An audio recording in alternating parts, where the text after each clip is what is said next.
A flying letter from the bottom of the mountain, Lu Zhou ordered. Read them. First. Zhao Yu opened Jiang Aijian's flying letter and read aloud.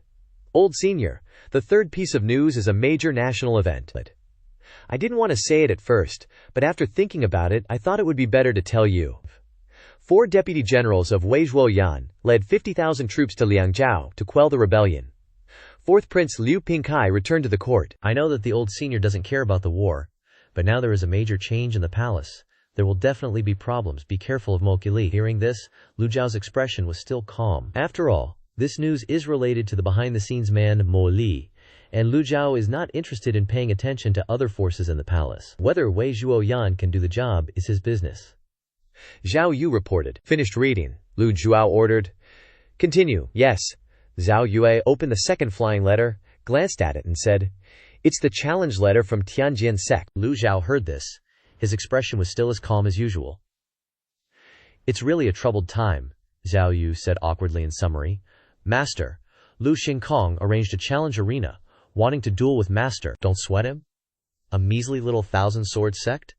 Lu Zhou couldn't care less. Besides, right now his mind was totally occupied with that jade key and trying to get a handle on the heavenly book. Plus, he had to figure out how to deal with those 3 unfilial disciples. Si Wu Yai, Yu Shangrong, and Yu Zhenghai. He barely had time to blink, let alone bother with this nonsense. This disciple understands. This disciple takes his leave. Zhao Yu turned and went down. But by the next morning, Zhao Yu was back in the East Pavilion with another flying letter. Master, this time Lu Xingkong sent someone with a letter. It's still a challenge letter as before. Lu Xingkong says his cultivation has greatly increased and he wants a fair duel with Master. Lu Zhujiao replied dismissively. Lu Xingkong's got some nerve. Usually, the 10 great sects would give the Evil Sky Pavilion a wide berth. Now he dares send disciples to deliver messages. He's really blinded by the hatred of losing his son. In the future, you don't need to report any letters from the Heavenly Sword Sect to me. Disciple obeys. After that, for 10 days straight, the Evil Sky Pavilion received a challenge letter every day. The messenger got killed every time, but Lu Zhao didn't accept the challenge, and he seemed to get annoyed and impatient. All the letters were intercepted by Zhao Yu, until the 13th letter was brought before Zhao Yu by a female disciple, 5th senior sister. This is the 13th letter in the past 10 days. Zhao Yu thought it was another challenge letter, so she opened it to take a look. After reading it, she immediately raised her eyebrows and asked, Where's the messenger? The female cultivator replied. At the foot of the mountain, they just left. Zhao Yu coldly ordered, Catch them and hack them to death. After all, the 3 female disciples came from the Moon Dazzle sect, and they hesitated upon hearing this order. Zhao Yu's voice lowered, carrying a hint of anger. Do it, yes.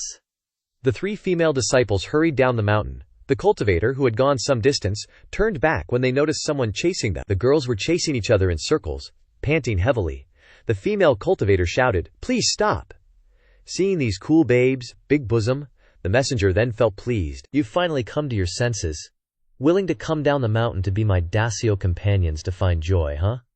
Before he could celebrate not having wasted all the effort of coming here every day, he then saw the girls running over with knives. And he was shocked.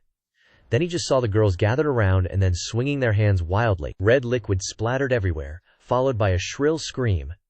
At the Evil Sky Pavilion, Zhao Yu was extremely angry. Since returning to the Evil Sky Pavilion, this was the first time she was so angry. She walked coldly to the Evil Sky Pavilion. As soon as she entered, she saw Ming Xiyin feeding pigs nearby. Ming Xiyin asked, 5th junior sister, who messed with you? She handed the letter to Ming Xiyin. 4th senior brother, take a look. Zhao Yu flicked her hand slightly, and the letter was wrapped in energy and flew towards Ming Xiyin. Ming Xiyin took the flying letter and read it.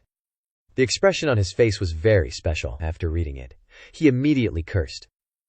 That old thief Luo Xingkong dares to call us trash, and dares to set up a life-and-death arena at Lotus Terrace to challenge the Evil Sky Pavilion? What's this? Below the foul language was an oval shape, inside of which were small polygons, that was shaped like turtle shell. Lu Xingkong probably thought Lu Zhao was turtle-heading, hiding like a turtle in its shell. Ming Xiyin looked at it strangely for a while and didn't know what it was. He was about to ask, when Zhao Yu said, Senior brother, this must be reported to Master. Okay. The two went into the Evil Sky Pavilion together, just in time to see Zhao Yanhe practicing the coordination and control of the Brahma sea bell in the courtyard. The girl tossed the Brahma sea bell and strangled several birds and pigs, wanting to make an animal feast. Zhao Yunhair excitedly bragged. Senior brother, senior sister, look! My Brahma Seabell is more powerful than before. Awesome, awesome! Ming Shiyin and Zhao Yu had no time to hang out with little junior sister. He and Zhao Yu ran quickly into the main hall to pay respects to Master. Greetings, Master. The two saw Master holding a writing brush. Not knowing what he was writing, Ming Shiyin glanced at the paper on the table, on which was a drawing of the bronze key found in the secret chamber. Even the patterns on the key were drawn accurately to every detail, looking just like the real thing. Ming Shiyin quickly knelt down to salute. I didn't expect Master's calligraphy and painting skills to be so high, broadening my horizons. Ming Shiyin was thinking in his heart. Master's handwriting used to be worse than a dog's breakfast. How can it be so beautiful now? This calligraphy and painting thing isn't something that can be practiced in a day or two. Without certain talent and long-term practice, no matter how high your cultivation is, you can't draw so beautifully in a short period of time. Lu Zhou put down the brush in his hand and looked at Ming Shiyin and Zhao Yu. What's the matter? Ming Shiyin presented the 13th challenge letter. Please take a look, Master. Lu Zhou took it and glanced through it. Although the contents of the letter were not very decent, his expression didn't change. Ming Shiyin said, Master, the Heavenly Sword Sect is spreading rumors everywhere and dares to openly insult the Evil Sky Pavilion. We can tolerate it, but we can't endure the humiliation. Disciple requests to go down the mountain and kill them until they don't have a single piece of armor left. Zhao Yu followed suit. Disciple agrees. Fortunately, Duanmu Sheng wasn't here. If he read this challenge letter, he'd probably rush down the mountain without even saying hello. Lu Zhao calmly said, Luo Changfeng of the Heavenly Sword Sect died at my hands. Luo Jingkong doesn't have the guts to do this. He must have made preparations in advance. Ming Xinyin, battle blood was already rushing to his brain. Master ignored him. What preparations? Since he has the audacity to provoke us, the Evil Sky Pavilion will not tolerate it. Lu Zhao nodded slightly and said, Send a flying letter to Jiang Aijian. Tell him to investigate Lu Jingkong. No convenience and all. Investigate the thing in this drawing as well. Lu Zhao pointed to the piece of paper with the drawing of the bronze key. Disciple will do it right away. Zhao Yu collected the drawing and turned to leave the main hall. Ming Xinyin took the letter, stepped forward, pointed at the oval shape and asked, Master, your calligraphy and painting skills are extremely high. Can you explain to Disciple what this is? He was purely curious because he couldn't figure it out after looking at it for a long time. Disciple doesn't understand, so of course I have to ask Master for guidance. Lu Zhao glanced at the drawing, then picked up the brush and redrew it once.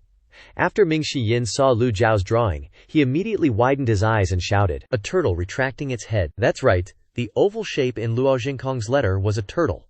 And a turtle retracting its head and neck. How could the Evil Sky Pavilion endure this humiliation, Master? This matter, can you even tolerate this?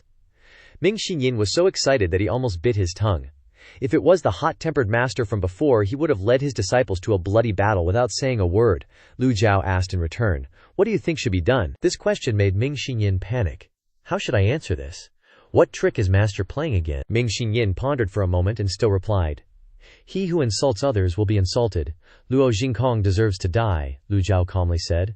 Then do it that way. Ming Xinyin was slightly startled, his eyes widened, and a feeling of excitement rose in his heart. This was the feeling he wanted. Ming Xinyin's blood was boiling. He couldn't wait to go down the mountain and start a massacre. He had been suppressing himself too much during this time, to the point where he was no longer himself. Not long after, Zhao Yu returned, holding another flying letter in her hand. Disciple has sent a flying letter to Jiang Aijian. This is a flying letter sent by 7th junior brother. Zhao Yu spoke very cautiously and carefully. This time, Si Wuyai had angered Master quite a bit, so Master probably wouldn't want to read his flying letter. Lu Zhao said, Read it. Zhao Yue opened Si Wuyai's letter, and read in a low voice, Master is high above. Disciple has something to ask of you. As soon as Zhao Yu finished reading the first sentence, Ming Xiyin cursed. First, this bastard still dares to ask Master for something. Now, I really regret not being ruthless with him back then. Seeing that his reaction was a bit excessive with Master present, the young Ming Xiyin had to restrain himself. Junior sister, continue. Zhao Yu glared at Ming Xiyin and continued to read. Disciple begs Master not to refine the peacock plumes. The coordination between the peacock plume and disciple has reached its peak. Back then, Master rewarded peacock plume to me, and I've always treasured it. In this world you couldn't find someone more suitable to be Peacock Plume's master than me. I believe Master wouldn't want to see anyone tarnish Peacock Plume's reputation either. I heard Heavenly Sword Sect has been sending out invitations, provoking the prestige of the Evil Sky Pavilion. I've thoroughly investigated it. Luo Xing isn't just grieving over his son. He's betting his life on this, and other righteous sects are sitting back, waiting to reap the benefits. Please grant me a month, Master. I'll definitely wipe out Heavenly Sword Sect and avenge Master's grievances. Ming Xinyin cursed again. What a self-obsessed narcissist. After reading the letter, Zhao Yu spoke up.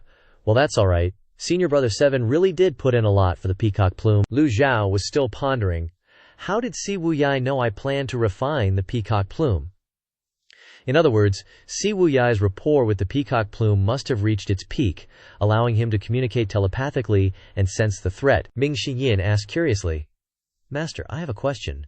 Si Wuyai's dark web is spread throughout the cultivation world, and most of them are ordinary people who can't even trust a chicken.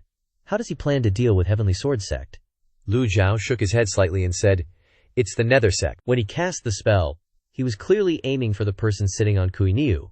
But Si Wuyai was the one who got hit. That clearly shows that Si Wuyai and Yu Zhenghai are extremely close. The destruction of the Pure Clarity School must be related to Si Wuyai. Ming Xinyin scratched his head, feeling a little unwilling. With the Nether Sect taking action, can we relax a bit then? Lu Zhou immediately replied, No. Lu Zhou waved his hand and continued in a deep voice. 1 month is too long. Lu Xing is challenging us like this, so this master will fulfill his wish. Your disciple obeys. Your disciple obeys.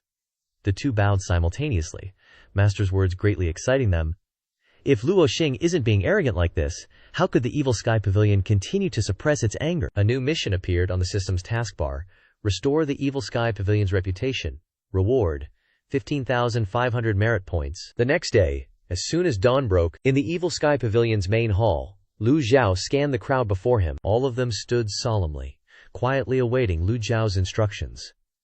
Only the old codger Pan Lishan had bleary eyes from waking up early and lacking alcohol, while the young Zhu Jifeng clutched Pan Zhong's portrait in sorrow, as if Pan Zhong was already dead. Granny Xiao Yanhair was extremely excited because she was about to fight, about to demonstrate the Brahma Lufan. Lu Zhou looked around with a headache, thinking to himself, Pan Zhong is seriously injured.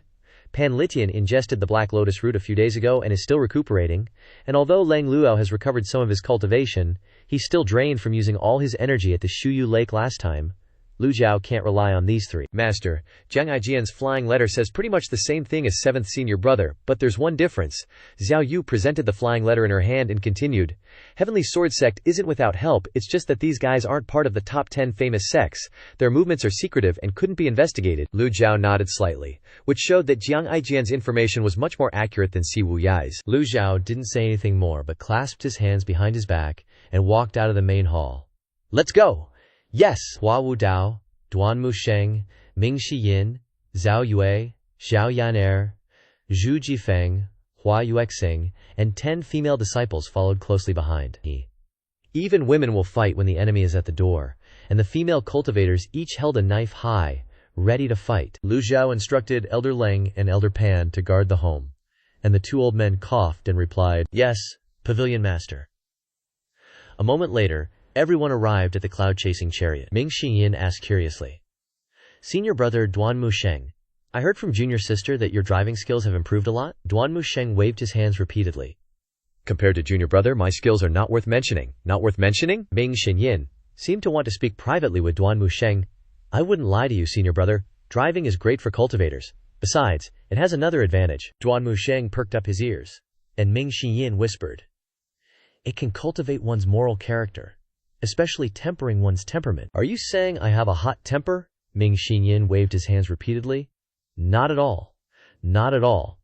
Duan Musheng nodded upon hearing this and said, 4th junior brother, how do you feel about my overlord's spear? Ming Xinyin praised, majestic and unparalleled in the world, truly a top-grade treasure. Duan Musheng sighed and shook his head, saying, Senior brother knows that you're not comfortable holding a useless weapon with no clear characteristics. Never mind, I'll drive well and temper my temperament.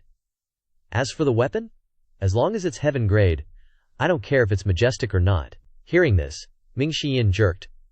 Ugh, what the heck? Trying to scam him but failed. Duan Musheng patted Ming Xinyan's shoulder sincerely and gave him a hard push. Go, go! Ming Xinyin reluctantly flew to the driver's seat. I didn't say I liked majestic weapons. Ming Xinyin then turned his head to look at little junior sister, who was playing jump rope, and thought to himself, if there's a chance, I must let little junior sister drive to temper her temperament. She must feel uncomfortable holding that red cloth and waving it around every day. Ming Xinyin glared lightly at the drum, and the flying chariot sped away like a shooting star. After everyone had settled in, Duanmu Sheng approached Lu Zhou. He breathed on the overlord's spear, and happily wiped it, until the spear body was glistening. With Ming Xinyin at the helm, the flying chariot flew smoothly in the air. Hua Wudao also approached Lu Zhou, clasping his hands and observing the surrounding scenery. The Evil Sky Pavilion's barrier at Golden Court Mountain can also be clearly seen. Hua Wudao opened his mouth and said, "I would like to ask Pavilion Master, did Pavilion Master absorb the barrier's power in the secret chamber that day to maintain his peak state?" Lu Zhou glanced at him and replied, "You think so too?" Hua Wudao also felt that he was wrong, and lowered his head and replied, "I wouldn't dare." Lu Zhou continued, "This seat will repair the barrier. Outside, it is rumored that the power in the barrier is constantly decreasing, which is the same as saying that his strength is declining day by day. It's just that he has no way to repair the barrier at the moment. If he asked his disciples to repair it together, it would take at least 3 years. Lang Luo and Pan Lishan are both 8-leaf cultivators, but now they are both weak and sick, and cannot be relied upon. The fastest way to repair the barrier is to use the peak state card again. But how could Lu Zhou casually use his trump card? Hua Wudao then said, "The Lotus Dice is a place for the righteous factions to discuss matters. I'm afraid Luo Xing is deliberately provoking us and setting up an ambush there."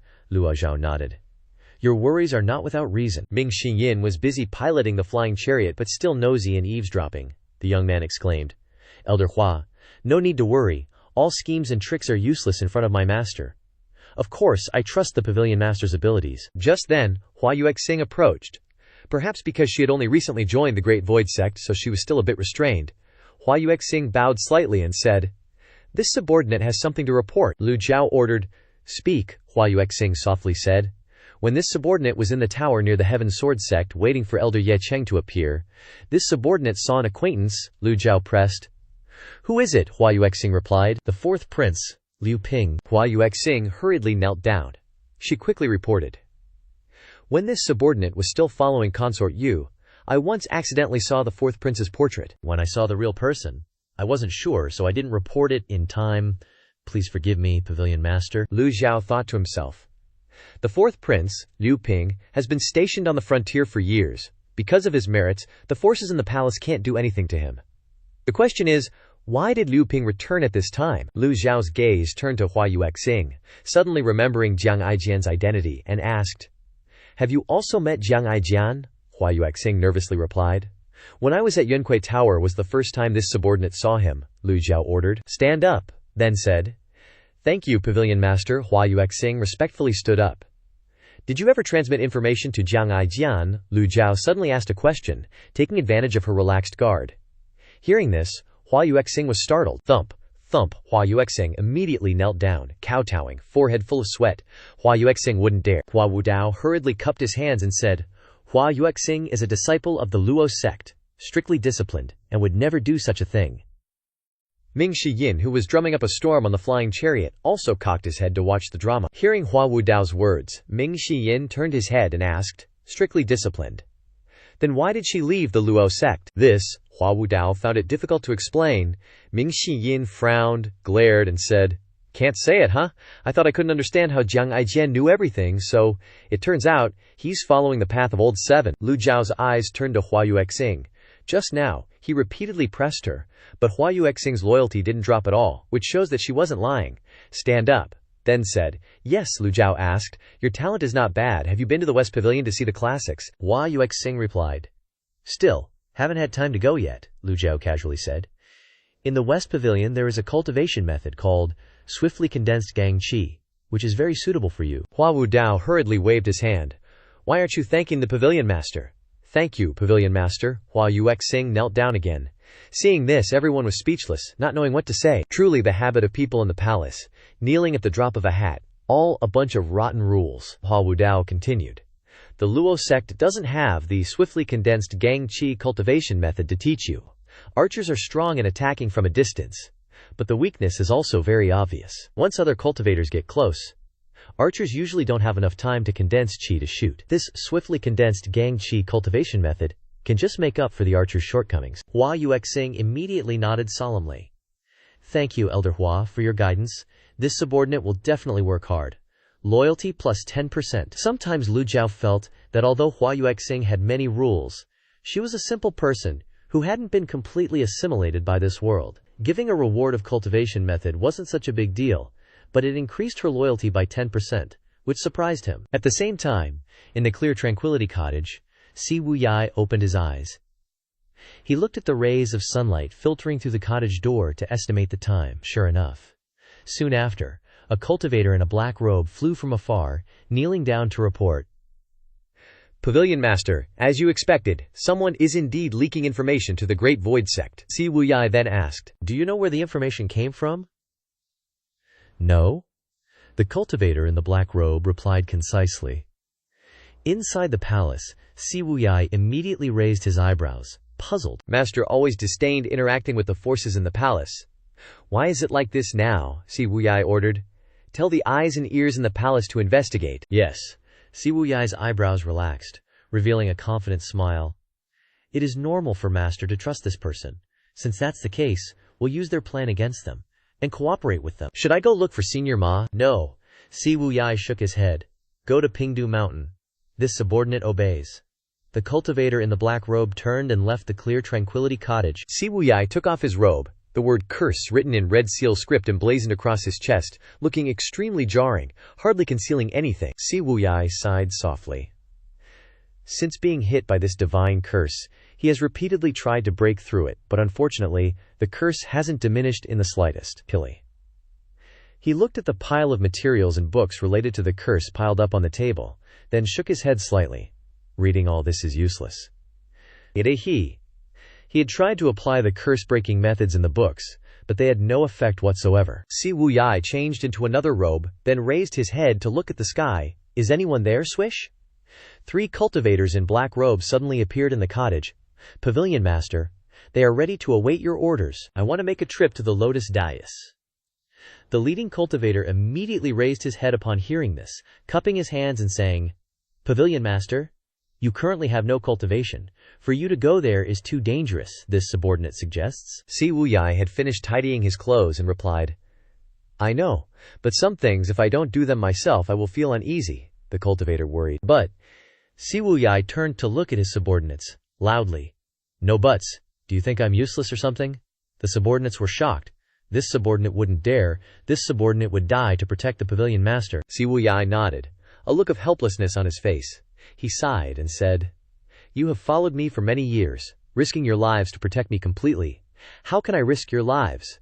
After so many years you should understand who I am. The several cultivators in black robes lowered their heads, not daring to say anything. Si Wuyai instructed, Notify the 5 mice, it's time to set off, let's go.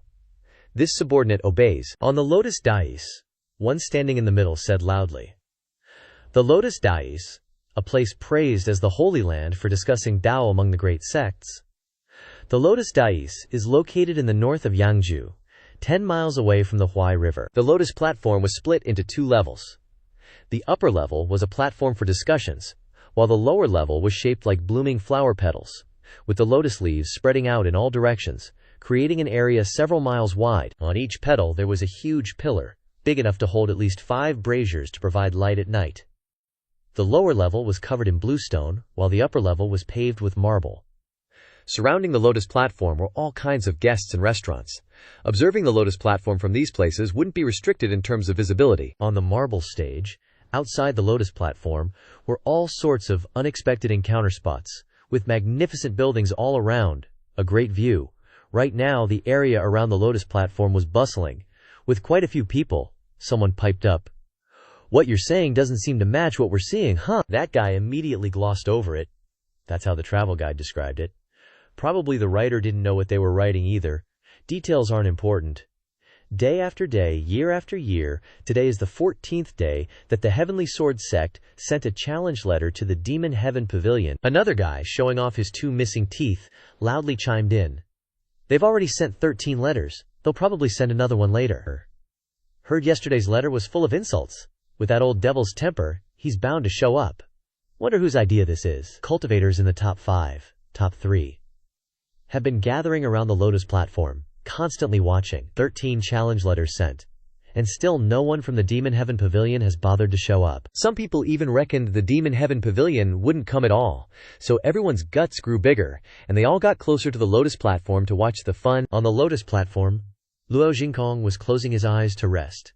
He sat quietly on his chair, pretending to be deaf and blind, not giving a damn about the discussions of the cultivators outside. Behind him, on 10 chairs, a group of cultivators in robes of various colors were sitting, each carrying a sword. Luo Jingkong was the same, wearing a white robe, with a banner hanging behind him that read, "Blood debt for killing my son, irreconcilable." Several elders looked resentful. The bald one spoke up. "Sect leader, is that Demon Heaven Pavilion devil really not coming? Don't rush, they'll crush." Luo Jingkong opened his eyes wide, his gaze profound as he looked at the sky. "I've humiliated the Demon Heaven Pavilion so much, he'll come sooner or later.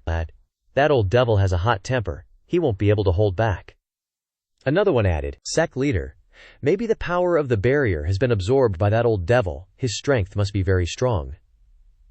Now Luo Jingkong transmitted his voice. "No need to persuade me. The arrow is already on the string, there's no turning back. I've been in seclusion for so many years, how could I not have some tricks up my sleeve? With Changfeng dead, there's no point in me living. If that old devil comes, follow the plan I've prepared." The cultivators behind him replied in unison, "We respectfully obey the sect leader's orders." After a while, still no sign of the Demon Heaven Pavilion, and the audience around started to get noisy again. "Sect leader Luo, hurry up and send the 14th challenge letter. I suggest you ask about his parents." Although Luo Jingkong was the previous sect leader, he was considered the current sect leader. Luo Jingkong glanced at the crowd without saying anything. Trisk, trisk. I thought there'd be some exciting stuff to watch.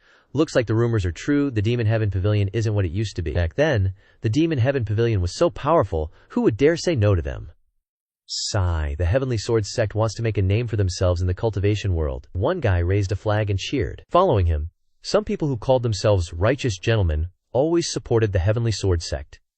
Demonic cultivators cause trouble everywhere, act recklessly, kill innocent people, everyone should punish them. But not many people bothered to agree. There were also some cowards, with no stance, hiding in the tea houses around the Lotus platform, watching the movements over here with wide eyes. The elders and disciples of the Heavenly Sword Sect were all present on the Lotus platform. Luo Jingkong shook his head slightly and gave his order. "Send the 14th challenge letter to the Demon Heaven Pavilion." At this time, a Heavenly Sword Sect disciple came to Luo Jingkong's side and whispered, "Sect leader, the disciple in charge of delivering the 13th challenge letter hasn't returned yet. I'm afraid he's met with misfortune." Luo Jingkong's face darkened, and he continued, "Send the content in the challenge letter written by yourselves. As long as you can force the Demon Heaven Pavilion to come down the mountain, anyone who is afraid of death will be immediately expelled from the Heavenly Sword Sect. Whoever is willing to deliver the challenge letter will be rewarded with 1,000 taels of gold, and the inner sect's Taiyi sword technique. There will be heavy rewards. Bravery is found where rewards are given. The wealthy buy their lives with money, the poor earn money with their lives. That's always been the case." As soon as Luo Jingkong said this, several outer sect disciples volunteered. Elder Luo Zhen angrily said, "Let the public write this challenge letter." Yes. The Heavenly Sword Sect prepared a long sheet of white paper, a foot long, spread out on the table. Just as the brush, ink, and inkstone were brought out, they heard someone shout, "What's that?" Someone piped up, "Looks like a shooting star?" Another one disagreed and retorted, "Wrong! When have you ever seen a black shooting star?" In the distance, an object with a long tail flew through the clouds and slowly appeared in everyone's view. Many knowledgeable cultivators recognized its bright, long tail, cloud-piercing flying shuttle. It's the Demon Heaven Pavilion's cloud-piercing flying shuttle. Several cultivators shouted as they ran for their lives, "It's the Demon Heaven Pavilion's cloud-piercing flying shuttle! Run!" One busty girl even ran so fast her slippers fell off. The crowd standing on the Lotus platform immediately dispersed, running towards the lotus leaves. Some cultivators who had just learned to fly lost control due to nervousness, and their primordial QO became unstable, and they fell straight to the ground, dizzy. The scene was chaotic. The Demon Heaven Pavilion may not be what it used to be, but the little characters who like to watch the fun can't afford to provoke them. Everyone fled far away, watching from the lower level. They didn't think the Demon Heaven Pavilion would shift its target from the Heavenly Sword Sect to dealing with low-level goods like them. Luo Jingkong's group's eyes were blazing with anger as they looked at the cloud-piercing flying shuttle flying in the sky. Old man Luo Jingkong glared and muttered, "Finally here." Luo Jingkong wasn't afraid at all. His eyes even had a look of expectation and strong fighting spirit. "You are about to die. What is there to be afraid of? On the contrary, the 10 elders behind him were restless and uneasy, their faces were ugly. Luo Jingkong looked around. The crowd stood densely on the lotus petals, looking towards this side. Only a few phantasm sea realm cultivators could fly, floating above the crowd. The cloud-piercing flying shuttle slowed down and stopped in the sky east of the lotus platform, a few dozen meters away from the arena. Everyone looked up. Lu Zhou and Hua Wudao appeared in everyone's sight. This is the master of the Demon Heaven Pavilion, the master of the 9 great devils. Some cultivators who had never seen Lu Zhao's true appearance until now couldn't help but let out a sigh of admiration. That little girl should be the youngest female disciple, Zhu Yaner. Although her life experience is not much, she can kill people in the blink of an eye. The rest of the people in the flying shuttle were hard to recognize. The audience could only guess. Lu Zhao's eyes looked at the Heavenly Sword Sect disciples on the lotus platform. This old master is very pleased. His voice, full of confidence, echoed throughout the lotus platform, and the surroundings became quiet again. Zhao Yanhe ran into the flying shuttle and pulled out a chair, placing it behind Lu Zhao with a giggle. "Please sit, master." Lu Zhao nodded and slowly sat down. This girl is finally all grown up and has been growing in the direction of being the master's caring helper. Elder Hua's face flushed red with embarrassment.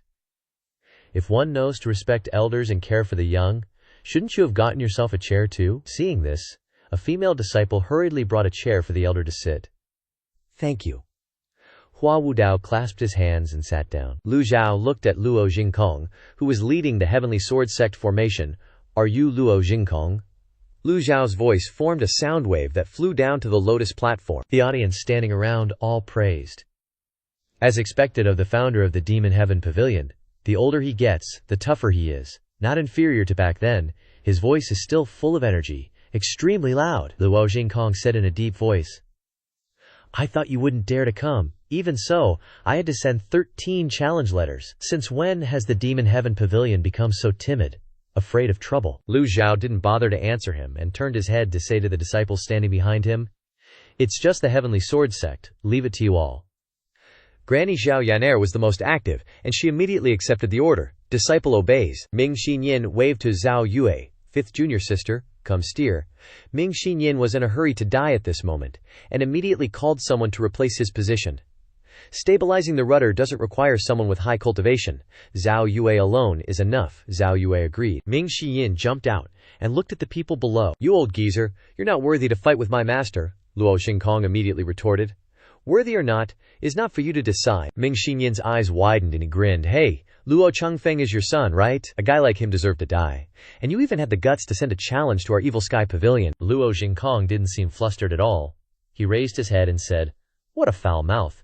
You're just one of the 9 beasts of the Evil Sky Pavilion. The cultivator, watching the excitement, hurriedly shouted, Everyone lie down and watch. Don't get accidentally hurt. The audience lay down to watch, their blood boiling with excitement. They didn't expect the Sky Sword Sect to dare humiliate the Evil Sky Pavilion in public, and a wave of fighting spirit began to spread fiercely on the lotus dais. Luo Jingkong's eyes stared straight at Lu Zhao. You lot aren't worthy of making this old man take action.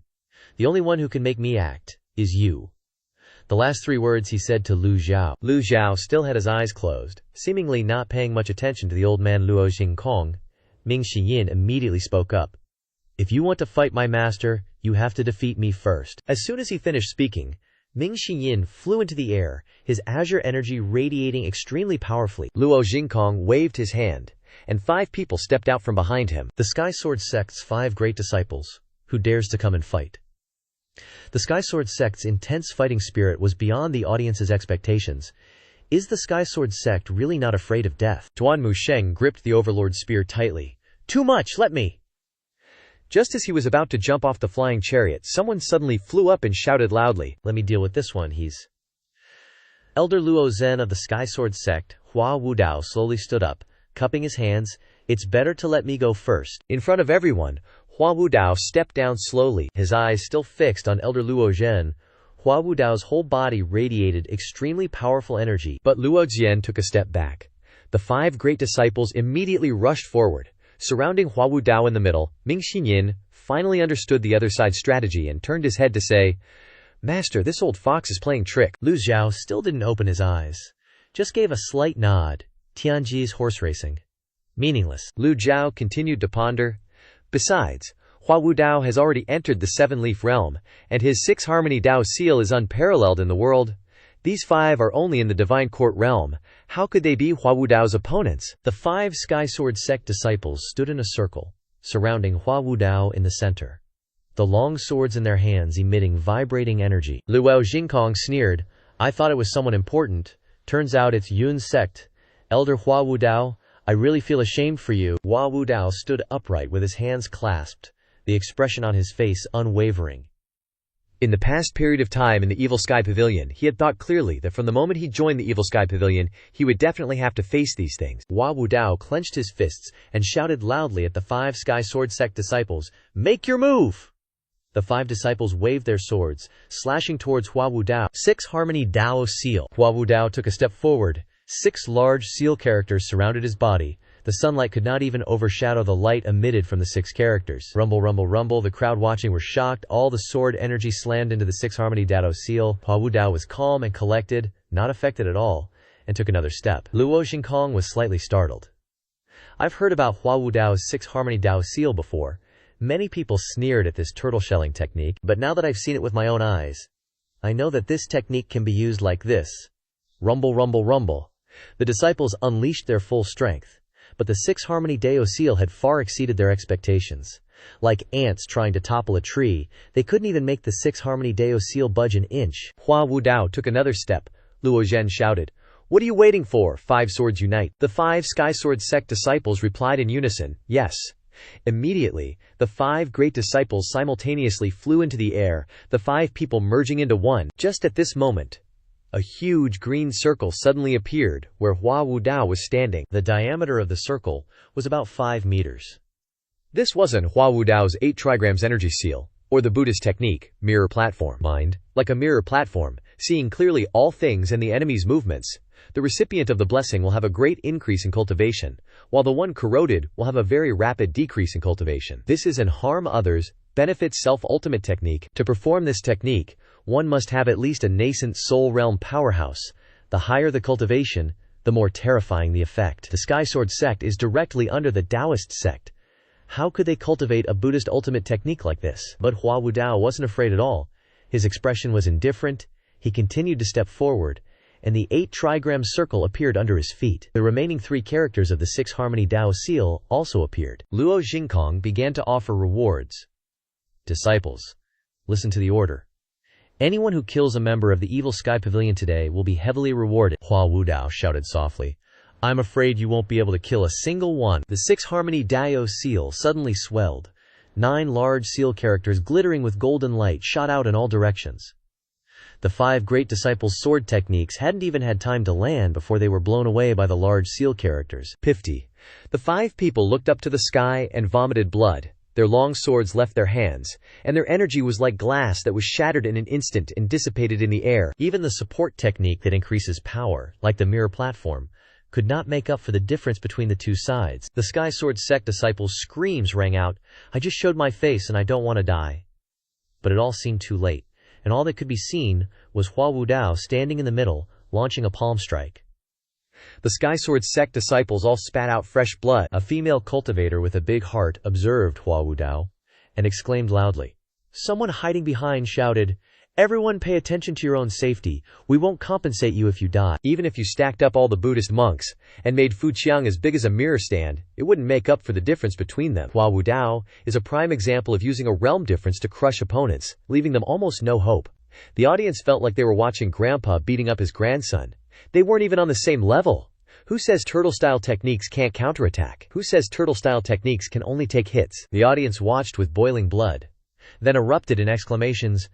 I didn't expect Elder Hua of the Yun sect to really join the Evil Sky Pavilion. The Evil Sky Pavilion has gained a powerful helping hand. The Sky Sword sect is screwed this time.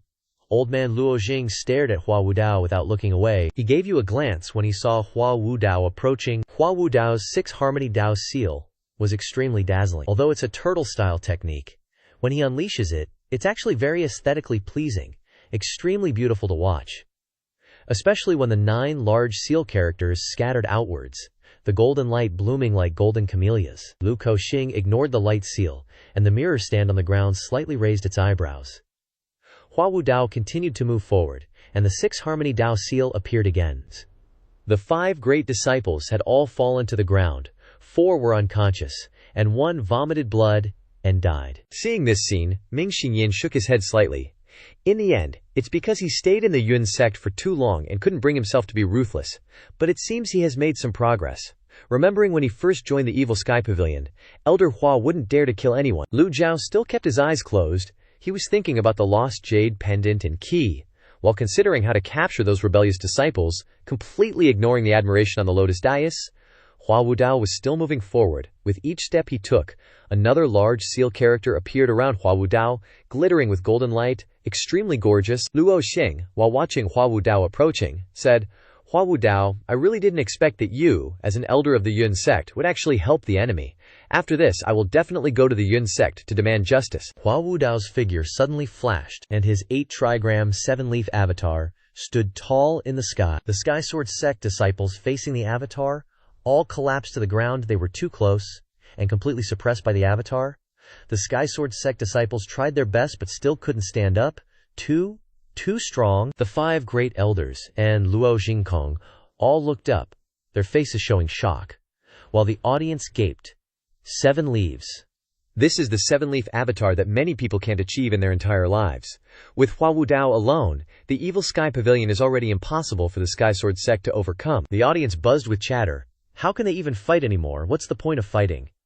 The Sky Sword sect really brought this humiliation upon themselves. Just then, Ming Xingyin, standing on the cloud-piercing flying chariot, suddenly smiled and said, "Elder Hua, don't bully the small with the big like that." Hua Wudao nodded slightly and lightly tapped his toes. The avatar immediately disappeared, his whole body as light as a swallow, flying back to the flying chariot. "The difference is too big. It's not interesting to win. I'll do it." Granny Xiao Yanhair immediately flew down. The audience standing hidden around, observing, were all puzzled. What kind of trick is this? Isn't Hua Wudao alone enough? Why change people? But on the contrary, the audience were all looking forward to seeing such a scene. After all, the scene of crushing isn't interesting. Seeing the little girl Xiao Yanhair hovering in front of them, the people discussed, "This is the Evil Sky Pavilion's 9th disciple, Zhu Yanhair." A dumb idiot then spoke up.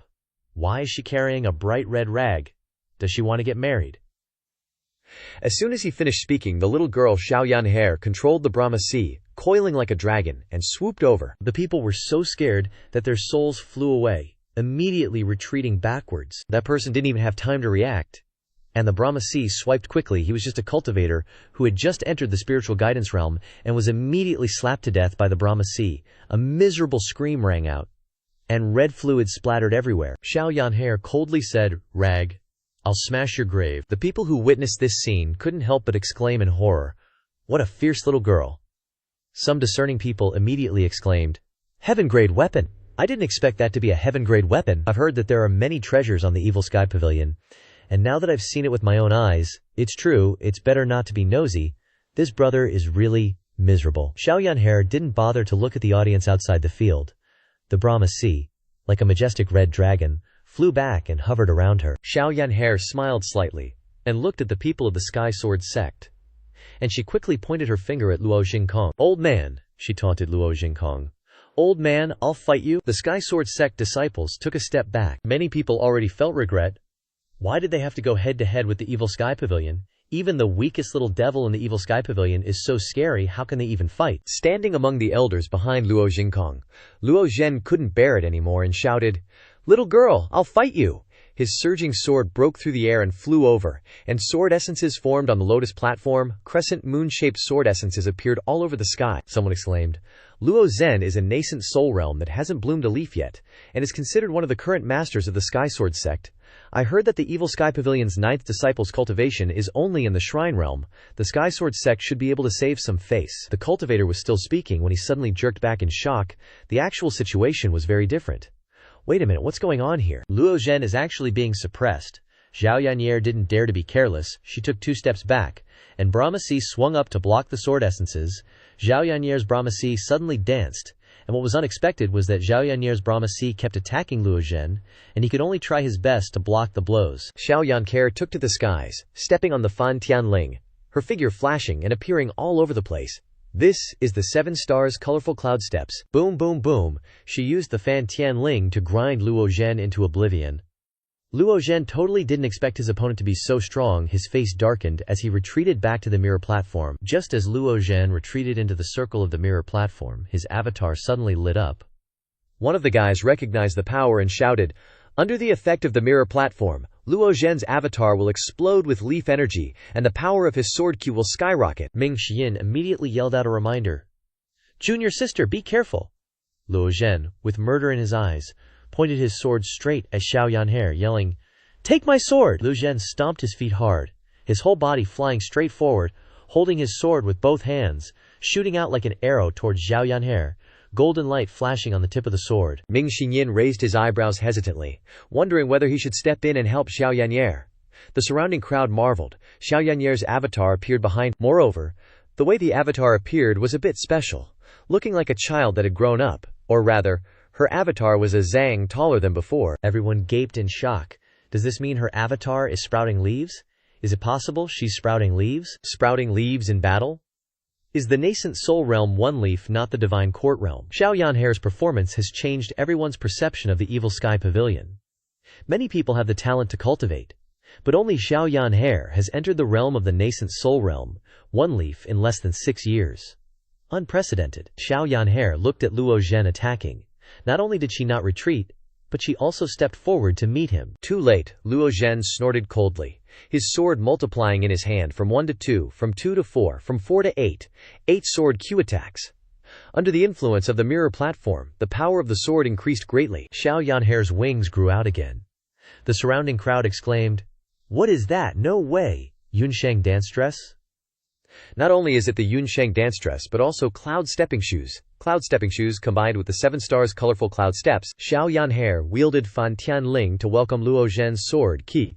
Hearing the reminder, the audience noticed that Xiao Yanhe's body was emitting the blue light of clothing and shoes, and the sword Qi was completely nullified. Luo Zhen gritted his teeth and endured the pain, sweat pouring down his face like rain. At this moment, Xiao Yanhe was already in front of Luo Zhen. She smiled playfully. "You're too weak."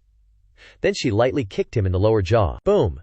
Just in time to see Xiao Yanhe kick Luo Zhen away, she kicked him in the head like kicking a shuttlecock. One kick was enough to send Luo Zhen flying out of the arena, the system announced. Successfully killed a nascent soul realm target, gaining 1,000 merit points. Both levels of the Lotus Dais became silent. The audience swallowed a mouthful of saliva, their eyes wide open as they watched Luo Zhen fall straight to the ground. One of them exclaimed, "The dignified elder of the Heaven Sword Sect was kicked to death with one kick." Luo Zhen's body lay sprawled on the ground. 2 disciples ran up to check. Elder Luo Zhen is dead." Xiao Yanhe didn't care at all. She floated in the air and beckoned to Luo Xingkong. "They can't take a beating, you come up." The 4 great elders of the Heaven Sword Sect couldn't bear it any longer. Luo Xingkong ordered Elder Luo Yong, "Capture this girl. Avenge Luo Zhen." Luo Yong is one of the 5 great elders. He raised his super huge black sword with murder in his eyes. Seeing this scene, Ming Xinyin frowned. Ming Xinyin quickly flew out of the flying chariot and rushed to junior sister. "Your speed is too slow, let me handle him." Xiao Yanhe rounded her eyes and pouted. "Senior brother, I haven't fought enough yet." Ming Xinyin immediately picked up Xiao Yanhe and pushed her away. "Be good, you've shown off enough." Xiao Yanhe snorted coldly. "Let me play a little longer. My hands and feet are still itchy." The audience's eyes shifted to Ming Xiyin, presumably the 4th disciple of the Evil Sky Pavilion. Xiao Yanhe stepped back into the flying chariot. Ming Xiyin stood with his fingers raised on the lotus platform, looking towards the Heaven Sword Sect people opposite and challenged. "I'm not like my little junior sister who doesn't know how to measure. Come on." The audience now understood that the Evil Sky Pavilion not only wanted to destroy the Heaven Sword Sect, but also wanted to prove to the cultivation world that the Evil Sky Pavilion was still as strong as ever, and even wanted to recreate the glory of those years. Everyone has overlooked a very important thing. What about the great disciple, the 2nd disciple, and the 7th disciple? It is true that they have left the Evil Sky Pavilion. However, the Evil Sky Pavilion still has other disciples. In this posture, they have the spirit of Yu Zhenghai and Yu Shengrong back then. Arrogant. Luo Yang held the longsword in his hand, tilted it 45 degrees. His eyes were cold, as if he had seen through life and death. He closed his eyes and took a deep breath, then slowly opened his eyes again. This is Luo Yang, one of the 5 elders who is most skilled in the one-hit kill technique. It is rumored that cultivators who stand in front of him do not live more than 3 moves. The surrounding crowd gaped. Is he that strong? Very curious. After all, he is an elder of the Heaven Sword Sect, and he is not afraid of death.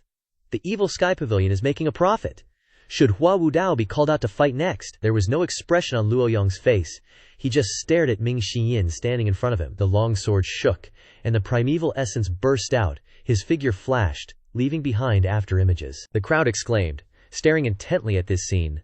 Luo Yong's speed was so fast that it seemed like dozens of figures were attacking Ming Xiyin at the same time. Ming Xiyin smiled. With a strange look in his eyes, his figure flickered, and he rushed forward. The surrounding crowd was puzzled. Why is he suddenly smiling? Swish! The sound of tearing spread throughout the lotus platform.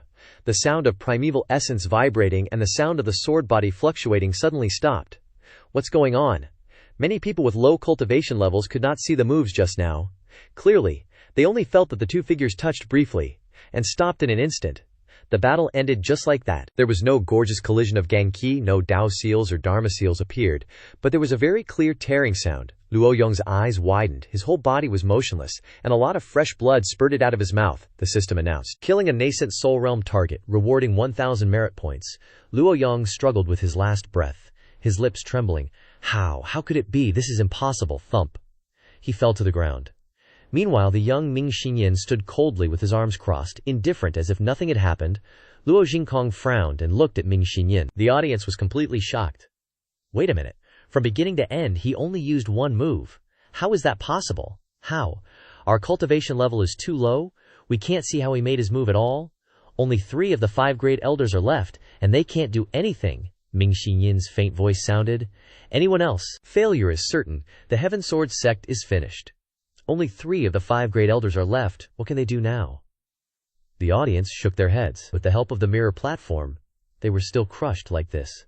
The cultivation world has underestimated the Evil Sky Pavilion. The remaining 3 elders are only at the peak of the Divine Court realm. How can they be the opponents of the Evil Sky Pavilion? A roadside stall vendor grabbed a flag, pointed to a seat with a good view and advertised. There is a good viewing location there. We have professional commentators. Ming Xiyin glanced at the crowd, and then opened his mouth. Luo Jingkong, you come up, an observer exclaimed. Luo Jingkong didn't move at all. Although he was extremely angry, he still sat still, as if he was waiting for an opportunity to strike. He would occasionally look up at the flying chariot. It's a pity that Lu Zhou on the flying chariot always had his eyes closed, showing that he didn't care about the world. Lu Jingkong felt extremely uncomfortable in his heart. He turned his head again and looked towards his rear. Empty. The group behind them continued drinking, and as the wine flowed, so did their gossip. How could he see that? Luo Jingkong fumed. Duan Mushang brandished his overlord's spear. 4th junior brother, it's my turn. Ming Xiyin was speechless. You're even fighting over a fight? First come, first served. Don't be like that. I haven't shown off enough yet. Ming Xinyan's eyes darted around, then widened as he said, 3rd senior brother, a small-scale fight like this doesn't need you to get involved. You should be like master. These kinds of opponents would lower your status. He actually managed to say it. But these words, reaching the audience's ears, took on a different meaning. One guy, munching on sunflower seeds, blurted out, could it be that the 3rd disciple of the Evil Sky Pavilion is at the same level as the ancestral founder? This speculation is very likely true. A female cultivator with, ample assets, chimed in. After all, the eldest disciple, Yu Zhenghai, and the 2nd disciple, the sword devil Yu Shengrong, are both top-notch cultivators of the era. Rumor has it they've already reached the 8-leaf realm. The 3rd disciple entered the sect a long time ago, so his cultivation must be very high now. Ming Xinyan said to the people of the Heavenly Sword sect opposite him. No one else. His voice was low, and the atmosphere became tense. Luo Jingkong turned his head to look at the 3 elders behind him. Those 3 elders unexpectedly took a step back. Damn it, how are we supposed to fight the Evil Sky Pavilion? Any random disciple they pull out can crush a Heavenly Sword sect elder? Are they supposed to just rush forward and offer their heads to the enemy? One elder suddenly threw his longsword to the ground. I withdraw. The Lotus Dais instantly erupted in commotion and chatter. In righteous sects, betraying your sect and retreating in battle are unforgivable acts, despised by the world. The Heavenly Sword sect, one of the 10 great sects, actually dared to do such a thing in front of the world. How could Luo Jingkong not be furious? I also give up. Another elder spoke up. 2 of the 3 elders had already tossed their longswords away. Luo Jingkong's eyes changed, and he lifted his right hand, a golden shimmering hand seal flying towards the 2 elders. The remaining elder was also about to stand up, his mouth trembling as he said, I also. Before he could finish speaking, Luo Jingkong's golden shimmering hand seal flew towards the two elders who had given up earlier. Boom! Red liquid splattered everywhere. The two elders died instantly. Luo Jingkong, without changing his expression, said, Heavenly Sword Sect elders Luo Jiang and Luo Hong betrayed the sect in battle, executed on the spot. The remaining bald elder paled and quickly sat down. The audience was filled with terrified gasps. Such ruthless methods. It seemed they had realized that the conflict between the two sides had reached a boiling point, signaling what was to come. Everyone looked at Luo Jingkong, whose face from beginning to end only showed coldness, anger, and hatred. Just then, a voice suddenly came from the cloud-soaring flying chariot. Sect leader Luko, what's the need for this? Everyone turned their heads to look. The one who spoke wasn't Lu Zhou, nor was it Hua Wudao, but the former eldest disciple of the Heavenly Sword Sect, Zhu Jifeng. Lu Jingkong raised his head and glared, rebuking. Traitor, first. Zhu Jifeng glanced at Lu Zhou. Lu Zhou didn't open his eyes, but simply waved his right hand, signaling him to continue. With Lu Zhao's permission, Zhu Jifeng stepped off the flying chariot. He stopped in midair, looked at the surrounding crowd, and shouted loudly, Everyone, today I need to clarify a truth. A gossipy person immediately perked up. Looks like we have drama to watch. That's just how people are. What's important isn't the fight or the outcome. Everyone strained their ears, looking at Zhu Jifeng hovering in the air. He used to be the eldest disciple of the Heavenly Sword Sect, so his words have a lot of credibility. Seeing the crowd pushing and shoving, the innkeeper announced, Guests in the back, please form a line. We still have a spot here. Zhu Jifeng's appearance made the gossiping crowd extremely excited. After all, the one-sided crushing battles from earlier weren't interesting anymore. 1 or 2 matches were impressive, but too many became boring. The Heavenly Sword Sect disciples immediately started cursing when they saw Zhu Jifeng, traitor of the Heavenly Sword Sect. You've already joined the Evil Sky Pavilion, yet you still have the nerve to show your face here. Traitor! You damn traitor! Since ancient times, traitors have been looked down upon by the entire cultivation world, whether it's the demonic path or the righteous path, especially in a situation where the Heavenly Sword Sect and the Evil Sky Pavilion are in conflict, and the Heavenly Sword Sect is even provoking the Evil Sky Pavilion with death. In this critical situation, what is Zhu Jifeng suddenly appearing for? Luo Jingkong raised his head and said in a deep voice, Zhu Jifeng, this old man truly regrets not telling Zhang Feng to kill you with one palm, to let you live until today. Zhu Jifeng turned to look at Luo Jingkong, then replied, Luo Zhangfeng nurtured me only to enhance his own cultivation realm. He killed my parents, shamed my whole family.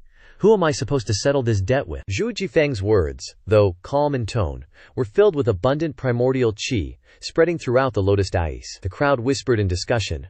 Luo Zhangfeng is considered a role model for righteous sects. How could he do such a thing? Moreover, Zhu Jifeng was one of the disciples Luo Zhangfeng valued the most. The faces of the audience were filled with disbelief, but it was truly lively. This trip seems to be worthwhile after all. No way! This melon is huge. Innkeeper, another packet of sunflower seeds. Luo Jingkong immediately denied it, saying, Nonsense. This old dog has always been upright and honest, with a clear conscience. Now that you're a member of the Evil Sky Pavilion, you dare to spout such slanderous lies? Zhu Jifeng had long anticipated that no one would believe him, so he raised his voice and said, My original surname is Jiang, from the Jiang family in Yizhou. Someone exclaimed, The Jiang family. The Jiang family in Yizhou that produces cultivation geniuses every generation. Zhu Jifeng is from the Jiang family. How can this be proven? Zhu Jifeng continued. I have a special mark from the Jiang family on my body, and my cultivation path is completely compatible with Luo Zhangfeng. The nascent divinity realm is divided into 3 major realms: Dao origin, convergence origin, and harmonious Dao. Only harmonious Dao can merge 2 into 1. Zhu Jifeng then handed the megaphone to a female cultivator. Hold this for me, thank you. Oh, and can I borrow your sword? The female cultivator accepted the megaphone with one hand and handed Zhu Jifeng her longsword with the other, replying, Here, your fate is so miserable, I'll lend it to you. Zhu Jifeng then performed a few sword forms. Someone who saw this exclaimed, The longsword in Zhu Jifeng's hand is humming. It soared up and circled a few times. As the primordial qi vibrated, the longsword transformed into several afterimages, finally merging into one. The onlookers sighed in admiration. As expected, it's the sword control technique that Luo Zhangfeng is most skilled at. No one in the Heavenly Sword Sect has learned it, yet Zhu Jifeng can actually master it. Swish! Zhu Jifeng's longsword brushed past him, the myriad sword shadows controlled with extreme precision, the clothes on his body being cut off by this one sword. The crowd let out another gasp. Although this move wasn't very powerful, such precise and meticulous sword control was still rare. As fast as the wind, yet as light as willows. It's truly Luo Zhengfeng's cultivation path. Zhu Jifeng's bare back appeared before everyone's eyes. On his left shoulder was a long, narrow birthmark, extremely distinctive. With such a large crowd, there was bound to be someone who recognized it. Seriously, that's definitely the Jiang family's unique mark. In the Jiang family, every newborn gets this mark on their back, this birthmark, no doubt about it. A cultivator who knew a thing or two piped up. 30 years ago, the entire Jiang family was wiped out in one night. They say a swordplay master was the culprit. From atop the flying chariot, Zhu Jifeng looked around and corrected in a loud voice. It wasn't the Evil Sky Pavilion that destroyed my family, but that so-called righteous sect. It was Luo Changfeng of the Heavenly Sword Sect. His voice echoed around Lotus Dais, his hand pointing straight at the Heavenly Sword Sect. One or two people might not believe it, but when a whole crowd says it, even those who don't believe it will gradually be convinced. I spit on that. I can't believe the Heavenly Sword Sect is so despicable. They always claim to be a righteous sect, yet they did something. Something that makes both gods and men furious. The excited and indignant onlookers condemned them, spitting everywhere. The combined mouths of the crowd could erode gold. Once they start cursing, it's 10 times worse than those 13 challenge letters. Luo Jingkong, I'm so ashamed for you. You have such a shameless son, and you still openly demand to punish others. If I were you, I'd find a deserted place and just slit my own throat. The cultivators kept cursing Luo Jingkong as a man obsessed with face. He couldn't tolerate even a grain of sand in his eye, and wouldn't allow any disgrace to tarnish his reputation. How could he bear being humiliated by everyone? You! Luo Jingkong glared at Zhu Jifeng standing midair, staggering backward, Ptui. He was so angry that he spat out a mouthful of blood. The disciples worriedly cried, Sect leader! 2 disciples rushed over, never expecting him to be angered to the point of vomiting blood. The people around didn't stop their insults. On the contrary, they mocked him even more. Serves him right. Punishment fitting the crime, retribution. All sorts of jeers and curses made Luo Jingkong dizzy. Ming Xinyin calmly sneered. So, the old coot had internal injuries from before. Ming Xinyin continued to glance knowingly. Judging by Luo Jingkong's condition, he won't live much longer. No wonder he wanted to take revenge so quickly. Zhu Jifeng quietly looked at Luo Jingkong, then shouted, I can't kill Luo Changfeng to avenge my family myself, so now I'll kill you. As soon as he finished speaking, Zhu Jifeng launched his attack. The longsword on Zhu Jifeng's person immediately moved dozens of sword beams neatly flying towards Luo Jingkong. Luo Jingkong lifted his hand and pointed. With a light tap, the sword beams and Zhu Jifeng's sword spun 180 degrees and shot back toward Zhu Jifeng. The lean camel is bigger than a horse. Even if Luo Jingkong was angered to the point of triggering his old wounds, a divine court realm cultivator like Zhu Jifeng couldn't possibly bully him. Seeing this scene, Zhu Jifeng's face turned deathly pale. Too frightened, the young man could only stand rooted to the spot. Boom!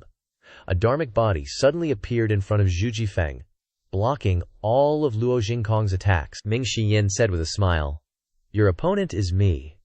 An unlucky pig had an incoming sword stuck in its butt, and it complained in pain. Holy moly, what bad luck! Lu Jingkong's eyes seemed to burn with fire. You can block my attack. Ming Xiyin waved his hand dismissively. Trisk, they're right. You really are shameless, old man. Luo Jingkong turned his head to look at Lu Zhou and said coldly, You killed my son, and I'll kill your disciple. That seems fair. He no longer looked at Lu Zhou but focused on Ming Xiyin floating in midair. Luo Jingkong held up his right hand, and narrow streaks of primal chi appeared between his fingers. A treasured sword suddenly flew out from the row behind him, Bipe sword. The Bipe sword spun in Luo Jingkong's palm. Luo Jingkong and the sword suddenly burst into flames. Luo Jingkong then jumped and soared into the air. His eyes were filled with murderous intent. Sword beams formed a storm-like assault. Luo Jingkong put in even more effort. You're just at the one-leaf stage, how dare you challenge me? Nearby, a chubby guy exclaimed, That's a heaven-grade weapon. Fancy weapon, huh? Ming Xiyin retracted his dharmic body and descended. Boom, boom, boom. The separation hook appeared. The youth Ming Xiyin's eyes were just as fierce as the old man's. Suddenly, Ming Xiyin broke through the sword beams. Dodging and darting forward, the separation hook slashed straight ahead. Luo Jingkong slightly lifted his hand, and the collision of ki created a shocking sound. Luo Jingkong quickly retreated. The surrounding crowd, witnessing the intense situation, couldn't stop exclaiming. Amazing! That close-quarters attack was excellent! No wonder he's a disciple of the Evil Sky Pavilion. He knows to avoid the sharp edge and play to his strengths. This close-quarters attack is no joke. Under the influence of the heaven-grade weapon separation hook, Luo Jingkong had to take several steps back to barely stabilize his body. Ming Xiyin stood upright and smiled. Who told you I'm only at the one-leaf stage? Luo Jingkong raised an eyebrow. 2 leaves wouldn't make a difference either. Ming Xiyin smiled again. Who told you I'm only at the 2-leaf stage? The audience was shocked. But when Ming Xiyin looked down, the circle emitting a golden light under his feet shone again. The circle under the ground unexpectedly grew larger and larger, perfectly encompassing Ming Xiyin. It's the Buddhist's mirror platform again. There's a Buddhist expert around here. The mirror platform is considered a type of formation that can only be used once after being set up. If you want to continue using it, a Buddhist master nearby must cast the spell. This proves that there's a Buddhist master hiding in the shadows, assisting the Heavenly Sword Sect. Seeing this circle of light, Ming Xiyin couldn't help but wonder, is this the backing the Heavenly Sword Sect has to set up a life-and-death arena? At the same time, behind Luo Jingkong, suddenly about 10 people flew over. A voice echoed, "Seek tolerance and magnanimity." The crowd standing around the lotus platform were all attracted, and the nuns of the Yunzhou nunnery around them let out bursts of exclamations. More than 10 nuns descended and bowed to the group. This humble one is Wu Senian of Yunzhou nunnery. Greetings to all benefactors. The appearance of Dharma Master Wunian of Yunzhou nunnery silenced the entire lotus platform. The fatty nearby exclaimed in shock. With such help from the Heavenly Sword Sect, the outcome is still uncertain. Ho Wu Dao turned his head to look at Lu Zhou, who was closing his eyes to rest, and said softly, "Did Pavilion Master know?" Lu Zhou still didn't open his eyes and said, "Of course." Lu Zhou was already mentally prepared for the opponent to have support, and not just one group. Lu Zhou Jingkong clasped his hands at Wu Zhaonian. "Thank you, Dharma Master, for your assistance." No one expected Yunzhou nunnery to choose to help the Heavenly Sword Sect. Wunian looked at Luo Jingkong, one hand clasped in front of her chest, gently chanting a Buddhist mantra and waving her horsetail whisk. Under Luo Jingkong's feet, a light blue circle of light appeared, sparkling with specks of light. The fat guy quickly recognized it as the Buddhist's healing technique, universal salvation. Luo Jingkong was very moved and spoke again. "Thank you, Dharma Master." Wu Shenyan nodded slightly and turned to look at Ming Xiyin, saying, "Benefactor, this humble nun has been observing in the pavilion over there for a long time. The Heavenly Sword Sect has been seriously injured. The Nether Sect bullying the weak with their strength is not the way of a gentleman." Ming Xiyin grinned. "Haha, why are you talking to me about the way of a gentleman? Am I a gentleman? I just like bullying the weak with my strength, so what? If you're not convinced, come and fight me." After saying that, Ming Xiyin looked up at his master. "I freaking love this feeling of a dog relying on its master's power." Wu Tianyan replied, "Benefactor, why must your words be so vulgar? Justice resides in the hearts of people. Where there's smoke, there's fire." This humble nun couldn't bear to watch any longer, so I came out to discuss the principles with you. Ming Xiyin rolled his eyes. "Another nun who likes to preach principles," Wu Sinian continued. "This humble nun only wants to settle things peacefully, and does not want to aggravate the situation." Ming Xiyin laughed. "Why didn't you come out when he was beating up people from the Nether Sect just now?" "Now you're running out to protect your little sweetheart." Wu Kanian was speechless upon hearing this, as she was extremely angry. Wu Kanian was a master of Yunzhou nunnery, and had always been respected and praised by the world, so how could she endure such humiliation? Just as she was about to get angry, Wu Kanian, the call suddenly entered the ears of everyone around the lotus platform, and they all heard the sound very clearly. The sound came from the cloud-piercing flying chariot. The crowd looked up. Dharma Master Wunian looked up, a trace of surprise appearing on her old face, and then immediately said, "Old benefactor." Lu Zhou slowly opened his eyes and stood up, stepped to the edge of the flying chariot, put his hands behind his back, and observed the scene below. Lu Zhou asked, "You recognize this seat?" Wu Xinian shook her head. "First time meeting you." Lu Zhou continued to ask, "How is Jingyan doing lately? Does the old benefactor know my master?" Wu Zhanian was shocked in her heart, and her voice became excited. Lu Zhou sighed and said, "It is the teacher's fault for not teaching strictly. How can Jingyan have a disciple like you who can't distinguish right from wrong?" Wu Xingyan glared in surprise. Why did the old benefactor say these words? This Siat originally thought that bestowing the jade whisk to Jingyan would allow her to cultivate in peace and manage Yunzhou nunnery. What a pity. Speaking of the 3 words jade whisk, Wu Minian's expression immediately changed. The jade whisk comes from the nether sect. The crowd immediately burst into an uproar. Seeing Wu Jianyan's unsightly face, Luo Jingkong quickly said, "Dharma Master, don't be deceived by this old devil, help me." Lu Xingkong stood in front of Wu Nian, looked up at Lu Zhou. "Too arrogant, old devil. Do you think this old man is afraid?" Lu Zhou looked at the pavilions around him. He had always wondered where the other person hiding in the shadows, helping the Heavenly Sword sect, was hiding. Isn't he showing himself? This seat thought that you, as the former sect leader of the Heavenly Sword sect, would be able to distinguish right from wrong, but the events that just happened on the Lotus platform have greatly disappointed this seat. Lu Zhao's voice was both strong and gentle, calm and full of righteousness and morality, but he exterminated the entire clan, claiming to be the righteous path but speaking vulgar words, and still does not know himself or others, stubbornly believes that he is right, and all the faces of the sect leaders of the Heavenly Sword sect have been lost by you, old fool. You, Luo Jingkong, suddenly felt a tightness in his chest, especially since these words came from Luo Zhao's mouth. The killing power was even stronger. Ming Shiyin seized the opportunity to add another knife. Could it be that you don't know everyone is laughing in your face? Laughter spread from all around the Lotus platform. Does anyone care if you are righteous or demonic? A famous sect or a small sect? They only remember the acts that Luo Chengfeng committed that made people despise him. Right now, all Luo Jingkong heard was cold laughter from all sides, and the insults just kept getting worse. Luo Jingkong, what a waste of living for so damn long. You can't even beat someone else's disciple, yet you dare to challenge their master? You're shameless. This old geezer thinks way too highly of himself. He's just an old, weak dog barking nonsense. Utterly shameless. Tui. Luo Jingkong's eyes went wide, and all the air that had been building up in his chest forced out a mouthful of blood. Sect leader. Sect leader. The Heavenly Sword sect disciples cried out in worry. Luo Jingkong's eyes were bugging out like they were about to pop, and his chest heaved violently. Seeing this, Abbot Wu Nian immediately said, "Amitabha, quickly, stand back." The Heavenly Sword sect disciples took a step back. Wu Nian waved her jade whisk, and a faint blue light fell on Luo Jingkong. "Tui?"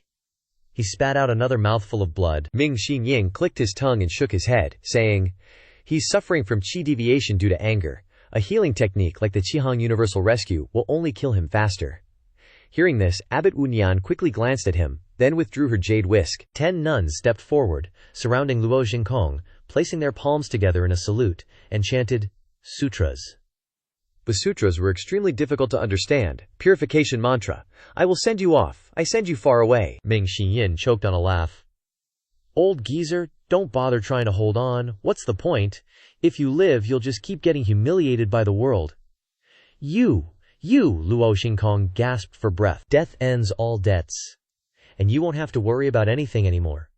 Take my advice. Close your eyes and go on your way. Anyway, you have no chance of beating my master." "This way is good too. You'll be the first opponent Maltianges makes die of anger. It's kinda glorious, you know." Tui.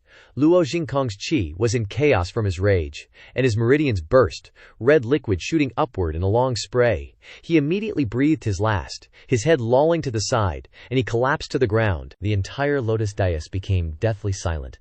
The nuns chanting the purification mantra also stopped. The audience looked blank, not understanding what had just happened.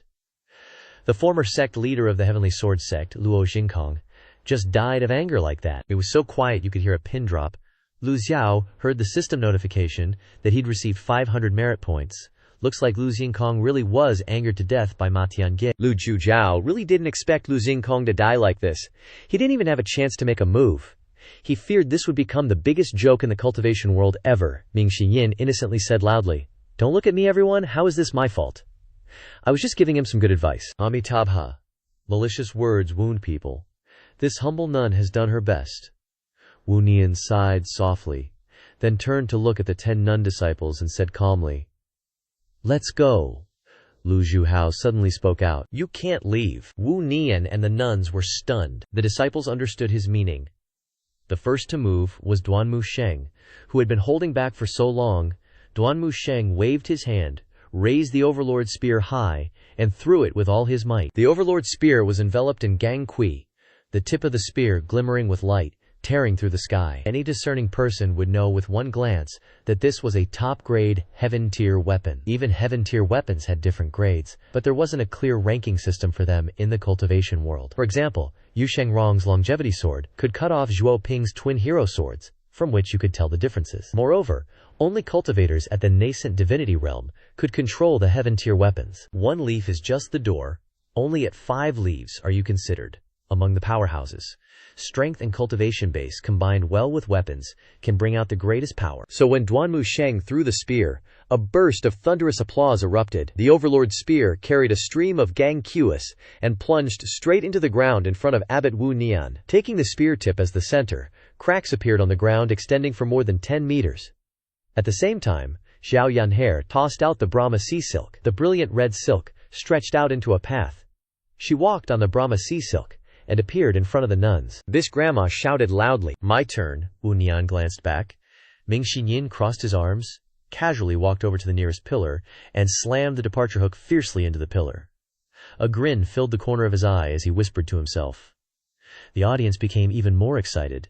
Perhaps because of the opponent's identity, their excitement was even higher than before. After the affair with Heavenly Sword Sect's Luo Jingkong, most people felt disgusted by the Heavenly Sword Sect's ways of doing things, and the nuns of the Yunzhao Temple seemed hypocritical and annoying to everyone. Wu Nian asked in confusion, "Amitabha, what does this old benefactor mean by this?" Lu Zhou stood on the flying chariot looking down at Abbot Wu Nian, his gaze falling on the jade whisk in her hand. "Leave the jade whisk and cripple your cultivation. Then you can leave." Abbot Wu Nian and the nuns were speechless. Lu Zhao's voice was unhurried, neither loud nor soft, as if he were saying something very ordinary and unremarkable. But because of Lu Zhao's identity, everyone fell silent and listened when he spoke. Although Lu Zhou did not use primordial qi to transmit his voice, everyone could hear him clearly. Wu Nian appeared innocent. "Old benefactor, Yunzhao Temple, and Ma Tiange have no grudges. Why must you target this humble nun?" Lu Zhou sighed and shook his head, not bothering to question her, but simply said, "Did Jingyan never tell you?" Abbot Wu Nian didn't understand. Her intuition told her that the sect leader of the Ma Tiange on the flying chariot had a special relationship with her master, Jingyan. She entered Yunzhao Temple from a young age and grew up there, taking Jingyan as her teacher. But in the past 100 years, she had never heard her master mention Ma Tiange even once. Abbot Wu Nian put one hand in front of her chest. "Old benefactor, this humble nun is confused. Please explain clearly," Lu Zhou scolded. Shameless, Lu Zhou could know about this because of Ji Tiandao's memories. Recalling the events that happened 100 years ago, Ji Tiandao's memory of this was extremely clear, but unfortunately things had changed and the scenery was no longer the same. Wu Jianyan questioned. "Old benefactor, why the name-calling?" The 10 nuns behind Wu Nian immediately formed a battle formation, surrounding Dharma Master Wu Nian in the center. Wu Nian muttered scriptures. The 10 nuns of the Buddhist sect also put one hand in front of their chests, chanting. Dharma Master Wu Nian sighed and said to Lu Zhou, "Although this humble nun does not know what the relationship between the old benefactor and my teacher is, this humble nun has a clear conscience." If this humble nun could invite the old benefactor to Yunzhao nunnery, this humble nun would be willing to discuss the Tao with the old benefactor. Farewell. Wu Nian and the group of nuns decided to leave together. With the formation protecting them, circles appeared under the feet of the 10 nuns, which was an upgraded version of the Mingjing stage that could move with their steps. There were complex patterns and unique energy fluctuations within the circle. The square-faced cultivator pointed and said loudly, "This is one of the most commonly used tricks, and also the most difficult auxiliary trick of the Buddhist sect. The 10 of them float in the air, with Wu Nian as the center. A halo covers all 10 of them, and then they fly up." Duanmu Sheng snorted lightly and stepped into the air, arriving instantly. The Overlord's spear on the ground was quickly drawn in by a surge of energy, emitting a buzzing vibration. Whoosh! The Overlord's spear flew back into Duanmu Sheng's hand. Duanmu Sheng thrust forward with his spear. This is Duanmu Sheng, the 3rd disciple of the Evil Sky Pavilion. It is said that he cultivates the Heaven One technique with extreme domineering ferocity. Seeing it with my own eyes today, the rumors are indeed true. The circle lit up. Boom! The Overlord's spear struck the halo. The 10 of them continued to fly up. Duanmu Sheng glared and shouted, "100 Tribulation Cave Illumination!" The 2-leaf golden lotus Dharma body appeared beside him, the 2 lotus petals rapidly spinning. The speed was so fast that it looked like 10 petals combined into one. Dharma Master Wu Nian shook her head and sighed, "Amitabha, let us all board the small boat and cleave through the waves." Dharma Master Wu Nian frowned. Amitabha, break! The jade whisk suddenly emitted a burst of light, and grains of Gangqi fell from within the halo like a torrential rain. The chanting of the 10 nuns grew louder and louder. This novel fighting style of the Buddhist sect shocked everyone, leaving them gaping in astonishment. A pillar of Gangqi shot towards Duanmu Sheng's 100 Tribulation Cave illumination. Everyone focused their attention on Duanmu Sheng, the third disciple of the Evil Sky Pavilion. Duanmu Sheng swept the Overlord's spear horizontally. Bang bang bang, the Dharma body blocked the rain of Gangqi, but due to the force of the impact, Duanmu Sheng had no choice but to descend. When he landed, his 2 feet stomped hard on the marble floor, causing stone fragments to fly everywhere, and huge cracks appeared on the ground. The audience all retreated, but their eyes remained fixed on the sky. Let me! Hua Yuexing stood on the roof of the flying chariot, drawing his bow. Hua Yuexing shot an arrow, his Gangqi flowing like water and clouds. Boom! A loud explosion rang out. The square-faced cultivator exclaimed, "There's even an archer! The Evil Sky Pavilion is too heaven-defying." Although this arrow could not break the Mingjing stage of the Buddhist sect, the power of this arrow is probably at the nascent soul realm. As soon as he finished speaking, 10 more Gangqi arrows shot out, streaking through the air with 10 golden lights. The nuns and Wu Nian continued to maintain their defensive formation. At this moment, Zhao Yan'er and Ming Shiyin also rushed forward like lightning. The scarlet heaven-splitting silk bloomed in the sky like a rose, attracting the attention of most of the cultivators. Ming Shiyin's eyes were firm, and the separation hook in his hand shone with a strange color. Ming Shiyin, Zhao Yan'er, and Duanmu Sheng all charged towards Wu Nian. Seeing this scene, Dharma Master Wu Nian let out a soft hum and said, "You are seeking death, Amitabha." Her eyes flashed with killing intent, and 4 Buddhist Dharma seals flew out from the jade whisk. The 10 nuns suddenly scattered, forming a large circle. The halo under their feet was stretched out, becoming extremely large, almost covering the entire center of the lotus platform. The energy in the halo poured down below like a flood. Wu Nian muttered, "Another little girl, a pretty little girl, her name is." Immediately after, Wu Nian unleashed the skill Boundless Sea of Suffering. The sound of chanting scriptures concentrated in one place. A feeling of suffering enveloped the surroundings, causing those nearby to fall into a state of mental and physical exhaustion. Ming Shiyin, Zhao Yan'er, and Duanmu Sheng were all enveloped by this energy and could not advance. Just as Hua Wudao was about to get up, Lu Zhou, who was sitting next to him, raised his hand to stop him. Lu Zhou took out a card-type item and said coldly, "I will personally reap the consequences of the karma that I have sown." Hua Wudao nodded slightly and stepped aside. The observing cultivator commented, "The Evil Sky Pavilion's ancestor is finally about to make a move." All the cultivators behind them stood up. Lu Zhou stepped into the void and flew out of the cloud-piercing flying chariot. Everyone's eyes immediately focused on Lu Zhou. The aura on his body was not strong. He slightly raised his hand and said, "Shameless." A low and powerful hum reverberated throughout the lotus platform, reaching the ears of Dharma Master Wu Nian and her nuns. They saw Lu Zhou stepping into the air and appearing, and their hearts immediately tightened. The Evil Sky Pavilion's ancestor has finally made his move. Lu Zhou gently waved his sleeve, flicking forward in a relaxed and unhurried manner. The space slightly trembled, and primordial energy gathered in the palm of his hand, as if space itself was twisting. A giant bind character, as large as a hand, rapidly shot forward. Some discerning people recognized the origin of this bind character at a glance. Binding curse! This binding curse flew even faster than Hua Yuexing's Gangqi arrows. There was no grand display, nor was there any dazzling light. Bang! The bind character, looking like a shooting star, effortlessly flew through the halo of energy, piafed. Before anyone could react, the binding curse struck Dharma Master Wu Nian. How is this possible?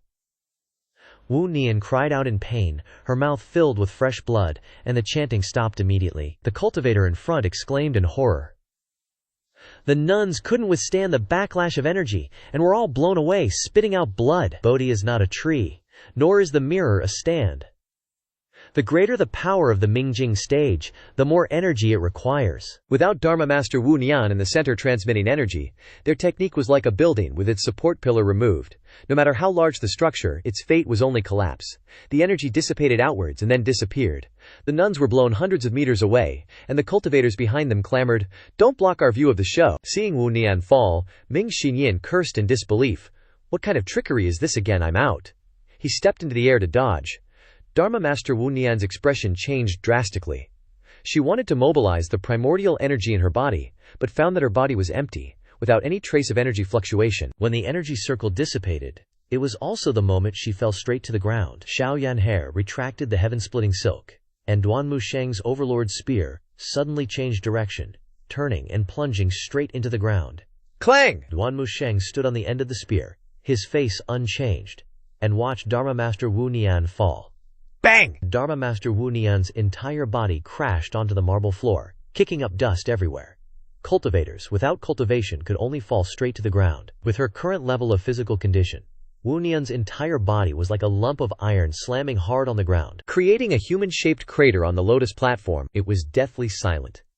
The audience rubbed their eyes, unable to believe what they were seeing. The #1 expert of Yun Zhao nunnery was laid flat by the Evil Sky Pavilion's ancestor with a single strike. A cultivator raised a large sign, "Line up if you want to see the next good show." Meanwhile, Lu Zhou remained perfectly calm, as if he hadn't expended much effort at all. Hua Wudao exclaimed in admiration, "Pavilion Master's methods have truly broadened my horizons." Hua Wudao was also considered to be knowledgeable. This binding curse technique was almost impossible to execute without extremely high cultivation, let alone with Dharma Master Wu Nian being strengthened by the Mingjing stage. Pavilion Master is too strong. Whoosh! With a flicker, Lu Zhou left the flying chariot. Lu Zhou descended from mid-air, one hand behind his back, the other stroking his beard. The crowd around him didn't even dare to breathe, their eyes wide open as they stared at the #1 demonic master below. Wu Nian was sprawled out next to a pile of rubble, her horsetail whisk flung not far away. Her eyes were filled with fear and disbelief. A thread of blood trickled from the corner of her lips, her face was pale, and her lips trembled uncontrollably. She tried to push herself up but couldn't move an inch. Jade whisk. Lu Zhou flicked his hand slightly, and the jade whisk flew into his palm. The system notification popped up. Jade whisk retrieved. Requires re-refining before use. Lu Zhou recalled the events from 100 years ago. Although these were just Ji Tiandao's memories, they felt like his own, leaving a very clear aftertaste, as if he had fallen into a strange realm. At that time there was a nun holding an alms bowl, begging Ji Tiandao. "Benefactor, give me a coin and I won't bother you," Ji Tiandao coldly and decisively replied with one word. "Get lost." On Yunzhao Peak, the nun kept pestering him. "Will you give or not?" Ji Tiandao was still very decisive. "No, I'll leave immediately if you give me a coin." Debating scriptures on Yunzhao Peak, watching the moon on Ziha Mountain, fishing at Baiye Lake, every scene flashed vividly before Lu Zhao's eyes. The nun continued to say, "Amitabha, if Benefactor Jian doesn't give, you will go to hell," Ji Tiandao still insisted. "Scram, don't bother me." As if thinking of something, Lu Zhao asked, "Is Jing Yan still well?" Wu Nian's eyes widened as she looked at the old man in front of her. "My teacher has long since passed away." Hearing the words "passed away," Lu Zhao's attitude remained calm. Lu Zhao sighed softly. Birth, old age, sickness, and death, the cycle of reincarnation. There is no reason in this world for all living beings to be reincarnated. Living is the greatest principle. Xiao Yanhe saw that her master seemed troubled, and she was secretly surprised. Since joining the Evil Sky Pavilion, she had never heard of her master having any friends, male or female. Now, suddenly, a former female mage appeared. According to her master, the relationship between the two was not bad. Lu Zhao being like this suddenly surprised all three of his disciples. Xiao Yanke curiously raised her head and asked, "Master, who exactly is Jing Yan?" Lu Zhao didn't answer her, but looked at Wu Nian and opened his mouth to ask, "Who ordered you to meddle in my affairs?" Wu Nian shook her head. "No one ordered me. This poor nun accepts defeat. I accept defeat." Lu Zhou keenly noticed her choice of words. Gamble. What gamble? Betting on which side is still standing on the lotus dais. Betting on whether the Heaven Sword sect wins or the Evil Sky Pavilion fails. Wu Nian coughed and spat out another mouthful of blood. She tried to support herself on the ground again. Russell. Finally, using all her strength, she managed to crawl out of the pit. Seeing Wu Nian's miserable state, the audience was secretly shocked, swallowing their saliva in amazement. The methods of the #1 demonic master of the time were unexpectedly so terrifying. Lu Zhukao continued to ask, "Where is Jing Yan buried?" Wu Nian immediately replied, "Near Yunzhao Peak, inside Baiye Lake." Lu Zhao was silent for a moment. Then he shook his head and said indifferently, "I remember that the Jade Whisk recognized Jing Yan as its master. How did it fall into your hands? Answer honestly. If there is one lie, then next year on this day will be your death anniversary." Wu Nian's whole body trembled slightly. She originally thought that with her ability, even if she wasn't a match for the Evil Sky Pavilion, she could at least leave comfortably without having to look at their faces. Now she realized how ridiculous her thoughts were. Wu Nian said in a low voice, "After my teacher passed away, this poor nun had no choice but to take over as the abbess of Yunzhou Nunnery. The jade whisk was bestowed upon this poor nun by my teacher." After speaking, Wu Nian cowered. Lu Zhou looked at Wu Nian and said, "Shameless thing, how could Jing Yan have a disciple like you?" Wu Nian was silent. She had no more words to say. Lu Zhou put his hands behind his back and said indifferently, "I will take back the jade whisk and cripple your cultivation. Do you accept it?" Hearing this, Wu Nian's eyes widened immediately. No, no, no. She was both frightened and flustered, and hurriedly crawled to Lu Zhao's side. The arrogance and sense of superiority from before had completely disappeared, leaving not a trace. Just as Wu Nian was about to grab Lu Zhao's sleeve, she was knocked back by a surge of energy. The square-faced cultivator continued to speak. The nuns of Yunzhou Nunnery all fly up and gather in the air. At the same time, from the lotus dais in the distance, there was a voice from the third pavilion. "Withdraw, the plan has failed." From the fifth pavilion, "The plan has failed. Retreat." From the eighth pavilion there was also a voice. "The plan has failed. Everyone retreat." In each pavilion, a large number of cultivators left as quickly as possible, not daring to look back even once. But in the ninth pavilion, an order suddenly rang out. "Prepare to act!" Lu Zhou didn't bother to look at the 10 nuns, but walked towards Wu Nian. When the 10 nuns gathered in the air and flew over, Duanmu Sheng's and Bawang Zhang's figures flashed. Duanmu Sheng's Bawang Zhang once again burst out of the ground. Bawang Zhang pierced through one person. Zhao Yanxer swung her Sky Brahma ribbon, strangling another nun's neck, successfully killed 2 divine court realm targets, earning 300 merit points. At the same time, Hua Yuexing concentrated and resolutely drew his bow. "Leave the rest to me." The 3 of them listened to Hua Yuexing and stood still on the spot. A series of arrows flew straight into the bodies of the remaining nuns without deviating an inch. Peefed, PFFT, PFFT. 7 arrows scattered in the air and shot towards the remaining 7 nuns of Yunzhou Nunnery. All 7 of them spat out blood and fell straight down. Hua Yuexing said awkwardly. "Really, I'm sorry, I was a little short on strength," Ming Xinyin continued. "It's alright, just use a little more force next time and it'll be fine." "Thank you, 4th senior brother, for the encouragement." Threads of blood appeared in Wu Nian's eyes. She looked at the 10 nuns with unwillingness. Karma. It really is karma. Wu Nian wanted to stop it, but sadly, everything happened too fast, she couldn't do a thing. At the same time, Lu Zhou didn't hesitate to raise his hand. Even though he only had a divine court realm cultivation base, he was still more than capable of dealing with someone whose cultivation was restricted. Primordial qi condensed, forming a surge of energy in his palm, which then flew towards Wu Nian's dantian. Bam! Wu Nian was sent flying. She screamed miserably, writhing in pain on the ground. Lu Zhou, with his hands behind his back, said, "The owner of the jade whisk should be someone untouched by the world's dust, undisturbed by worldly affairs, and unmoved by fame and fortune.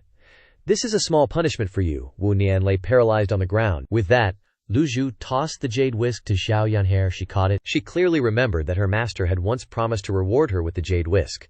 Who knew it had already been given away? She examined the jade whisk in her hand for a moment. She used to think it was some kind of great treasure, but now seeing that old granny use it, she couldn't help but shudder slightly. "Master, your disciple already has the Brahma Lutian. This jade whisk should go to a senior brother." With that, Zhao Yanxer immediately threw it to Duanmu Sheng. He thought about how the 4th's weapon didn't have any characteristics to speak of, and he guessed that junior brother must be feeling down. Seeing this, Duanmu Sheng quickly unleashed a surge of energy, hitting the jade whisk in midair, causing it to spin around and fly towards Ming Shiyin. "4th, take it, bro." Ming Shiyin reluctantly accepted it. Ming Shiyin rolled his eyes and said, No, this thing just isn't my style." He waved his hand, and the jade whisk flew back towards the cloud-chasing flying chariot.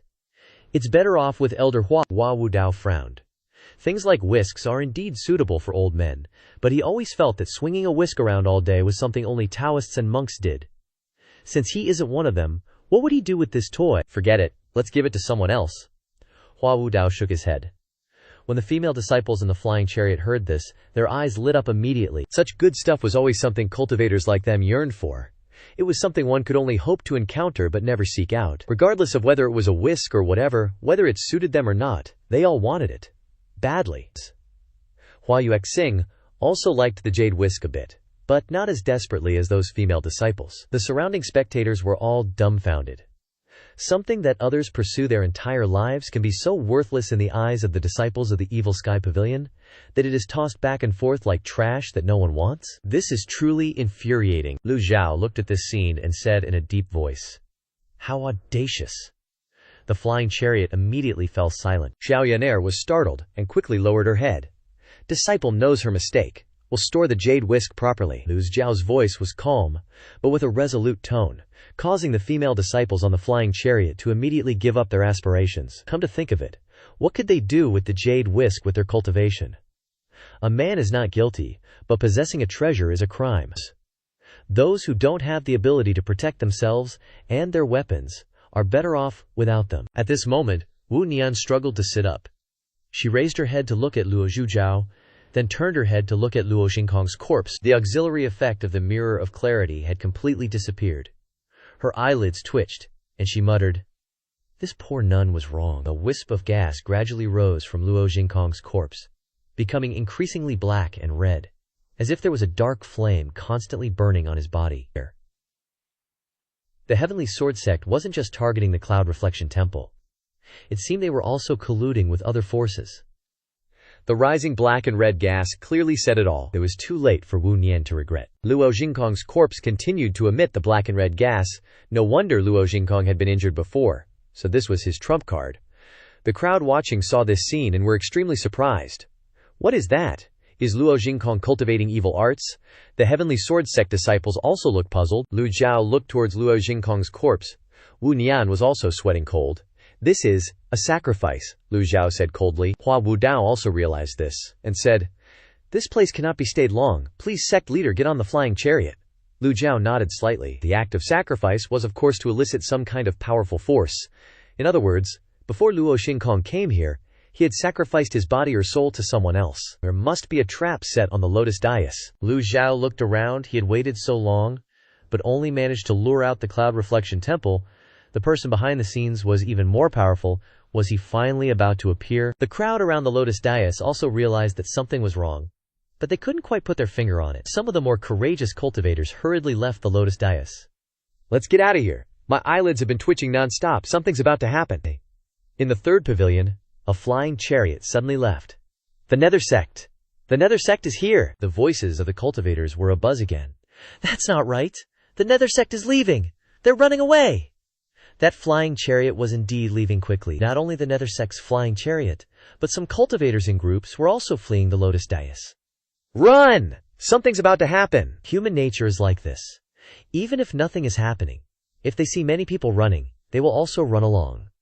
Hu Qi! Luo Xingkong's corpse was still performing the sacrifice. The crowd immediately panicked. Lu Zhao rose into the air, observing the surroundings. As soon as Zhao Yanhe saw the Nether Sect's flying chariot, she perked up. "Master, there's the Nether Sect's flying chariot. Should we chase after it?" Lu Zhao shook his head. The Nether Sect's flying chariot had already flown away. How could we catch up? Ming Xiyin and Duan Musheng rose into the air. "Boom! Rumble!"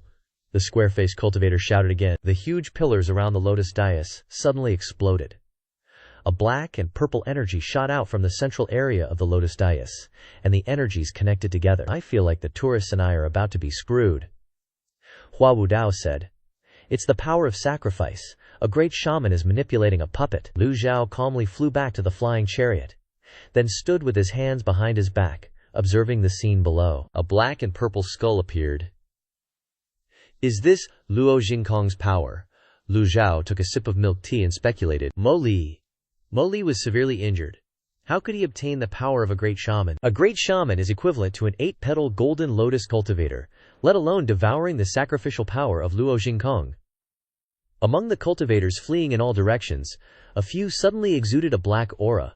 Hua Wudao said softly, "It's the art of control." It seems that the Heavenly Sword Sect has been preparing for this conspiracy for a long time. Lu Zhou took a few sips of milk tea and pondered.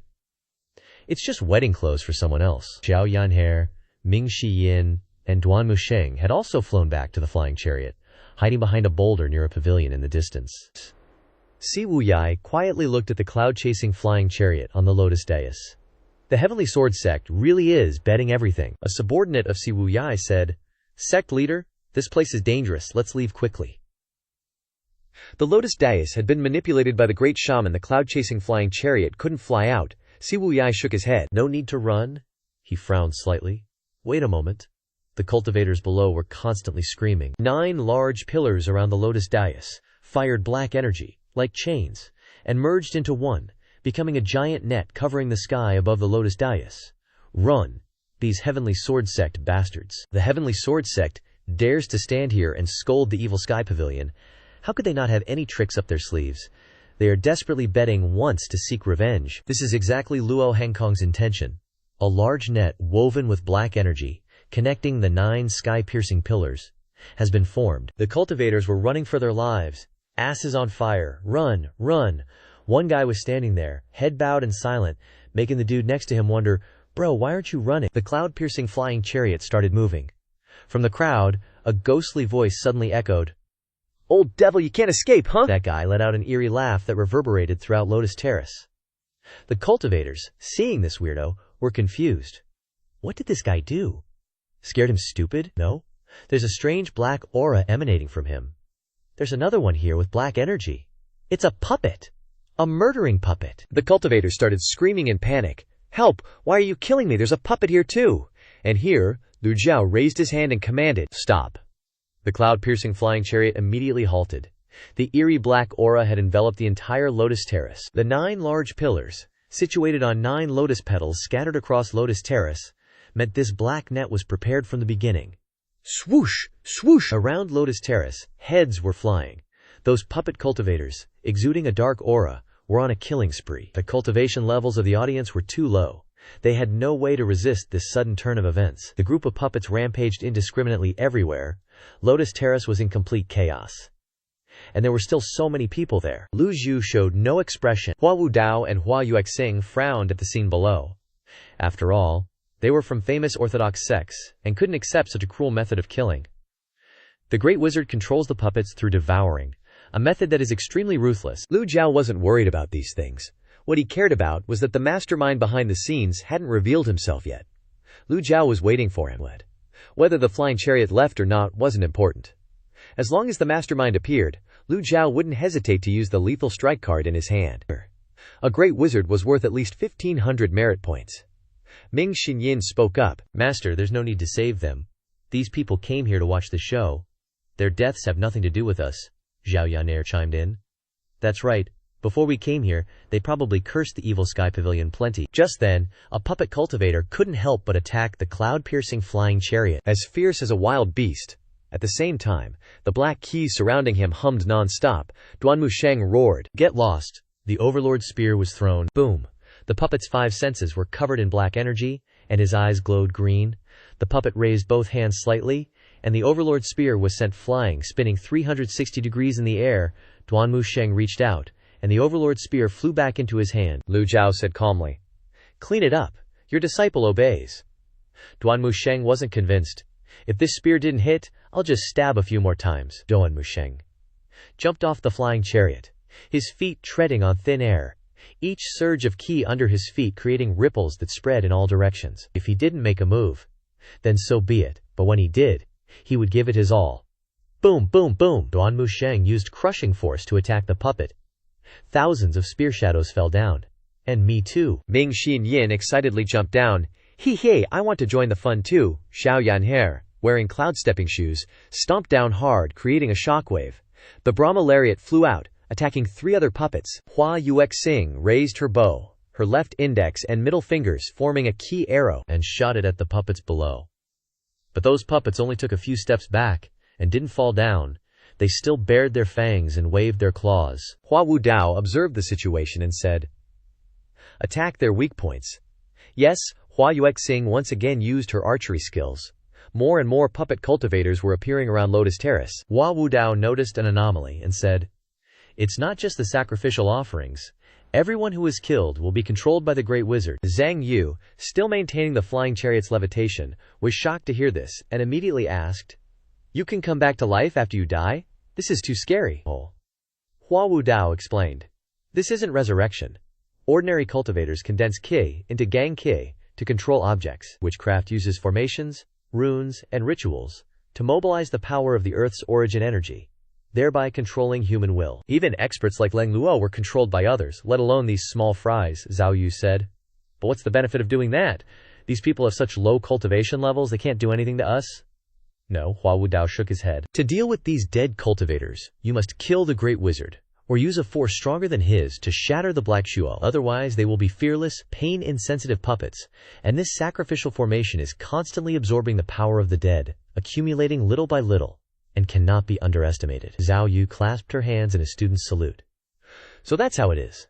Lu Zhou remained silent, his eyes constantly observing the battle below. He was wondering where the great wizard was hiding. Was the great wizard related to Mo Li? Or was he related to the fourth prince guarding the frontier that Hua Yuexing mentioned? As long as he could take care of this great wizard, he wouldn't have to worry about anything else. Boom, boom, boom, boom. Duanmu Sheng's entire body erupted with terrifying energy, and thousands of spear shadows finally shattered a puppet. Damn it, that was tiring. Why is this thing so hard to kill? Boom. Not far away, Ming Xinyan's separation hook also shattered a puppet. Ming Xinyan reminded his senior brothers, "Just break the witchcraft, they are already dead." Everyone looked at Ming Xinyan, whose figure flickered back and forth, constantly attacking the black energy patterns on the puppets' bodies. Everyone was slightly startled. Fourth is still the smartest. Duanmu Sheng saw two puppets approaching in the distance, and the Overlord spear immediately flew out, piercing through them, and the two puppets fell down again. Zhao Yanhe initially stood there stunned, but then her eyes flashed with determination to eliminate more than her two senior brothers. But more and more puppets were appearing around them. The number of puppets controlled by black energy on Lotus Terrace had reached 50. Hua Yuexing continuously fired arrows. Knowing their weaknesses, she frantically shot at the black energy lines. Although Hua Yuexing's cultivation level was not high, her archery skills were amazing. At a distance, she didn't need to run back and forth like Duanmu Sheng, and still managed to take care of quite a few puppets. The puppets fell to the ground, and the black energy flew out, absorbed by the chains in the air. Lu Zhou saw the anomaly and thought to himself, "No merit points? Does this mean that all these dead people are below the ocean of life realm? This trip is a loss." Lu Zhou shook his head. Fortunately, he has many disciples to help. If he were alone, he wouldn't know how many item cards he would have to use to deal with these people. He probably would have died long ago. Hua Wudao wasn't good at attacking, so he simply stood still on the flying chariot. From her spot, Zhao Yue observed the situation and exclaimed, "As expected, more and more puppets are attacking the cloud-piercing flying chariot." Suddenly, Hua Wudao used the Six Harmony Dao seal, and the light bloomed. In an instant, Hua Wudao's Six Harmony Dao seal enveloped the entire flying chariot. All the puppets that crashed into the Six Harmony Dao seal were blasted away. In the distance, Si Wuyai, observing this scene, immediately raised his eyebrows. Hua Wudao has indeed joined the Evil Sky Pavilion. Has the conflict from 20 years ago been resolved? The giant pillar trembled slightly as the black net relentlessly absorbed energy. Si Wuyai frowned deeply. Who could possibly use this method to absorb energy on the Lotus Dais? Setting up a formation is impossible, everyone knows that. But to use the pillar for a sacrificial witchery, that's beyond everyone's expectations. Who would have thought Luo Jingkong of the Heavenly Sword Sect would willingly sacrifice himself? The pillar actually became an advantage for the sacrifice. The leader of the Underworld Sect left, but now he's back. Should we go and say hello? The Underworld Sect's flying shuttle is hovering near the third pavilion. No need. Yes. Si Wuyai glanced at the Underworld Sect's flying shuttle, thinking, "Will senior brother lend a hand?" As soon as the Six Harmony Dago seal appeared, it blasted away the puppet cultivators. The cultivators fleeing everywhere were shocked, but they had no time to admire the Devil Heaven Pavilion. They just wanted to get out of the Lotus Dais ASAP. But the towering pillars around the Lotus Dais had formed a black shackle net, blocking their escape. From the outside, the Lotus Dais looked like a giant cage. Hua Wudao, watching the black mist being absorbed by the shackle net, said softly, "Pavilion Master, rest assured, as long as I'm here, the flying shuttle will be safe." Lu Zhou nodded slightly. With Hua Wudao's strength and cultivation, protecting the cloud-piercing flying shuttle was no problem. The point is, why set up such a large formation just to use witchery to control these low-level puppets? How can that be considered a match for the Devil Heaven Pavilion? Lu Zhou was carefully observing his surroundings. He noticed the location of Luo Jingkong's corpse. Now, only a puddle of water remained. No sign of Luo Jingkong. After all, he was a cultivator expert. The shackle net must have absorbed a lot of energy from him. Duanmu Sheng, Ming Shiyin, and Zhao Yanhe had taken care of quite a few puppets. The low-level cultivators below were still scattered like lambs trapped in a cage, waiting to be slaughtered. Luckily, cultivators' minds are stronger than ordinary people's. Many of them understood that, in this situation, there was no other way but to constantly avoid the attacks. Crackle, crackle. On the chains made of black energy, there was a slight sound like electricity flowing. A blue-black halo flickered and disappeared around the chains. Hua Wudao thought, "That person wants to kill everyone in the sacrificial area. What cruel methods." Each cultivator, after being killed by a puppet, would crazily rush to kill the 3 disciples. They grinned triumphantly. One puppet cultivator roared, "You can't escape!" Lu Zhou wasn't worried about his disciples' safety because he knew their abilities well.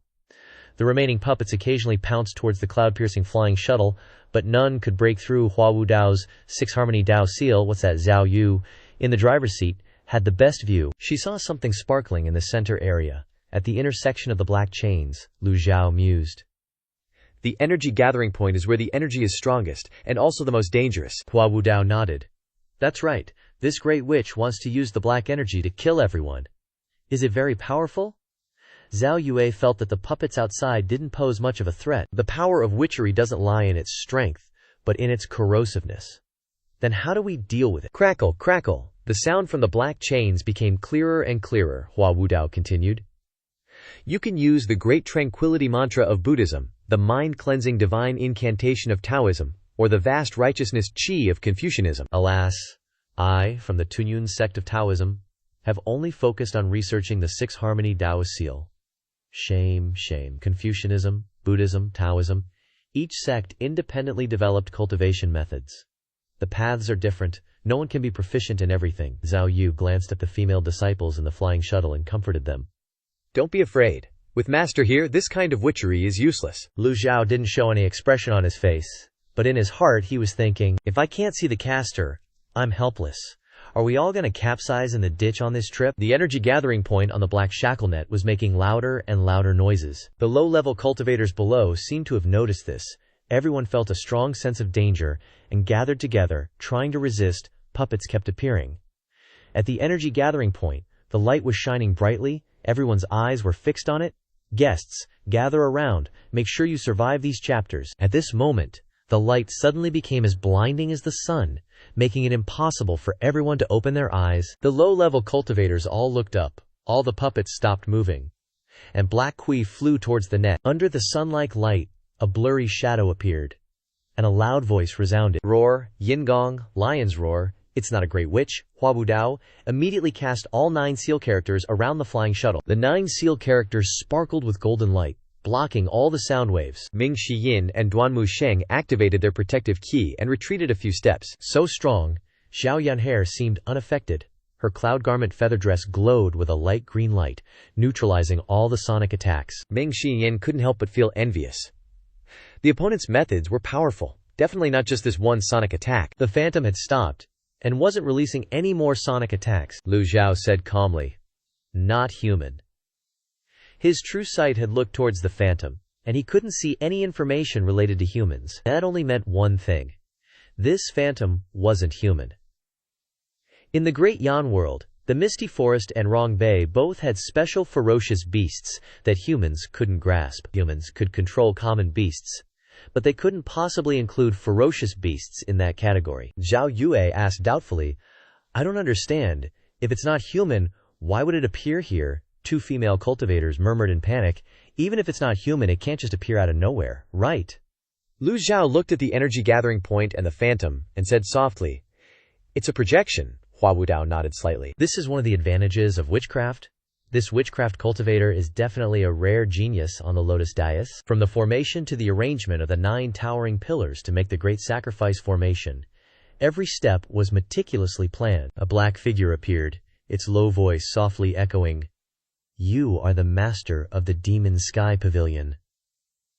The phantom's tone was slow, as if speaking underwater, the sound indistinct. Lu Zhou responded, Who are you? The phantom didn't answer but continued, I only hope you can break this formation. If it were a normal sparring match, cultivators wouldn't give a witchmaster so much time to prepare.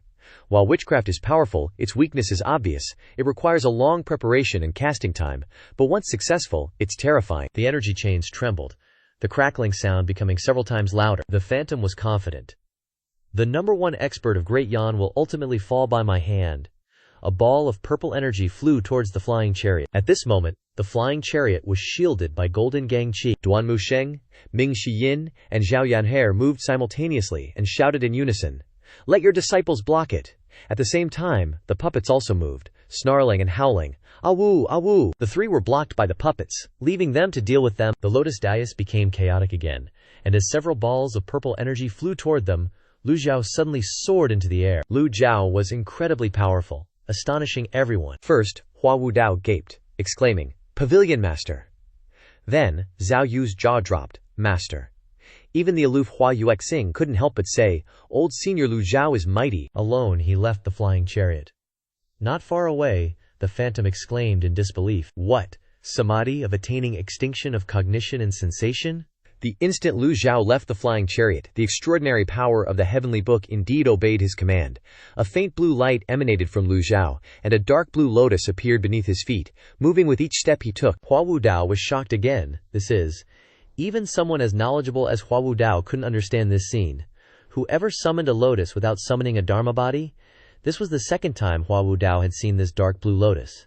The first time was when Lu Zhou was in seclusion. When the blue lotus burst with energy, the 9-character seal of the 6 harmonies Dao couldn't withstand a single blow, and was instantly shattered.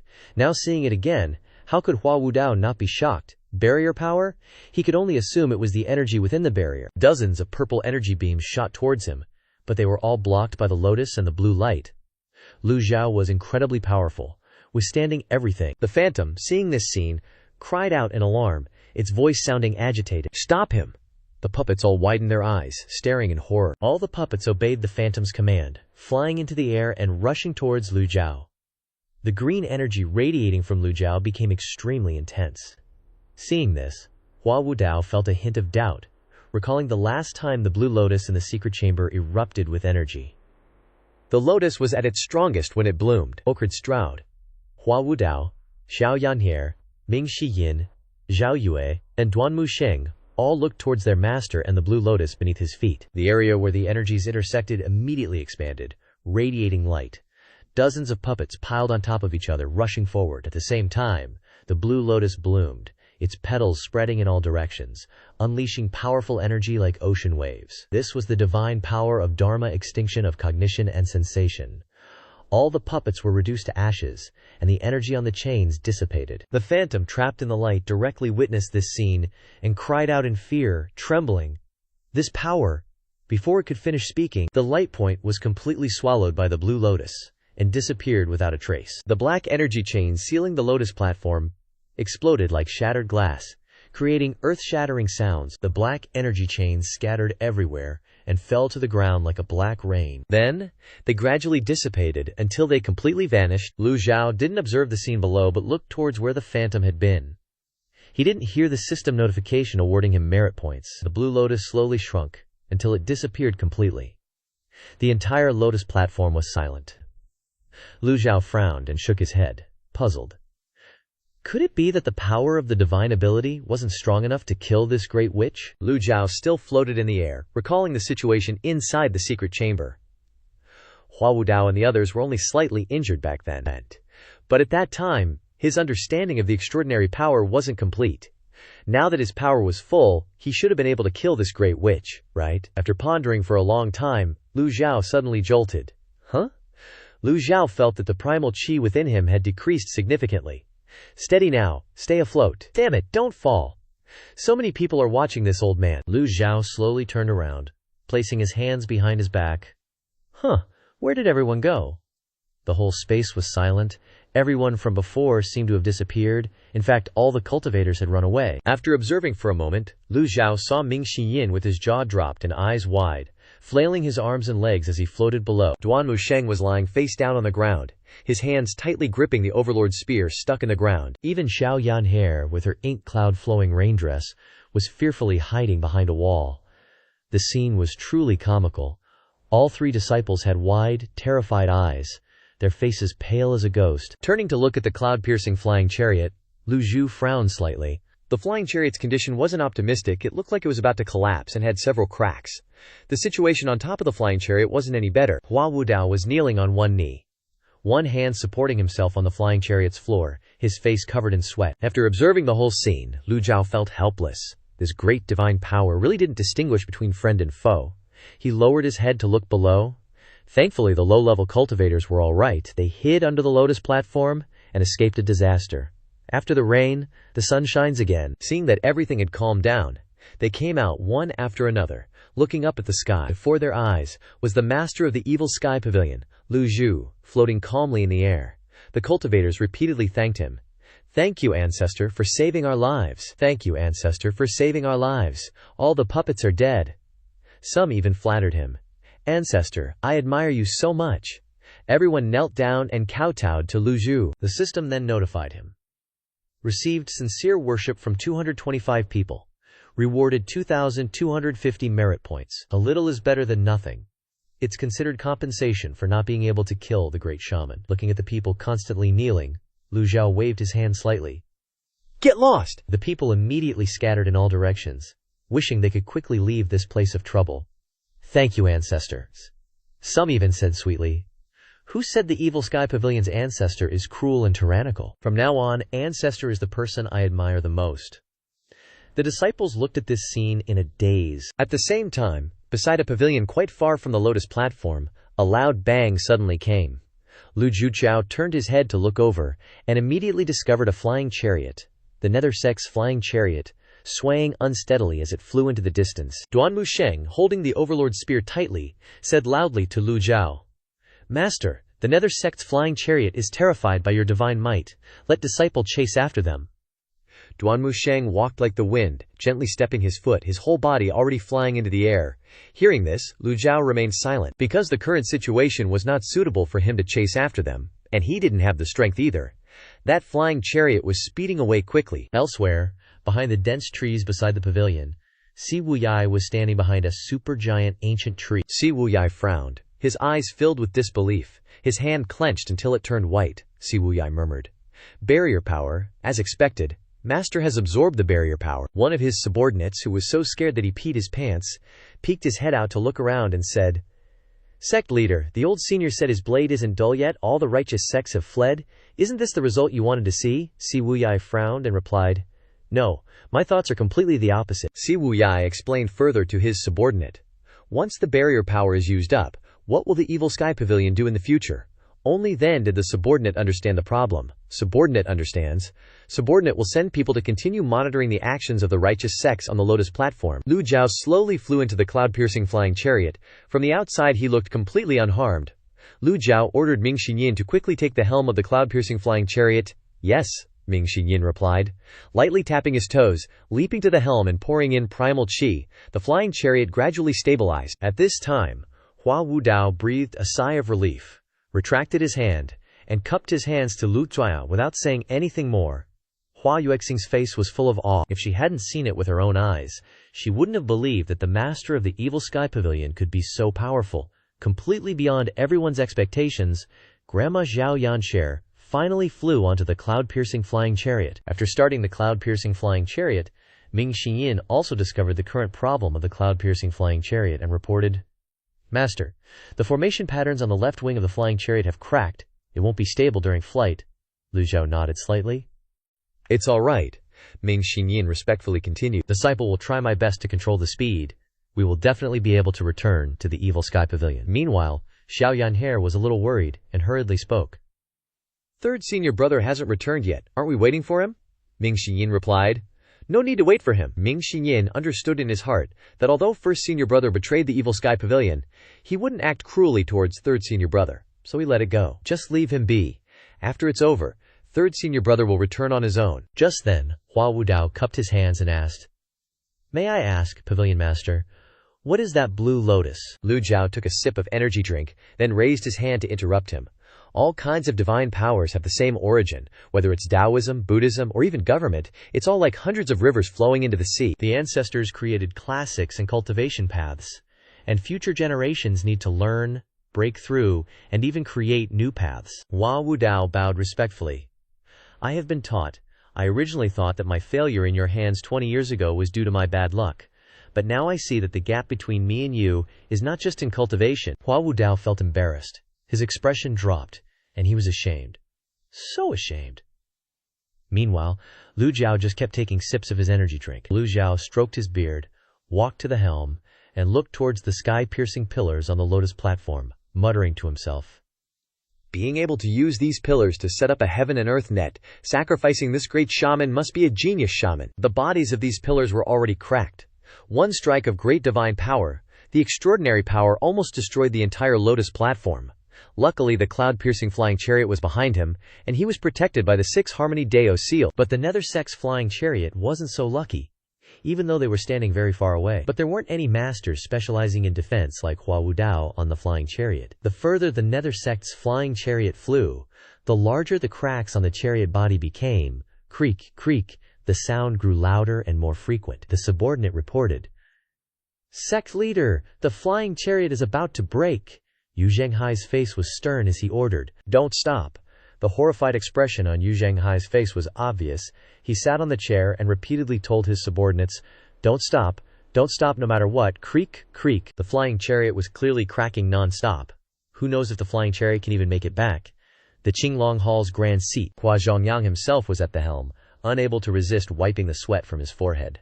You can't make a lake out of broken dikes. No matter how good his piloting skills are, this broken flying chariot can't perform. The formation patterns on the chariot body are broken, the cracks are getting bigger, and the flying speed is greatly reduced. The other seats behind him encouraged Hua Zhongyang. "Hang in there, Hua Zhongyang."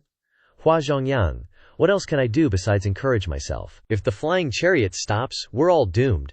They were nervously worried that Lu Zhou was chasing after them from behind. Once they were caught up, they would definitely die. Hua Zhongyang tried his best but couldn't hold on anymore, so he said, "Sect leader, the flying chariot can't take it anymore." Yu Zhenghai's expression was still extremely serious. He angrily shouted, "Shut up." Yu Zhenghai thought in fear. No matter how broken the flying chariot is, we have to run far away. The scene of the blue lotus blooming made him shudder.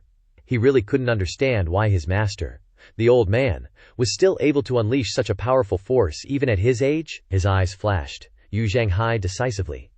In short, just run for your life. Even knowing that the following words would be very unpleasant, Hua Zhongyang mustered up his courage and said, "What subordinate means is that the current speed of the flying chariot isn't even as fast as us flying on our own."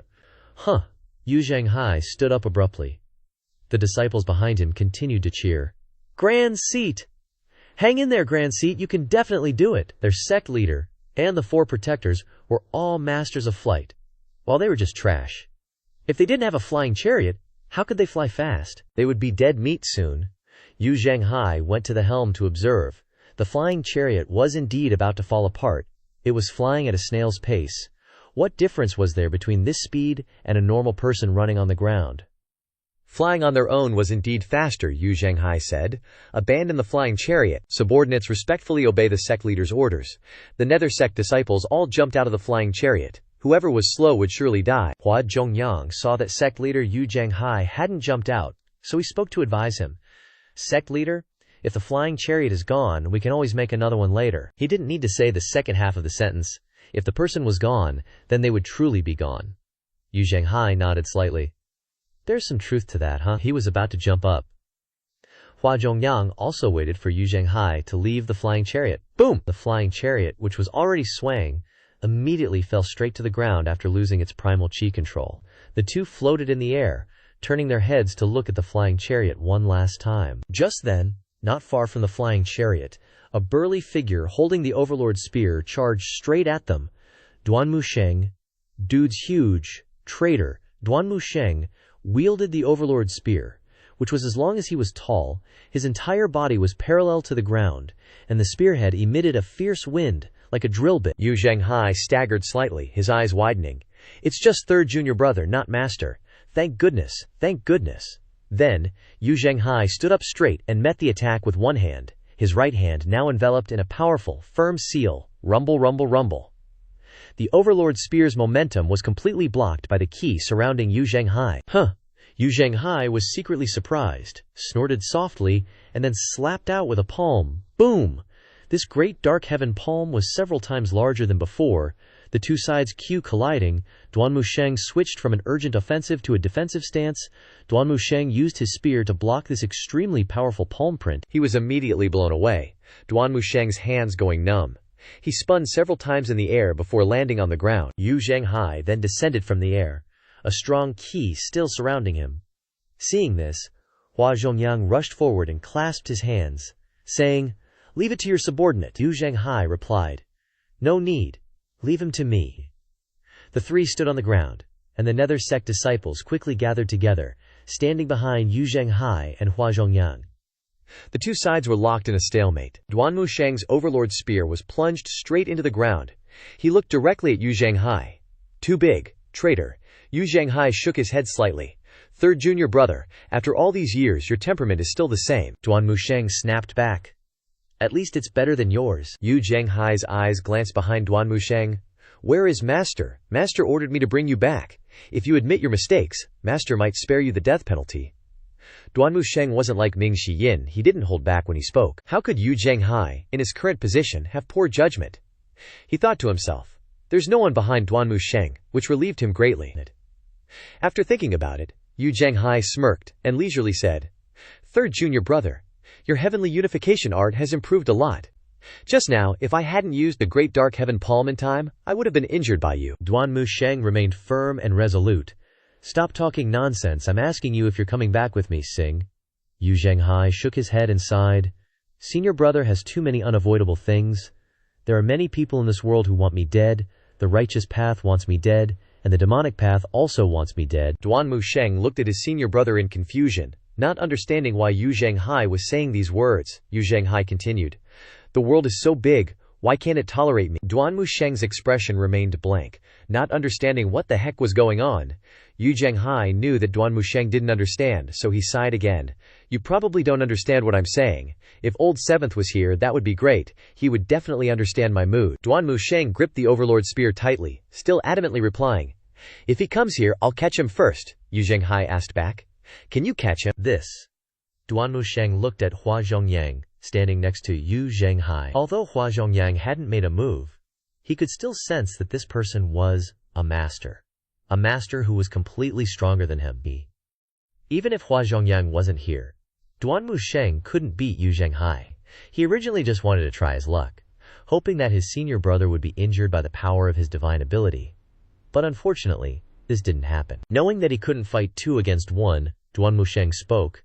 "I'm asking you, does the matter of the Heavenly Sword Sect on Lotus Terrace have anything to do with you?" Yu Zhenghai chuckled and said disdainfully, "The Heavenly Sword Sect isn't worthy of cooperating with the Nether Sect." "Senior brother isn't lying to you. The Heavenly Sword Sect is one of the targets that our Nether Sect will soon destroy." Duan Musheng was stunned for a moment when he heard these words. Yu Zhenghai continued, "Since Luo Changfeng's death, the Heavenly Sword Sect has been declining. Luo Jingkong is only trying to prolong its dying breath. This is a good opportunity for the Nether Sect to take advantage and destroy it."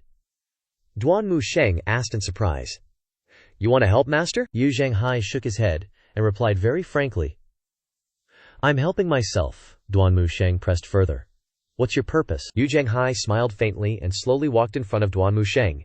Duan Musheng subconsciously took a few steps back. "Don't be nervous." Yu Zhenghai then closed in, patting Duan Musheng's shoulder in a friendly manner. "How is Master doing?" Duan Musheng's face was full of caution.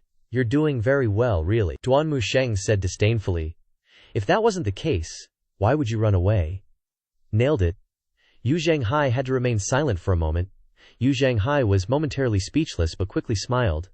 "Have you ever seen anyone run away and fly so slowly? We're all experts. How can we use the word run?" Duan Musheng nodded in agreement. "That's right. If I were you, I would have abandoned the chariot and ran a long time ago." Hua Zhongyang tilted his head in confusion after hearing this sentence. "Why are you speaking so truthfully?" Yu Zhenghai still appeared calm, as if he were talking about something very ordinary.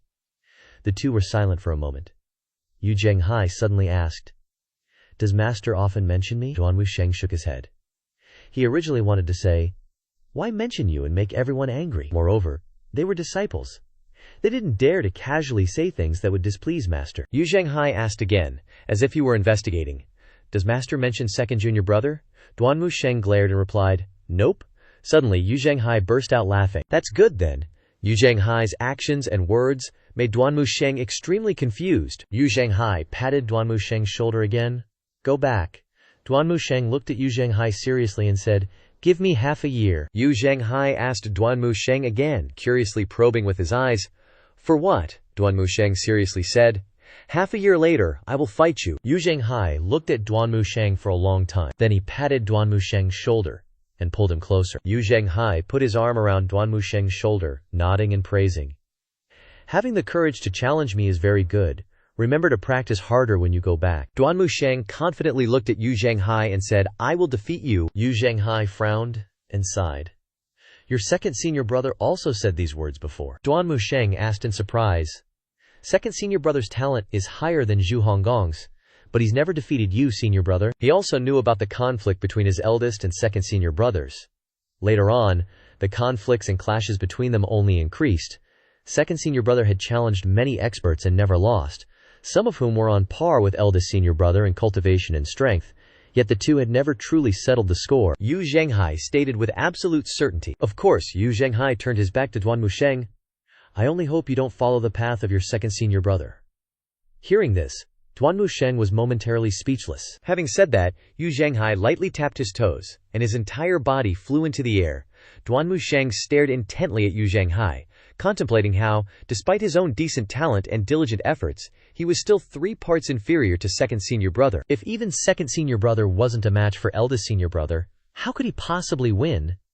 Duanmu Sheng watched Yu Zhenghai's receding figure and wondered, is he really not running away? Hua Zhongyang cupped his fist toward Duanmu Sheng and hurriedly followed, with the other Nether Sect disciples flying in step behind him. Yu Zhenghai's flying speed wasn't fast, he seemed leisurely along the way. Hua Zhongyang closely followed behind, knowing that the best news for Yu Zhenghai was that their master wasn't chasing after them. Hua Zhongyang suddenly asked, Sect leader, now that the Heavenly Sword Sect is gone, what's our next plan? Yu Zhenghai replied, pick the soft persimmon. Hearing this, Hua Zhongyang didn't know what else to say. Yu Zhenghai stopped, his hands clasped behind his back, gazing at the scenery of mountains and rivers, his mood improving slightly. Yu Zhenghai then asked, how is Bai Yuqing's injury? Hua Zhongyang truthfully reported. He probably won't be able to fight for at least half a year. Yu Zhenghai grunted. It's all because I was too lenient with second senior brother. Hua Zhongyang helplessly shook his head. Although the 4 guardian kings were all experts, they could only helplessly accept the situation against an unpredictable super expert like the Sword Devil.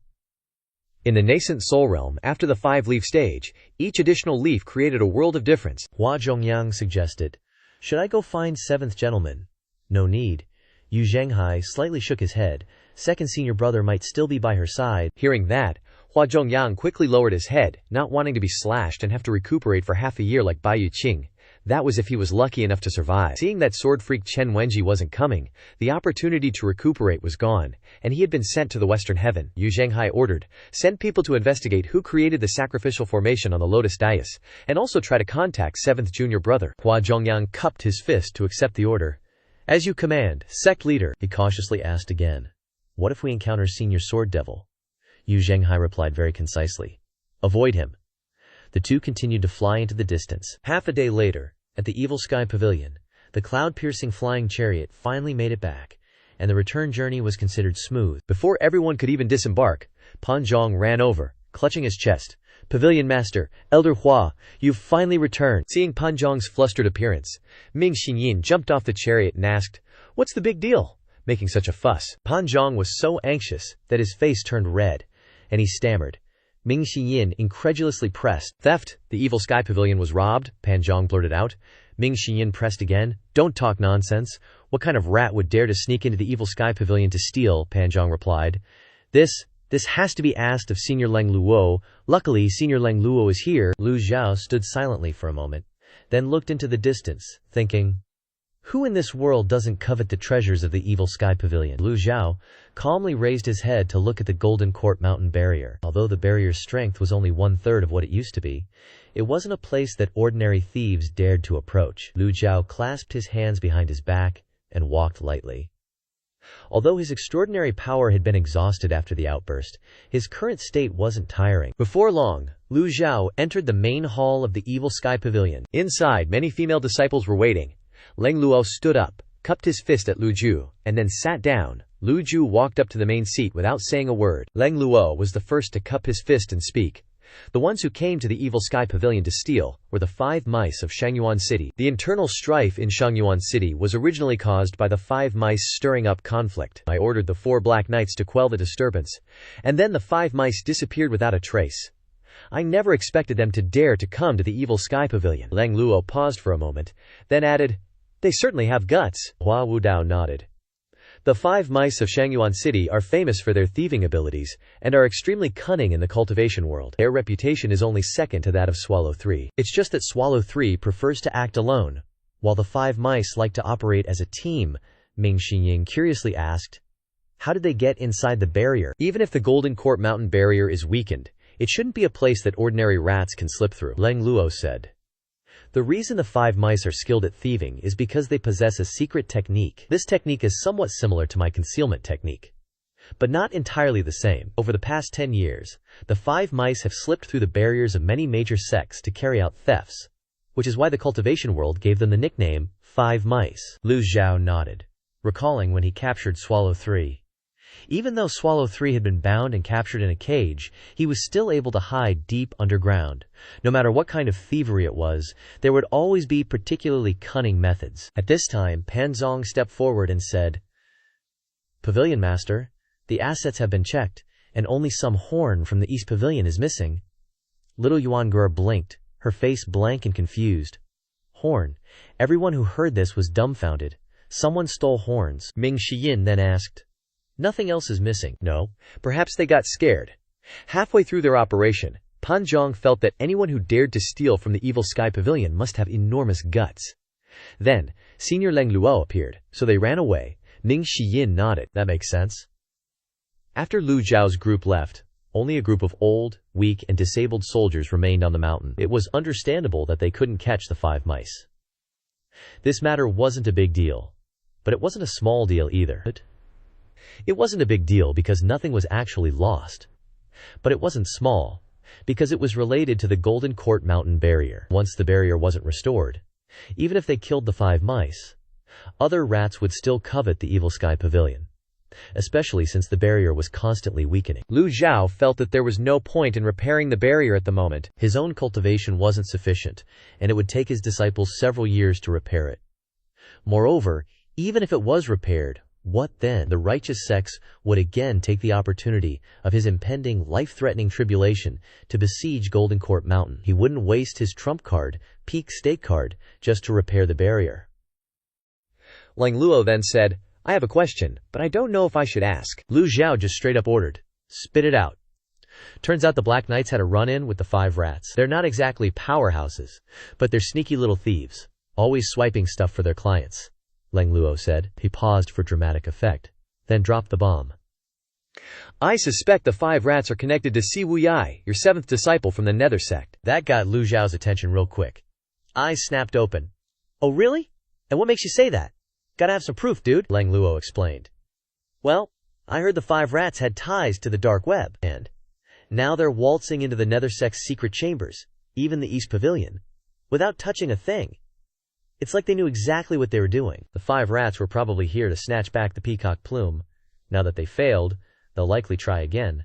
Ming Xiyin, being the hothead he is, burst out, "Master, that traitor's already had his cultivation crippled, and he still dares to act so high and mighty. Let me go down the mountain and drag him back here for a good old interrogation." Lu Zhou stroked his beard, deep in thought.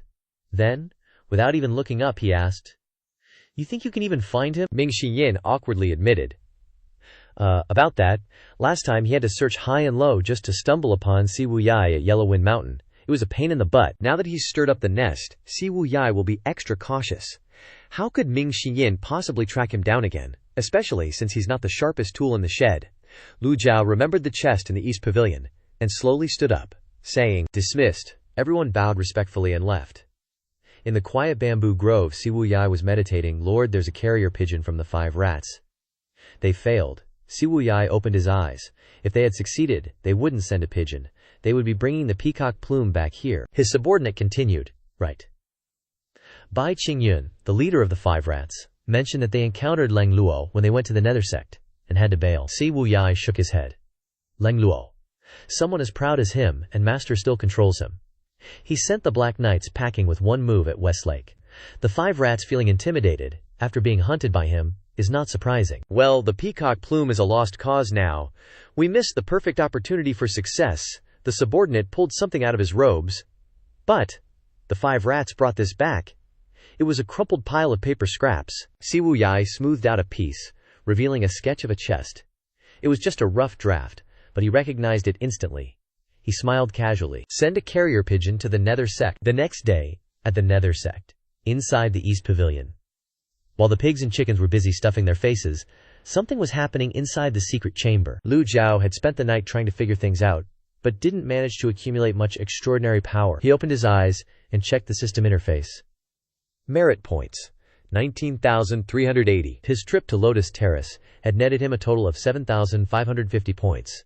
But he was still over 600 short of buying the 8 Methods Profound Connection Dharma Body. It's not that Lu Zhou was obsessed with getting the Dharma Body, but he suspected that the system was making it harder and harder to win anything good from the lucky draws. It's just how gacha players are. Even if they know the odds are terrible, they still hope they'll get lucky. So Lu Zhou decided to try a few draws, to see if today was a lucky day or not. Alright, 5 draws and that's it. The system kept spitting out. Thank you for your patronage. Thank you for your patronage. 5 of those messages in a row. After failing all 5 times, Lu Zhou sighed softly and muttered, "Guess I really should just save up for the Dharma Body." Just as he was about to start comprehending the heavenly book, he heard a voice from outside. Master, Si Wu Yai sent a carrier pigeon. Zhao Yu was bowing outside the East Pavilion. Lu Zhou commanded. Read it! Zhao Yui reported. Si Wu Yai wrote that he knows how to open that chest. But he has a request. He wants the peacock plume back, and for the soul-shackling curse to be removed. Lu Zhou was silent for a long time, then he roared. That unfilial disciple, Zhao Yu, sensing her master's anger, quickly tried to soothe him. Master, calm down. That traitor is overestimating himself, thinking he can make demands just because he left Golden Court Mountain. Zhao Yu nodded in agreement. Master is absolutely right. Si Wu Yai has truly gone too far. The East Pavilion fell silent for a moment. Then Lu Zhou glanced sideways and asked Zhao Yu, "Any word from Jiang Aijian yet? It's been so long, and he hasn't responded." "This isn't like him," Zhao Yu replied with a hint of worry. Reporting to Maester, there's still no word from Jiang Aijian. She was worried that Maester would get angry and take it out on her. Lu Zhou, still sitting cross-legged, said, "Dismissed." Zhao Yu didn't dare say another word, bowing respectfully and saying, "This disciple takes her leave." After Zhao Yu left, Lu Zhou calmed down and decided to check the system's task interface. The task to find the lost key was still incomplete. After a moment of thought, Lu Zhou decided to try to recall some memories related to the chest, hoping to find a clue. So many things happened in the distant past, now extremely vague in his mind. After a while of searching, Lu Zhou still couldn't find anything, and the old man could only frown in frustration. Lu Zhou guessed. Could this chest be related to the missing memories from when I transmigrated? By now, Lu Zhou was already used to this old body, and he wasn't worried about getting older if he reversed it. But these lost memories still hadn't returned. After thinking for a while and not finding any clues, Lu Zhou shook his head and continued to study the heavenly book. Morning came quickly. As soon as Lu Zhou opened his eyes and stretched, he saw Zhao Yu walking into the East Pavilion with a carrier pigeon. Seeing her master standing in the courtyard doing strange exercises, Zhao Yu didn't dare disturb him and stood quietly for a while, before finally bowing and saying, "Master, there's a carrier pigeon." Lu Zhou, who was stretching and breathing in the fresh air, stopped and asked, "Who's it from?" Zhao Yu replied, "I originally wanted to ignore it, but the contents of the letter are quite important, so I brought it here." Lu Zhou commanded.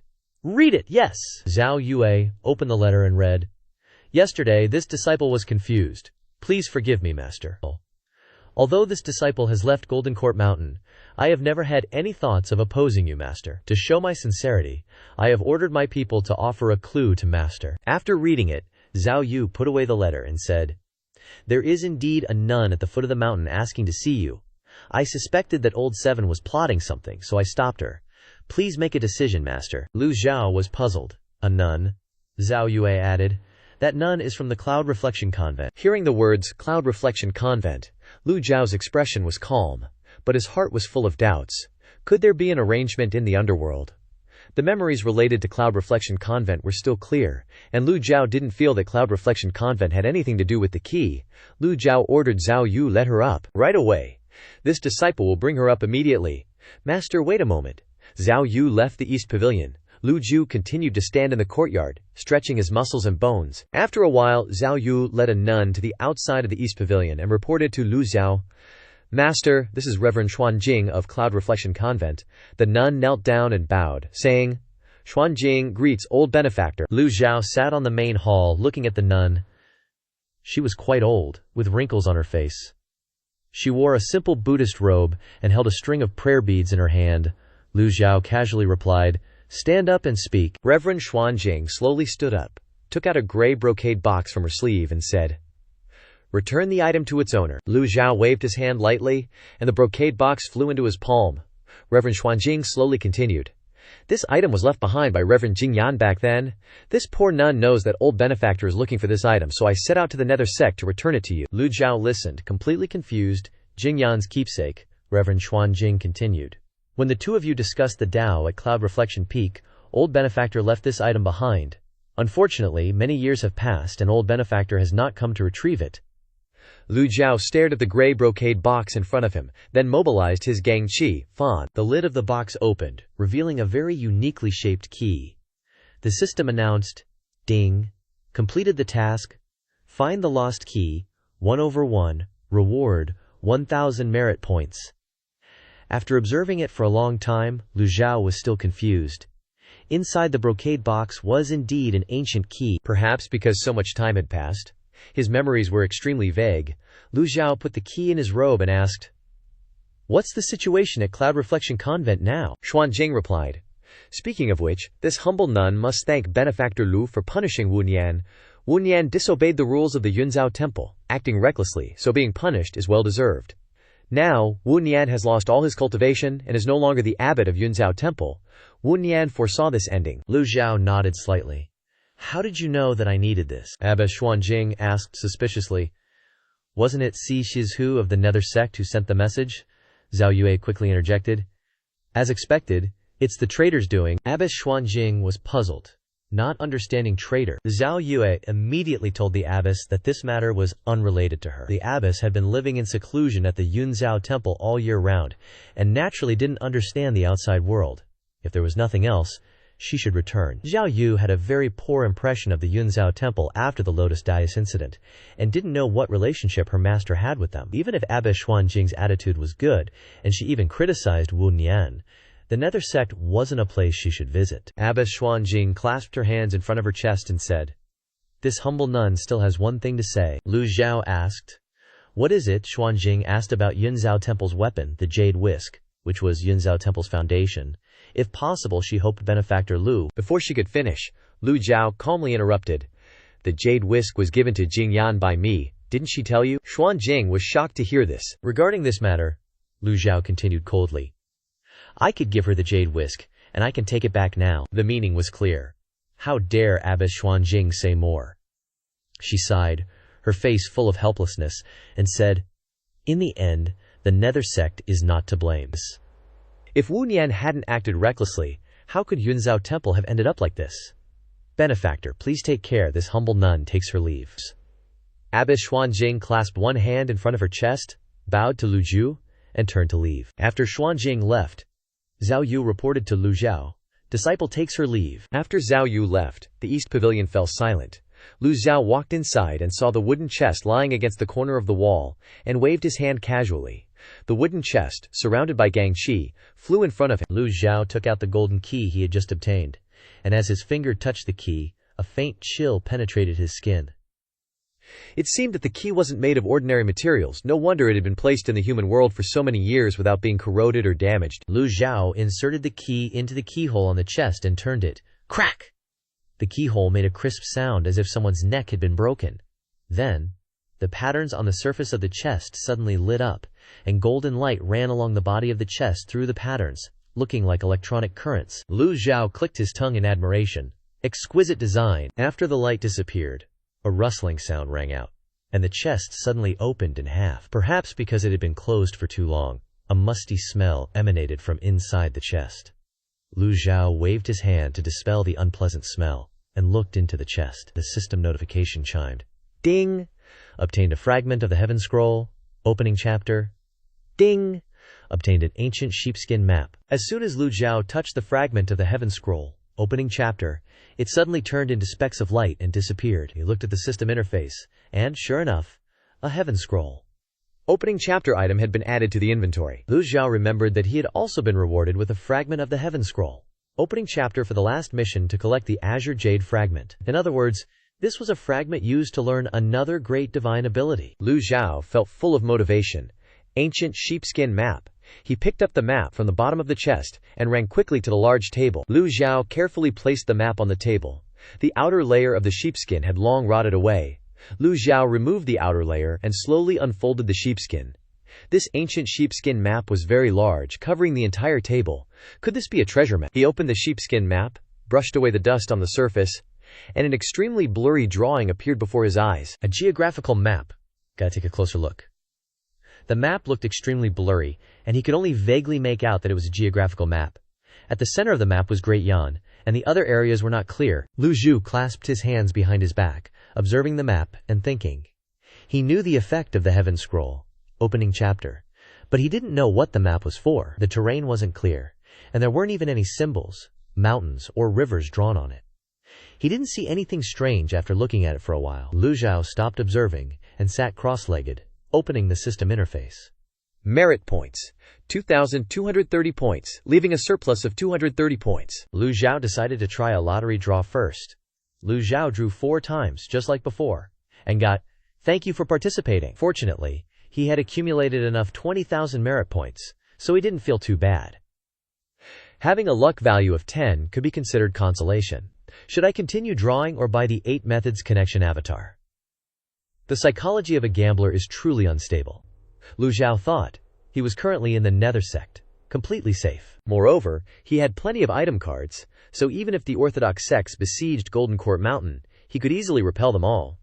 He could buy the avatar whenever he wanted, and he wasn't facing a cultivation bottleneck, so there was no need to rush. Let's check the prices of the item cards first. At the same time, in the small, tranquil bamboo forest, Siwu Yai was sitting cross-legged and circulating his energy. Suddenly, Siwu Yai opened his eyes and murmured, "Fortunately, the peacock plume is still safe." He lowered his head, lifted his robe, and looked at the glaring brand on his body. The brand was blood red and showed no signs of fading. Siwu Yai frowned, touched the brand, and sighed. This curse is so bizarre. He had tried almost every method, but there was no way to break it. A subordinate in a gray robe flew over from a distance, knelt on one knee, and reported, "Sect leader, Great Senior has arrived." Siwu Yai immediately ordered the subordinate, "Quickly invite him in." Siwu Yai was about to stand up when he heard his eldest brother, Yu Zhenghai, laughing heartily. "Seventh junior brother, we meet again." Siwu Yai stood up, clasped his hands, and said, "Greetings, great senior brother." Yu Zhenghai walked in front of Siwu Yai and said casually, "We are brothers, no need for formalities. See who I've invited." Siwu Yai looked over and saw an old man wearing a Taoist robe covered in countless talismans, his whole body blazing with gang chi like fire. Siwu Yai was extremely surprised to see him. Yun Shan Taoist. That old dude's got a face that's seriously creepy too, Yu Zhenghai said. Yun Shan Taoist is one of the most powerful experts who understand incantations in the Heavenly Master Tao. To invite him, I had to put in a lot of effort. Siwu Yai felt grateful towards Yu Zhenghai and said, "Many thanks, senior brother, for going to so much trouble." Zhang Yunshan chuckled and said, "This humble Taoist had a personal relationship with the Grand Senior previously. Because of the conflict between the Nether Sect and the 10 great sects, I was slow to come down the mountain. I hope 7th Senior will forgive me." Personal relationship? My ass. Who knows what's really going on? Siwu Yai was too lazy to ask for details. He simply said, "Sorry for the trouble, Yunshan Taoist." Yu Zhenghai turned to ask, "Are you confident, Taoist Yunshan?" Zhang Yunshan frowned and replied, "This humble Taoist has been proficient in incantations for hundreds of years. I wouldn't dare claim to be an artist, but no matter what kind of incantation it is, there is always a way to unravel it." Yu Zhenghai seemed pretty satisfied. "That's great, please." Zhang Yunshan and Yu Zhenghai went into the small bamboo serenity abode. Siwu Yai sat cross-legged. Zhang Yunshan's eyes looked toward the glaring red character on Siwu Yai's chest. First, Zhang Yunshan observed the character, then he nodded slightly, as if he understood everything. It would only take a moment to unravel this curse. Yu Zhenghai stood by with his arms crossed, observing.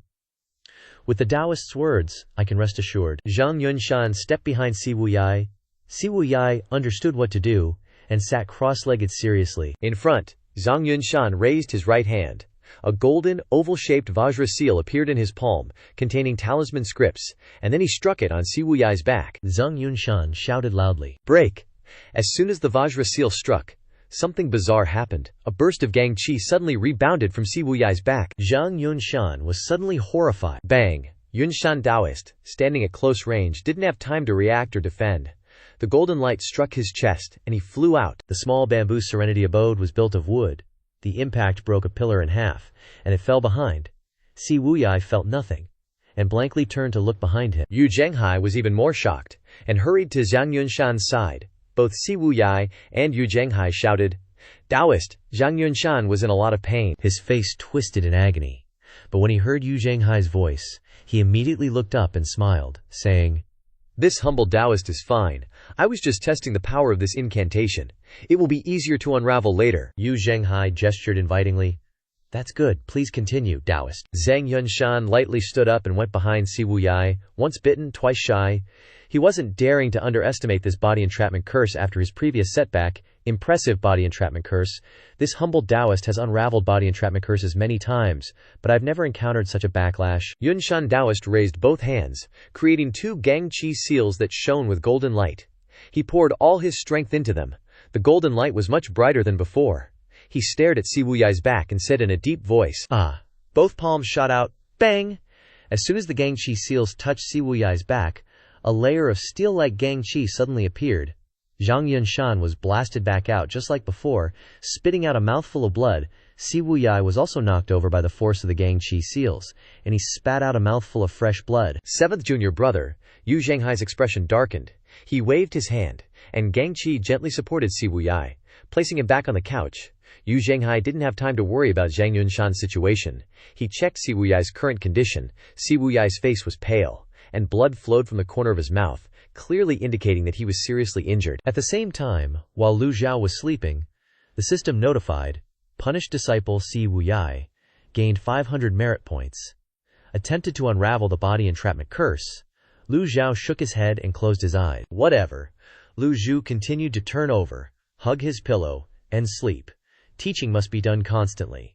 Failing to unravel the body entrapment curse, and suffering a backlash resulting in injury counts as punishment for the evil disciple. At Si Wuyai's place, Yu Zhenghai furrowed his brow and called out. Seventh junior brother Si Wuyai sat up, forcing himself to say, "Senior brother, I'm fine, just a little surprised." Yu Zhenghai felt guilty and said, "I brought Zhang Yunshan here, and I can't escape responsibility for Si Wuyai's injury. Furthermore, Si Wuyai was struck by the body entrapment curse while saving me. Now Zhang Yunshan not only failed to unravel the curse but also injured Si Wuyai. This made Yu Zhenghai very guilty." Yu Zhenghai snorted softly and walked to Yunshan Taoist's side. Zhang Yunshan felt that Yu Zhenghai's tone was off. His heart skipped a beat, and he quickly stood up, wiping the blood from his lips and explaining, "Please give this humble Taoist another chance. I was momentarily careless. I didn't expect this curse to be so powerful. I've never encountered this kind of curse before, and it even has the power of backlash." Hearing this, Yu Zhenghai said indifferently, "The weak always make a lot of excuses," Zhang Yunshan shouted. Sect leader Yu Zhenghai turned around, supporting Si Wuyai, and shouted at Zhang Yunshan, "This seat has given you a chance, but you didn't know how to cherish it." Zhang Yunshan understood the meaning in these words. Zhang Yunshan said in a deep voice, "You promised this humble Taoist that as long as this humble Taoist unraveled the curse, the enmity between the underworld sect and the heavenly master Tao would be erased. Now do you want to go back on your word?" Yu Zhenghai didn't bother to say more to him, just glared slightly and waved his hand to send him on his way. A figure flashed, and space seemed to be distorted. Hua Zhongyang appeared. "Not only could you not break the curse, but you also wanted to steal the opportunity to harm 7th senior." Hua Zhongyang, with cold eyes, continued. "When unraveling the curse, you secretly planted another curse in 7th senior, which is why the power of backlash appeared." Bang! Zhang Yunshan was punched in the chest by Hua Zhongyang and flew backward. As Zhang Yunshan saw the figure gradually becoming clear, his stern face spat out a mouthful of fresh blood, and he frantically scrambled to escape. But how could he outrun the sun? Hua Zhongyang, moving at over 300 banana trees per hour, gave chase. Hua Zhongyang's figure vanished. only to reappear above Zhang Yunshan a second later. Hua Zhongyang coldly added to Zhang Yunshan, "So, your death is not unjust at all." Zhang Yunshan was utterly terrified, a chill running down his spine, cold sweat pouring like rain. Suddenly, a massive Dharma body appeared, striking down on the one below. Si Wuyai didn't watch this scene and shook his head, saying, "Was that necessary?" Yu Zhenghai replied, "I know what I'm doing. You planning to make a move on the Celestial Master's Tao?" Yu Zhenghai shook his head and stated bluntly, "Just a short interlude. If he wants to die, I'll grant him his wish." Si Wuyai remained silent. Yu Zhenghai sighed. "I just didn't expect this curse to be so powerful. Even Zhang Yunshan couldn't break it." "Senior brother almost harmed me," Si Wuyai replied. "It's nothing. It's been many years since I used force," Yu Zhenghai continued. "Seventh junior brother has such a generous heart. It's a shame you didn't join the Netherworld sect. No one is more deserving of the position of strategists than you." Si Wuyai felt helpless. Ever since the two brothers left the Demon Sky Pavilion, his senior brother had been inviting him to be a strategist every year. Si Wuyai quickly changed the subject. "Not long ago, second senior brother visited my humble abode. Oh. He asked me to pass a message to grand senior brother, saying that a treasured saber must be constantly sharpened to maintain its sharpness. He wants to fight you in half a year." Si Wuyai didn't hide anything or twist the truth, completely conveying Yu Shangrong's words verbatim. Yu Zhenghai burst into laughter. The sound of Hua Zhongyang forcefully crushing Zhang Yunshan reached his ears. Yu Zhenghai then replied to Si Wuyai, "I was thinking the same thing," Si Wuyai asked in confusion. "Master once said that once you enter the Demon Sky Pavilion, internecine slaughter among fellow disciples is strictly forbidden. He won't ask about other matters." "This has always been the only iron rule of the Demon Sky Pavilion. Are you really agreeing to this, senior brother?" Yu Zhenghai replied. "You should tell these words to second junior brother." Hearing this, Si Wuyai frowned. "But you are the grand senior brother." That's right, he was the grand senior brother. As the big boss, he had to give way to the second. As the big boss, he had to be tolerant. As the big boss, he had to have the ability to protect his junior brothers and sisters. Whenever Yu Zhenghai thought of these things, he would remain silent for a long time. And this time was no exception. After a while, Yu Zhenghai patted Si Wuyai on the shoulder and said as he stepped out of the small hut, "Don't mention unpleasant things anymore. I'll continue to think of ways to undo the curse on you. Senior brother doesn't need to put in so much effort. I'll figure out a way to undo it myself. Perhaps only Master can undo this curse, since he casted it himself." Yu Zhenghai stopped and asked, "What are you planning to do?" Si Wuyai only smiled without speaking, cupping his fist to Yu Zhenghai. "Farewell, senior brother." Yu Zhenghai stood still for a moment upon hearing this. Then, Yu Zhenghai turned his head and looked back at Si Wuyai. Si Wuyai only smiled without saying anything more, and Yu Zhenghai had no choice but to leave. At the same time, at the Demon Sky Pavilion, Lu Zhou woke up from his state of comprehending the heavenly book. As if thinking of something, he got up and went to the table, looking at the ancient sheepskin map spread out on the surface. The incomplete open heaven scroll was placed together with the ancient sheepskin map. Lu Zhou observed the map for a while, then murmured, "So the location of another part of the incomplete open heaven scroll is in the Imperial Palace." Previously, Lu Zhou had overlooked this logic.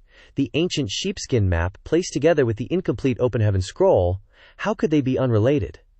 The most important function of the sheepskin map is to mark locations. Lu Zhou bent down, observing carefully examining every corner of the map. After a while, Lu Zhou discovered that the empty places on the map were truly empty. There was nothing there at all, and the places that looked hazy could only vaguely see a few lines. Fortunately, Lu Zhou had memorized the topography of Great Yan, so he could roughly guess the other areas based on the location of the Imperial Palace. Yang Province, Qing Province, Liang Province, Yi Province, Qing Province, Yang Province. Lu Zhou quietly counted Myast Forest, North Rong and West Rong. Towards the East Sea, the whirlpool of death. Suddenly, Lu Zhao's eyes widened, exclaiming, "The empty border area." Lu Zhu followed the borderline. Past Liang Province was the western region's alien races like North Rong. The geography of those places was all empty. Lu Zhu's gaze returned to the location of the divine capital Imperial Palace of Great Yan. Better to believe wrongly than to miss something. Zhao Yue, Lu Zhao's voice was low, carrying powerful primal qi, spreading out of the eastern pavilion. Zhao Yue, who was cultivating in front of the southern pavilion, and Zhao Yanhe hurriedly stopped. She ran over to the eastern pavilion with a leap. Zhao Yanhe, seeing this scene, suddenly shouted loudly, "Fifth senior sister, Zhao Yue, while running, turned her head back and said, "Junior sister, I don't have time to practice martial arts with you right now, master just called me." Xiao Yanhair also ran after her quickly. "Senior sister misunderstood, I want to go with you." Thus they went together towards the courtyard of falling flowers. Before long, Zhao Yue and Xiao Yanhair had entered the courtyard. Disciple greets master, disciple greets master. The two stood outside the room and bowed. Lu Zhou stepped out, looked around and said, "Send a flying letter to Jiang Aijian. Tell him to find something for the Demon Sky Pavilion." Zhao Yu spoke.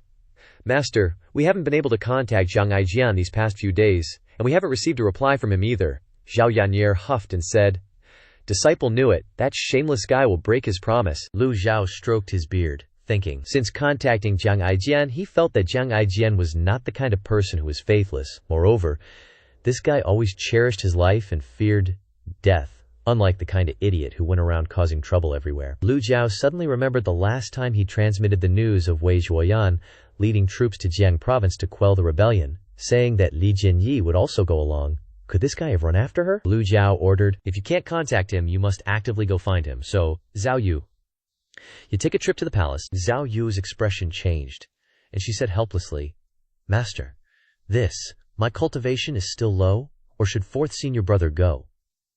Lu Zhou looked at Zhao Yu suspiciously. Normally, whenever they were given missions, the disciples were very happy to accept them, only wishing they were given missions more often. Yet Zhao Yu seemed afraid. Lu Zhou pressed again. "You're afraid?" Zhao Yue replied. "Disciple is only worried that I will ruin master's plans." Lu Zhou said, "Call Lao Si here." Disciple obeys. Zhao Yue hurriedly turned around and ran outside. Lu Zhou watched her retreating figure. Her steps seemed hurried and flustered. This girl seems to have something on her mind. Since the incident with Ye Tiangxin, Zhao Yue's loyalty has always been increasing, and it still is now. But as soon as she mentioned going to the palace, she seemed afraid. Could Zhao Yue have some relationship with someone in the palace? Lu Zhou was reminiscing about the good old days of taking in disciples. He still remembered clearly that Zhao Yu came from a pretty ordinary family. Back then, seeing her decent talent, Ji Tiandao decided to take her under his wing. Shouldn't have anything to do with palace folks, right? Ah well, whatever floats her boat. And being too strict with disciples can backfire anyway. Little Yanner then bounced over, bragging, "Master, my Fan Tianling has been making some serious progress lately." "Oh really?" Zhao Yanger then pleaded. "Master, you haven't given me pointers in ages." Lu Zhou stroked his beard and nodded. "He's usually swamped with a million things, so yeah, he's been a bit lax on the disciple guidance," Lu Zhou continued. "If you have any questions, just ask. Disciple wants to spar with master a bit, to find my shortcomings through combat." Lu Zhou didn't say anything, just kept stroking his beard. A fight between master and disciple called sparring, not exactly. It's more like a guidance battle, not aiming to defeat the opponent but mainly to instruct and lead. This requires the teacher to have super high cultivation and a clear understanding of the disciple's techniques and cultivation weaknesses. Lu Zhou thought about his own cultivation level. Sig, better tell this little rascal to go play somewhere else. Just then, Ming Xinyin strolled into the Lu Zhou courtyard from outside, bowing respectfully. "Greetings, master." Then, the guy turned to Xiao Yanyer with a grin. "Little junior sister." The girl giggled and greeted back. Fourth senior brother Lu Zhou stroked his beard and nodded. "Send a flying letter to Jiang Aijian. Tell him to investigate if there's anything from the devil sect in the palace. If you don't get a reply from him, then you make a trip to the palace yourself." Disciple obeys. Ming Xinyin turned around, and just as he was about to step out the door, Lu Zhao's voice rang out. "Hold on!" Ming Xinyin stopped abruptly, turned his head back, and said, "Please instruct me, master." Lu Zhao slowly said, "Your little junior sister has made progress. You spar with her a bit." Ming Xinyin nodded. "Disciple obeys." Little Yanshi chirped excitedly. "Heh! You're so dead this time." Ming Xinyin rolled his eyes and muttered, "Recently, this disciple has been wholeheartedly studying the Greenwood Sutra and has also made some progress. If possible, I hope master can give me some guidance." Xiao Yanher burst into laughter upon hearing this. "Ha ha, oh dear, you're so dead this time. Serves you right for copying me." Lu Zhao's face darkened, and he sternly shouted, "Preposterous!" Hearing this, Ming Xinyin immediately knelt down, his face contorted as he blurted out, "Disciple dares not. Disciple knows his mistake." Ming Xinyin finally realized he'd gotten way too bold. Little junior sister is doted on by master, so she can make such requests, but for him to imitate her is just asking for trouble, isn't it? Lu Zhao said casually, "Go find your third senior brother. Disciple obeys." Lu Zhao thought to himself, Duan Musheng's talent and cultivation aren't any worse than Ming Xiyin's. If he doesn't use any tricks, Duan Musheng is sure to win. Uh-oh, What if he also comes asking for guidance? Lu Zhou then thought of Hua Wudao, but Hua Wudao was the most likely one to come looking for a spar with Lu Zhou. After all, the defeat from 20 years ago was still a knot in his heart. Lu Zhou frowned, his head aching as he muttered, "Who should I get to guide Hua Wudao?" Since Leng Luo and Fan Lishan hadn't fully recovered yet, Lu Zhou called out to Ming Shiyin again. Ming Shiyin spun around again, bowing and saying, "Please instruct me, master." In the battle at Lotus Dais, Elder Hua made contributions. If there's nothing particularly important, don't disturb the elder's cultivation. Ming Shiyin found it very strange. Why did master suddenly mention Hua Wudao? That old guy is still hale and hearty, what's there to cultivate? But as a disciple, he had to listen obediently, not daring to question his master. The mentioned old fogey Hua Wudao sneezed in the distance. Ming Shiyin quickly bowed and said, "Disciple will relay the message." After speaking, Ming Shiyin winked at Zhao Yanhe. The two of them left the Luo courtyard together. Lu Zhou returned to his room, looking towards the ancient sheepskin map on the table. Then he turned and walked behind the screen, sat down cross-legged, and opened the system interface. Zhao Yanhe's request had reminded him that cultivation was the most fundamental thing. The problem was, if he bought the 8 methods connection divine power now, and his cultivation was improved, the price of those prop cards would definitely go up again. He had to buy some beforehand to snatch them up. Lu Zhou opened the shop and glanced at the prices. 10,000? A whole herd of alpaca ran rampant in his heart. Why did it go up again? Not long ago, he checked the price, and it was still normal. How did it increase so quickly? Lu Zhou looked at the new price list again. 1 fatal strike, 1,500 points. Damage immunity, 1,000 points. Healing in desperate straits, 600 points. Thunderous might, 500 points. Binding cage, 800 points. Could it be because he opened the treasure chest and received the fragment of the heavenly book of opening that the price went up? Indeed, this was the only thing he had done recently. If that was really the case, then all his previous deductions were incorrect. In other words, the number of uses, the number of purchases, and the improvement in cultivation were only part of the equation. The real factor determining the price of prop cards was the gains he obtained while using the system. Just like an exam, the beginning is easy, but the later parts get increasingly difficult. Well, if it's gone up, so be it, lest he worries about gains and losses all day long, making his own life miserable. The price just went up. It probably won't go up again immediately. Right, Lu Zhou chose to purchase the 8 methods connection. The system notification appeared. Obtain the 8 methods connection divine power. Consume 20,000 merit points. Lu Zhou immediately chose to use it. Lu Zhou closed his eyes, quietly sensing the changes brought about by the 8 methods connection.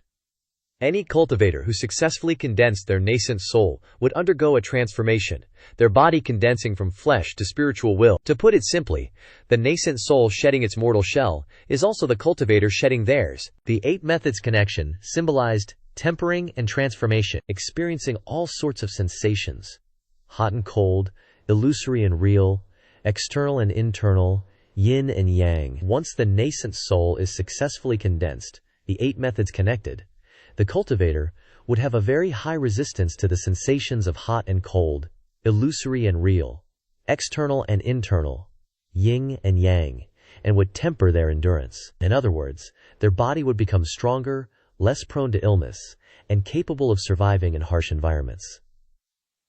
During the condensation process, if any part couldn't withstand it, it would mean the nascent soul condensation had failed. At that moment, they would fall down and vomit blood, with many dangers and consequences following. But Lu Zhou used the system, so he wouldn't encounter such complicated problems. His unique cultivation method determined that he wouldn't be like everyone else. At the same time, in the imperial palace of the divine capital, within a palace, a woman in magnificent red attire was admiring herself in the mirror. She had snow-white skin and long, flowing hair. Suddenly, a figure flashed into existence. A man wearing a bizarre mask and black clothes spoke. "Junior brother Mo Li, you've given me a tough problem. This woman is really strange." Hearing a woman's voice but having a man's body, others have rolling hills. But this woman is flat as a board.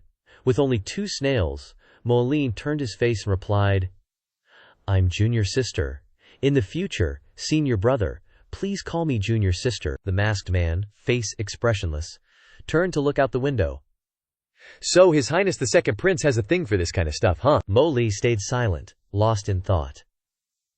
After a long pause, Mo Li finally spoke. As long as it achieves the goal, even if it requires sacrifice, I'm willing. Masked man. Don't think the Great Yan imperial family is as simple as you think. The fourth prince is back too, one more competitor to deal with, Mo Li replied. That's why I invited senior brother to help me. The masked man continued. I've already clashed with that old devil. The heavenly beast is heavily injured. I'm afraid it won't be able to fight for a while. Speaking of which, Mo Li glared, sighed, and said, I didn't expect that old devil to have such tricks, but I still believe in senior brother. Senior brother is the #1 genius witchcraft in Lulan for the past 300 years, in the prime of life, while the entire Great Yan cultivation world is waiting for that old devil to die. As long as he dies, there will be no one to hinder my plan. The masked man said nothing. Mo Li continued. Now my injuries haven't recovered yet, so I have to trouble senior brother. Just then, a maid's voice came from outside, respectfully saying, Your ladyship, His Highness the Second Prince requests your presence, Mo Li replied to the maid. I understand. The maid continued to report. His Highness the Second Prince said he wants to see what this cultivation genius you keep talking about is like. Hearing this, Mo Li laughed heartily. Mo Li then said to the masked man, Senior brother, I told you, there's definitely a place for you to show off your talents in this Great Yan. The man remained silent. 2 days later, at the Evil Sky Pavilion, inside the Eastern Pavilion, a strange energy would occasionally change, sometimes scorching hot, sometimes freezing cold. Zhao Yue, Zhao Yanhe, and Duanmu Sheng sensed the changing energy and came outside the Eastern Pavilion. Zhao Yue looked at the scene before her, stunned. What's going on? Zhao Yue immediately sensed, this is very strange, this energy is very strange, sometimes it changes, sometimes it's scorching hot, sometimes it's freezing cold like this. With his worldly experience, Duanmu Sheng immediately informed, this is energy fluctuation. Someone is condensing the 8 methods profound connection body. Shh, Grandma. Zhao Yasher put her index finger to her lips, whispering. Fourth senior brother said that no matter what strange things happen in Master's place, we have to pretend we don't see it. Zhao Yue nodded. Makes sense, let's just pretend we don't see anything. Boom! An even stronger energy burst out, the hot air radiating as if a large fire had ignited. Not long after, Hua Wudao came with his hands clasped, appearing before everyone. Hua Wudao has extensive knowledge, so of course he knows what this type of energy fluctuation is. 8 methods profound connection. His eyebrows twitched, staring at the fluctuating energy and essence on the Eastern Pavilion, his heart filled with shock. This is... Hua Wudao pointed at it, wanting to say something but stopping. Zhao Yue asked curiously, Elder Hua, have you seen anything? The disciples didn't understand what was going on. For them, everything Master did had always been unconventional. Hua Wudao nodded slightly. Your cultivation isn't enough. Look closely, he pointed to the essence and energy that were constantly radiating and said, the 8 methods profound connection is actually a method for tempering a cultivator's body and will. If a cultivator successfully condenses the 8 methods profound connection, their cultivation will increase greatly. But think about it. The Pavilion Master has long been at the perfected Yuan Shen realm, the peak 8 leaves. So why would he need to condense this low-level 8 methods profound connection body for? The 3 exclaimed in unison. Why, Zhao Yu, Zhao Yanhe, and Duanmu Sheng all listened humbly. Because quality is more important than quantity, Hua Wudao said profoundly.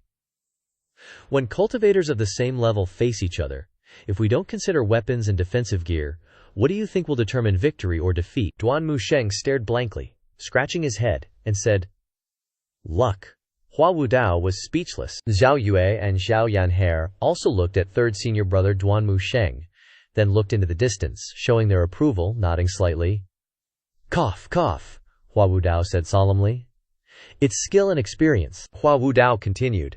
Look at the fluctuating essences in the Eastern Pavilion. Whether it's hot or cold, yin or yang, it's all regulated extremely stably.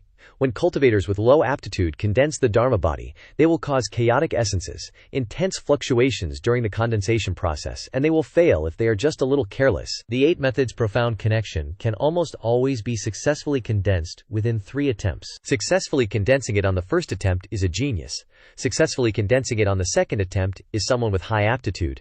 And successfully condensing it on the third attempt is an ordinary cultivator. Boom. The 8 energies in the Eastern Pavilion had all successfully converged, rotating, intertwining, and then slowly dissipating. Duanmu Sheng looked at the Eastern Pavilion and said, I understand now that Elder Hua said that. When I first learned the Heavenly One technique, I felt it was extremely difficult. But now when I practice the introductory volume of the Heavenly One technique again, it really feels very easy. When I use skills and experience, I feel like I've improved a lot. Hua Wudao also narrowed his eyes, looking towards the eastern pavilion. That's right. Zhao Yue respectfully accepted the teaching. The aura in the eastern pavilion gradually dissipated, and the surroundings became quiet again. Ming Shiyin flew in from the outside, his figure floating in the air, obviously having just returned from completing a mission, Elder Hua said. Extremely correct. Seeing Ming Shiyin coming, Grandma Xiao Yanher called out loudly. Fourth senior brother Ming Shiyin added, I remember when Maester was cultivating in the secret chamber before, I accidentally disturbed him, Maester said. I'm afraid Elder Hua won't believe it, but I couldn't even withstand one move with Maester's 8 Meridian Vein Sea Realm cultivation. If it weren't for Maester being merciful, I would have been injured. Everyone stared into the distance. Hua Wudao nodded. This is truly a strong person. Inside the secret chamber at this moment, Lu Zhou had successfully condensed the 8 methods profound connection Dharma body. Slowly opening his eyes. Finally done. Still dazed after a long sleep, Lu Zhou fell face first to the ground. He didn't expect this condensation to take so long. His legs went numb from sleeping. However, other than taking a lot of time, it was no different from previous times. Without encountering bottlenecks, and without any problems during the condensation process, the mobilized essence and the condensed Dharma body were extremely precise. Lu Zhou felt that his cultivation had advanced to the divine court realm Yu Dao, only a short distance away from Hua Dao. Cultivators who reach this realm will be able to freely control their own cultivation path. In the Great Yan world, everyone's cultivation path will be decided in the early divine court realm, Su Dao, either the Dao of the blade or the Dao of the sword, bow and arrow, hand techniques, or the Dao of the spear. Although many cultivators have decided on the path of cultivation since they started cultivating, they can only truly complete this in the divine court realm Su Dao. Then, in the divine court realm Yu Dao, the cultivation foundation will depend heavily on weapons. This is also the reason why celestial weapons are extremely precious. Lu Zhou took the opportunity to feel the extraordinary power of the Book of Heaven in his body. About 1/3 achieved. Not bad. Lu Zhao's muscles rippled. Looking at these muscles, who would have thought he was a godly court realm cultivator walking the path? Lu Zhou nodded in satisfaction. His cultivation speed was indeed something else. Comprehending the heavenly writings seemed faster than before. Hearing the commotion outside, Lu Zhou let out a soft shout. How dare you! This gentle shout carried a wisp of primal qi, rippling outwards from the eastern pavilion. The disciples and Hua Wudao all stepped back. Master/sect leader, even Hua Wudao, despite his status, wouldn't dare act recklessly in front of Lu Zhou. Lu Zhou angrily flung his sleeves and stormed outside, his gaze sweeping over everyone. Got nothing better to do? The disciples hastily replied. This disciple wouldn't dare. Ming Shiyin quickly bowed and reported, Master, I've been in contact with Jiang Aijian. He said the person you're looking for isn't in the palace. He needs to carefully re-examine the items from the Evil Sky Pavilion. He also suspects Si Wuyai is investigating him, so he won't be contacting the Evil Sky Pavilion for a while. Lu Zhou frowned, thinking, that unfilial brat again. The punishment of the body-binding curse still can't keep him in line. Ming Shiyin continued his report. Jiang Aijian also mentioned hearing about the incident at the Lotus Daois. The expert who fought Master was a Lu Lan person from Rongxi. Duanmu Sheng looked surprised. A Lu Lan expert, Xiao Yanher widened her eyes like headlights, asking suspiciously, Are they strong? Ming Shiyin explained. When Lu Lan and Great Yan fought before, life was extinguished everywhere, countless people were displaced. This was due to the witchcraft of the Lu Lan cultivators. Even so, Lu Lan was utterly defeated, and since then Great Yan cultivators haven't dared underestimate witchcraft. Duanmu Sheng scratched his head, asking, Doesn't Great Yan have witchcraft experts? At this moment the old man Hua Wudao spoke up. Witchcraft originated from Great Yan, but its weaknesses are too great, so few cultivators practice it. Only a handful of persistent individuals continue to cultivate witchcraft. Ming Shiyin nodded slightly, then bowed to Lu Zhou. Master, this information should be reliable. Someone capable of creating such a large witchcraft formation on the Lotus Daoi. We need to be wary. Lu Zhou still had some doubts. Ming Shiyin continued. The phantom image that appeared at the energy gathering point on the Lotus Dais wasn't human, but some kind of ferocious beast. So the opponent is likely the master of this ferocious beast. Lu Zhou stroked his beard from his high position and asked, Did you expose yourself when you went to the divine capital? Ming Shiyin confidently replied, Absolutely not. Ming Shiyin, brimming with confidence yet again, continued, Seventh is indeed very clever, but he can't possibly monitor this disciple to the point of having someone watch me even when I use the toilet, right? The others glared at Ming Shiyin with disdain. Zhao Yue was speechless at this guy's antics, Lu Zhou thought to himself. While true, the analogy is overly vulgar. Moreover, with Ming Xinyin's methods, concealing his movements wouldn't be difficult. Boom. A loud crash suddenly interrupted. Lu Zhou turned his gaze towards the distance, looking up at the barrier. Although the barrier had weakened considerably, it still held. This sound wasn't caused by the barrier. Everyone turned their heads towards the sound, coming from the Stonewall Cave in the back mountains. Grandma's Xiao Yanher was, as always, with eyes wide open, full of curiosity. Zhu Jifeng hurriedly ran from the back mountains, kneeling on one knee and reported. Sect leader, something's happened to 8th senior brother. Lu Zhou said nothing, just waved his hand, flew down from above, and started walking towards the back mountains. The others closely followed behind. Ming Xinyin muttered, "Idiot. Can't this 8th keep quiet for once?" Zhu Jifeng, walking beside Ming Xinyin, said nervously, "8th senior brother has lost his treasured Chan robe." A moment later the group arrived in front of the Stonewall Cave. Pan Zhong was standing at the cave entrance, his face blank. As soon as everyone arrived at the cave entrance, they heard the sound of the stone wall breaking apart. Boom, boom, boom, Pan Zhong kept muttering. "This is impossible. Absolutely impossible," Ming Xiyin asked. "What's impossible?" Pan Zhong felt his confidence severely shaken, his face filled with disbelief. 8th senior brother's cultivation was bound by my technique. How could it be undone now? Could it be that I didn't stab deep enough? Ming Xiyin glared at him. "I thought something serious happened. You're overreacting." Boom, bang, bang. Zhu Honggong continuously released gang seals, punching the stone wall. Hua Wudao, looking at the stone wall erupting with chaotic gang qi, quickly said, "Chaotic gang qi. This is caused by forcefully cultivating a technique. It needs to be suppressed quickly." Pan Zhong, confused, asked back, "Chaotic gang qi?" Hua Wudao explained the cause of chaotic gang qi. It usually happens when a cultivator cultivates an incomplete technique, wanting to advance their realm by supplementing the missing parts themselves. If they're a genius, they'll create a new technique with excellent effects, but if they're not, they'll end up like him. Hearing about incomplete techniques, the disciples shuddered, not daring to say a word, all of them looking at their master. Lu Zhou shook his head, looking at Zhu Honggong in the Stonewall Cave, and said softly, "Bringing suffering upon yourself? Why do you need to do this?" Saying that, Lu Zhou stepped inside. Zhu Honggong looked up and saw his master appear before him. "Master!" Zhu Honggong rushed forward, throwing a palm strike towards Lu Zhou. Just as his palms were about to strike, Zhu Honggong gritted his teeth and broke out in a cold sweat as he sensed something. A 9 tribulation lightning gang immediately forcefully reversed, striking his own chest. The reversed gang qi sent Zhu Honggong flying several meters away before he fell to the ground. Ouch! Zhu Honggong screamed miserably, then rolled around on the ground groaning. Lu Zhou, witnessing this scene firsthand, thought, "So he still knows who his master is," preferring to injure himself rather than attack his master, indicating that he still has control over his consciousness. Lu Zhou raised his hand. A golden, palm-sized hand seal shot out, quickly arriving in front of Zhu Honggong. This gentle hand seal struck Zhu Honggong's chest. Zhu Honggong felt as if a bucket of cold water had been poured over him, calming him down, and the chaotic gang qi erupting from his body gradually subsided. Everyone who witnessed this scene gasped in awe. Hua Wudao glanced at Ming Xiyin and Zhao Yu, saying softly, "This is the skill and experience I mentioned earlier. Zhu Honggong is, after all, a cultivator in the divine court realm, and the Hanhua Dao primordial qi in his body is extremely chaotic. Forcibly suppressing it would cause a reverse reaction, but using a gentler and weaker gang qi can be effective. Don't underestimate that palm just now. Without extraordinary, saint-like control, it would be difficult to avoid causing any damage at all," Zhao Yu chimed in, listening to Elder Hua's words.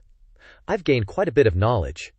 Hua Wugadao lowered his head. "It's not worth mentioning. Sometimes I really admire you guys." Ming Xinyin looked over and asked. "Admire?" Hua Wudao sighed.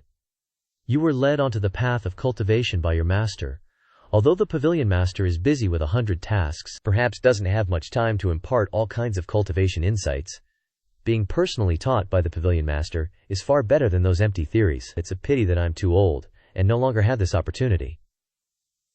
Ming Xiyin and Duanmu Sheng were left speechless. Doesn't this sound a bit weird? The two gossipy girls, Zhao Yanher and Zhao Yue, stared at Hua Wudao, then nodded. Elder Hua's words aren't wrong, they just sound a bit off. Perhaps it's because of his status and position that it gives people that illusion. Surely he's not bootlicking, right? Lu Zhou stood up straight, silently watching Old 8th. Hearing Hua Wudao's explanation, Lu Zhou was also speechless. Lu Zhou hadn't thought so much when he delivered that palm. He just wanted Old Eighth to calm down, and he didn't care whether it hurt Old Eighth or not. Anyway, Old Eighth was good at taking hits. Old Eighth immediately knelt down. He took a few slow breaths, tears and snot streaming down his face. After a while he suddenly woke up and hurriedly crawled forward, saying, "Master, you've arrived." Zhu Honggong recalled the 9 tribulation lightning gang he had just unleashed. He was lucky he took action against himself, or the consequences would have been unimaginable. Zhu Honggong immediately kowtowed incessantly Lu Zhou Honggong and said, "Get up! What happened?" Zhu Honggong lamented, "Master, 3 days ago, the 5 rats of Shangyuan City stole disciples' Bodhi silk armor. The Bodhi silk armor has the effect of suppressing the chaotic gang qi in disciple's body. Please, Master, avenge disciple." Zhu Honggong spoke, while sweating profusely, sobbing and sniveling. Tears streamed down his face. Lu Zhou asked, "The 5 rats of Shangyuan." Old Eighth, Zhu Honggong suddenly raised his voice, appearing extremely righteous. "They wanted to take disciple away from Golden Court Mountain. How could disciple be that kind of person? So I resolutely rejected their unreasonable request. The 5 rats, enraged, stole disciple's Bodhi silk armor. How hateful!" Zhu Honggong continued to wail. "Disciple's loyalty to Master is witnessed by the sun and moon. Please, Master, investigate." Then he kowtowed repeatedly, smashing the stones beneath him to show his sincerity. Ming Xinyan was utterly speechless at this scene. Ming Xinyan thought to himself, "Where's my simple, foolish Old Eighth? Is this eloquent guy a fake?" Lu Zhou calmly asked. "What level have you cultivated the 9 tribulation lightning gang to?" Hearing this, Zhu Honggong didn't dare to lift his head. Zhu Honggong was covered in sweat, stammering, reporting to Master, 2 to the 7th level, celestial phenomenon. Lu Zhou sneered, "You have some nerve. With your cultivation and experience, you dare to fantasize about supplementing the remaining 2 levels of the technique yourself." Zhu Honggong's face was pressed deep into the ground as he managed to croak out, Disciple wouldn't dare." Zhu Honggong's forehead touched the ground. Not daring to lift his head even slightly, he hurriedly said, "Disciple is ignorant. When disciple cultivated the 4th level, Hua accumulation, and the 5th level, oblivion of sentiment, in the 9 tribulation lightning gang, some problems occurred, leading to primordial qi self-immolation, almost causing qi deviation." Lu Zhou asked again. "So that sinful 7th took measures to obtain the Bodhi silk armor from Heavenly Selection Monastery to suppress your chaotic primordial qi for you?" Zhu Honggong was like a deflated ball, unable to deny it. "Yes." Ming Xiyin, standing outside, frowned and shouted, "Master, 1,000,000 times, do not fall into Old 7th's trap. He's currently bound by the body-binding divine curse, so he wants to find a way to trick someone into taking action." "Right." Lu Zhou slowly turned around to look at Ming Xiyin. Ming Xiyin continued to say, "Disciple suspects that Old Eighth's condition can only be suppressed by the body-binding divine curse to suppress his cultivations. Otherwise, his primordial qi might become chaotic again and break the binding after the body-binding divine curse is cast. Only Master can undo it. So disciple suspects that Old 7th has left some kind of linked seal or incantation on Old 8th's body. Through this method, he can resonate and undo the divine curse on himself." Zhu Honggong was left speechless. Ming Xiyin, with a cold gaze, continued to say, "This kind of linked incantation is also one of the secret techniques of the Taoist sect. Third, for a certain period, cultivators with a linked incantation will share the same injuries or healing. Later, the Buddhist sect adopted this technique to improve the Buddhist light illumination, creating a secret technique with widespread healing, which can heal many people at the same time. But this secret technique consumes too much energy, so very few people use it." Ming Xiyin looked at Old 8th, secretly laughing in his heart. "Old 7th, even I can't be fooled by your trick, let alone Master, haha." Beside them, Hua Wudao suddenly spoke up. Ming Xiyin's words make sense. Lu Zhou neither nodded nor shook his head, but turned to look at Old 8th, Zhu Honggong. "Lu Zhou, Old 8th, this master is waiting for your explanation." Zhu Honggong was shocked. "Clearly, if the 2 of you weren't colluding, how could you have thought of this method of undoing the divine curse?" 2 streams of tears flowed down Zhu Honggong's face. "Master, I'm wronged, I'm being framed." Ming Xiyin pointed directly at Zhu Honggong's face and shouted, "Framed my ass, Old 7th has helped you so many times, you have a strong motive to help him." Lu Zhou said softly, "Check him." Lu Zhou thought to himself, "Whether he's wronged or not, we'll know as soon as we check. If there really is a linked incantation on Old 8th's body, then Ming Xinyin's speculation is completely correct." At this time, the 3 disciples, Duan Musheng, Ming Xiyin, and Xiao Yanhe, each with a weapon, rushed forward to give Zhu Honggong a lesson and make him confess everything. but the item in Ming Xiyin's hand was very strange. And let me tell you, with Duanmu's strength, even without using primordial qi, he can easily lift Zhu Honggong up like a hawk catching a chick. Duanmu Sheng reached out and searched Zhu Honggong's body, the primordial qi on Zhu Honggong's body flowing in all directions. Duanmu Sheng said seriously, "Don't move, haha, I don't want to move, third senior brother, but you're tickling me, haha." Zhu Honggong didn't want to laugh but couldn't help it. So many people are watching, where am I supposed to put my face? At least I'm still a disciple of the Evil Sky Pavilion, you know? Duanmu Sheng ignored him and continued to carefully check everything. Not missing a single spot, Zhu Honggong didn't dare to use primordial qi to resist anymore, letting his senior brother search. I don't know what kind of scene is next with Xiao Yanhe and Ming Xiyin, chaha. Even a rabbit outside would have to cover its own eyes. Don't look, you'll go blind. After a while, Duanmu Sheng finished checking and bowed to Lu Zhou, saying, "Master, disciple has checked and found no incantation." Ming Xiyin froze. Oh crap, I overthought it. Master's gonna chew me out for sure. But Lu Zhou shook his head and said, "Just because it isn't there now doesn't mean it won't be later." Ming Xiyin has a point. Zhu Honggong was crying his eyes out. I've never been so wronged in my life. Ming Xiyin inwardly breathed a sigh of relief, then pretended to wipe Zhu Honggong's face with a cloth. Old eighth, you shouldn't have lied in the first place. Those 5 rats stole your precious silkworm armor and didn't even take you along. You think old seventh's gonna help you? He's just using you. Speaking of the precious silkworm armor, Zhu Honggong flinched. That thing was his life-saving treasure. Without it, he was as good as done for. Zhu Honggong suddenly raised his head, standing up straight. "Master, I have something to say. Speak," Zhu Honggong immediately reported. "This disciple knows that Master wants to punish 7th senior brother, and I have a plan." Ming Xiyin was utterly bewildered. Everyone looked at Zhu Honggong with extremely complicated expressions. For him, with his below-average intelligence, to want to offer a plan, this just didn't sound reliable at all. Ming Xiyin scoffed. You offer a plan? The best you can come up with are some dumb ideas. Zhu Honggong lowered his head and smiled embarrassedly. His skin had been tempered for a long time and was now very thick. Zhu Honggong uttered something shocking. "Master, I know where 7th senior brother and those 5 rats often meet." Ming Xiyin suspiciously asked. "With old 7th's skills, how could he let you know such a secret?" Zhu Honggong replied. "I only found out by chance once. Besides, 7th senior brother trusted me a lot back then." Ming Xiyin teased Zhu Honggong. "So, you turned around and betrayed him right away." Fatty Zhu Honggong was rendered speechless by this statement. Zhu Honggong really wanted to cry. "4th senior brother, can you please not say it like that? It's suffocating."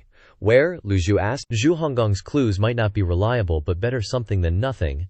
As for what schemes that unfilial disciple had, Lu Zhou didn't really care. For Lu Zhou, just seeing Si Wu Yai was enough. Other things didn't matter. Any scheme or trick would have to surrender before absolute strength.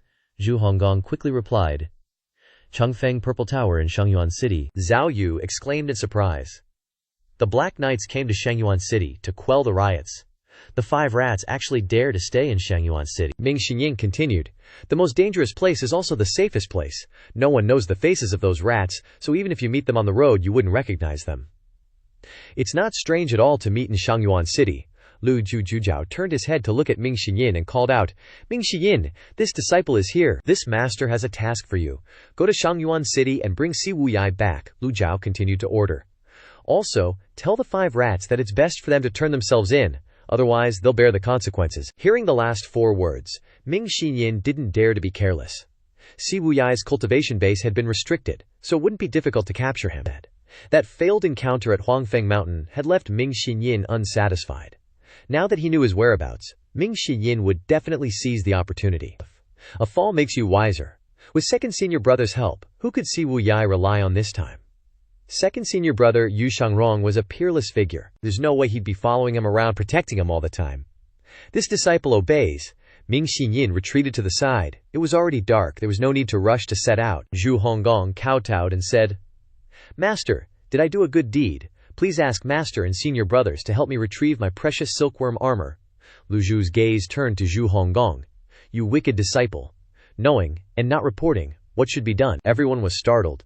Old Eighth knew the contact point from before but hid it until now. It was clear he had ulterior motives.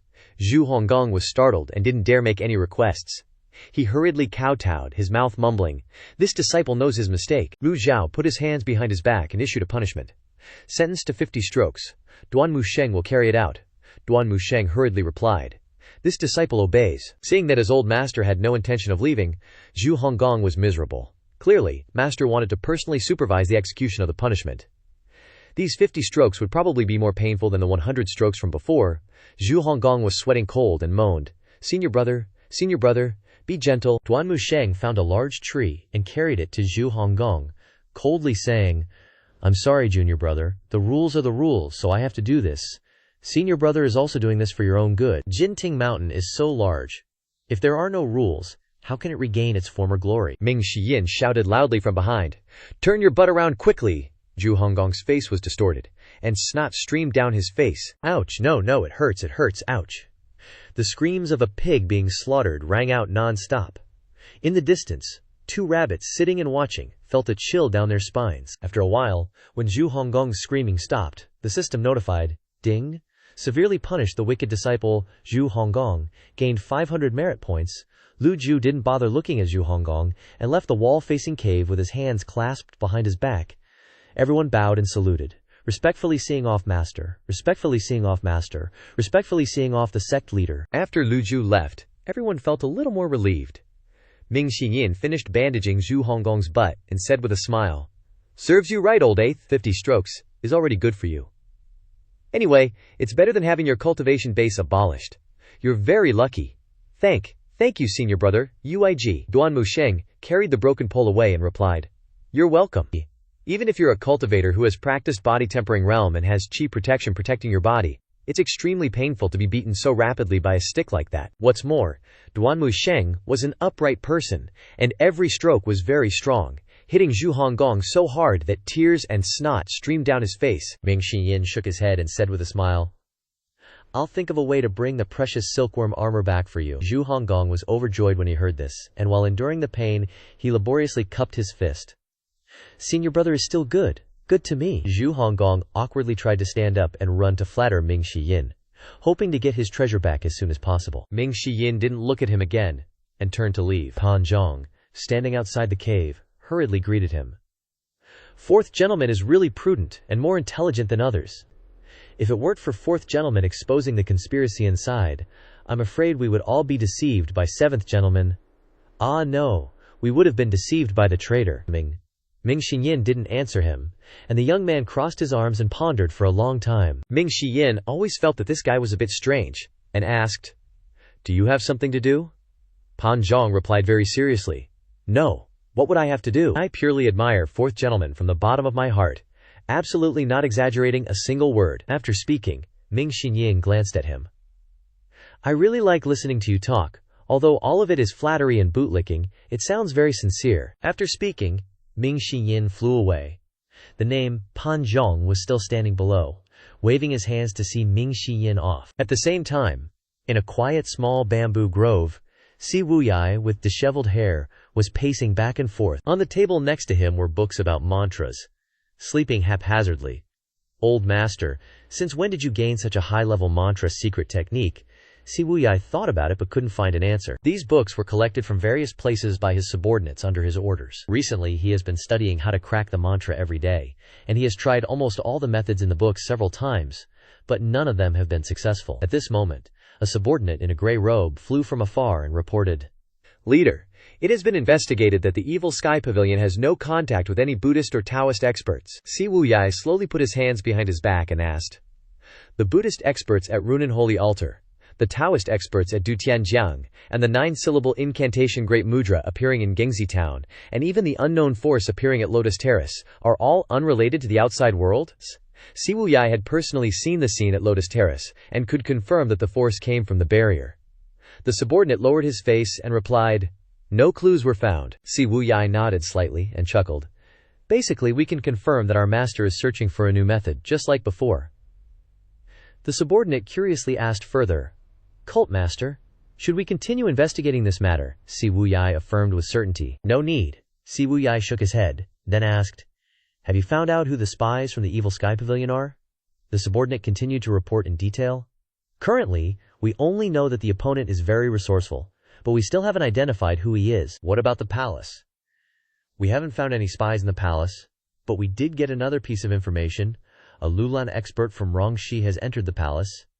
This person is likely the one who set up the grand formation on the lotus dice. This Mo Li is indeed resourceful. Si Wuyai ordered the subordinate, "Withdraw." He obediently replied, "Yes," and immediately leaped away. Si Wuyai sat in the small bamboo grove, quietly calming himself and closing his eyes for a moment. After a while, another subordinate appeared. "Cult Master, Shangyuan City has reported." "Speak, Shangyuan City." The 5 rats stole 8th gentleman's precious silkworm garment, claiming to use it as a substitute for the reward for the trip to the Evil Sky Pavilion. As soon as the report was finished, Si Wuyai suddenly opened his eyes and cursed, "Idiot!" The subordinate knelt down nervously and said, "Cult Master, after all, the 5 rats of Shangyuan City are not part of our dark web, making them difficult to control. Should we take this opportunity to kill them all?" Si Wuyai didn't answer but pondered for a moment before opening his mouth. "Send a letter to the 5 rats, arranging a meeting in Shangyuan City 2 days later." The subordinate, worried for Si Wuyai, reported, "Cult Master, in the current situation, you shouldn't show yourself. I can handle everything on your behalf," Si Wuyai said with a sharp gaze. "It's all right. The Lulan expert from Rongxi has arrived in Shangyuan City. We've been calm for too long. This is the right time to start a fire." "Yes, I'll do it immediately." The next day, just as dawn broke, inside the Evil Sky Pavilion, Lu Zhou slowly woke up from his state of comprehending the heavenly book. He opened his eyes and felt the extraordinary power in his body. It was still half away from being at its peak state, but luckily the speed of comprehension was faster than before. Before, it took 7 to 10 days to reach the peak state. Now, it only takes about N days. He didn't continue to study the heavenly book but stood up and went to the table to look at the ancient sheepskin map. Compared to yesterday, the map hadn't changed at all, only the pattern of the imperial palace in the divine capital seemed a bit clearer, the rest was still blank and blurry. The remaining part of the incomplete heavenly writing, perhaps it's in the palace. But how can I find it? Jiang Aijian, even with his great powers and heaven-defying skills, finding this is like searching for a needle in a haystack. Especially since Jiang Aijian doesn't even know what the heavenly writing looks like. I have to go myself. Except for Lu Zhou, no one knows about the heavenly writing. Just then, Duan Musheng's voice came from below, reporting, "Master, Old 8th is having chaotic qi appear again, just like yesterday." Lu Zhou replied, "Tell Panzhong to go there and seal his meridians, Dantian, and Sea of Qi. If he can't seal them, then beat him up until his qi is exhausted." Duan Musheng was extremely happy and muttered, "Master is wise, I didn't think of that." Then he took off running as fast as he could. It's been a long time since anyone practiced together. As Duan Musheng was running away, Lu Zhou suddenly asked, "Where's Zhao Yu?" Zhao Yu's recent behavior seems a bit strange. I can't help but pay attention. Besides, usually Zhao Yu delivers messages. There's no reason for Duan Musheng to go today. Duan Musheng stopped and replied, "Junior sister Zhao Yu isn't feeling well. She's resting in the southern pavilion." Not feeling well? Reaching the divine court realm, a cultivator of the great Tao shouldn't be able to get common illnesses anymore. Lu Zhuzhao walked out of the room and said to Duan Musheng, who was standing respectfully in the courtyard, "Go take care of old 8th. Disciple will go immediately." Duan Musheng flew off. Lu Zhao leisurely walked to the southern pavilion. The southern pavilion was completely silent. The female cultivators bowed their heads and greeted Lu Zhao, "Pavilion Master." Lu Zhao responded, Then Lu Zhao met Zhu Jifeng, "Pavilion Master." Lun Zhao passed by the pets. They also opened their mouths and called out to greet Lun Zhao. Lu Zhao thought to himself, "If you weren't Zhao Yanhair's darlings, I would have stir-fried you all." After a while, Lu Zhao arrived at Zhao Yu's place. Lu Zhao stood outside the courtyard and called, "Zhao Yu, Master, Master." Zhao Yu's surprised voice came from inside the room, but she didn't appear. Lu Zhuao clasped his hands and walked forward, but he didn't immediately enter the room. He could hear that Zhao Yu's voice sounded tense and painful. Just as he approached the door, a cold, yin energy suddenly rushed at Lu Zhao.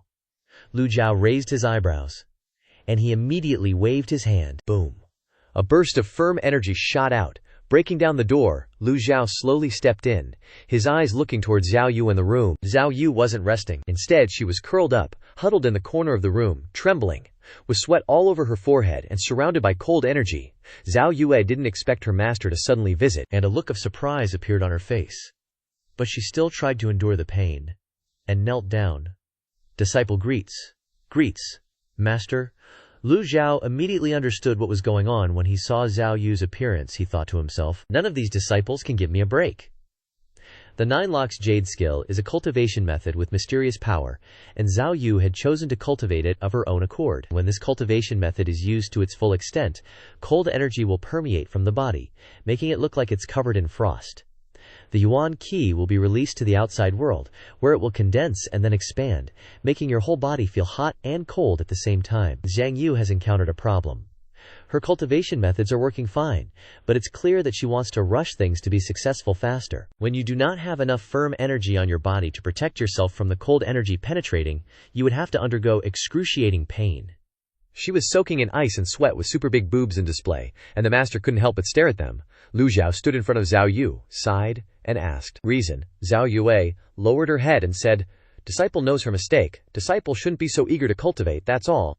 Lu Zhou was very concerned, and asked again. More. Zhao Yu hesitated. Disciple doesn't dare to say. Lu Zhou told her to speak. The big-hearted girl honestly replied, Disciple doesn't know what happened either. Since cultivating the full version of the cultivation method, the Yuan Qi in my body suddenly became uncooperative, and the speed of cultivation is no longer as good as before. Lu Zhou felt strange when he heard that. None of the other disciples have encountered this problem. After receiving the full version of the cultivation method, their cultivation speed has increased a lot. The fastest is Zhao Yaner, who entered the nascent divinity realm in a short period. Zhao Yu joined the sect much earlier than Xiao Yaner. Even if her talent isn't as good as the little girl, she shouldn't be left behind for so long. Lu Zhou gently raised his hand. Hold still. A wisp of vital energy shot into Zhao Yu. Lu Zhou thought to himself. As expected, when vital energy flows through Zhao Yu's 8 extraordinary meridians, that cold energy deliberately tries to push it out, repelling my vital energy. Wait a minute, this kind of cold energy doesn't come from the jade illuminating skill.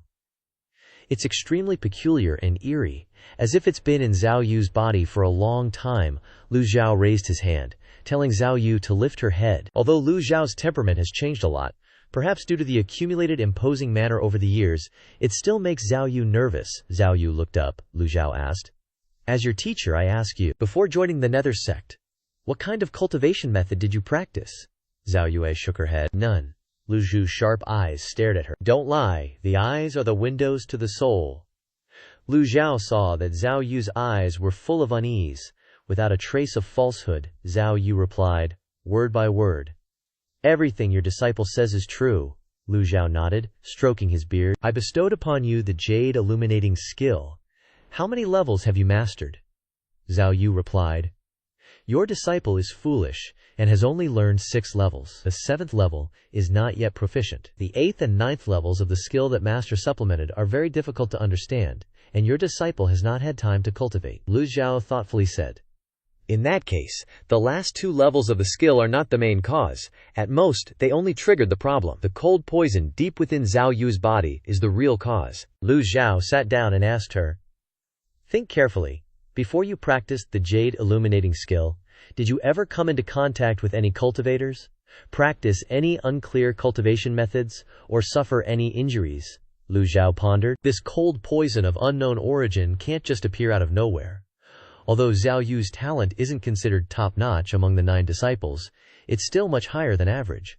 While cultivating steadily, how could such a low-level mistake occur? Therefore, the cold poison is an external factor. Zhao Yu fell into contemplation. She lowered her head and said softly, Your disciple joined the sect when she was only 9 years old, and there are many things she can't remember clearly. Lu Zhou asked. Where were you before you were 9? Zhao Yu was startled, and a look of confusion appeared on her face. Lu Zhou scolded softly. What else do you want to hide? Your disciple wouldn't dare. Zhao Yue hurriedly bowed, stammering, There is. Someone told your disciple that your disciple is a person from the palace, but your disciple doesn't believe it. After speaking, she shook her head repeatedly. Lu Zhou asked, Who told you that? Zhao Yu lowered her head and replied, Your disciple doesn't know. She only felt that he was a master, probably from the palace. At that time, your disciple had just met Junior Sister Tiangxin. Junior Sister Tiangxin asked your disciple to activate the formation. Your disciple met this person when she went to Qingyang Mountain, and Master already knows what happened after that. Lu Zhou said to himself, How could he forget about Yi Tiangxin leading the cultivators to ambush Lu Zhou at Qingyang Mountain?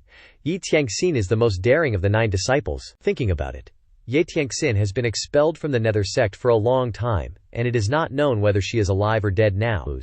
Lu Zhiju continued, If you really are a person from the palace, Shouldn't the Liang family look for an opportunity to investigate the palace? However, Zhao Yue affirmed, "Your disciple remembers the rules of the Nether Sect. Once you step into the Nether Sect, you must completely cut off from the past. Your disciple absolutely does not have the courage to violate them." Lu Zhou asked, "If I am not mistaken, you have been poisoned by the cold poison, which is the profound yin palm seal. This is an extremely insidious Taoist seal of the Taoist sect. Do you really not want to investigate?" Lu Zhou looked at the jade pendant and recalled the scene of accepting disciples that year. This is the jade pendant she has worn since she was a child. Now that I think about it, it is indeed very suspicious. How could ordinary people have such a valuable jade pendant? Lu Zhou called out. "Someone," a female disciple outside the door said. "Please give your orders, Sect Master. Call Hua Yuexing here." Yes.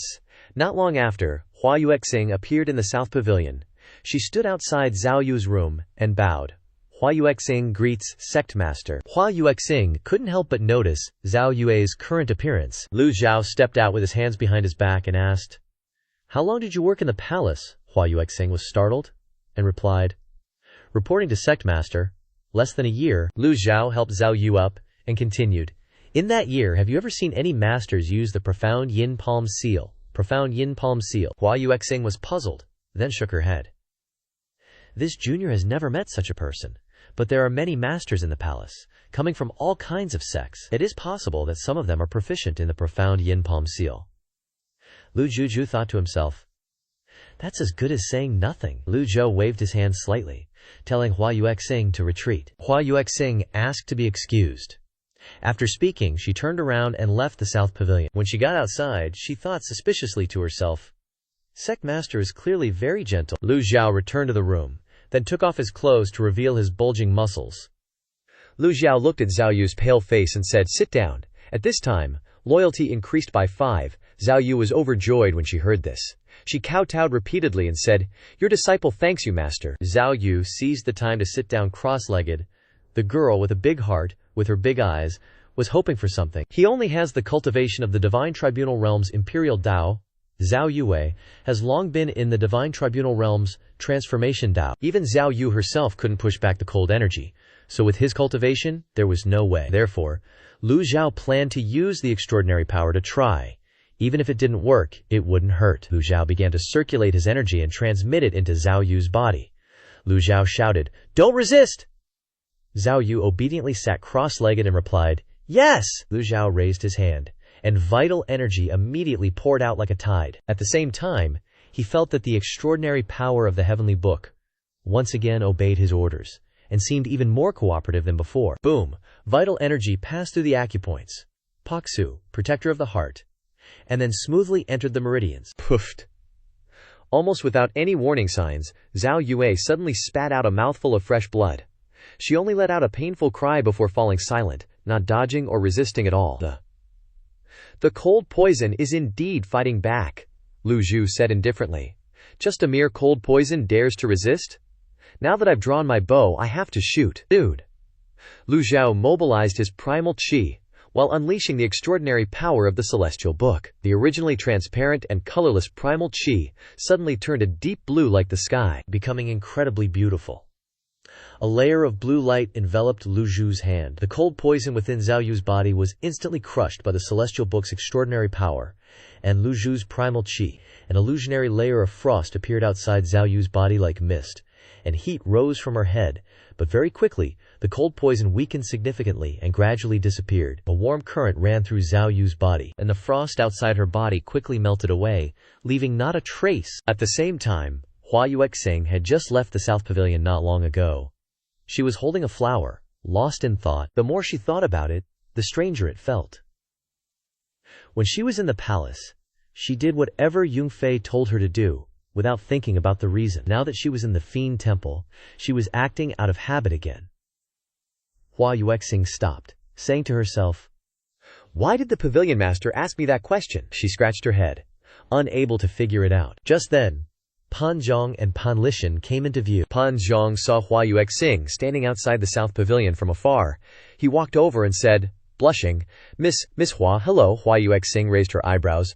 "What did you just call me?" Pan Zhong changed his tune, scratching his head and laughing loudly.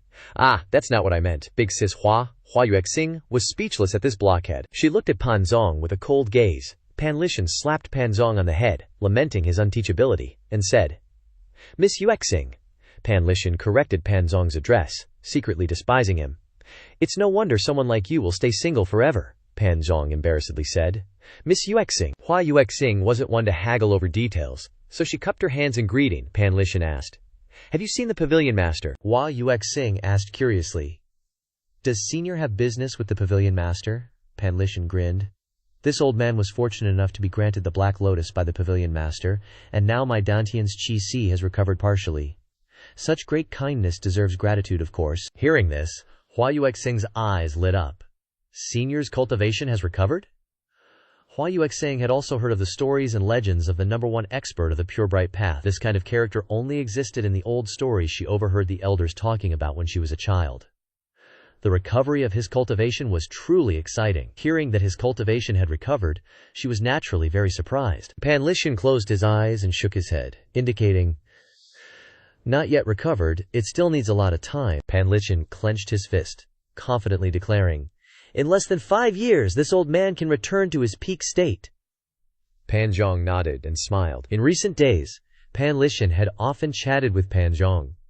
After a few times, the two became a little closer than others. However, time and again, Pan Lishan still refused to admit his identity as Pan Lishan. Not far away, 2 female cultivators looked at Pan Zhong and Pan Lishan and whispered to each other. Pan Zhong thought that the two were both from the Pure Bright Path, so the senior took care of him so much, so he didn't think much about it. Ignoring the age difference, they seemed like friends who hadn't seen each other for a long time. Sometimes, they were a bit informal, but Elder Pan didn't care. Hua Yuexing clasped her hands in, Congratulations, senior. Pan Lishan also returned the gesture. You haven't told this old man where the pavilion master is yet? This old man has been to the East Pavilion and the main hall of the Fiend Temple, but I haven't seen the pavilion master. With her big heart, Hua Yuexing enthusiastically replied to Pan Lishan, pointing and saying, The pavilion master is in the South Pavilion. They'll probably come out in a little while. The old man Pan Lishan said, Thank you, Miss Hua. Pui. Pan Zhong desperately tried to cover his mouth. He spoke completely out of impulse, without thinking. Hua Yuexing was completely helpless. Suddenly, Pan Lishan saw something, and asked in surprise. A blue energy radiated outwards, centered on Zhao Yu's room, surging like a tide. The old man Pan Lishan widened his eyes and shouted, Be careful! Activate your Q shields. The old man's words startled Pan Zhong and Hua Yuexing. They both stared wide-eyed at the blue energy. Hua Yuexing, Pan Lishan, and Pan Zhong simultaneously activated their Q shields, forming a golden barrier in front of them. Boom! But the barrier only lasted a few seconds before shattering into pieces. The old man cried out in horror. This is too strong. Retreat quickly. Pan Zhong also gaped and exclaimed, Miss Hua, retreat quickly. The 3 staggered back, and the energy slowly stopped. The 3 looked at Zhao Yue's room with horrified expressions. Pan Zhong couldn't speak. This is, Hua Yuexing also asked suspiciously. What kind of power is this? Pan Lishan slowly stood up, raised his head, and looked at the barrier in the sky.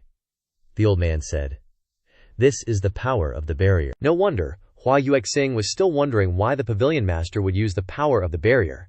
It wasn't just Hua Yuexing who didn't understand. Even someone as knowledgeable and experienced as Pan Lishan didn't understand it. Just as the 3 were still wondering, Lu Zhou stepped out of the room, his eyes sweeping over the 3, Hua Yuexing, Pan Zhong, and Pan Lishan, before finally settling on Pan Lishan and asking, How does it feel to regain your cultivation? Although the distance to the peak is still far away, regaining hope is a good thing. The old man Pan Lishan stared blankly at Lu Zhou, and Hua Yuexing and Pan Zhong were no exception. Their eyes were wide open, showing only the whites. Hua Yuexing and Pan Zhong simultaneously looked at Pan Lishan. Pan Lishan lowered his head and quickly placed his beloved wine jug on the ground. Then the old man knelt down on one knee and thanked him. This old man thanks the pavilion master for his grace. From now on, this old man's life belongs to the Fiend Temple. Lu Zhou stared at Pan Lishan with cold eyes. Lu Zhou also noticed that Pan Lishan's loyalty was steadily increasing, very stable. Lu Zhou frowned slightly, thinking to himself, these words expressed Pan Lishan's attitude, not hasty, not slow, not arrogant, nor humble. This kind of attitude gives his words power, making people believe him. Only through trials and tribulations can one see his unyielding endurance, and only through hardship can one see his loyalty. But to think you can use such words to express your loyalty. Pan Lishan was the first. Not to mention whether he was sincere or not, just hearing it made people feel comfortable. Hua Yuexing and Pan Zhong both felt ashamed, thinking to themselves, "Old Ginger is spicier. Compared to him, we are just babies from head to toe, still smelling of milk." Pan Lishan clasped his hands and continued. "When this old one entered, I sensed a powerful energy emanating from you. Your cultivation is truly eye-opening for this old one. Such unique energy is something I've never seen before. I'm afraid only sect leader can accomplish such a thing in this world." Hua Yuexing and Pan Zhong looked up, dumbfounded by these words. This old man is quite the flatterer. Truly admirable. Old Ginger really is spicier. Lu Zhou didn't feel anything unusual. After all, Pan Lishan's words were all true. Lu Zhou suddenly remembered that Pan Lishan had traveled all over the country, and his knowledge was no less than his own. Lu Zhou then asked, "When Zhao Yu was young, she was struck by the profound yin palm print, and cold poison entered her body. Has Elder Pan ever heard of this technique?" Profound yin palm print. Pan Lishan frowned, pondered for a moment, and then replied, "The profound yin palm print is an extremely insidious Taoist technique. This old one knows someone who is very proficient in using the profound yin palm print." Hua Yuexing and Pan Zhong simultaneously looked at Pan Lishan in surprise. The old man's knowledge is truly admirable. Lu Zhou didn't say anything. Pan Lishan had not only traveled all over the country, but it was said that during the time he left the Jingmingdao sect, he had close contact with some figures in the palace. It's just that no one knew what he did during that time. The old man stroked his beard and slowly said, "That person is a top expert beside the Empress Dowager, Li Yunzhao." Hearing this name, Hua Yuexing widened his eyes. Li Yunzhao. Cough. Cough. Violent coughing came from the room. Zhao Yu had walked to the door. Zhao Yue said weakly, "Master, this disciple remembers now. The person who came to find this disciple that day was Li Yunzhao." In Zhao Yu's memory, that mysterious Li Yunzhao's face alone showed that he was not a good person. Lu Zhou didn't enter the room, nor did he turn around, and said calmly, "Are you sure?" Zhao Yue then affirmed, "Definitely, absolutely sure, master." The old man Pan Lishan said with a pensive face, "Li Yunzhao is the Empress Dowager's trusted eunuch. This person came from the Taoist sect, Vader. I don't know what evil kung fu he cultivated, but he went berserk and suffered a stroke of good fortune, and his cultivation improved rapidly. The Taoist sect expelled him from the sect for the sake of face. Many years later, he became a master of the inner court." Lu Zhou was a little surprised. It wasn't strange that there were many masters in the palace. Lu Zhou had entered the palace a few times before, but had never fought with masters in the palace. Perhaps it was out of fear of his reputation as the #1 great devil. Or perhaps this was the rule in the palace. It's just that he didn't expect Li Yunzhao to become a eunuch, which was beyond his expectations. Although such a master is just a eunuch, he still lives a life of luxury, and is flattered by many dignitaries. But unfortunately, he is no longer a real man. This is truly an amazing thing. Lu Zhou then asked, "Zhao Yue, when you were young, Li Yunzhao injured you. What is his purpose for coming to you now?" She bowed and replied to Lu Zhou quickly, "This disciple doesn't know." The cold poison in Zhao Yu's body had just been expelled and she was very weak now, lacking energy. Lu Zhou shook his head and said, "Forget it, rest and recuperate for 2 days." She was a little surprised when she heard this. After speaking, Lu Zhou waved his hand and walked out of the southern pavilion. Zhao Yujia stood up with difficulty and walked to the door. Seeing her master's distant back, she was lost in thought. Her master's words just now surprised her very much. Master is actually showing concern for others. Cough, cough.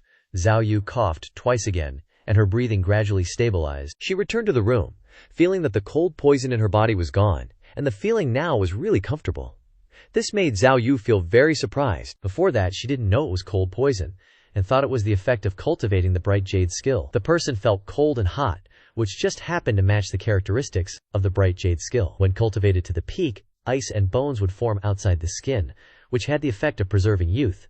But she didn't expect it to be the cold poison of the profound yin palm print. She then mobilized her yuan qi, and once again her 8 extraordinary meridians were very smooth, and there was no more feeling of chaos, and the effect of using yuan qi to heal injuries was also much stronger than before. Lu Zhao's words had been said before. Rest well, and work hard every day. Recalling the words her master had told her before leaving, Zhao Yu felt even more ashamed. Compared to these things, What did the previous hardships mean? The system notified Lu Zhou. Successfully taught Zhao Yu, reward 200 merit points. What is called teaching? Seniors guiding juniors. And the strong teaching the weak is called teaching. Lu Zhou heard the system's notification. Although he was a little surprised, he also felt it was reasonable. Returning to the main hall of the Nether Sect, Pan Lishan and Pan Zheng also followed him in. Lu Zhou, who was preparing to make a few bowls of noodles, asked, "Elder Pan, do you know Li Yunzhao well?" Pan Lishan also made a bowl of noodles, and then replied to Lu Zhou, "After this old one left the Jingmingdao sect, I did have some contact with the palace. I really dare not hide it. In those years, this old one joined the army and went to the battlefield, and this old one killed countless enemies in Rongxi, so I rarely had contact with people in the palace, and I don't understand Li Yunzhao much." Pan Zheng was surprised to hear this. This ugly beggar actually had such an admirable, legendary past. It is not uncommon for cultivators to join the army, but most cultivators are focused on cultivating the Great Path. Hua Yuexing asked curiously. Anything else? Pan Zheng thought to himself. In an army of 10,000 people, there are usually only about 5 or 6 cultivators, and one great cultivator. Some centurions or commanders, who don't have the talent for cultivation, only cultivating to the body-tempering realm or the profound connection realm, have chosen to join the army to make meritorious contributions. I didn't expect Pan Lishan to do the same, Lu Zhou said. With your cultivation alone, you are enough to change the situation of the war. Isn't it as easy as turning your hand to make meritorious contributions on the border? It's just that I didn't expect old Pan to go either, Lu Zhou meant. You have meritorious contributions, so how did you become an old beggar? Both Hua Yuexing and Pan Zheng frowned in confusion. Pan Lishan replied, "After this old one left the Jingmingdao sect, my cultivation has been greatly reduced, and only less than half of it remains. I am no longer a master," Pan Zheng said in surprise. "Old Pan, did the Jingmingdao sect harm you?" Pan Lishan was used to his way of addressing himself, so he replied. "Better not to mention it," Lu Zhou said. "In that case, I'll have to personally make a trip to the divine capital." Upon hearing this, Pan Lishan immediately said, "This old servant is willing to accompany your excellency." Lu Zhou nodded slightly. "Withdraw." At this moment, Pan Lishan and Pan Zheng moved the table out. This old servant takes his leave, this junior takes his leave. The girl Hua Yuexing also scurried after them. This junior takes her leave. The two, one old and one young, respectfully left the main hall. Lu Zhou stroked his beard while watching the backs of the two people, and said, "Strange. The change in these two people's identities is very natural, and they don't seem to have encountered any psychological obstacles. This is the attitude that people in the Netherworld sect should have." Lu Zhou softly called out, "Yanir." "Master!" Xiao Yanhair jumped into the main hall, waving the Brahma wheel in her hand. She accidentally broke something while jumping around, so Lu Zhou told her to fix it. "Yes." She flew up high, and returned a moment later, mission accomplished. "Master?" Lu Zhou then asked, "Any news from old Fourth?" Xiao Yanjie replied, "Not yet, but Fourth's senior brother set off early this morning, so he should be there by now." Lu Zhou stroked his beard and nodded. "I'm tired." Hearing her master say this, Xiao Yanjie understood that she should let him rest, so she said, "Disciple takes her leave." Lu Zhou had just used extraordinary power to help Zhao Yu eliminate the cold poison, and he had to focus on comprehending extraordinary power in the next 2 days. Without any prop cards, the great divine power of the heavenly book was his greatest support. As for Zhao Yu's background, he could only wait to investigate it further later. 2 days later, in Shengyuan City, at the Changfeng Purple Tower, in a room on the 3rd floor, Si Wuyai stood gazing at the entire Shengyuan City. Shengyuan City was the old capital of Great Yan, but it was no longer as prosperous as it once was. The 5 mice caused chaos in Shengyuan City, and the rebel army added to the mess, so this city was almost destroyed. It's a pity that it hasn't regained its prosperity to this day. Just then, a cultivator, dressed in a black robe, bowed and reported, "Sect leader, our people are all in place. As long as you give the order, everyone will act immediately." Si Wuyai turned to look at him, then looked out the window again, and softly said, "Ye Zhiheng, how long have you been following me?" Ye Zhiheng was startled, not understanding why the sect leader was asking this, but he still replied, 10 years. 10 years have passed in the blink of an eye. This subordinate swears to follow the sect leader to the death, Ye Zhiheng said. Si Wuyai sighed and shook his head. "Zhiheng, do you think I've made a mistake?" Ye Zhiheng hurriedly bowed, confused. Why would the sect leader say such a thing? The dark net can be what it is today, all thanks to the sect leader. It was the sect leader who stopped tens of thousands of Rongbei cultivators. It was the sect leader who single-handedly supported Great Teacher and the Underworld sect. And it was also the sect leader who burned the Blackwood Forest. Si Wuyai raised his hand to interrupt Ye Jihang. Alright, every time this is mentioned, Ye Jihang rattles off those glorious events as if he's memorized them by heart. With a pensive look, Si Wuyai said, "Perhaps it's just my illusion, but recently I feel like many things are no longer under my control." Ye Jihang looked at Si Wuyai with a complicated expression. You can't lose confidence like that. He had changed his form of address. Ye Jihang suddenly knelt down and drew his long sword. Ye Jihang seriously said, "Whoever the sect leader tells me to kill, I will kill them. Even if it's the Netherworld sect." Si Wuyai raised an eyebrow and shouted, "How dare you?" Ye Jihang panicked. This subordinate wouldn't dare to be disrespectful to the Netherworld sect. "I just didn't know how to choose my words. Please forgive me, sect leader, get up." How could Si Wuyai punish his trusted subordinate? These core subordinates were the only ones who were always by his side in the entire darknet. And they were his extremely capable arms. "Thank you, sect leader." Si Wuyai turned to look out the window at Shangyuan City again. "When will the 5 mice arrive?" Ye Jihang bowed and said. "They were supposed to arrive this morning, but this subordinate has something to say. I don't know if I should say it or not. Speak." The 5 mice took the 8 teachers' Bodhi silk armor without the sect leader's permission. This must have alarmed that old senior. The 8 teacher has always been. Ye Jihang paused for a moment to find a more tactful word than cowardly, but he couldn't think of one, so he stammered for a long time without saying anything. Si Wuyai quickly realized. "I understand what you mean. You're worried that old 8 will reveal our contact points?" Ye Jihang exclaimed in admiration. "The sect leader is wise. The sect leader and the 8 teacher have a close relationship, so we can't help but stop using some of our usual contact points. This subordinate is afraid that the old senior will fly into a rage and send people to ambush us here." Si Wuyai laughed and said, "Only 4th senior brother is the most difficult to deal with, but he can't do anything to me. What if the old senior comes himself? Run away." When he said these 3 words, Si Wuyai's expression was extremely calm and he didn't show any embarrassment at all. Ye Jihang thought that was right, as expected of the sect leader, calm and unhurried, without any obstacles. When encountering a top expert like the old senior, running away was nothing to be ashamed of. Just then, a figure flew over from the roof of the building opposite, seemingly intentionally appearing in Si Wuyai's line of sight, but the others didn't notice at all. The figure only flashed once and disappeared. "They're here." Si Wuyai didn't look out the window anymore but pointed to the chair opposite him and said, "Please, sit down." The figure appeared again, with afterimages appearing one after another, sometimes flashing, sometimes disappearing. The person finally stopped. The sect leader has sharp eyes indeed. A man with a rat-like beard, with a scruffy and unruly appearance, was squatting on the ground. Si Wuyai calmly asked, without looking at the person behind him, "Lu Lin, are you alone?" The rat-faced figure behind him crossed his arms and arrogantly stood there watching. Then he bared his 2 rat teeth and replied, "I'm enough on my own. The boss said you're too insidious, and if you set a trap to catch all 5 of us in one fell swoop, that wouldn't be good." The one who was answering was one of the 5 mice, Lu Lin. Si Wuyai asked, "Just tell me how you want to settle this."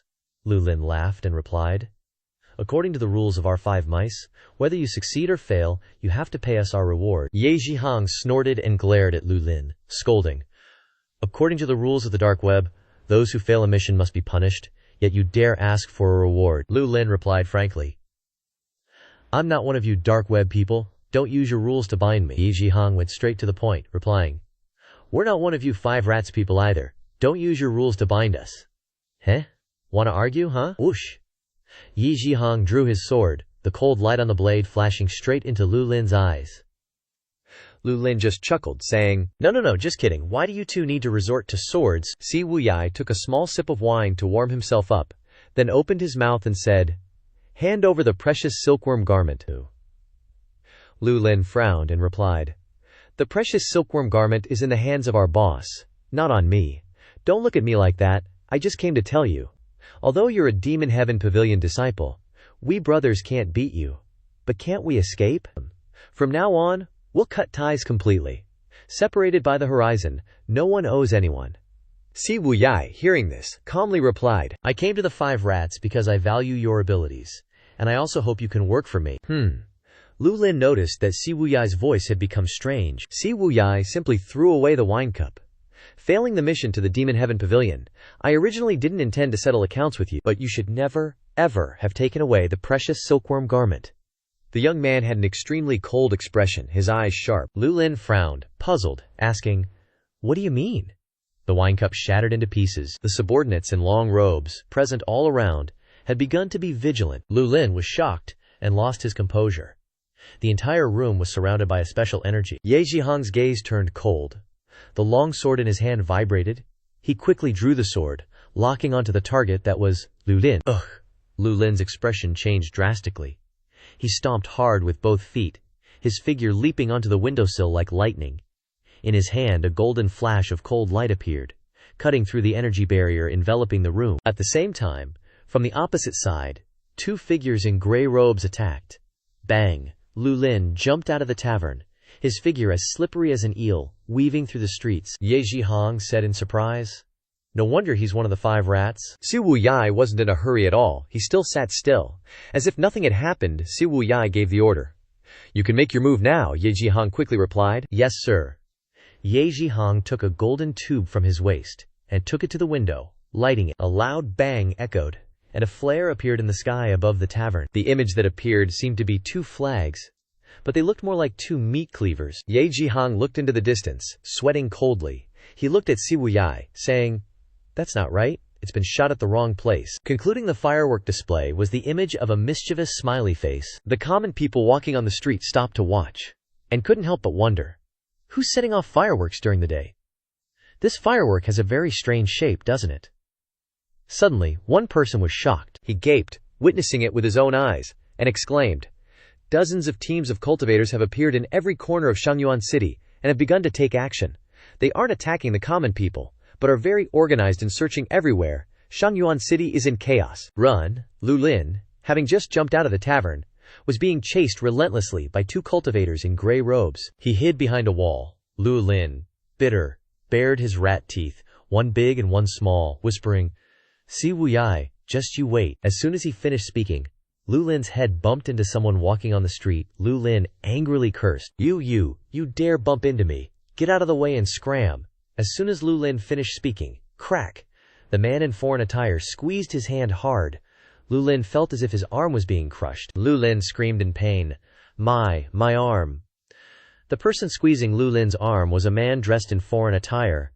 The man dressed in foreign attire hurriedly said, in somewhat broken Great Yan language, Sorry, I didn't mean to." Lu Lin wanted to cry at this moment. He wasn't stupid. How could someone who could easily break the arm of a cultivator who had gone through body tempering be a normal person? But he didn't have time to argue. There were pursuers behind him. Once caught, he'd be finished. Lu Lin immediately turned around to run. The man in foreign attire, with a walrus mustache on his face, spoke again. Don't run." The man in foreign attire refused to let go. Lu Lin wailed, "This big brother, let go quickly."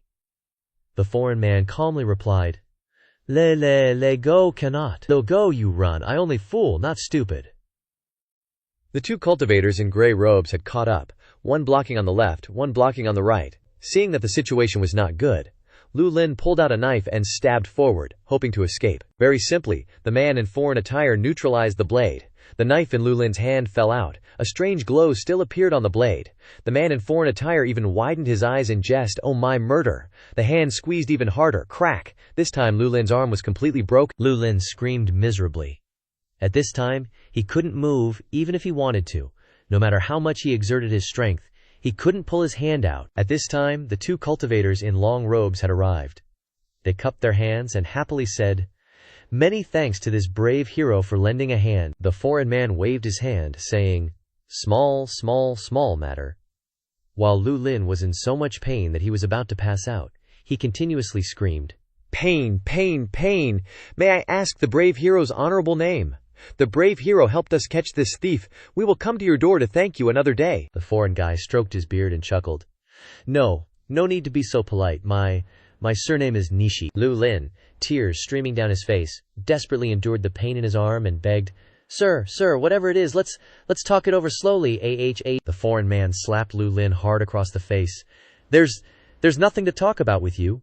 Red liquid splattered everywhere. Lu Lin was stunned, his head buzzing, his face burning.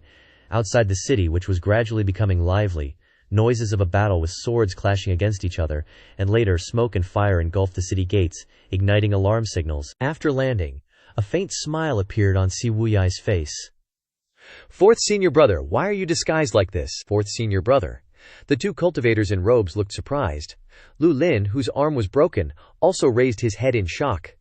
This person was indeed the Nether Sect's fourth disciple, Ming Shiyin. Ming Shiyin turned his head and replied, "Seventh, I'm disguised like this, and you still recognized me." From the inside out, from his clothing to his behavior, and even his way of speaking, he had changed everything, yet Si Wuyai saw through him. With a single glance, Si Wuyai chuckled. Few people have the guts to claim they are the Nishi. Ming Shiyin didn't respond, thinking, "Is this guy for real?" Ming Shiyin didn't dwell on it and said, "Seventh, I helped you catch this little rat. Aren't you going to thank me?" Lu Lin cowered him. If Ming Shiyin wasn't still holding his arm, he would have peed his pants already. Si Wuyai said, "Thank you, fourth senior brother." Lu Lin pleaded desperately. "Please, show some mercy." Ming Shiyin shouted, "Shut up!" Ming Shiyin glared at him. "Daring to steal from our Nether Sect, and you want to be forgiven? Dream on." Lu Lin turned to look at Si Wuyai and said, "5 rats in the dark web have no grudges, so we don't want the payment. We'll do things by the rules. What do you say, sir?" Ouch. Ming Shiyin increased the pressure on his hand, and Lu Lin screamed. Ming Shiyin threatened him in a low voice. "You're not even from the dark web. What are you babbling about with rules?" Lu Lin fell silent. Si Wuyai shrugged, looking helpless. Nether Sect disciples, once they leave the sect, become overlords of their own domain, and don't join each other's forces.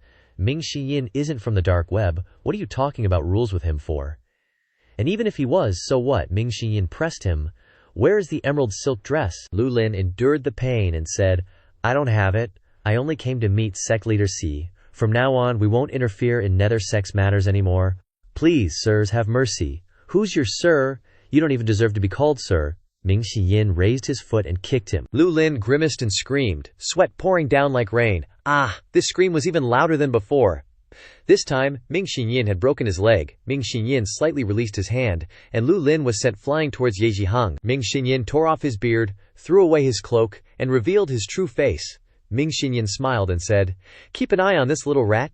I have some business to settle with your sect leader." Ye Zhihang caught Lu Lin and raised his sword in front of him. "Fourth senior, please forgive me, but I cannot agree to your request." "Scram," Ming Shiyin said expressionlessly. After a few exchanges, Ming Shiyin was losing patience. Si Wuyai stood behind him and said calmly, "Zhishang, step back," Ye Zhishang worriedly said. "Sect leader," Si Wuyai coldly ordered. "What? You won't even listen to me, subordinate dares not?" Ye Zhihang stepped aside. Si Wuyai clasped his hands behind his back, walked in front of Ming Shiyin, and stopped half a meter away.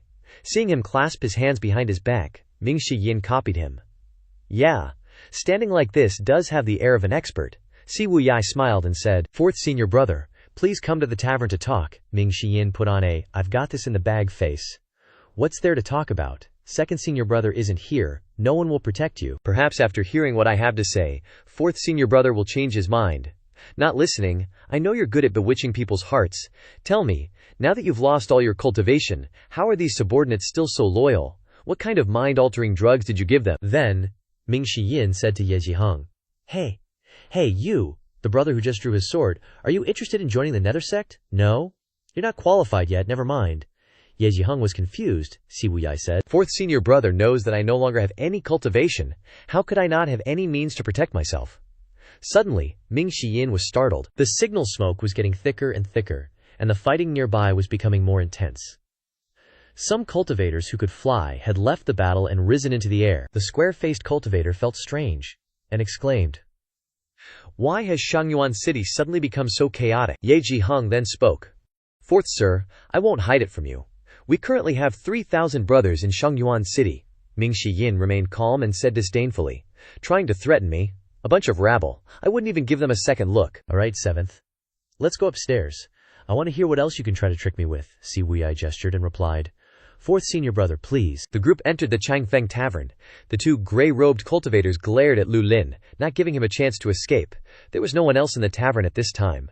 The two men sat down opposite each other. Ming Shiyin urged, "Go on." Si Wuyai waved his hand slightly, and a subordinate immediately brought tea and poured water for the two of them.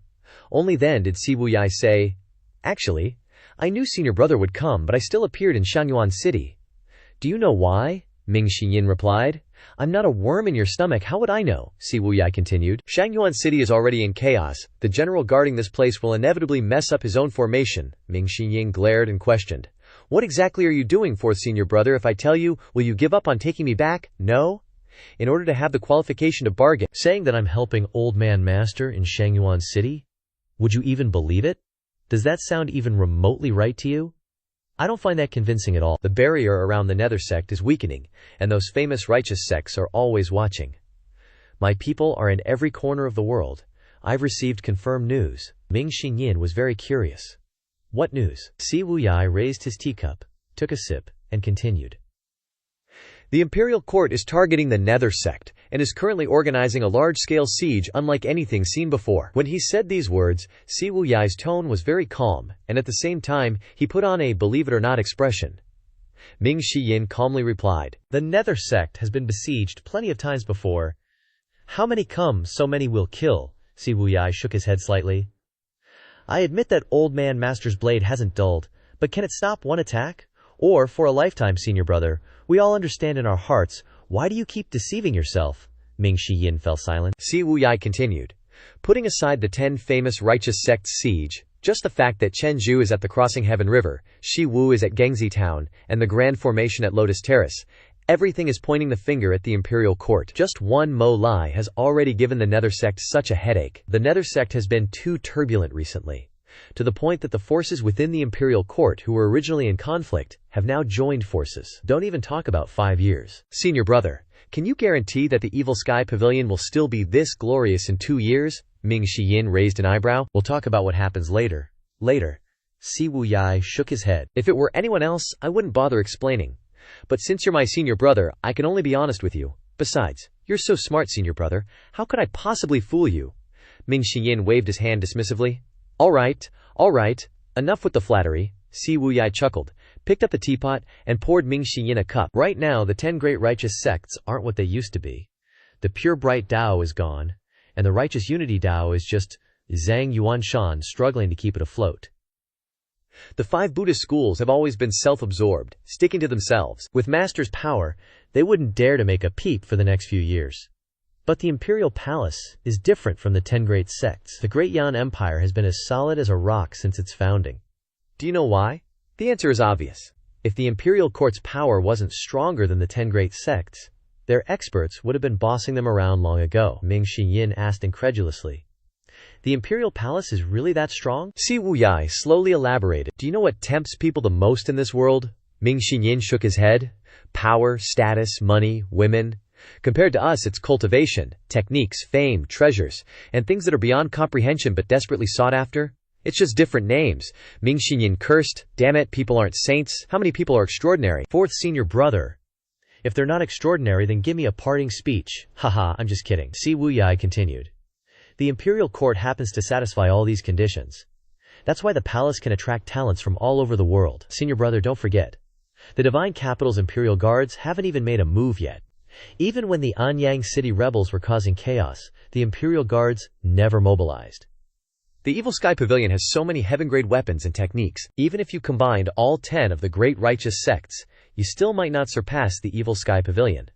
That's exactly why so many people in the grand world are eyeing the Evil Sky Pavilion. Ming Xinyin shook his head. So after saying all that, you're still implying that the Evil Sky Pavilion will be screwed sooner or later. You said you want to help the Evil Sky Pavilion. Is this how you help? Alarm bells were ringing throughout the city, and the sounds of fighting and slaughter could be heard everywhere. Many cultivators were falling from the sky. Si Wuyai stood up and looked out the window. This is a necessary sacrifice. Once the general guarding Shangyuan City dies, Shangyuan City will definitely be in chaos. Wei Zhuoyan has already sent troops to Liang province. If the palace still doesn't mobilize the imperial guards, then they'll have to use other forces to quell the rebellion, which means they won't be able to deal with the Evil Sky Pavilion. After a pause, Si Wuyai added, If once doesn't work, then twice. If twice doesn't work, then n times. Preft. Ming Xinyin, who had just taken a sip of tea, spat it all out. Is this your idiotic plan? Ming Xinyin laughed. Ha! Unless my head got stuck in a door, I would never believe you. You painstakingly built the dark web, spreading your intelligence network throughout the world, with every member being an elite, working with precision, just to do something like this? I would never believe you. Si Wuyai knew that Ming Shiyin wouldn't trust him, so he poured Ming Shiyin another cup and said in a strange tone, "If 10 times don't work, then 100, 100 times, 1,000 times." Si Wuyai clenched his fist. Resolutely, I'll burn every inch of land. By then, no one will have the energy to deal with the Evil Sky Pavilion anymore. Hearing Si Wuyai say he would have people burn every inch of land, Ming Shiyin was at a loss for words. Ming Shiyin was silent for a moment. Slap! Ming Shiyin slammed his hand on the table and laughed loudly. "So I finally understand. You just want to have this world, helping the Evil Sky Pavilion? That's just an excuse to protect yourself." Si Wuyai shook his head and slowly replied, "I don't have that ambition," Ming Shiyin pressed. "If it's not you, then who is it?" As soon as he asked that question, Ming Shiyin suddenly froze. An imposing figure flashed through his mind. Ming Shiyin thought to himself, "It's him," Si Wuyai said. "Senior brother thinks my plan is child's play, so may I ask, does senior brother have any brilliant ideas?" Ming Shiyin was silent. What brilliant ideas could he possibly have? If Ming Shiyin really had any brilliant ideas, then the Evil Sky Pavilion wouldn't have been besieged twice by those righteous sects. Clop, clop, clop, clop, clop, clop. The sound of horses' hooves suddenly came from below. The soldiers had arrived to quell the rebellion. Ye Zhiheng peeked his head out of the window for a moment, then turned back and clasped his hands, saying, "Pavilion Master, we should leave now." Si Wuyai looked at Ming Shiyin and said, "Okay." Then, as Si Wuyai walked away with Ye Zhiheng, he said, "It's a good thing that eldest senior brother has great ambitions. At least the Evil Sky Pavilion won't be surrounded again like before." After speaking, Ye Zhiheng and Si Wuyai jumped out of the window and flew away. Ming Shiyin raised his teacup, nodded silently, and muttered, "It seems like he has a point." He gulped it down. Suddenly, Ming Shiyin felt that something was wrong. "That's not right. You could also use this plan by taking me back." Ming Shiyin threw the teacup out the window and gnashed his teeth. "Damn it, I've been completely fooled." Ming Shiyin immediately jumped out of the window, wanting to chase after them, but he couldn't see Si Wuyai's shadow anymore. In the distance, Ye Zhiheng and Si Wuyai were flying swiftly. Ye Zhiheng sighed. "The Pavilion Master's cultivation is still like flying. I admire him, I admire him." After a moment, Ye Zhiheng turned around and said to Ming Shiyin, "Fourth Master, please don't chase after us anymore. I've never seen the Pavilion Master talk to anyone so much. In fact, even if the Pavilion Master didn't explain it, you still wouldn't be able to catch him." Outside, the sounds of fighting were raging. Boom, boom. 2 apparitions of dharmic formations appeared in the sky. Ye Zhiheng pointed. "Look. 2 4-leaf dharmic formations have appeared." Just when Ming Shiyin was acting all nonchalant, the 2 avatars suddenly merged into one, transforming into a 6-leaf dharmakaya. With a flash of cold light, the great divine power technique was unleashed, and their figures completely vanished. That Lin Lu couldn't help but exclaim, "So strong." Ming Shiyin glanced at Lu Lin and said in a deep voice, "What are you looking at? Keep staring and I'll gouge your eyes out," Lu Lin cried. No, fourth senior brother, please don't, please." Just then, Ming Shiyin saw a familiar messenger bird flying towards him at breakneck speed. Having crashed into something, splattering blood everywhere, Ming Shiyin immediately recognized it. Senior sister's letter. The young man quickly rushed to receive it, and the letter was now in Ming Shiyin's hand. Ming Shiyin opened it and read it, his brow furrowing slightly. What kind of chicken scratch is this? It took all my effort to decipher it. The young man was shocked. No way. Master wants to go to the godly capital at this time? What kind of place is the godly capital? It's a place where experts gather, the home of the imperial guards, according to Old 7. The forces in the palace have joined forces to deal with the Demon Heaven Pavilion. Now Maester going there is like walking right into a trap. Whose dumb idea was this for Maester? Ming Shiyin shattered the letter, then grabbed Lu Lin by the collar and soared through the air towards the godly capital. As he flew over Shangyuan City, the city below was in complete chaos. Ming Shiyin shook his head and sighed. To avoid being mistaken for an enemy, he mobilized his vital energy and flew into the high sky before speeding away. Lu Lin kept begging, "Fourth senior brother, please spare me." Ming Shiyin coldly snorted, "You had the guts to steal my junior brother's precious silken armor, but you're begging for mercy now. Mercy my ass! Ha ha!" All his anger was poured into those 2 hectares has. Lu Lin immediately broke out in a cold sweat. I can talk, big bro. I'll return the precious silken armor. Let's talk this over. Ming Shiyin roared, "Shut up!" Looking towards the godly capital, Ming Shiyin cursed in his heart. So damn far. Half a day later, in the forest outside the godly capital, Bai Xin slowly descended to the ground. Xiao Yanhair said, "Master, the godly capital is right ahead." Lu Zhou looked towards the godly capital, stroked his beard, and nodded. Xiao Yanhair ran to Bai Zheng's side, helped Zhao Yu down, and said, Senior Sister Zhao Yu, am I right? Sitting on Bai Zheng's back is much more comfortable than sitting on a flying chariot. Zhao Yue nodded in agreement. Perhaps due to her recent recovery, her expression was a bit unnatural. She raised her head and looked towards the godly capital. Master, are we really going there? Lu Zhou calmly replied. It concerns your background, so we can't be careless. Since Master had spoken, Zhao Yu didn't say anything more. In truth, Zhao Yu wasn't interested in this trip at all.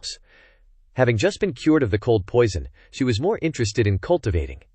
The three of them walked towards the city gate. Only Zhao Yanhe was overjoyed at the trip, because she got to visit the most prosperous place in Great Yan, the godly capital. Zhao Yanhe had wanted to visit the godly capital for a long time, but Master had never taken her there before. Now that she had the opportunity, she was naturally the happiest. Because they wanted to be low-key, the three of them didn't ride the flying chariot. Besides, the cloud-piercing flying chariot was damaged and needed careful repair. Entering the bustling city of Ji, the orderly streets, and the constant stream of people were beyond the imagination of the three masters and disciples. Lu Zhou was also surprised, but he wasn't attached to these things. Lu Zhou ordered, "Let's go." Zhao Yanhe had to calm her fluttering heart and reluctantly follow Master. Zhao Yu, on the other hand, was very obedient and well-behaved, following behind. That little girl, Zhao Yanhe, seemed to be drooling over some kind of candy and shouted, "I'll buy 10 skewers." Hearing Master say let's go, she asked, "Master, where are we going?" Lu Zhou replied briefly, "Prince Qi's mansion." Prince Qi's mansion. Zhao Yanye's face was full of doubt. Zhao Yu came to her side and said softly, "It's an old acquaintance of Master," Zhao Yanyer curiously said while eating a roasted piglet. "Huh, someone like Master has friends too. What a glutton, Zhu Honggong can't even compare." Zhao Yu was shocked and quickly put her hand to her lips. "Shh," she thought to herself with a wry smile. "I should stay away from her. I'm not favored by Maester like that. In the past, if anyone dared to say such a thing, they would definitely be severely punished by Maester." The two secretly glanced at Maester, and only breathed a sigh of relief when they saw that the old man didn't look angry. Very quickly, in the blink of an eye, Zhao Yanhe had devoured the entire roasted piglet. She saw a candy hawthorn seller and rushed over. "Give me 100 skewers!" Lu Zhou, who was walking in front, suddenly stroked his beard and said, "Yanke, thump." Zhao Yanke knelt down on the ground. "Master, I was wrong. I won't do it again." The candy hawthorn seller was dumbfounded, his eyes wide with confusion. The people on the street quickly gathered around to see what was going on. Wondering why someone had suddenly knelt down, Lu Zhou turned around, a look of suspicion on his face. "Why did this girl suddenly kneel down?" Lu Zhou said calmly. "Stand up." The people on the street began to chatter. "I say, old man, your attitude isn't right. This granddaughter of yours is so well-behaved and lovely. How can you be so cold-hearted?" "That's right, this girl knelt down and admitted her mistake. I'm reminded of my good-for-nothing kid. There's really no comparisons. Young lady, I am Shimen Chui. I'll treat you to candy hawthorns. Come home with me." "Girl, get up quickly, your grandpa is old and a bit muddled." Lu Zhou was speechless. These passers-by really had rich imaginations, chattering on and on. Zhao Yanhe suddenly harumphed and stood up, stomping her foot hard on the ground, her power erupting with a boom, cracking the ground. The people around desperately retreated, all of them wide-eyed and gaping in shock. Oh heavens, the contrast was so frightening, so ferocious. They only saw Zhao Yanhe's small foot stomp down, sending candy hawthorns and goods flying everywhere. Zhao Yanhe glared and growled, pointing and shouting, "If you keep talking bad about my grandpa, I'll beat you up." One person grimaced and said, all right. This difference is a bit scary, too fierce." The gossipy people immediately dispersed. Good intentions treated like malicious ones? Forget it. Let's not meddle in other people's business, let's scatter. Lu Zhou stroked his beard and nodded. Zhao Yanjie's behavior wasn't bad, and, in the past, she would demand the destruction of people's entire families the moment she opened her mouth. Now, she only wants to beat them up.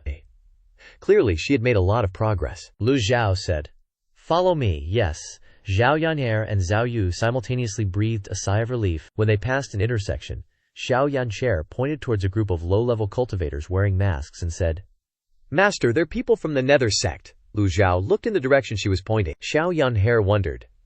The Nether Sect is the #1 demonic sect of Great Yan. Other forces run away as soon as they see them. Yet, they dare to blatantly recruit soldiers here. Does the royal family not care?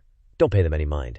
Lu Zhou shook his head and continued to walk deeper into the city. Zhao Yu explained, The Nether Sect is indeed a demonic sect, but to the royal family, the Nether Sect is no different from the 10 famous orthodox sects, as long as they don't interfere with each other's affairs. The Nether Sect's recruitment of disciples is no different from the orthodox sect's recruitment of disciples.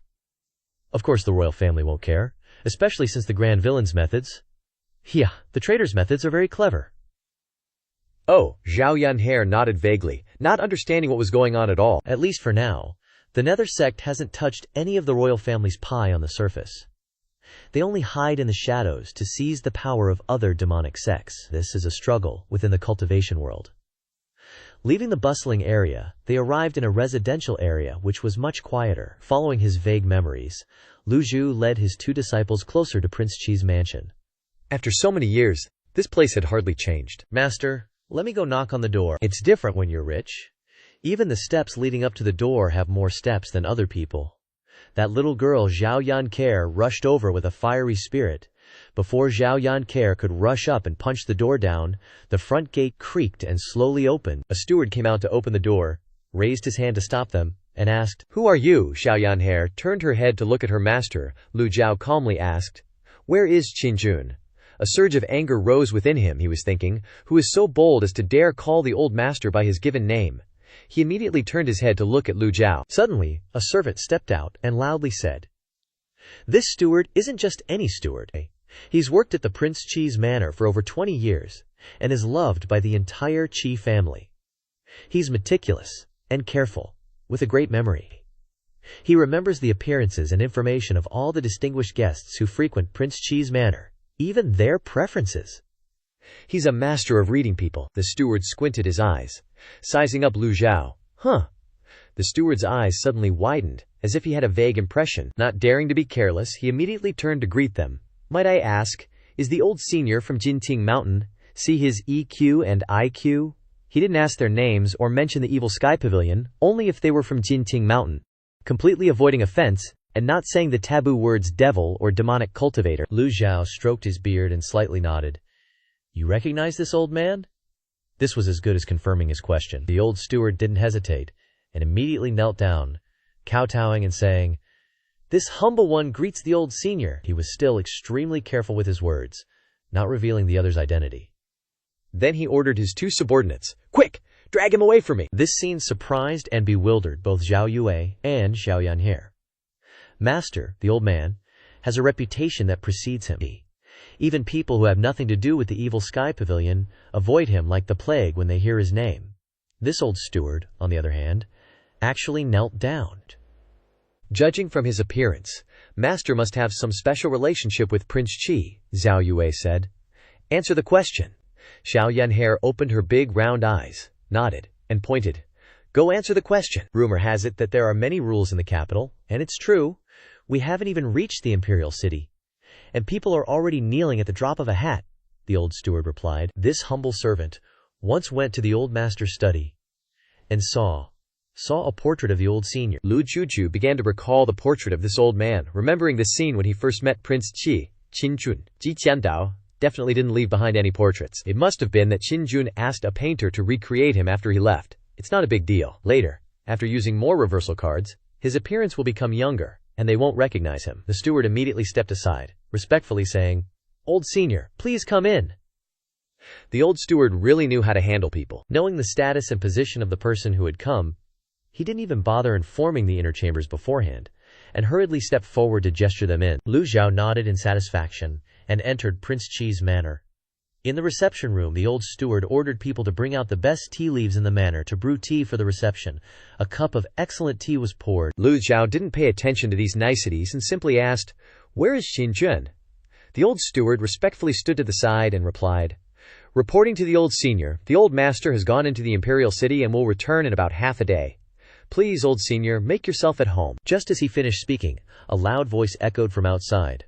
"Old Hong, I heard we have distinguished guests." The old steward, Hong Fu, turned to look at the door. "Young master, young miss." A handsome young man and a graceful young lady were entering the room.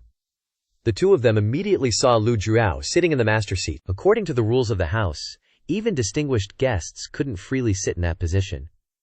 But before the young man could speak, the old steward spoke up.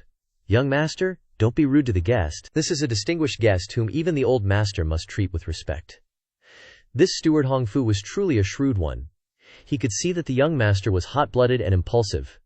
To prevent him from doing anything reckless, he spoke preemptively. The young man, Qin Shuo, nodded slightly, lowering his arrogant stance. Old Hong has worked in the manor for many years, and has always been meticulous and careful. Whoever could make him say such things must be someone to be respected.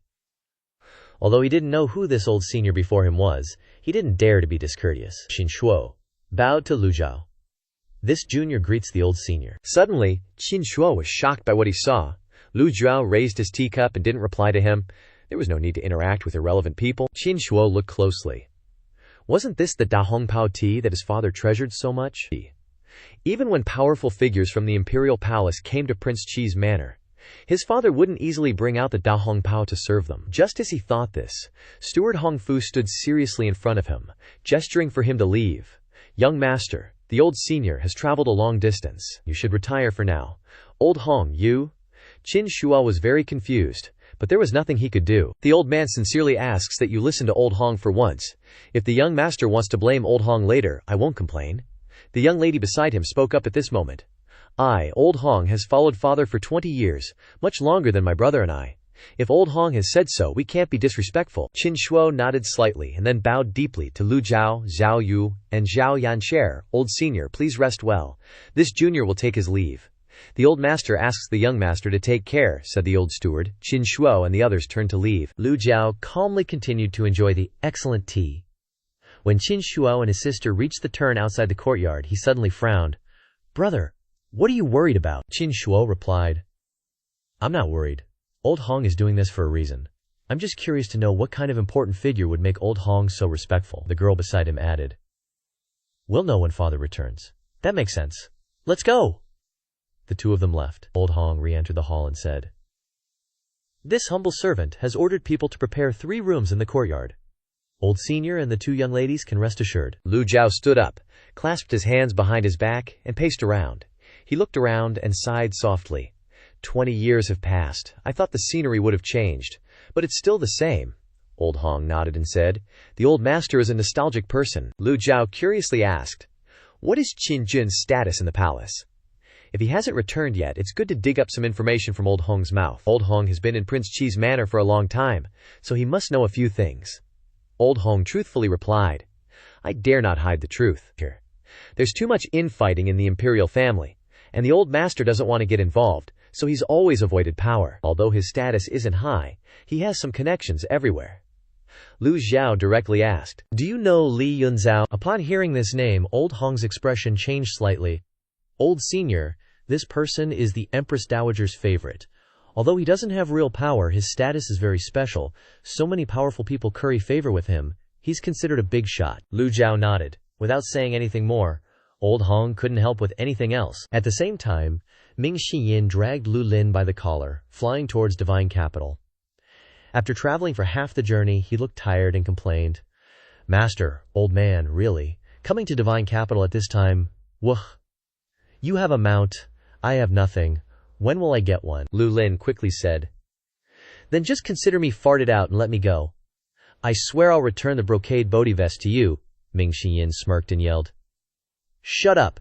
You think the brocade Bodhi vest is just a treasure? Ming Xiyin used force again to squeeze Lu Lin's head. Lu Lin was in so much pain that he sweated profusely and looked like he was at his funeral and said, The Evil Sky Pavilion has so many treasures, you don't lack something like the brocade Bodhi vest, right? Why do you have to do this? If I die, my eldest brother will be angry. My second, third, and fourth brothers are all better thieves than me. They will definitely avenge me. Vengeance will beget vengeance. When will it end? Trisk. This Lu Lin, Ming Xiyin, was getting a little tired, so he kicked him hard, and he cried out in pain. Ming Xiyin swooped down to continue dragging Lu Lin's head and said in a deep voice, You're just a bunch of 5 mice, and you dare threaten the Evil Sky Pavilion? Do you know the brocade Bodhi vest is the life-saving treasure of my 8th junior brother? The pained Lu Lin cried out. Taking the brocade Bodhi vest is no different than killing 8th junior brother? Let me tell you, in my eyes, the 5 mice are already dead men. That name, Lu Lin, just froze up. His brain suddenly went blank, and he fainted from fright. Ming Xiyin glanced at him, cursing, What a waste! It's a pain to drag this guy around. This divine capital is so huge. Am I really gonna lug him all the way to see Master? Better head back to the Evil Sky Pavilion first, then to the divine capital. Shangyuan City, the Evil Sky Pavilion, and the divine capital are at the 3 corners of a big triangle. Heading back to the Evil Sky Pavilion now ain't too far out of the way. Thinking this, Ming Shiyin grabbed Lu Lin and flew towards the Evil Sky Pavilion in Shangyuan City. Changfeng Purple Tower. Those rats must have caught a whiff of something. The whole area around Shangyuan City is a total mess, fires everywhere. 4 shadows darted across rooftops, speeding through streets, slipping through cracks unseen by soldiers and cultivators, rushing to the Changfeng Purple Tower below with all their might. Then the 4 stopped, looking up. Green Rat spoke. "Boss, this is where Fifth Bro and Siwuyai were supposed to meet up," Yellow Rat replied. "Let's go check it out, play it safe." White Rat chirped. Yes, Gray Rat was speechless. The 4 immediately rushed in. They followed their noses. One sniffing around, one keeping a close eye, and one on lookout duty. Only the boss stayed under the main gate of Changfeng Purple Tower, waiting for news. Soon, the 3 came back. "Boss, no sign of Fifth Bro, and Siwuyai's not here either," Black Rat said, panting as he ran up. "Boss, found this, Fifth Bro's dagger." The boss took the dagger, glanced at it, and scoffed. "So, Siwuyai thinks he can mess with me just 'cause he's a disciple of the Evil Sky Pavilion, huh?" Second Bro piped up, "Boss, Fifth Bro's definitely been captured by him." "I told Fifth Bro to watch out for Siwuyai, but he didn't listen.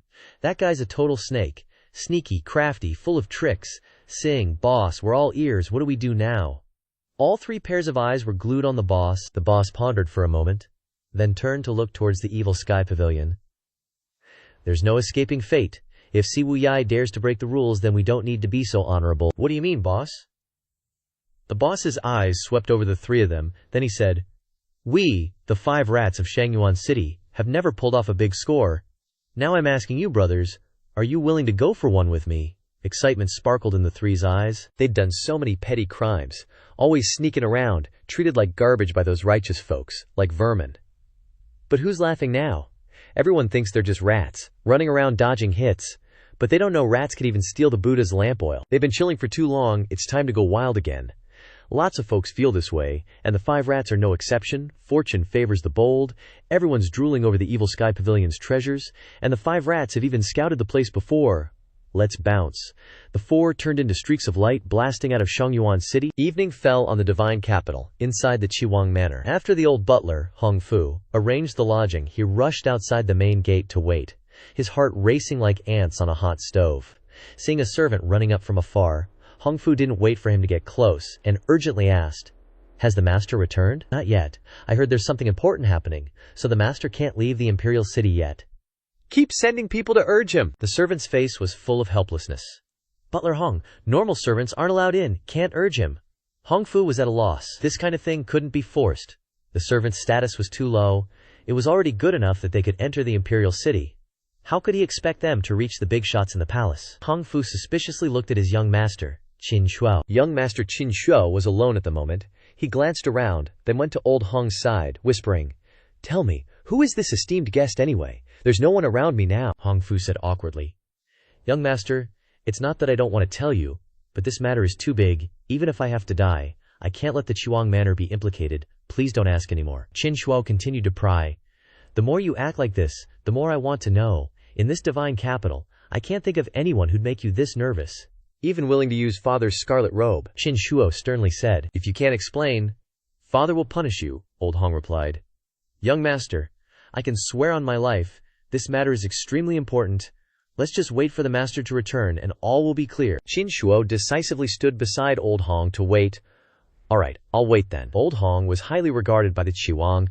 No matter how angry Qin Shuo was, he couldn't do anything to him. At most, he'd just scold him a few times, but old Hong wouldn't bother with that. Doing so would only show that he wasn't magnanimous and wouldn't gain anything. Qin Shuo was, after all, an educated young master. He had to have some insight. Clop, clop, clop. The sound of a carriage appeared at the end of the alley. The subordinate, hearing the sound, happily pointed and shouted, "The master is back!" Old Hong and Qin Shuo immediately ran to greet him.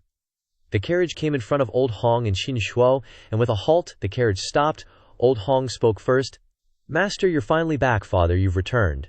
Qin Shuo bowed to his father, an old man wearing official robes.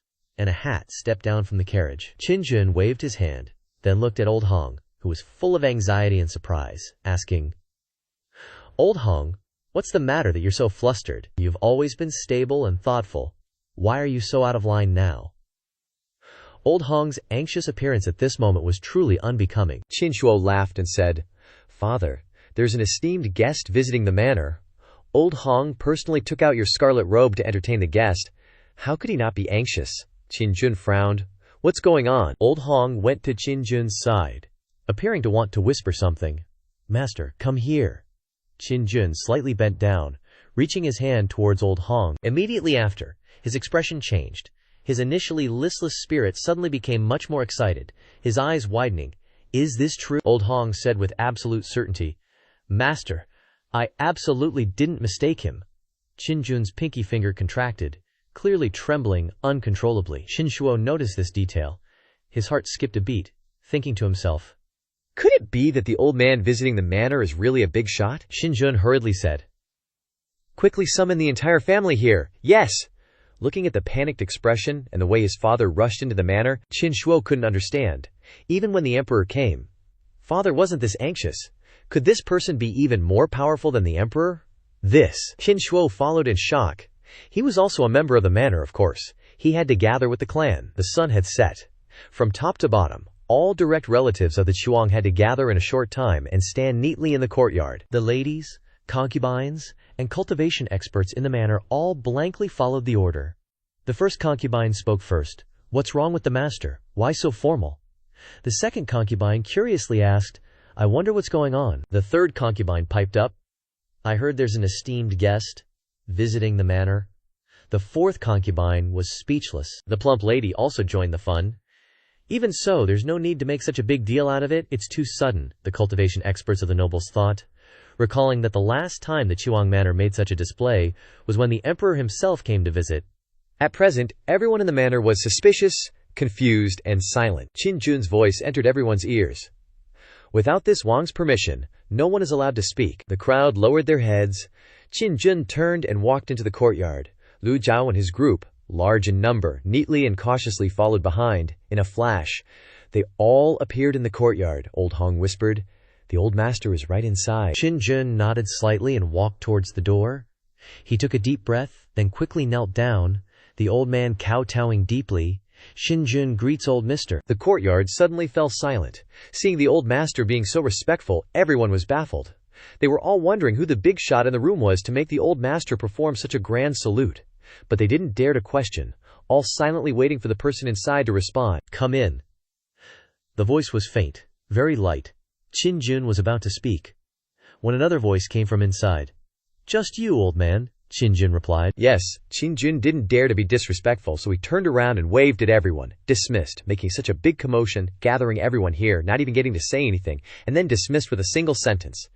The crowd was extremely stunned, but since the old master had spoken, who dared disobey? "Let's go."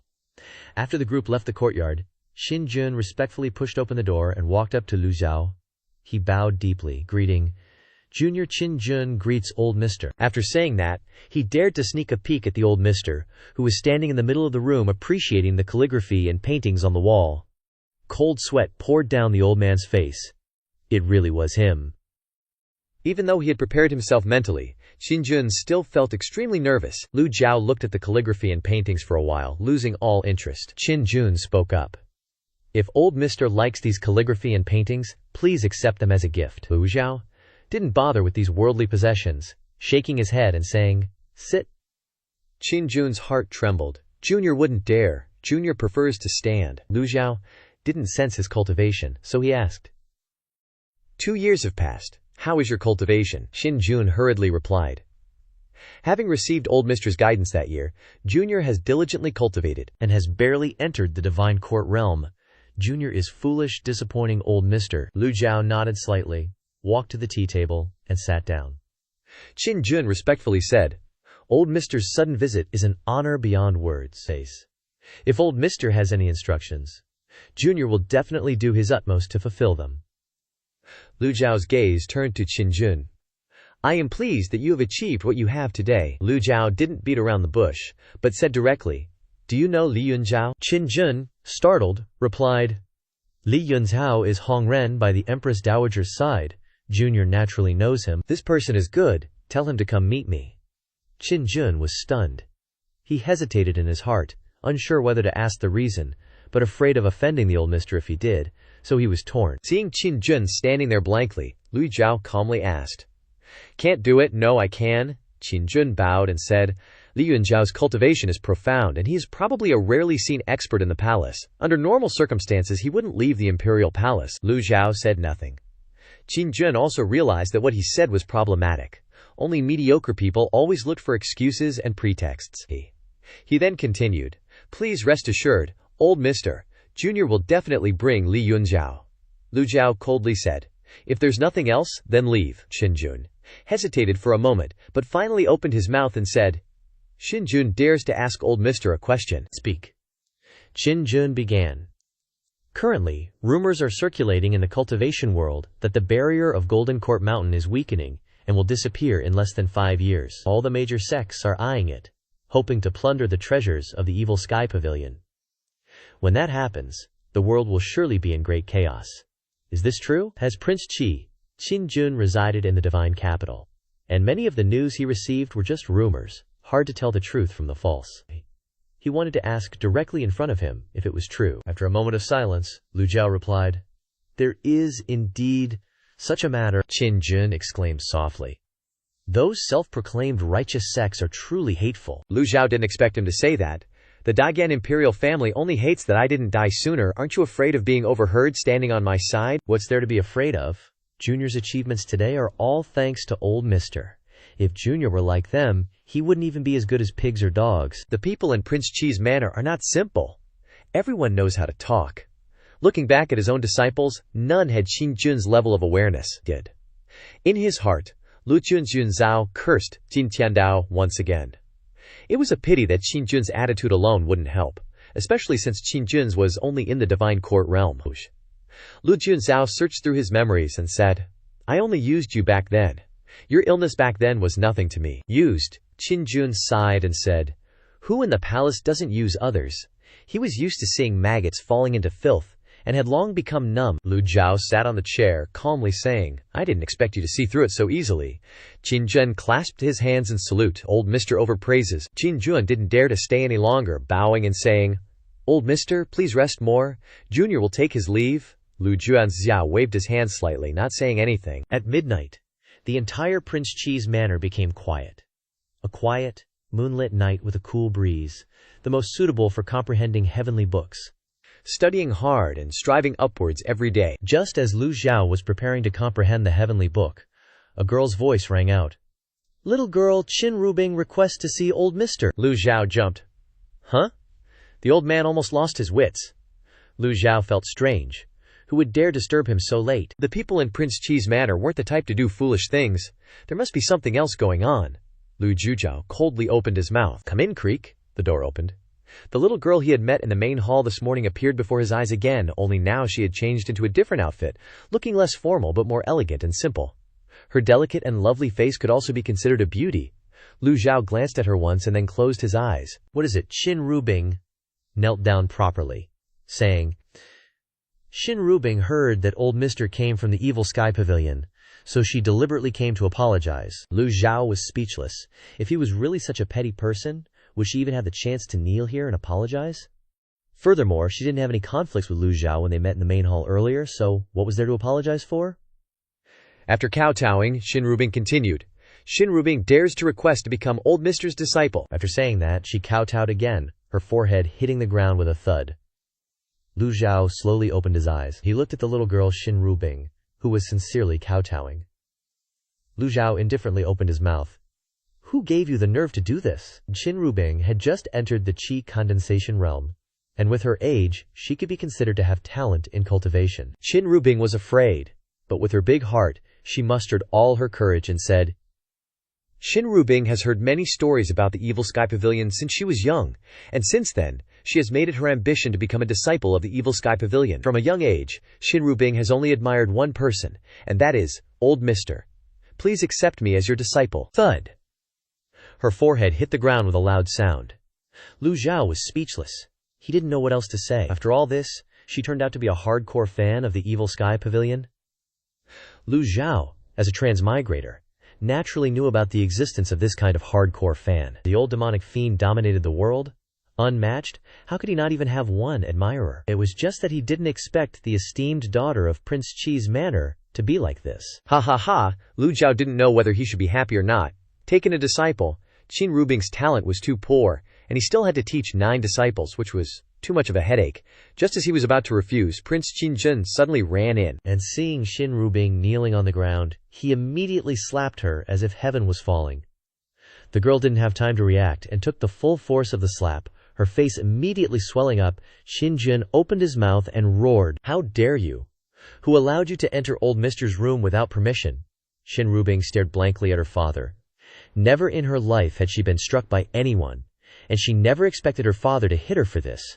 Qin Rubing felt extremely wronged but dared not say a word, only covering her cheek with her hand. Qinjun knelt down, clasping his hands, and said to Lu Zhou, "Please forgive her, old mister. My daughter doesn't understand proper etiquette. This one will definitely punish her severely." Lu Zhou frowned. On the surface, Lu Zhou remained calm, but inwardly he sighed slightly. After all, she was someone who admired him. This slap was punishment enough for her. Lu Zhou waved his hand. "Withdraw." Qinjun reprimanded her in a low voice, pulling Qin Rubing out of the room. "Get out of here now."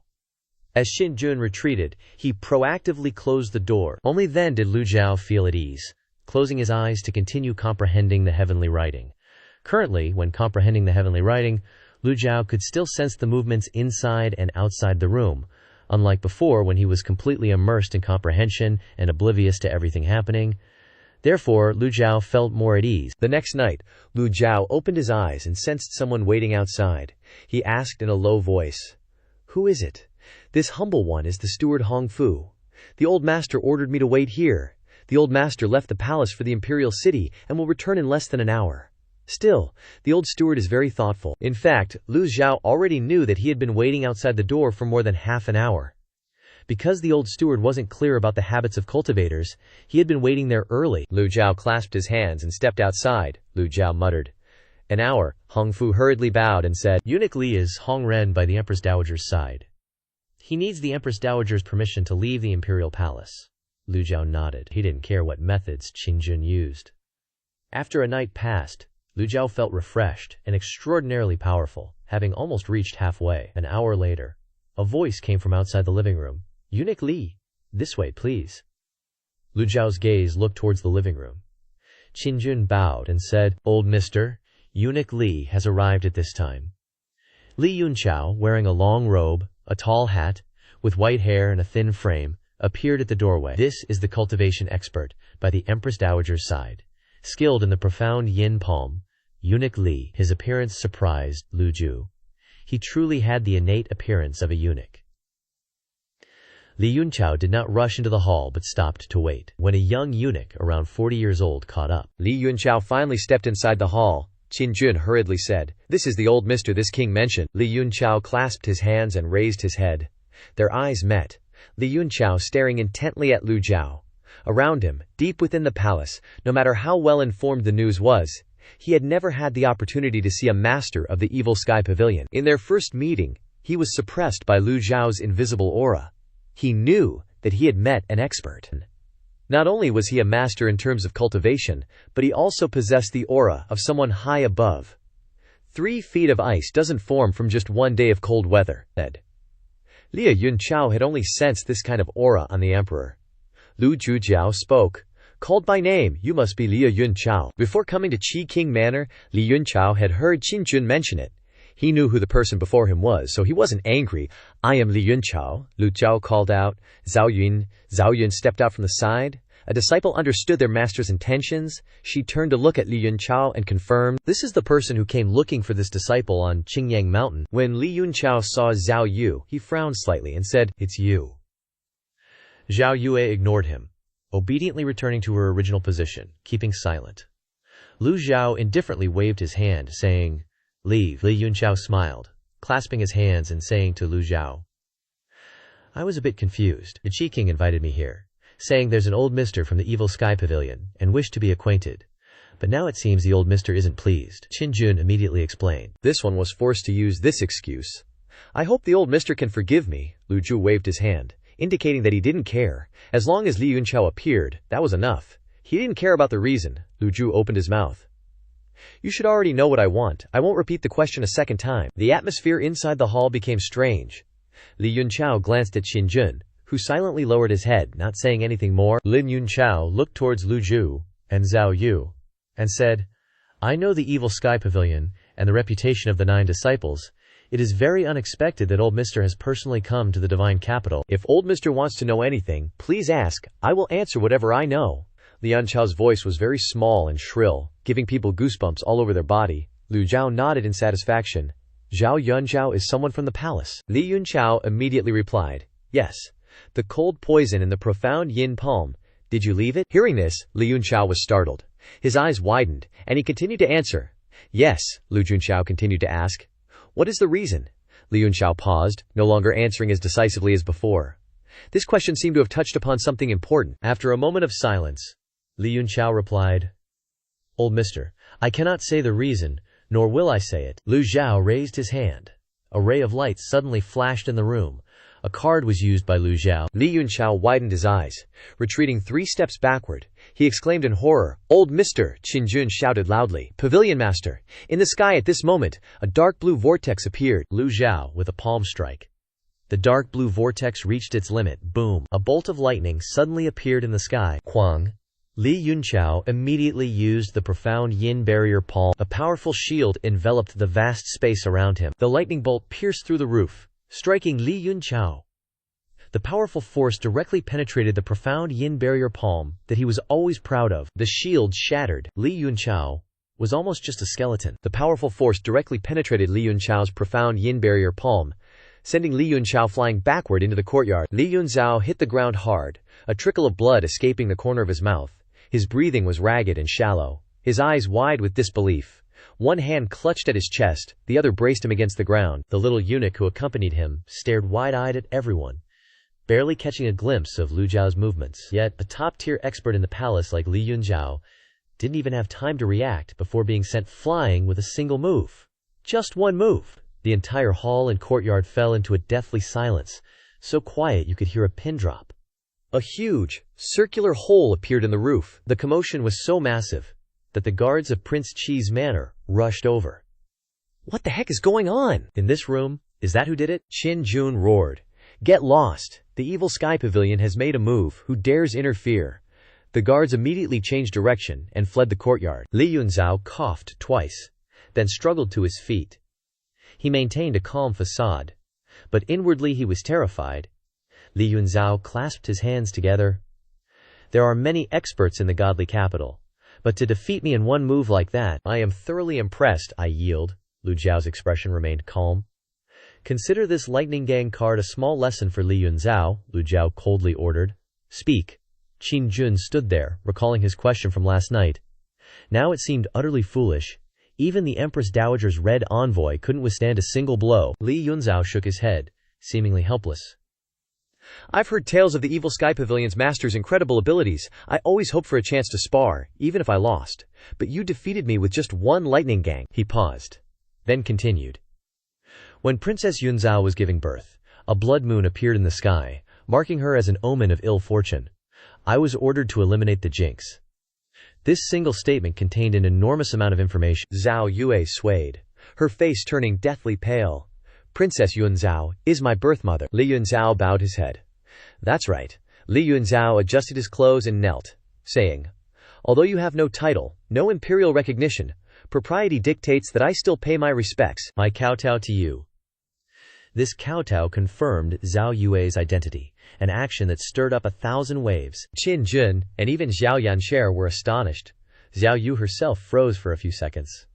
The person performing the salute was none other than Li Yunqiao, the Empress Dowager's red envoy. Li Yunqiao rose before Zhao Yu could respond. Li Yunqiao continued. Princess Yunqiao's life was destined to be difficult from the start. I couldn't bear to sever her bloodline, so I didn't act cruelly. I only left the profound yin palm seal in the child's body. Lu Zhao slowly stood up, all eyes turning to him. Lu Zhao placed his hands behind his back and walked to the center of the hall. Who ordered you to strike when the blood moon appeared? Li Yunqiao hesitated again. He stammered. This. Lu Zhao strode forward, pressing. Are you still not going to speak? Seeing Lu Zhao's attitude, Li Yunzhao retorted. Is it necessary for old mister to be so aggressive? Lu Zhao's face was as cold as ice. Zhao Yue is this old man's disciple? Shouldn't this old man seek justice for his disciple? Lu Zhao's words deeply moved Zhao Yu. Bringing tears to her eyes, Li Yunzhao explained, it's not that I don't want to say, but the imperial concubine who plotted against Princess Yunzhao has already passed away.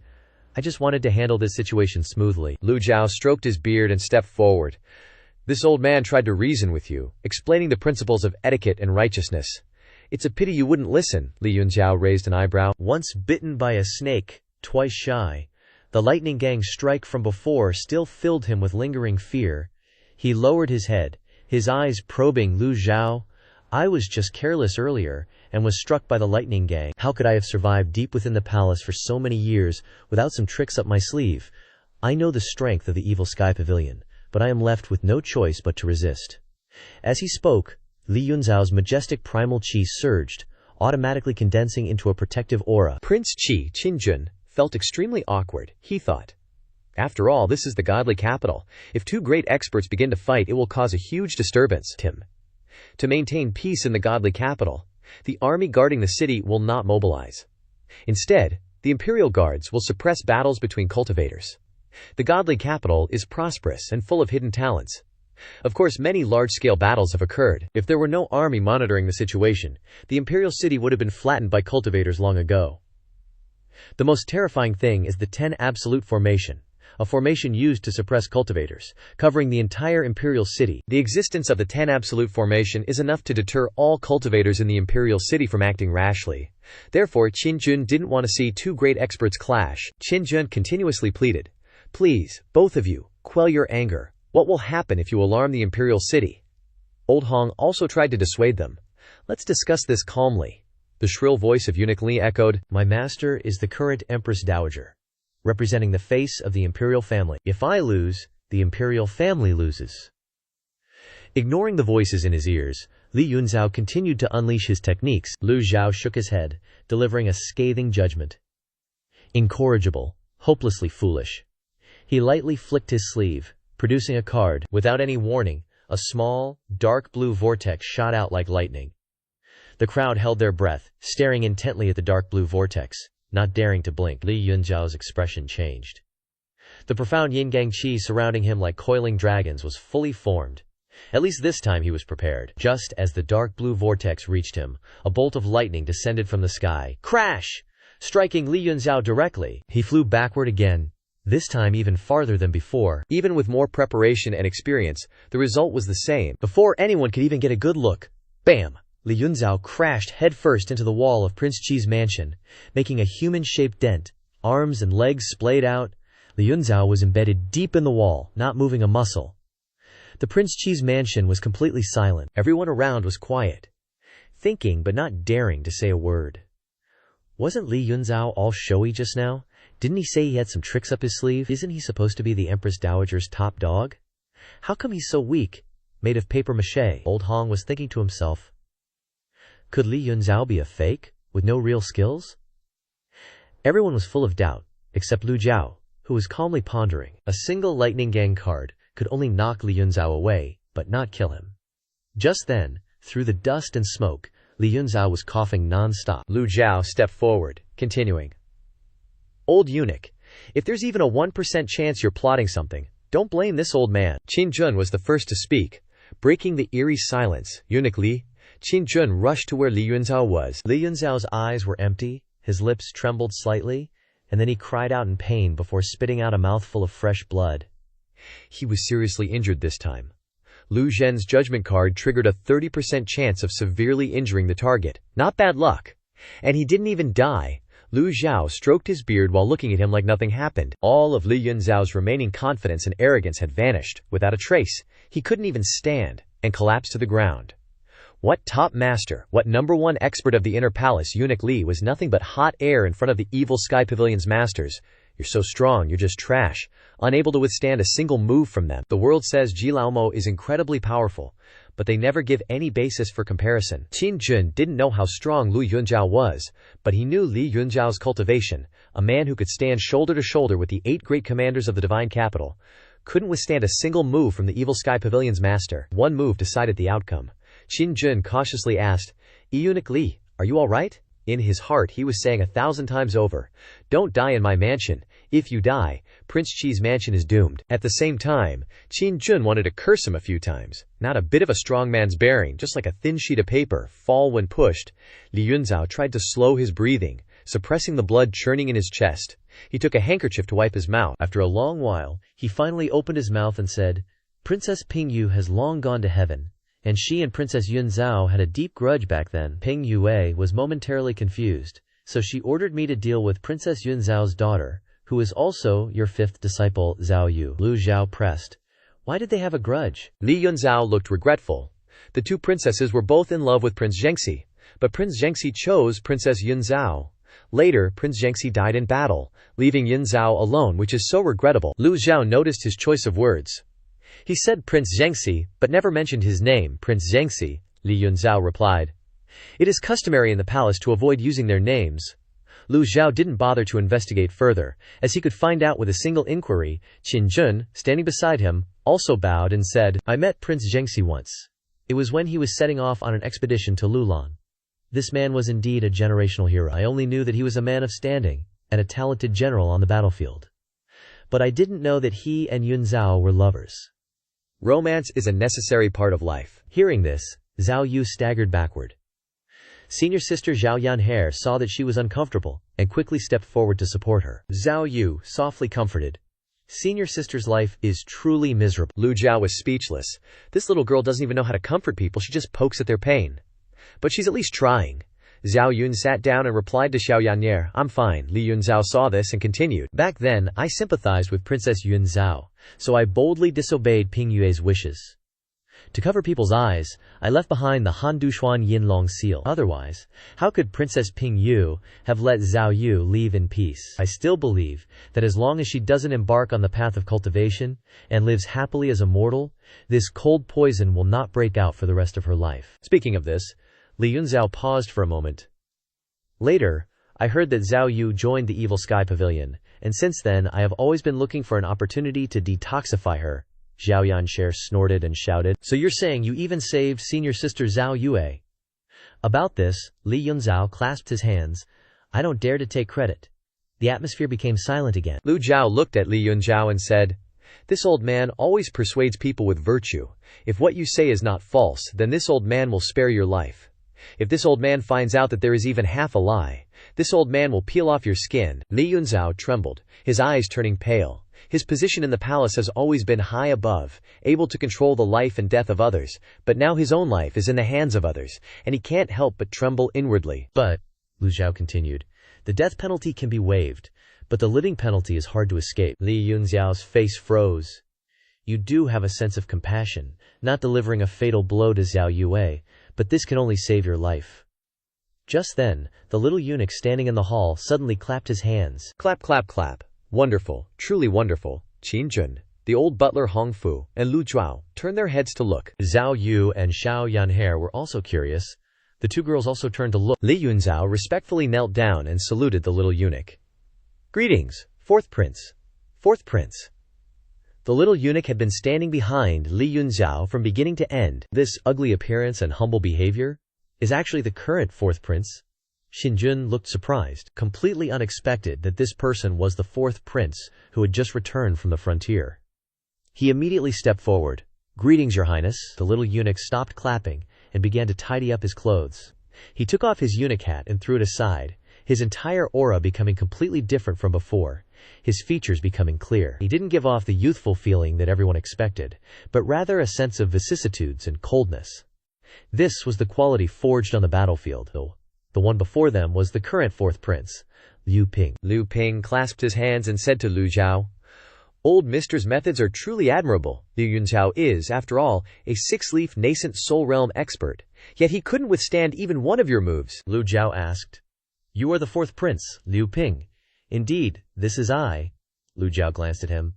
"You want to stand up for Li Yunzhao?" Lu Zhou sensed that the aura emanating from Liu Ping wasn't too strong. At least, from the outside, it wasn't possible to tell how deep his cultivation was. Liu Ping said with a smile, This prince has long admired old Mr. Just now, the 2 attacks on Li Yunzhao had greatly shaken Liu Ping. The Evil Sky Pavilion truly lives up to its reputation. This prince doesn't intend to stand up for Li Yunzhao. He deserves what he got. It's just, you gotta look at the owner before you beat the dog. Li Yunzhao is, after all, the royal family's dog. And this prince can't just not say anything. Lu Zhou stroked his beard and nodded. That's good. This one's got some sense. The reputation of the Evil Sky Pavilion resounds like thunder in the ears. Even someone who has fought on the battlefield like Liu Ping is no exception. Li Yunzhao lowered his head, his face full of discomfort. Even though he was crushed by Lu Zhao's 2 moves just now, he didn't feel as uncomfortable as he did now. Now that even His Highness was saying this, it seemed that he couldn't escape this calamity. Liu Ping politely asked, "How does old Mister intend to punish him?" Lu Zhao's gaze turned towards Li Yunzhao. "Do I need to report my actions to you?" Hearing this, Li Yunzhao broke out in a cold sweat, his face pale. Liu Ping was startled, choked by Lu Zhao's words. This old devil is even more difficult to deal with than the legends say. Not only is his cultivation terrifying, but even his temperament is so bizarre. Old Mister is too kind. Li Yunzhao is at your disposal. This prince would never dare to arrogantly interfere. Liu Ping took a step back, acting like he was just an outsider. Li Yunzhao frowned. "Your Highness!" Liu Ping glanced at Li Yunzhao and said, "This prince and Zhengxi prince jointly campaigned in the West. Although we aren't bosom buddies, we can be considered like-minded. Yet you've caused such a mess this prince can't protect you anymore." Saying that, Liu Ping looked in another direction. Li Yunzhao froze upon hearing that. Immediately afterward, Li Yunzhao bowed before Lu Zhao. "Old Mister's cultivation is profound. This humble general is completely convinced. I am willing to accept any punishment you deem fit." Lu Zhao stroked his beard and nodded. "You know what's good for you? Very good," Lu Zhao continued. "This old man will cripple your cultivation. Are you willing?" Li Yunzhao's expression was extremely ugly. Destroying his cultivation was no different from killing him. He didn't expect Jilaomo to be so ruthless. How could he be willing? Lu Zhao noticed the change in his expression. "You're not willing." At the same time, another Lightning Gang card appeared in Lu Zhao's palm, quietly waiting for Li Yunzhao's answer. If he still wasn't willing, then he'd just take out the Lightning Gang card and beat him until he submitted. Li Yunzhao broke out in a cold sweat and shouted, "How would I dare not be willing? It's just that I have something to say, and I believe that after old Mister hears it, you will change your mind." "Huh?" Fourth Prince Liu Ping turned around, looking eagerly at the old eunuch. Liu Ping didn't have much of an impression of Li Yunzhao, because he spent all year fighting on the frontier. It was only after returning from the frontier that Liu Ping had a few encounters with him. The fourth prince recalled the scene from earlier. "Where did the old eunuch go?" "I went to pee, Your Highness," the old eunuch replied. "Oh, then let's go together." At that time, Liu Ping originally intended to get close to Lin Yun so that he could have eyes and ears beside the Empress Dowager in the future, but he didn't expect this Lin Yunzhao to have quite a few tricks up his sleeve. Liu Zhao spoke. "Speak," Li Yunzhao reported. "I have served the Empress Dowager for over 50 years. In the Deep Palace, the number of people the Empress Dowager trusts can be counted on one hand, and I am one of them." The Empress Dowager has an object in her possession that is definitely related to the Evil Sky Pavilion. Huh. Lu Zhao's heart skipped a beat, remembering the ancient sheepskin map. The location of the Heavenly Writing first volume fragment was indeed in the royal palace. Could this thing really be in the Empress Dowager's hands? What a pleasant surprise. Seeing Lu Zhao's hand reaching out, Li Yunzhao almost peed his pants. Lu Zhao's eyes lit up. Lu Zhao patted Li Yunzhao's shoulder. "Continue," Li Yunzhao nodded. "This object is a wordless book. Back then, after old Mr. took away the imperial token, you exchanged it for the Empress Dowager." Cough, cough. After saying this, Li Yunzhao coughed violently to cover up the fact that he had used the wrong word just now. To slip up at this crucial moment was practically asking for death. Hong Fu was worried to death for him. To have such skills and still be worthy of being a palace attendant beside the Empress Dowager, he should be thanking heaven for its blessings for not being dragged out to be beheaded. Liu Ping interjected. "You dare betray the Empress Dowager. You'll be sentenced to death when you return." Li Yunzhao shook his head and said, "Your Highness has just returned to the divine capital, so there are many things you are not clear about. Please allow me to explain." Back then, after the imperial token disappeared, the entire royal palace was turned upside down in search of it. Only the Empress Dowager knew that this object was in the hands of the Evil Sky Pavilion. The imperial token was originally managed by His Majesty, but for the past few years His Majesty has been feeling unwell, so he left it to the Empress Dowager to manage. The token being taken caused the Empress Dowager to be anxious like a fire in her heart, so she sent someone to the Evil Sky Pavilion. Lu Zhou originally wanted to say, "I have no impression of this matter at all," but suddenly remembered the missing memory fragment, so he remained silent. Saying too much is a mistake. Saying nothing is better. Li Yunzhao continued. Old Mr. didn't return the imperial token but gave the Empress Dowager a wordless heavenly book. Lu Zhao suddenly understood. This wordless heavenly book must be the heavenly writing first volume fragment. Lu Zhao was too lazy to ask the reason, only saying, "Where is the heavenly book?" Li Yunzhao replied, "It's still placed in the palace." Having said this, everyone understood. Li Yunzhao wanted to use that wordless heavenly book to exchange for his cultivation. Coincidentally, Lu Zhao had long given the imperial token to Jiang Aijian. Jiang Aijian used it to open the royal treasury, so the key had returned to the royal family's hands, as if it had been destined by the underworld. Lu Zhao didn't turn his head and called out, "Zhao Yu!" Zhao Yu immediately replied, "Disciple is here. You are the victim. You decide his fate." Li Yunzhao heard this and broke out in a cold sweat. If Lu Zhao already knew the heavenly book was in the palace, he had plenty of ways to get it back, so there was no need to agree with Li Yunzhao. That's why he was giving the decision to Zhao Yu. Everyone looked at Zhao Yu, and she bowed, saying, "Master's belongings should be retrieved. After all, it was fate that he saved this disciple's life. If he's lying, there's always time to kill him later." Zhao Yan'er nodded solemnly. "That's right," Lu Zhou thought to himself after hearing this. My disciple Zhao Yu truly lives up to my teachings. She's finally thinking of her master. Zhao Yan'er still needs more guidance, Lu Zhao asked. Li Yunzhao, did you hear clearly? Li Yunzhao immediately knelt and bowed his head, saying, "I understand.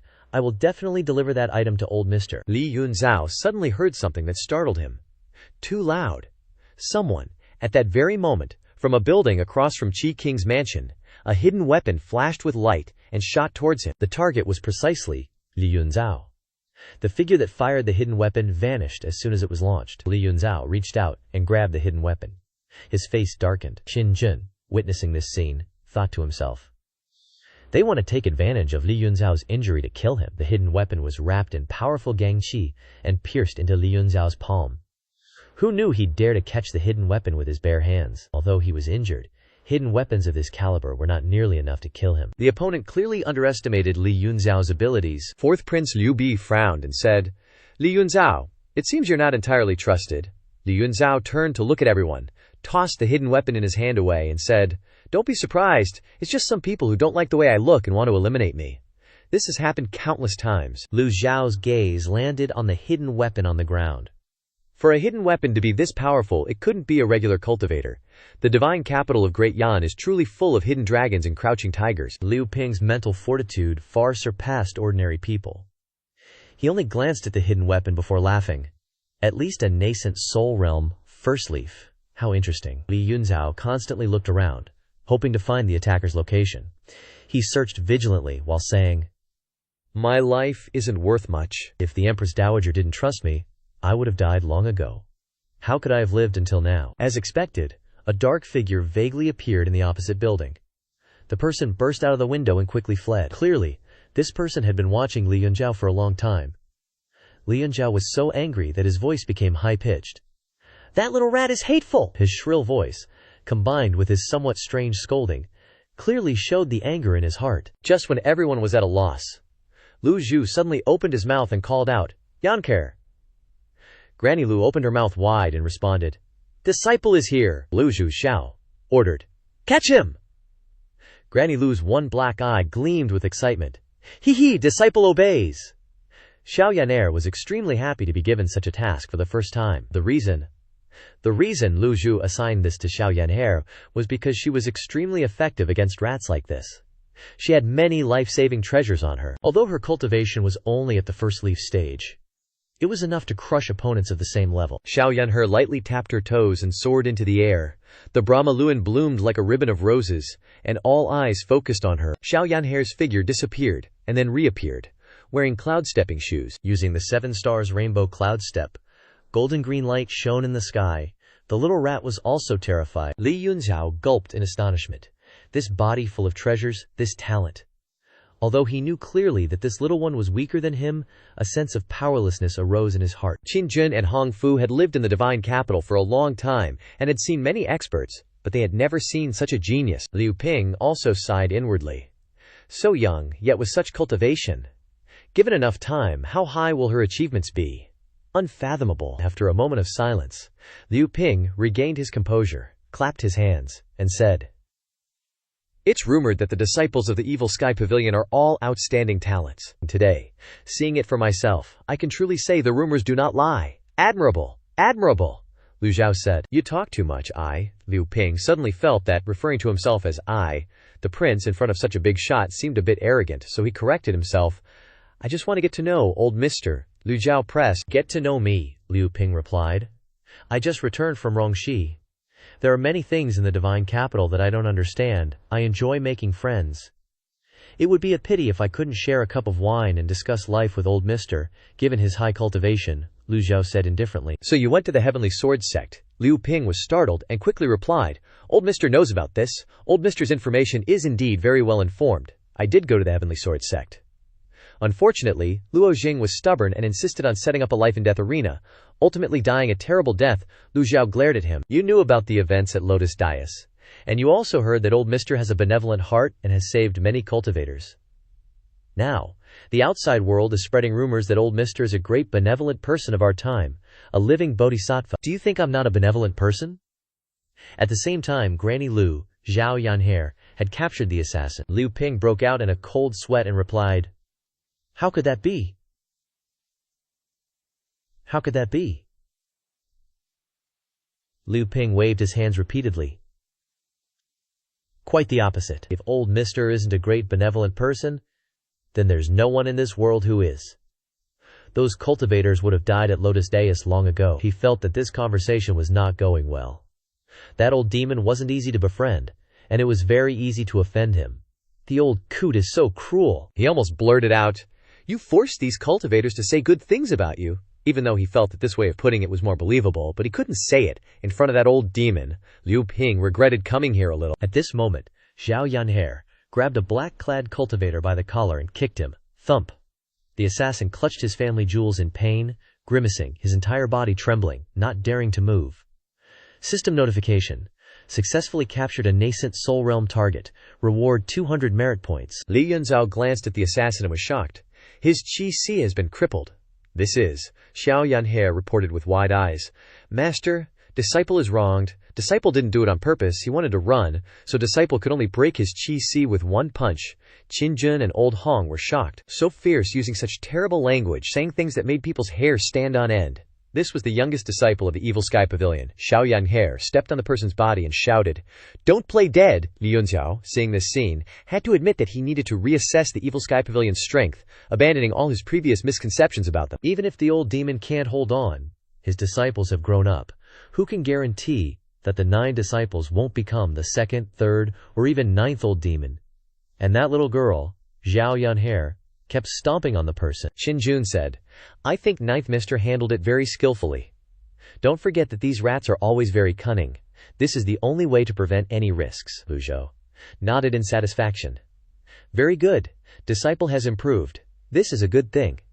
Xiao Yanhair smiled happily, her heart blooming with joy. "Thank you, Master, for the praise. Disciple will definitely work harder." Does something feel off? Li Yunzhao and 4th Prince Liu Ping stood aside, speechless. Xiao Yanhair went to the assassin's side and said coldly, "Speak! Who ordered you?" The assassin didn't say a word, because he was lying motionless. "If you don't speak, I'll take you back to the Evil Sky Pavilion for my 3rd senior brother, or rather, my 4th senior brother, to torture you." 4th senior brother has many ways to torture people. The assassin quickly sat up, his eyes wide. He quickly took something out and put it in his mouth, closing his eyes tightly. He tried to chew on it. Soon after, the assassin's eyes widened, and he stuck out his tongue. "Man, I'm dead." Zhao Yanchair, Zhao Yu, and Lu Zhao are speechless. Is this guy always this extra? Li Yunzhao checked his pulse and said, "He's dead." Zhao Yanchair freaked out, staring blankly at her master, kinda accusatory like, "Dead already. What a scaredy cat." Xiao Yanhair's eyes went wide. "Master, I didn't kill him." Before Xiao Yanhair could finish, Li Yunzhao said, "He bit his tongue and committed suicide. There's poison in his mouth too. Guys like this live on the edge. Their heads are practically tied to their belts. They'll off themselves immediately if they're caught." Just then, a square-headed dude ran over, saw the candy on the ground and popped it in his mouth. Yup, bit his tongue, he exclaimed. A killer wants to see the best of life before he kicks the bucket. Squarehead ran off, still sucking on the candy, muttering, "So good." Lu Zhou shook his head and sighed. What a waste. Better if Zhao Yanhair killed him directly. At least we'd get merit points. Damn it. Did I mess up the teaching somewhere? Qinjun's brows finally unfurrowed. Better dead than escaping. After all, Qinjun, invited Li Yunzhao here. He could only hope the fourth prince wouldn't punish him when he returned to the palace. Suddenly, Liu Ping shouted, "Someone! Clean up!" A guard rushed over from outside the courtyard, kneeling. "Your Highness, clean it up, quickly!" "Yes, sir." The guard glanced at the corpse and dragged it away without a word. Li Yunzhao slowly stood up, looking at the sun high in the sky. "It's getting late. I must return." He'd been out all morning. If he didn't return soon, the Empress Dowager would be pissed. "Old sir, I'll come again to take my leave." Lu Zhou didn't reply or stop him from leaving manner. The fourth prince, Liu Ping, looked a bit awkward and chuckled. "Should I be leaving too?" Seeing Liu Ping's shameless, cheeky face, Lu Zhou thought of Jiang Aijian and said, You do resemble him somewhat, he almost said. "No wonder you have the same father, but remember Jiang Aijian's identity and kept quiet." Liu Ping asked, "Him, forget it, better not to mention it. That Jiang Aijian's been MIA for ages. Last time we found him, Ming Xiyin contacted him, but now, who knows where to even look? He's so mysterious, appearing and disappearing, so annoying." Lu Zhou was personally in divine capital, and this Jiang Aijian, as a prince, probably wouldn't dare come here for fear of being recognized. Lu Zhou clasped his hands and walked back into the main hall. Liu Ping followed. Xiao Yancher asked curiously, "The sun's already high, why haven't you left yet?" He grinned. Leaving. Zhao Yanhair thought the guy was a bit slow. "My master doesn't need rest, probably." Liu Ping smiled and boomed, "Old sir, in any case, I sincerely wish to make more friends. Please don't be too quick to refuse. Having a friend is always better. We'll meet again someday." He cupped his hands in farewell. Lu Zhou didn't stop him or even watch him leave. Lu Zhou had no desire to get involved in the power struggles within the palace. Lu Zhou had just returned from the border. His position wasn't stable. Many were watching his every move.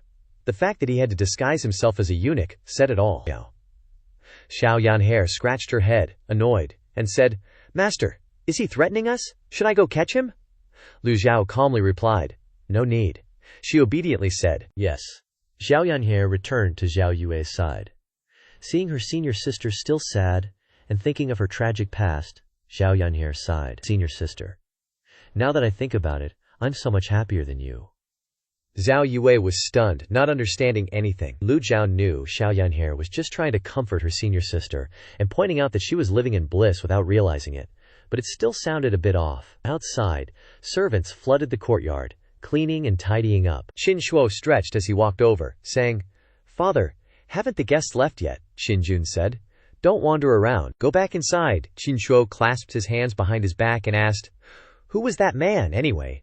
Qinjun turned his head to look at the main hall, then turned back and whispered, "Someone your younger sister often mentions." Qin Shuo was struck dumb as if by lightning. After the courtyard was cleaned, Qinjun and the old steward, Hong Fu, entered the main hall. The old man clasped his hands respectfully and said, "Old sir, this humble one truly didn't know the fourth prince would follow him here. Please forgive me." Lu Zhao's face darkened, and he pressed.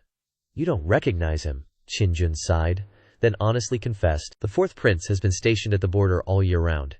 He was a young man when he left, and now he's middle-aged. His appearance has changed greatly, and he was disguised as a eunuch, so I didn't recognize him right away." "Stationed at the border," Lu Zhou repeated. If he was stationed at the border, why was he now imitating the other princes and forming factions? In Lu Zhao's past life, the person stationed at the border shouldn't be involved in court disputes. Qinjun replied, "It's for self-preservation. The fourth prince's military power will be stripped away soon. He'll be alone and helpless then. He doesn't want to harm others, but he still has to guard against others wanting to harm him." Old Hong sighed softly at Qinjun's words. "Forget it." Lu Zhou clasped his hands and stood up. "You behaved well. I've always been one to settle debts of gratitude and resentment clearly. Speak, what do you want?" Qinjun waved his hands repeatedly. "This humble one wouldn't dare. This humble one isn't like those greedy cultivators. I definitely don't have the courage to covet or dream of anything from the Evil Sky Pavilion." Lu Zhou said, "MN, go rest." Immediately, Lu Zhou shook his head slightly, turned around, and left. Zhao Yanhair and Zhao Yu also returned to their rooms. Qinjun and Old Hong stood frozen, unsure of what to say. After a while, Qin Jun, still dazed, asked, "Old Hong, did I miss something?" Old Hong comforted him. "Master, please restrain your grief." Seeing Qin Shuo standing there like a wooden log, Qin Jun turned to Old Hong and said, "Help the young master back. How can he inherit the family business with such cowardice?" "Yes, sir." At the same time, on Golden Court Mountain, Ming Xinyin carried Lu Lin and flew towards North Pavilion.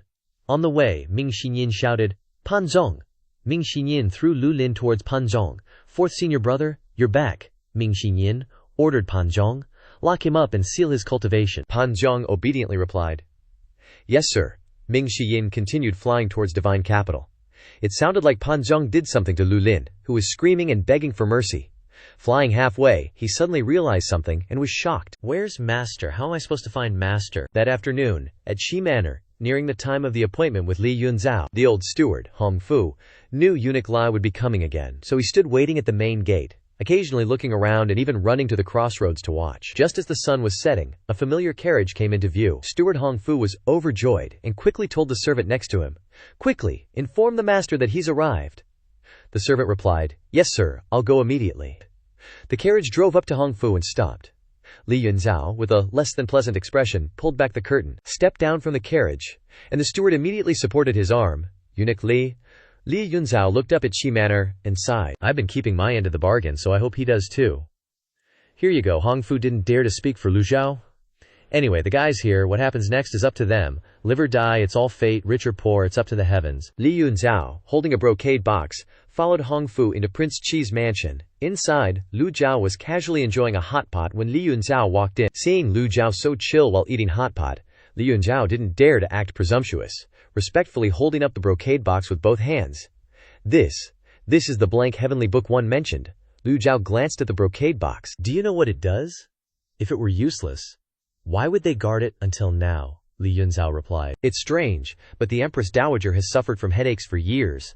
By chance, she used this as a pillow, and within a month her headaches vanished. It probably isn't meant for reading, but contains a power like an ancient jade that can heal." "You're pretty good at guessing." Lu Zhou didn't confirm or deny his speculation, letting him wonder, and took the brocade box. With a slight flick of his sleeve, click. The box opened. The system announced, "Ding. Acquired a fragment of the Heavenly Book of Opening." It really is a fragment of the Heavenly Book of Opening. Holding the Heavenly Book of Opening fragment, Lu Zhou frowned slightly. "One part is missing." Li Yunzhao jumped, quickly explaining, "I absolutely didn't hide anything. Otherwise, I wouldn't have waited until today. I've had a million chances to take it over the years." Lu Zhou wasn't responding to Li Yunzhao, just muttering to himself. The system interface says, "Heavenly Book of Opening Fragment," so there's still one more part out there. Weird, did Old Devil Jean only give the Empress Dowager one part back then? Where's the last part? Damn. I don't have the animal skin map with me, otherwise I could check if there was a notification, but thinking about it now is useless. Let's go back to the Demon Heaven Pavilion to see. Lu Zhou spoke. "It's nothing to do with you." Li Yunzhao was startled, not daring to question anything, just standing respectfully to the side. Lu Zhou stored the Heavenly Book of Opening fragment. "This thing's related to his next divine power, which will help him increase his strength, so he needs to keep it safe," Li Yunzhao said. "Then, the agreement between me and the old senior." He was incredibly tense. If the old devil went back on his word, he wouldn't be surprised. Lu Zhou glanced at Li Yunzhao and said, "This old man always keeps his word. You've done well." Li Yunzhao immediately breathed a sigh of relief. Li Yunzhao clasped his hands, requesting, "I have one more thing to ask. Speak."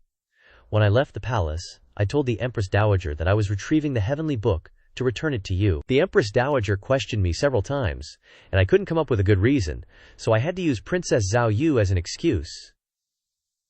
"The Empress Dowager really wants to meet Zhao Yu once." Lu Zhou glanced at him.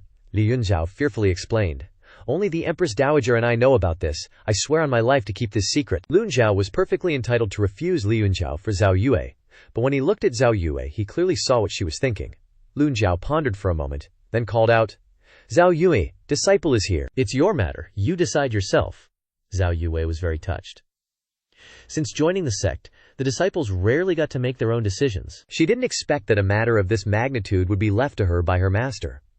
This made her extremely surprised. Zhao Yue didn't answer immediately, but thought for a moment, then said, "Master, disciple wants to go and see." Lu Zhou continued eating while saying, "Then go." Hearing this, Zhao Yu immediately knelt respectfully and kowtowed to Lu Zhou. Her huge, round talents were exceptionally stunning.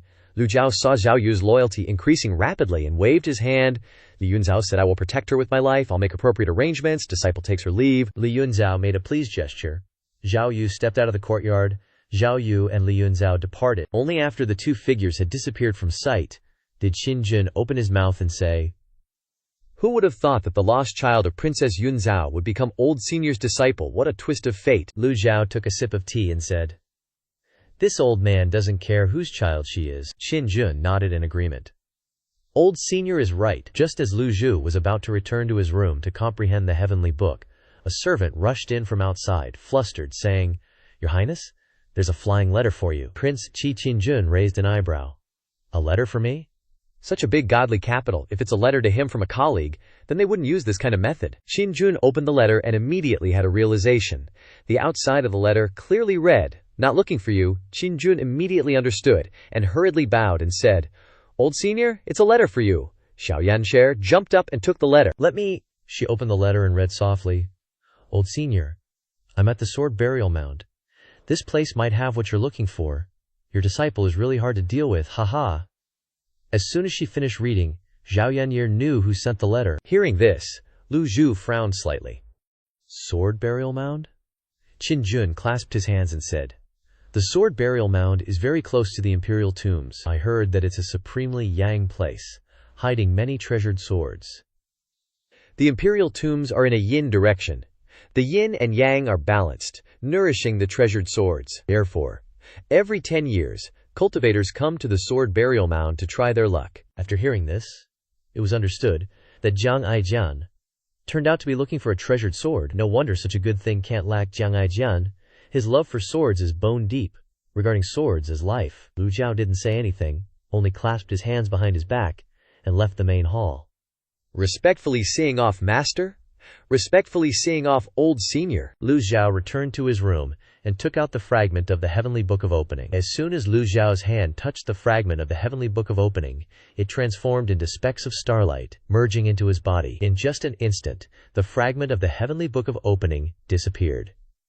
Lu Zhao didn't sense any great divine power appearing. It seems that he still has to find the last part of the Heavenly Book of Opening. Lu Zhao sat cross-legged, no longer thinking about these things, and entered a state of comprehending the Heavenly Book. Night fell, and the godly capital became completely silent. Below, a carriage pulled by a pig was running quickly on the road. Li Yunzhao sat at the front, driving the carriage. A figure in a blue robe was floating in the sky above the divine capital, a long sword on his shoulder. He also spotted a pig cart running towards the imperial city. On the streets below, Yu Shangrong smiled faintly, whispering, "Congratulations, junior sister." Then, he shook his head slightly.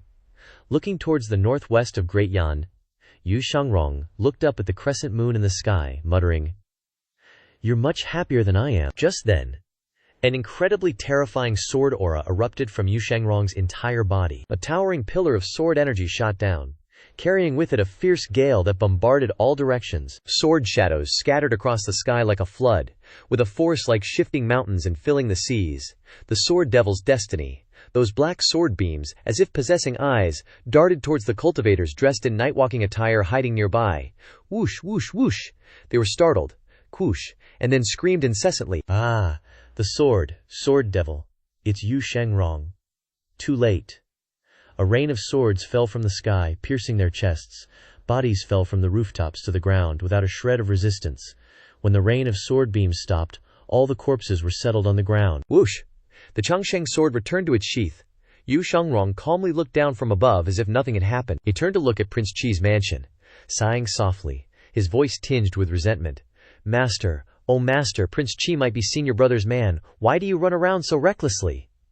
He restrained the aura of his entire body, approaching to observe Prince Qi's mansion. If you didn't look closely, it would be difficult to detect a peerless expert floating in the sky above Prince Qi's mansion. Like an angel, Yu Shangrong didn't leave immediately but stood with his arms crossed, watching Prince Qi's mansion. Suddenly, Yu Shangrong was taken aback. Yu Shangrong's eyes were drawn to a blue glow. That blue glow was like a firefly in the night sky, or moonlight reflecting on water, shimmering vividly, appearing very unique. With the sword devil's knowledge, he couldn't recognize what it was.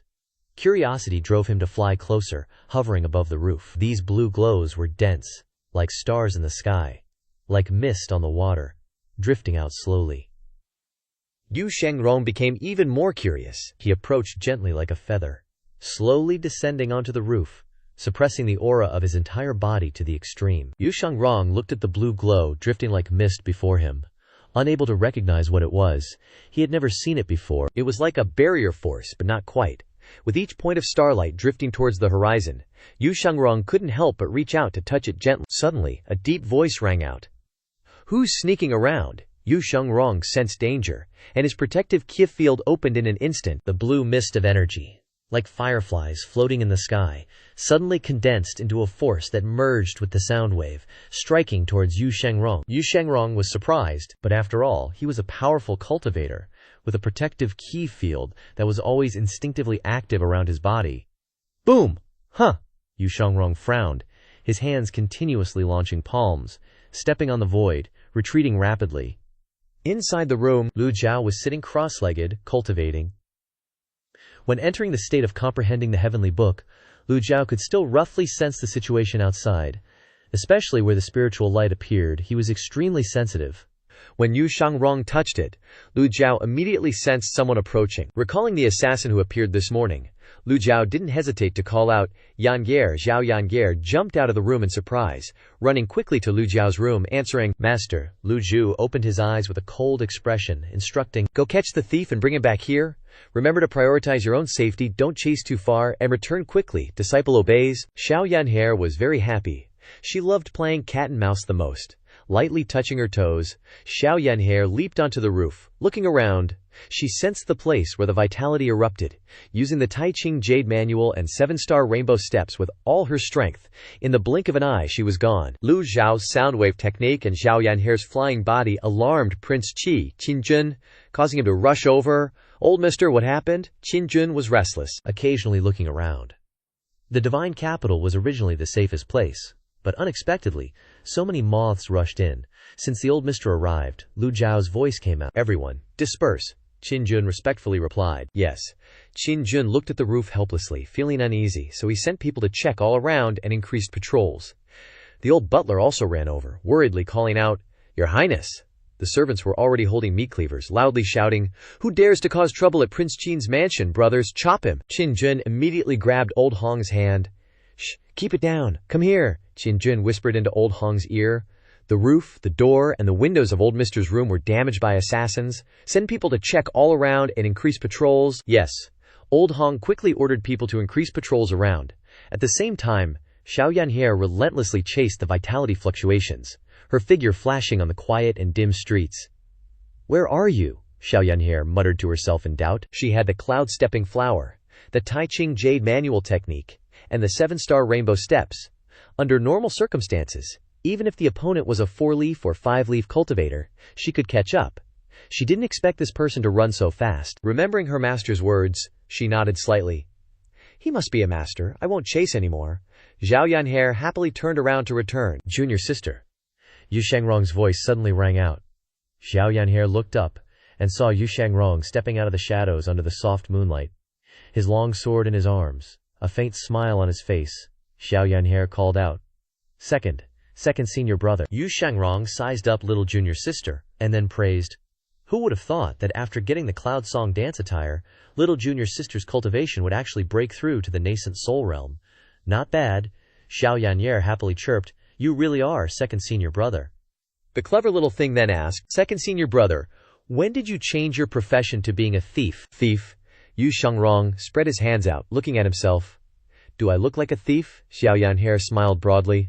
"Master told me to catch you and bring you back." Yu Shengrong chuckled softly. "Little junior sister, what's master doing in Shendu?" Hearing this, Zhao Yan'er lowered her head, her little hands clutching a corner of the Brahmasi rosary, her voice tinged with affection.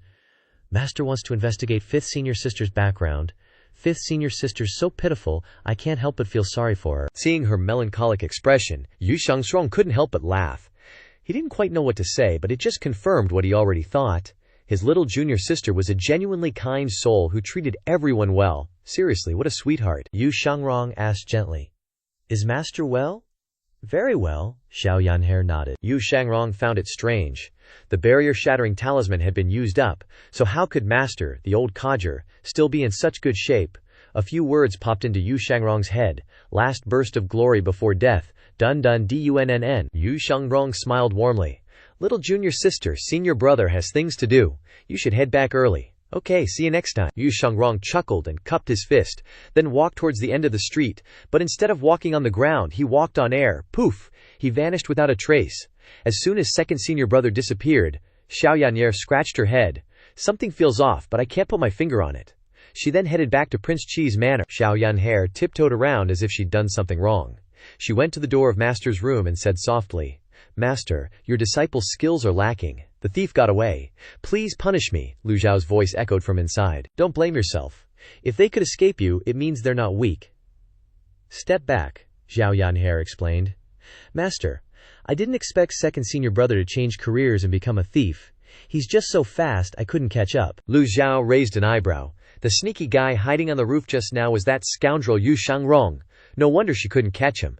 It's a pity he didn't get to deal with it himself, but there's no point in regretting it now. Whatever, Lu Zhou continued. Go rest, your disciple obeys. Xiao Yan'er went back to her room. Lu Zhou was lost in thought. That scoundrel Yu Shangrong.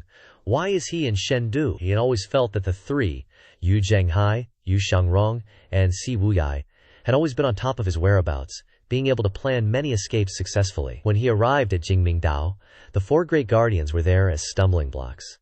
In Anyang City, Yu Shangrong and Yu Zhenghai gave gifts to the ninth disciple. He saw Yu Zhenghai's flying chariot on Lotus Dais. And now, he's met Yu Shangrong in Prince Chi's manor in Chengdu. All the signs indicated that someone was constantly monitoring his movements. Thinking of this, Lu Zhou closed his eyes and continued to comprehend the heavenly book. The next day, inside Prince Chi's manor, Qin Jun led his steward, Hong Fu, to wait outside Lu Zhao's room early in the morning. They waited for a long time, without hearing any movement from the room. Steward Hong Fu felt that something was wrong and said, Master, could something have happened to the old senior? Early this morning, the city garrison discovered many corpses nearby, suspecting they were assassins. Let's wait a little longer. Qin Jun thought to himself. Arbitrarily disturbing the old senior's rest is a decapitation-worthy offense. After a while, there was still no movement in the room, and the sun was already high in the sky. Qin Jun finally couldn't stand it any longer and bowed as he called out, Old senior! There was no reply. Qin Jun waved his hand, and then he pushed open the door and entered the room. Where was Lu Zhao's shadow in the room? The old steward also ran in and looked around. It was completely empty. Qin Jun was stunned. Where is he? Qin Jun suddenly slapped his thigh and shouted, Quickly inform sect leader Yu, and tell him that the old senior has left Chengdu, and is likely going to the sword graveyard. Yes. The old steward immediately responded as he saw the old master panicking. But as soon as he finished speaking, Lu Zhou stepped out of the room behind them and opened the door. The noise made Qin Jun and the old steward jump. Just as he turned his head back, Qin Jun and the old butler's eyes rolled back, their souls practically flying out of their bodies. Lu Zhou casually put his hands behind his back, pretending to look into the distance, and said, The weather is really nice today. The little Yan'er has her eyes closed shut, with arms cupped, and thought, You guys are dead meat. Lu Zhou, just like a regular old man, relished the bright sunlight, then stretched his body as he casually strolled into the middle of the courtyard. Qin Jun and the rest widened their eyes, frozen as if they had been hit by a body-freezing spell. All standing there motionless, the only thing they couldn't control was the trembling caused by their fear. Lu Zhao's aged face remained calm, showing no anger, but this very attitude made them feel an unresistible feeling of despair. One that made them feel like crying, Master, have a seat. Xiao Yan'er ran up from behind, and said while smiling, Master, this disciple will be pound your back every day. Lu Zhou stroked his beard, and nodded with satisfaction. A child that is easy to teach. This little girl is being more and more understanding. Lu Zhou flicked away a few of his sun-dried sunflower seeds, then looked at Qin Jun with a side-eye and spoke. Secret. A secret report. Qin Jun and old Hong were in a panic, and thump-thump, Qin Jun could no longer hold it in, and fell onto his knees, and Steward Hong and the rest also kneeled after him. Qin Jun kowtowed repeatedly. Qin Jun wouldn't dare. This issue had to do with the life and death of the whole clan. When he answered, the tone in his voice was much higher. Lu Zhou probed. What benefits did that scoundrel Yu Zhenghai give you? Lu Zhou thought. Before he came out he had thought that Qin Jun and Yu Xiangrong had a relationship, but didn't expect it to be Yu Zhenghai. Qin Jun hurriedly answered. Please, old senior, do not misunderstand. This junior and sect leader Yun are just friends. Little Yan here mischievously snatched a sunflower seed to eat, while Lu Zhou asked Qin Jun again. Friends. Qin Jun used force in every word he spoke. From start to finish, this junior does not have even a bit of intentions to scheme against the Evil Sky Pavilion. If there is half a lie, may I not die in peace. Lu Zhou shook his head slightly. What did Yu Zhenghai ask you to do? Qin Jun broke out in cold sweat and said while having his head lowered, to pass on the news from the palace and from inside Shendu. This junior once received old senior's grace and definitely would not dare to betray the Evil Sky Pavilion. Lu Zhao's eyes were sharp. You received my grace, but go and repay that scoundrel. Qin Jun's mind went completely blank. Qin Jun and Old Hong were also silenced, not knowing how to respond.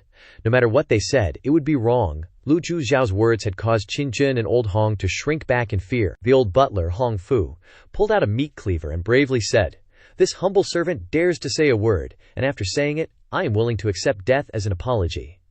In truth, ordinary mortals like Hong Fu wouldn't usually attract Lu Zhou's attention.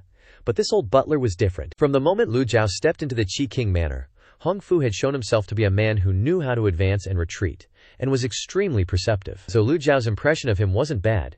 Speak. The old butler didn't think too much, and hurriedly said, The Yu sect leader absolutely didn't know that old senior would be coming to the divine capital. If the master wanted to secretly inform him, why would he wait until now? It's true that the master and the Yun sect leader have dealings with each other, but the master once said directly to the Yun sect leader that he would absolutely not do anything to harm the Devil Sky Pavilion, otherwise they wouldn't cooperate. In the master's room there's a portrait of old senior.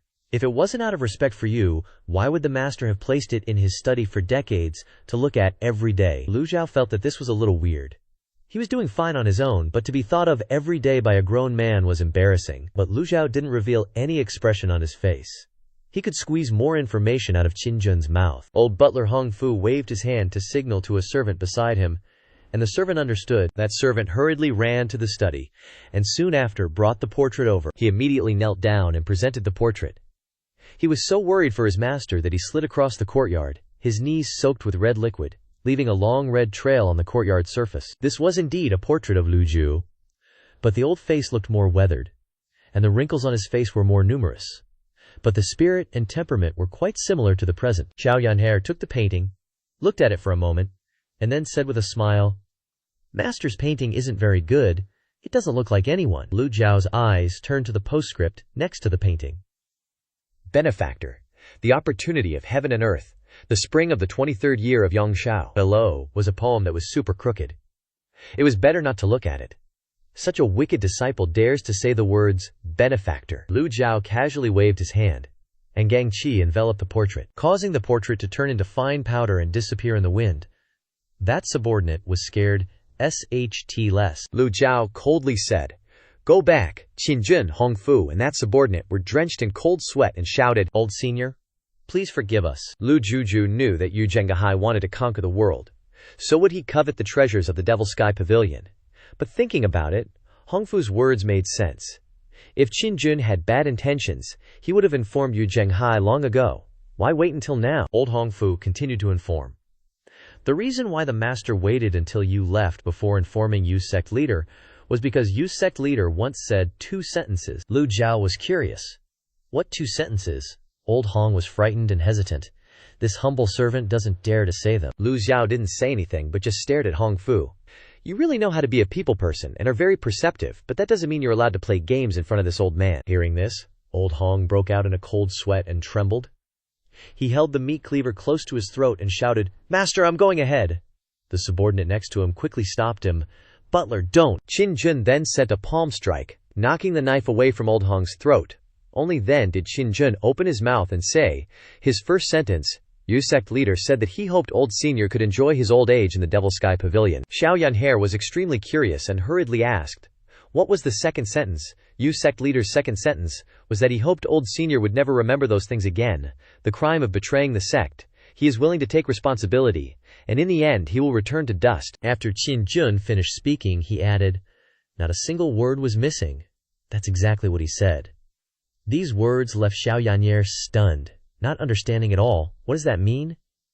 In fact, Qin Jun and Hong Fu didn't understand what the second sentence meant either. But Lu Zhou understood the enormous amount of information hidden within. This sentence revealed two things. 1. Yu Zhenghai knew that he had lost a part of his memory. 2. Yu Zhenghai's betrayal of the sect had hidden circumstances. The entire courtyard fell silent. After a moment, Lu Zhou spoke. That wicked disciple came to the divine capital. Hearing this, Qin Jun was drenched in sweat. Old senior, don't even mention this junior. Even if your seventh disciple used all his abilities, he wouldn't be able to get the sect leader to come and meet you. Xiao Yanhe asked with interest. Why? Qin Jun lowered his head and replied, This junior doesn't know either. Seeing that the atmosphere was much less stressful than before, Old Qin, Old Hong, and the subordinate immediately kowtowed and said in turns, Please forgive the Qi King Manor, Old Senior. Please spare the Qi King Manor, Old Senior.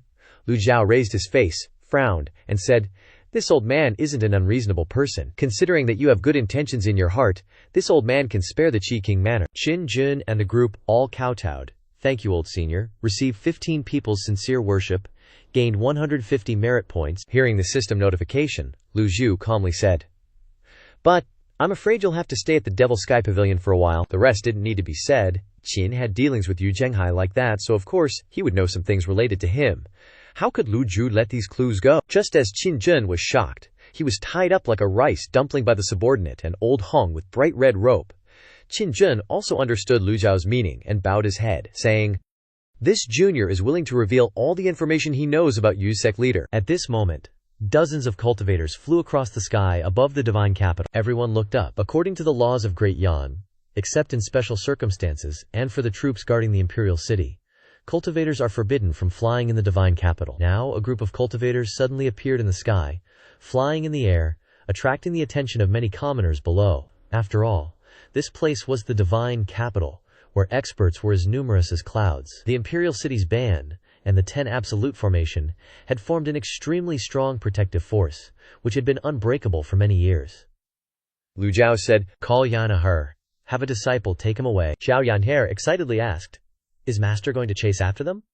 Lu Zhou ordered, Prepare the carriage. Old Hong and the subordinate who were taking Qin Jun away replied, Yes, Old Senior, immediately, immediately. Old Hong understood Lu Zhao's meaning and immediately told the servants to prepare a good carriage. But this style seemed a little strange. The Qi King Manor's servants prepared the carriage and tightly bound their master and put him in the carriage. Fortunately, this was the Qi King Manor, and there were no outsiders in front of the manor. Otherwise, this matter would become a laughingstock for the entire divine capital. Qin Seng and Qin Rubing were totally stunned seeing their dad all tied up and dragged away. Qin Seng was freaking out, just speechless. Old Hong could only try to reassure them. Young master and miss, don't worry so much. The old master's just popping over to the Evil Sky Pavilion for a quick visit. He'll be right back. Qin Rubing mumbled sadly. Should have begged them to tie me up too then. That sentence had Qin Se, Qin Jun, Old Hong, and some random underling all scratching their heads like, what's she even blabbering about? Lu Zhou was driving the carriage, just cruising along. Inside, little Yanxer asked curiously, Master, why aren't we flying like they do? Before Lu Zhou could even answer, Qin Jun, tied up like a mummy, awkwardly said, Ninth, mister, loosen up a bit, loosen up. It's not like he can escape anyway. Xiao Yanxer pumped her fist, thinking, Ooh, nice idea. Qin Jun could only give Lu Zhou a pleading look. Lu Zhou said, Untie him. Xiao Yanhe flicked her hand, and a streak of primal qi sliced through the ropes binding Qin Jun. At this point, Qin Jun wasn't going anywhere, so tied or untied didn't really matter. Once he was free, Qin Jun clasped his hands in thanks. Thank you. Seeing Xiao Yanhe not even acknowledge him, Qin Jun volunteered an explanation. This is still the divine capital after all. The old mister probably doesn't want to attract too much attention. There are tons of fancy carriages like this in the divine capital. It won't stand out too much. Xiao Yanhe seemed to get it, giving a little nod. Before long, the carriage was out of the city. Stop, Qin Jun called out. The sword cemetery just opened, so there'll be lots of cultivators going in. We should keep a low profile. All right, Xiao Yanhe said happily. Qin Jun smiled and said, Let's go. Xiao Yanhe looked at Qin Jun suspiciously and thought, Why is this guy acting like he's more family than I am? Xiao Yanhe asked. Where's the sword cemetery? Qin Jun answered quickly. Northwest, 30 miles from the imperial city, behind the royal mausoleum. Lu Zhou looked towards the sword cemetery, knowing it better than Qin Jun. With Ji Tiandao's thousands of years of experience, Lu Zhao's knowledge was second to none. Seeing Lu Zhou didn't say anything, Qin Jun continued, Old mister, In the letter to you, he mentioned something hesitantly, then stopped. Lu Zhou gestured. Continue. Your disciple is really hard to deal with. Which mister is trying to mess with the old mister's informants?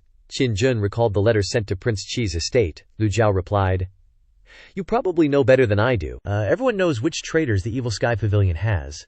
How could Qin Jun not know? At the same time, Lu Zhou wanted to remind Qin Jun. You know Yu Zhenghai is a traitor and you still work with him. Where do you put the Evil Sky Pavilion's founder? Qin Jun gave an awkward chuckle. Saying nothing, Lu Zhou put his hands behind his back and flew northwest. Lu Zhou wasn't sure which evil disciple was causing trouble, Jiang Aijian, maybe Yu Shangrong, Yu Zhenghai, or maybe Xie Wuyai. But no matter who it is, if they mess with me, I'll just take care of them on the spot. Without a word, Lu Zhou soared into the air. Zhao Yanxie was about to fly too, but saw Qin Jun still standing there, stunned. She urged, What are you spacing out for? Master's gone. Qin Jun immediately took to the skies, hurrying, saying, Coming! Coming! No trace of a family had left. Qin Jun and Xiao Yanhe quickly caught up. After all, Xiao Yanhe was a nascent soul cultivator with cloud-soaring shoes, so her speed was top-notch, while Qin Jun was only a divine court cultivator. Discovering that Lu Zhao's flying speed was similar to his, he was deeply moved. The old mister's even looking out for me with his flying speed. Sigh, I'm so ashamed. The three didn't fly as fast as a nascent soul cultivator, but the sword cemetery wasn't far, so they arrived before long. They landed on a mountain range stretching for miles. Lu Zhou stroked his beard with one hand, the other behind his back. Looking at the mountains before him, Qin Jun said, It should be next to Xinyang Mountain. The group walked along the rugged mountain path, and soon they heard a heated argument. Those dark web people are so annoying. The sword cemetery is open to everyone. Why are they blocking our path? Because they're demonic cultivators. Don't forget, Dark Web's master Si Wuyai is the Evil Sky Pavilion's 7th disciple. I respect the old devil, but not Si Wuyai, he's just a traitor. At this time, Lu Zhou and the others stepped out of the bend and saw the situation clearly. There were over 50 cultivators of various realms, from body tempering to Ocean of Qi to Divine Court, and even a nascent soul realm cultivator. It was Jiang Aijian. Jiang Aijian was squatting on a rock, looking scruffy, hugging his sword, and looking at the big rock blocking the road. Jiang Aijian flinched and fell off the rock. He quickly turned his head and looked back. Who recognizes me in this desolate wilderness? Am I really that famous? Then he tumbled to the ground.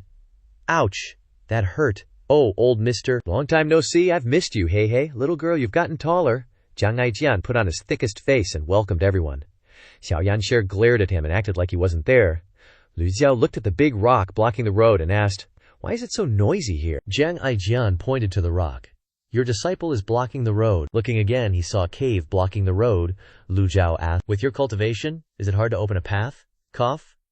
Jiang Aijian cleared his throat. I am a top figure among the 3 great sword maniacs, a master of swordsmanship, loved by all, blooming like a flower. How could I do such low-level things? Lu Zhou stared at Jiang Aijian without blinking, making him tremble. Jiang Aijian surrendered. I'll do it, okay? Isn't it because I was waiting for you, old mister? I sent a letter. Knowing you'd come, Lu Zhou asked. In the letter you said the sword cemetery has something I need. That's right, Jiang Aijian nodded. The old mister told me to investigate the Evil Sky Pavilion's things, and I spent a lot of effort. If I hadn't investigated, it would have been fine. But I was shocked to find that the Empress Dowager has 2 blank heavenly writings from the Evil Sky Pavilion. Lu Zhou glanced at him and said, Continue. That sly Jiang Aijian looked around cautiously. He is a prince, so it's not strange that he can find out these things. This confirmed Lu Zhao's previous speculation. In other words, the other blank heavenly writing was indeed in the Empress Dowager's hands. Jiang Aijian looked around, then stepped forward and whispered. The Empress Dowager had an illness, and later discovered that the blank heavenly writing could cure the illness, so she took one and gave it to the Supreme Emperor. Unfortunately, it was useless, and that heavenly writing was buried with the Supreme Emperor. Zhao Yanrier heard this and said in surprise, So you're planning to dig up your ancestor's grave for my master? Bullshit, Jiang Aijian defended himself. How could I dare to do something so immoral? I'm here for the demon sword. Lu Zhou pressed him. Demon sword, he continued. Sword cemetery is right next to the royal tomb, nurtured for years by the purest yang and yin energies. A peerless top-tier sword is bound to have been cultivated in the sword cemetery. How could I, the leader of the 3 great sword fanatics, miss out on such a good thing? Hey, don't glare at me like that, Lu Zhou asked suspiciously. How can the royal tomb just let people dig around like that? Jiang Aijian waved his hand and said, The sword cemetery is the sword cemetery. The royal tomb is the royal tomb. Purple Sun Mountain faces the sun in the south and the shade in the north, stretching for miles. The two have nothing to do with each other. As soon as he said this, Jiang Aijian suddenly fell silent. He suddenly realized that the old senior in front of him had far more knowledge and experience than he did. He was just blabbing on like he knew everything, trying to teach a fish how to swim. Lu Zhou looked at Jiang Aijian and replied, "The two really aren't in the same place, but they're on the same Purple Sun mountain range. Someone probably dug a tunnel through long ago." He scolded, "You have the heart to watch this?" This was meant to say that one way or another, you're still a prince. How can you just go and dig up your own family's tombs and act like it is normal? Qin Jun thought, what is this idiot's background anyway? Hearing this, Jiang Aijian was stunned. Lu Zhou continued to walk towards the intersection blocked by the large rock. The passing cultivators turned to look, saw an old man walking towards them, and moved aside. Lu Zhou's appearance was very different from before. Not only was his lifespan reversed, but his dress had also changed. Ji Tiandao looked scruffy and casual, with a fiery temper and no restraint. His clothes were simple and rumpled, while Lu Zhou liked to dress neatly. His clothes were always well-fitting and clean, looking every bit the dignified elder. Looking at Lu Zhou, it was hard for people to associate him with the #1 demonic fiend of the present day. The cultivators whispered, "Someone else is coming. Looks a bit like a dignified elder. Maybe he has a solution. He looks familiar. Where have I seen him before? Can't remember." Lu Zhou stroked his beard and said, "Clear it away." The people around looked at each other. Who is the old man talking to? Xiao Yan'er pointed at Jiang Aijian's face. "Hurry up, me!" Jiang Aijian was stunned. Xiao Yan'er shouted. "Who else would it be but you?" Jiang Aijian was on the verge of tears. All right, for the sake of the azure demon sword soon to be in my hands, I'll endure it for now." Jiang Aijian flew into the air, spread his hands out, and with a wave of his hand, the dragon chant sword left its sheath. The youth holding the dragon chant sword looked quite badass. The surging quill radiated out. His imposing manner could suppress the heavens. The surrounding cultivators were all shocked and retreated violently. Didn't he just say he had no way? This aura is of the nascent soul realm. He's a nascent soul realm master. When the dragon chant sword left its sheath, a wisp of golden light coiled around the sword, forming a dragon-shaped sword queue. The entire sword queue enveloped the road. Jiang Aijian glared, both hands gripping the sword tightly, and then he swung it down fiercely. Boom! The sword quai struck the large rock. A long cut appeared, spreading out, and then the rock exploded into countless fragments. The broken rock scattered everywhere, filling the space with dust. All the cultivators activated their protective queer to avoid the flying rocks. After a moment, the dust settled. The entire large rock had been shattered by the dragon chant sword. The cultivators retreated a few more steps, gaping in shock. So strong, he's so strong. Even Xiao Yan'er didn't expect this thick-skinned guy to be able to unleash such a powerful move. It seemed she had underestimated him all along. Jiang Aijian looked at his masterpiece with satisfaction, and then slowly descended to the ground. Tough luck. My style is all about being overbearing. Jiang Aijian gently waved his hand, and the dragon chant sword voluntarily returned to its sheath. Qin Jun gave a thumbs up and praised. Young hero Jiang Aijian is skilled. Lu Zhou nodded in satisfaction and said calmly, "Let's go." Qin Jun and Xiao Yan'er followed. Prioritize the elderly. That's right, prioritize the elderly. Seeing Jiang Aijian being respectful to the old man, the cultivators did not dare to underestimate him at all. Xiao Yan'er snarled, baring her fangs. "You're the elderly. Your whole family is elderly," scaring the cultivators into a panic, only daring to follow from a distance. After walking for a while, Xiao Yan'er saw that the cultivators were still trailing after them, and asked, "Master, these people are really annoying. Should this disciple chase them away?" "No need." Lu Zhou stroked his beard, his eyes fixed straight ahead. "There are many swords in the sword cemetery. Their cultivation levels aren't high. They can't possibly obtain the demon sword. On the contrary, if many people take away other types of swords in the sword cemetery, it can weaken the sword formation." Jiang Aijian burst out laughing. "Very reasonable, old senior. You really are an old senior with vast knowledge. I'm impressed. Xiao Yan'er stuck out her tongue and made a face at Jiang Aijian. "Sycophant, blah blah blah blah blah." Qin Jun also chuckled and asked, "Does old Mr. mean that the sword formations in the sword cemetery are all swords without owners?" Lu Zhou replied. "Swords without owners are easier to claim. If you want to destroy them, you have to expend a lot of effort." "So that's how it is. I am enlightened." The cultivators behind heard the conversation of the group, their faces showing joy. Among them, a few bolder cultivators even said to Lu Zhou, "Old Mr. is right. We need to be united in the sword cemetery. If we're united, everything will be fine. Our cultivation levels are weak. We only need swords of the same level as our cultivation. Old Mr. is lofty and powerful. Use the good swords. It's a win-win for both sides. Another green-haired guy with red stripes called out, "Old Mister has a kind heart and generous tolerance. Unlike that despicable little man Si Wuyai, who only knows how to be selfish." Xiaoyan Hair glanced at the cultivators, and then secretly looked at her master. Lu Zhou showed no anger at all. Since that unfilial disciple did such a thing, it was deserved that he got cursed at. Perhaps feeling that the old mister was amiable and approachable, the cultivators became bolder than before, and trailed after them without any fear. After a while, everyone arrived at the entrance of the sword cemetery. Ahead was the sword cemetery, but the entrance was blocked. Why would he do this? It harms others and doesn't benefit himself. Lu Zhou ignored their discussion and simply said, "Jiang Aijian." He was startled. "Huh?" Lu Zhou ordered. "Clear it away." Again, Jiang Aijian felt everyone's eyes on him, and the cultivators immediately cheered in unison. "Go for it! Go for it!" All right, I'll do it. Jiang Aijian did a few basic moves, and cuts reappeared on the blocking stone. Qin Jun said, "Is he trying to stall for time? These large rocks can't stop cultivators. He must be doing this to buy time." As soon as Qin Jun finished speaking, the rock shattered. Jiang Aijian looked exaggeratedly like it was a piece of cake. Qin Jun was extremely surprised. How could the demon sword be so easy to obtain? Jiang Aijian said disdainfully, "You're right, but don't forget that he is the seventh disciple, Si Wuyai of the Evil Sky Pavilion." Jiang Aijian's words were like splashing cold water on Qin Jun's face. Jiang Aijian's words made Qin Jun panic. Jiang Aijian was speechless with this old fart. If he doesn't know how to make small talk, he should just shut the hell up. Lu Zhou said nothing, simply clasped his hands behind his back and moved forward, entering the sword cemetery. Xiaoyan Hair immediately followed. The cultivators squeezed in too. After the group stepped inside, one sword tomb after another came into view. Each tomb was filled with all kinds of long swords, some big, some small, some long, some short. The cultivators' eyes lit up when they saw this. But Jiang Aijian shook his head. All low-grade trash. He was dying to see a demonic sword. In his eyes, the sword tombs before him were all like cheap makeup. Only the demonic sword within the sword formation was the absolute beauty in his heart, the treasure sword he always yearned for. Of course, Lu Zhou didn't bother with these mundane swords either. The four continued to venture deeper inside. The cultivators behind them also noticed this. After scouting around and finding no decent swords, they started complaining.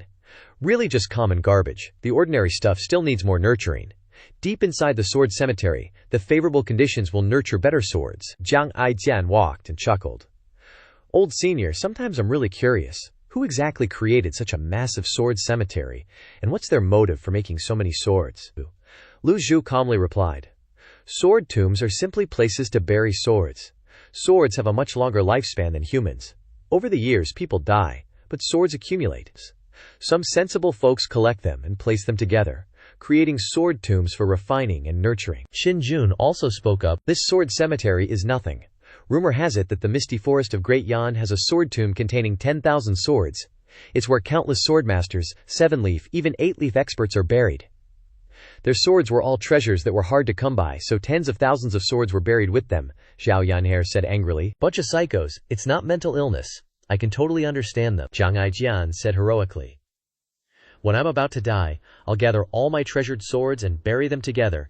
No one is allowed to touch my swords. I'll set up a heaven-defying grand formation to protect them and find 1,000,000 more swords to bury with me. I'll stand in the middle of the sword tomb and see who dares to steal my swords." Everyone stopped and looked at Jiang Aijian like he was a mental patient who had just escaped from the asylum, in the middle of a crazy boast. Seeing Xiao Yancher and Qin Jun glaring at him, Jiang Aijian lowered his voice.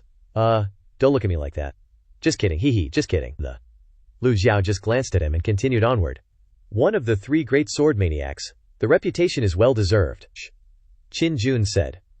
"The sword formation within the sword cemetery, the mausoleum, is the 7 absolute sword formation. Rumor has it that this sword formation was set up by a powerful cultivator who referenced the 7 stars falling pattern. It has existed for who knows how many years?" Zhao Yanhair asked curiously. 7 stars falling, just some exaggerated nonsense in the books. But this sword formation is indeed very powerful. The 7 absolute sword formation prevents low-level cultivators from entering the core area of the formation, making it impossible to obtain the demonic sword. As soon as he said this, a miserable scream suddenly echoed from deep within the sword cemetery. Everyone looked towards the direction of the sound. "Something's happening!" The cultivators excitedly rushed over to take a look. Everyone quickly flew towards the sound, their speed very fast. Although the cultivators were tense, the thought of the good swords in the sword tomb made them extremely excited. Men die for wealth, birds die for food, seek fortune in danger, there's no easy way out. Lu Zhou also flew through the air. Jiang Aijian remembered Qin Jun's words and hurried to fly faster. He must get that demonic sword. If Si Wuyai really got it, he would never be able to get it back. Jiang Aijian glanced over and asked with a smile, "Old senior, what's up?" Lu Zhou asked. Jiang Aijian wanted to say something but didn't dare to, so he just grinned and replied, "Nothing." Qin Jun was once again moved to tears. It's one thing to take care of me on the road, but even after entering the sword cemetery, the old sir is still so concerned about me. How can I not be moved? After a while, the four had flown deep into the sword cemetery and suddenly stopped. Whoosh, whoosh, whoosh. Streaks of flying swords darted past. There are flying swords in the air. We've reached the sword formation area. In the air, primordial energy flowed as if some special force was guiding the flying swords to soar. Whoosh, whoosh, whoosh. Many flying swords brushed past them. Lu Zhou remained calm as he observed. There are corpses. In the dim light, they saw the corpses of cultivators on the ground. Jiang Aijian rushed over and sat down to examine them. Just died not long ago. Lu Zhou observed for a moment and then asked. Darknet members, Jiang Aijian replied. People from the Dangxin sect, Qin Jun asked with doubt. Why is the Dangxin sect, who was supposed to be refining pills, running here? Jiang Aijian grinned and said.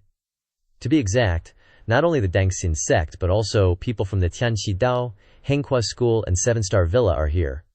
The sword cemetery rarely opens. How could they miss it? Xiao Yanhair widened her eyes in surprise and asked, Master, is this demonic sword that good? A heavenly grade treasure. Lu Zhou thought the words heavenly grade were not enough to describe its value, and added, the best of the best within the heavenly grade. A square-faced cultivator was thrilled to hear the words heavenly grade. Although it was vague, it was enough to convey the value of the demonic sword. Whoosh, whoosh. More and more flying swords were scattered by the vibrating primordial energy. Jiang Aijian smiled. The dragon's roar sword shot out of its sheath, emitting a dazzling golden light. Sword energy spiraling. Clang, clang, clang. Jiang Aijian knocked 10 flying swords to the ground. Jiang Aijian glanced at them and said, disappointedly, Yellow grade. A cultivator observing something shouted. As soon as the dragon's roar sword returned to its sheath, the flying swords that were knocked down vibrated and wanted to fly back into the sword formation. Jiang Aijian looked at the vibrating swords and muttered, Sure enough, they have to be destroyed. Troublesome. Just then, the cultivators behind them finally caught up with the four and suddenly exclaimed, Yellow grade, haha, a yellow grade sword, I want it, at least I've entered. Taking advantage of the flying swords not yet flying back to the sword formation, the cultivators quickly rushed forward to snatch them. Very quickly, they were all taken. Jiang Aijian nodded with satisfaction. It's good to have them follow, Qin Jun shouted. Those who got the swords, if you don't want to die, get out of here, the cultivators happily said. Thank you, seniors, Qin Jun pointed to Lu Zhou. Don't thank me, thank this old sir. More than 10 cultivators bowed to Lu Zhou. Thank you, old immortal. 12 of them respectfully bowed, earning him 120 merit points. The remaining cultivators weren't satisfied with the sword spirit stage, so they continued to follow Lu Zhou. Rumble, rumble, rumble. Tragic cries came from ahead once more. Lu Zhou calmly entered the sword formation area, activating his protective chi. The sword formation's damage level wasn't high. His chi could still block it. Jiang Aijian saw this and said, Old senior controls primordial chi with godlike skill, I'm impressed. Lu Zhou ignored him and continued forward. Before long, everyone reached the deepest part of the sword cemetery.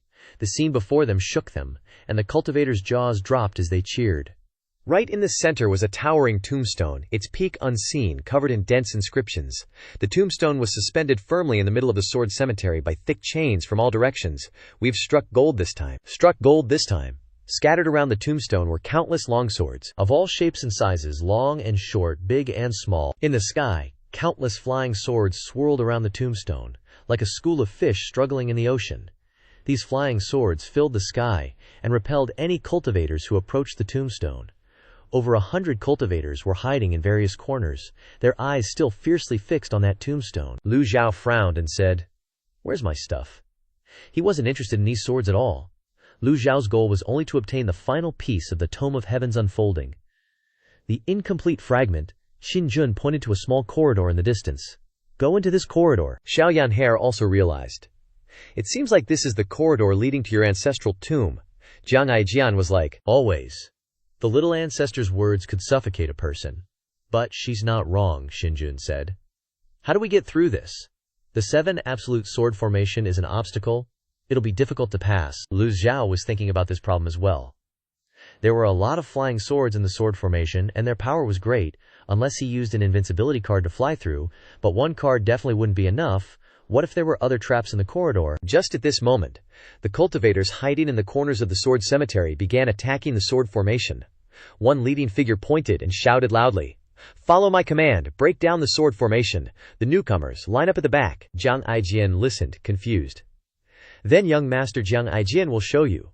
"That guy is hopeless. Lining up to try their luck. You still need to line up to find a good sword." "What kind of idiot is talking nonsense here?" Qin Jun looked at the crowd and exclaimed. "There are too many people here. The 10 great righteous sects alone have 3 sects here. They definitely get priority, and the smaller sects must unite even more." The orthodox sects always like to follow these ridiculous rules. But the final decision of who gets the spoils still depends on strength. A loud shout rang out, "Attack!" The one-eyed, square-faced cultivator commented, "Sure enough, there's someone floating in the air above us. It seems he is the leader they elected to coordinate the attack." The flying swords in the sky of the sword cemetery flew towards the crowd again. Palm strikes, sword kui, Taoist seals, Buddha seals flew out wildly. Rumble, rumble, rumble. Jiang Aijian carefully observed for a moment and said, "These guys are quite smart, like they're fishing." A lot of flying swords fell from the sky after a round of attacks. But very quickly, the airflow swept up many of them, and the long swords embedded around the tombstone rejoined the orbit, quickly circling in the air. The square-faced cultivator saw this scene and sighed. The person who designed the 7 absolute sword formation is truly a genius. "Stop!" the cultivator floating in the air suddenly shouted.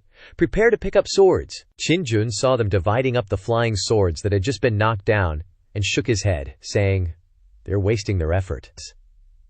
How could the designer of the 7 absolute sword formation not have thought of this? When the number of flying swords in the sword formation decreases to a certain number, the 7 absolute sword formation will definitely seize their swords. Hearing this, Jiang Aijian suddenly jolted. He hurriedly hugged Long Yin's sword tightly to his chest, thinking to himself, "If I knew, I wouldn't have brought Long Yin here.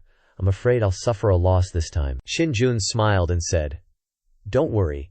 The 7 absolute sword formation will prioritize seizing the swords that belong to the sword formation." At this time, the cultivator floating in the air looked at Lu Zhao's group. "May I ask which sect you belong to?" Jiang Aijian replied, "No sect, no school." The cultivator curled his lips into a smile and said, "Then please move back. This is the 7 absolute sword formation.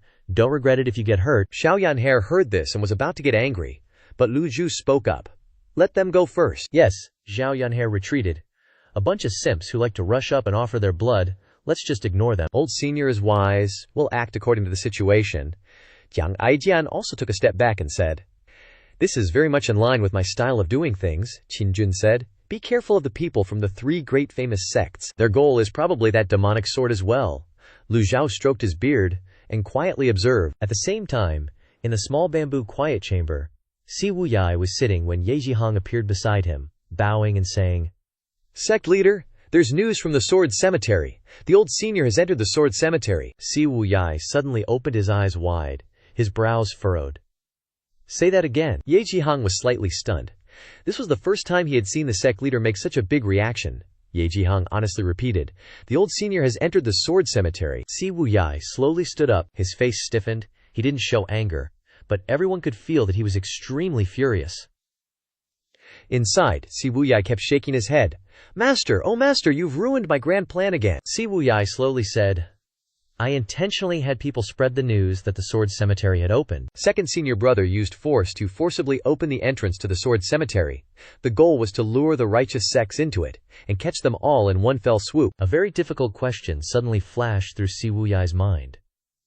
"But now master, the old man, has also gone in, so in order to complete the plan, do I have to kill my master?" Ye Zhihong didn't dare to interfere with Si Wuyai's judgment, so he could only silently stand to the side waiting for his orders. No matter what orders the sect leader gave, he would execute them unconditionally. Si Wuyai was silent for a moment, then said, "Is there any news of second senior brother?"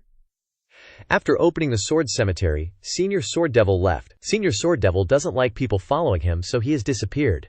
Si Wuyai continued to ask, "What about big senior brother?" "Old mister's making moves on the Zhengyi Dao, but he once said that if the sect leader needs anything, they can come find him." Si Wuyai thought about it and sighed. "I believe my 2 senior brothers feel the same way." He then said, his face turning calm, Abandon the plan at the sword graveyard. Ye Zhiheng clasped his hands. Understood. Your subordinate obeys the sect leader's orders. Just as Ye Zhiheng was about to leave, Si Wuyai spoke again. Who passed the information to master? Ye Zhiheng reported. One of the 3 great sword maniacs, Jiang Aijian, investigating his true identity. Understood. At this moment, Si Wuyai had calmed down again, muttering to himself, if we can catch this big fish, it'll be barely acceptable. Inside the sword graveyard, the young man Jiang Aijian, who was just mentioned, sneezed repeatedly. Qin Zhen spoke up. It's cold in the sword graveyard, young hero. Are you all right? Around the massive tombstone, the flying swords flew round and round, while the group of cultivators were doing the same old thing. Stop. Another round's over. Count the spoils. A cultivator standing in mid-air commanded. A total of 50 swords, 20 unranked, 30 yellow grade, and 0 Xuan grade. Not so lucky this time. Not even a single earth grade sword. A bald guy questioned. Weren't we told that the sword graveyard nourishes a good sword every so often? It's been so long, and not even an earth grade sword. What's up with that? A guy with a goatee replied. That's not guaranteed, you know. We've only knocked out 50 flying swords. Earth grade swords are rare. How can we get one so easily? The cultivator standing in mid-air nodded and continued. Keep going. But the flying swords circling the tombstone suddenly flew in the same direction. Kang, kang, kang. The sound of swords clashing violently rang out, and as they flew past the sword tomb, they picked up a bunch more swords, forming a massive swarm of flying swords. The square-faced cultivator pointed and shouted, 7 rings of light are radiating from beneath the ground. Qin Zhen frowned slightly, saying, Crap, the 7 terminal swords formation is activated. Only 50 swords activated the sword formation. These idiots, Jiang Aijian, was equally surprised, looking at the flying swords filling the sky, and said, The entrance to the sword graveyard doesn't open automatically. This old geezer was tricked by your disciple. Lu Zhou looked at Jiang Aijian with a hint of suspicion. My eyes and ears were all wiped out by people from the darknet. I was forced to come to the sword graveyard myself. Jiang Aijian pointed at the flying swords circling in the sky, and continued. Sigh. I lost so badly in my first showdown with Si Wuyai. Is that what he calls badly? Lu Zhou replied calmly. Just a bit of clever trickery. He wants to use the 7 terminal swords formation to wipe out these righteous cultivators. What a good plan. But the corridor in the sword graveyard is connected to the royal tomb. Even if you block the entrance to the sword graveyard, it won't do much. Jiang Aijian scratched his head and said, That makes sense. Qin Zhen also spoke up. Perhaps there are traps set up at the other end of the corridor. That's why he dared to make such a plan. We'll know soon enough, Jiang Aijian said. The flying swords have gathered completely. The entire swarm of flying swords relentlessly attacked the righteous cultivators. Whoosh, whoosh, whoosh, the righteous cultivators were scattered. The group of cultivators immediately sprinted outwards. The flying swords accelerated and pierced through the chests of the cultivators in the blink of an eye, killing more than 10 low-level cultivators. The rest fled for their lives. No good. The 7 terminal swords formation has been activated. Retreat quickly, retreat. The flying swords were increasing in number, and their power was extremely fierce. Suddenly, a Dharma body appeared. Some cultivators with higher cultivation levels summoned their Dharma bodies and Genki to resist. Boom, boom, boom, OMM. An enormous golden body appeared, blocking the way. It wasn't a Dharma body, but a golden body.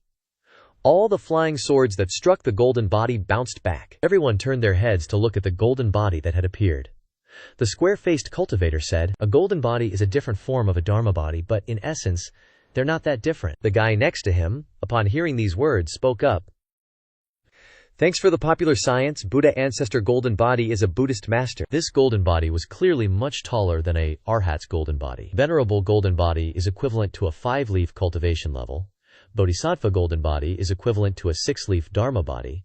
And Buddha ancestor golden body is equivalent to 7-leaf or even 8-leaf. And the golden body in front of them was actually a Buddha ancestor. Golden body. They never expected to meet a Buddhist master in this place. Jiang Aijian had seen Lu Zhou display the Buddha ancestor golden body at the holy altar of Runan City, and recognized it immediately upon seeing the golden body. Jiang Aijian turned his head to look at Lu Zhou and said, Compared to old Mr.'s Buddha ancestor golden body, this one is like a little grandson meeting his grandpa. Qin Zhen asked with suspicion, Does old Mr. also know the cultivation methods of the Buddhist Zen sect? Know it? More than that, if old Mr. calls himself second, No one in this world would dare to claim first. Jiang Aijian didn't hold back on praising his own side, and raised his hand and shouted loudly. Ever since he had personally witnessed Lu Zhou's Buddha ancestor golden body, whenever he encountered a Buddhist cultivator, he felt they were too weak and lacked any real strength. It was the same now.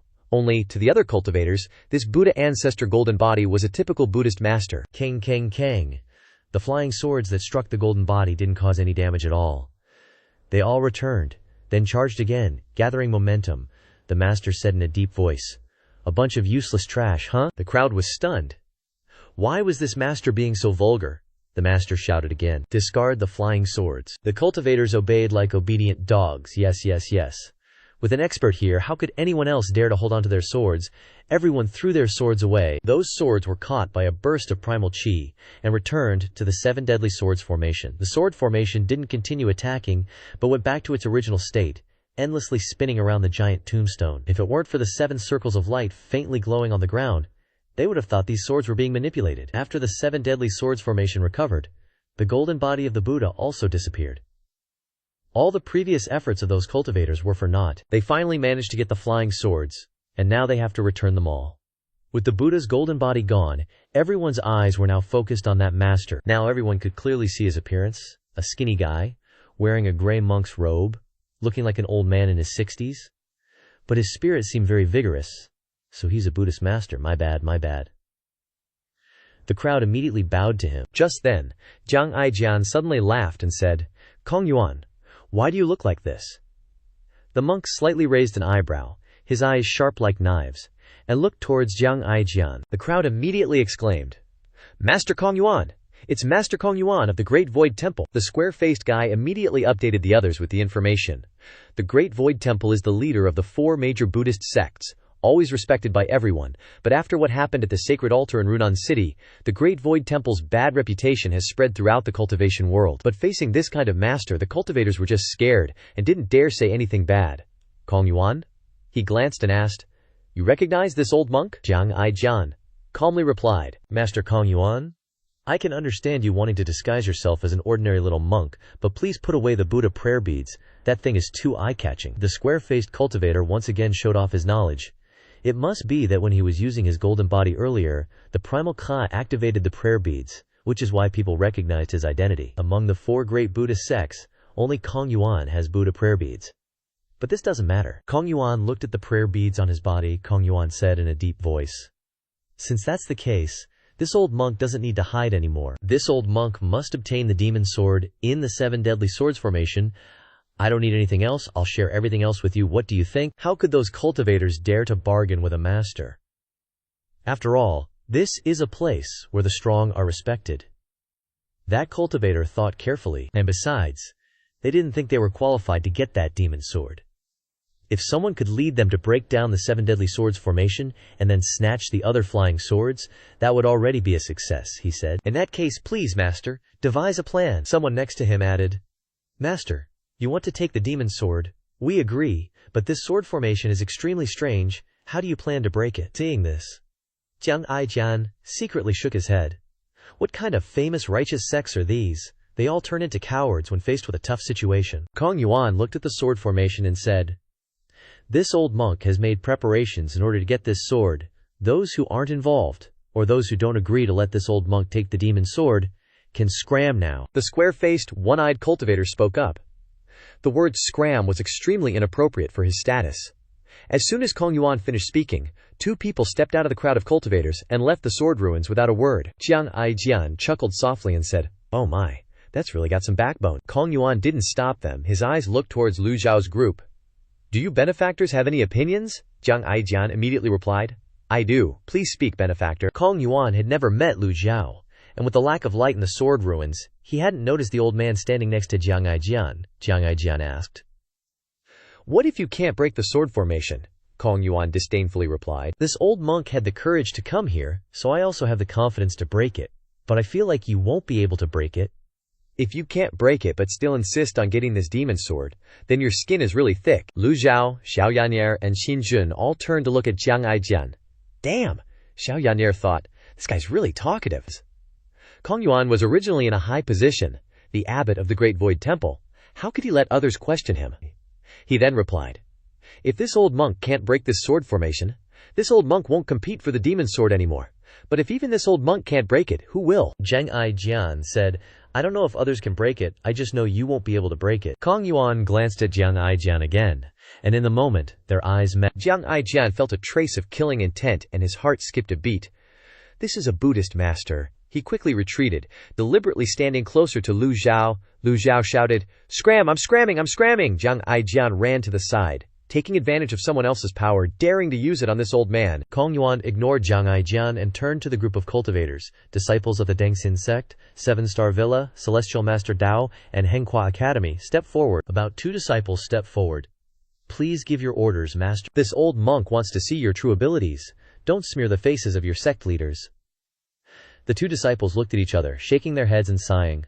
Among them, the strongest only had a nascent soul realm, the rest were all qi condensation realm and a few spirit refinement realm. How could they resist Kong Yuan? One shouted.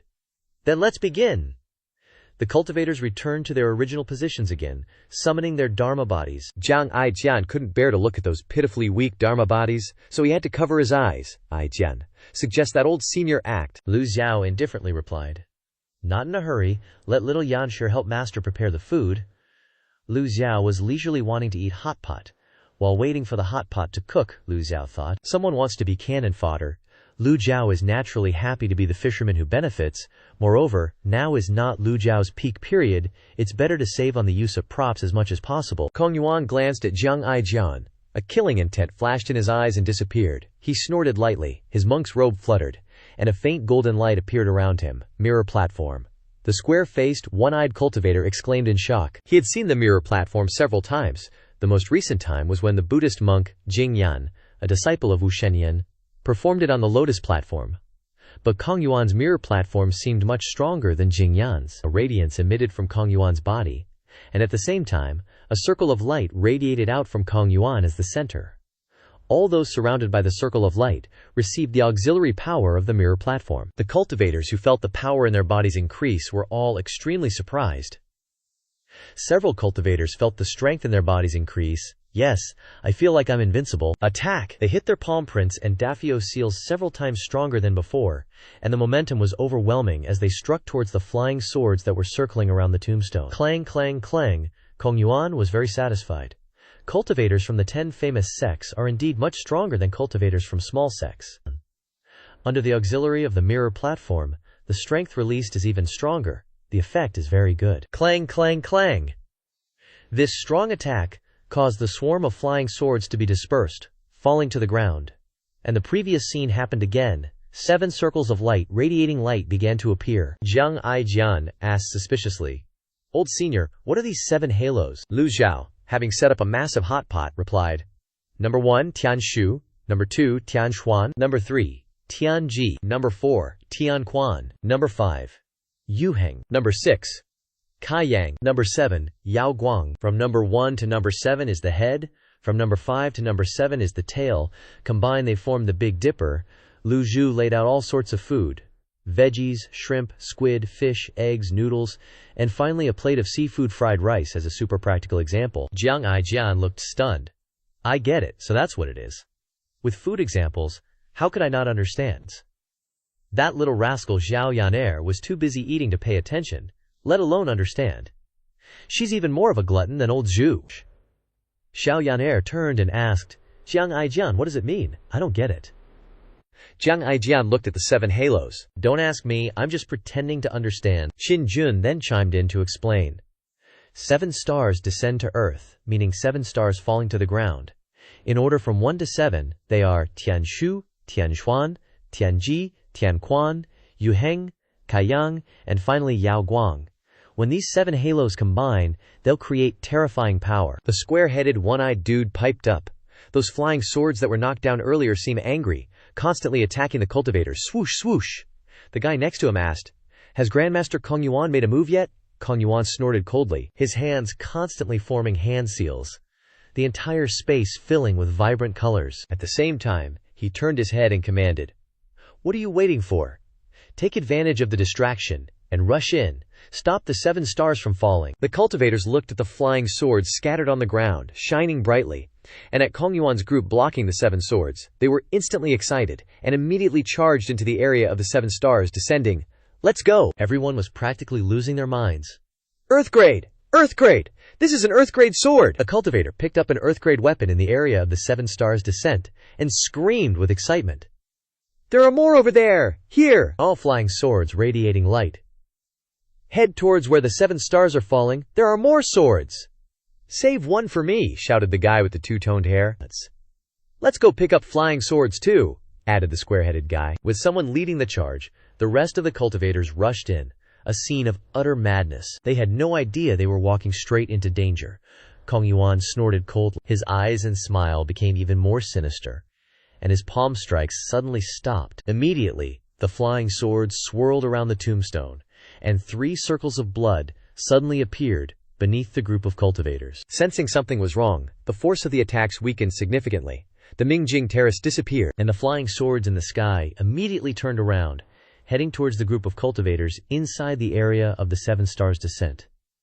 The cultivators standing outside, holding their swords, were completely dumbfounded, stunned. The flying swords in the sky immediately attacked the group of cultivators inside the area of the 7 stars descent. The cold, heartless swords piercing through their bodies.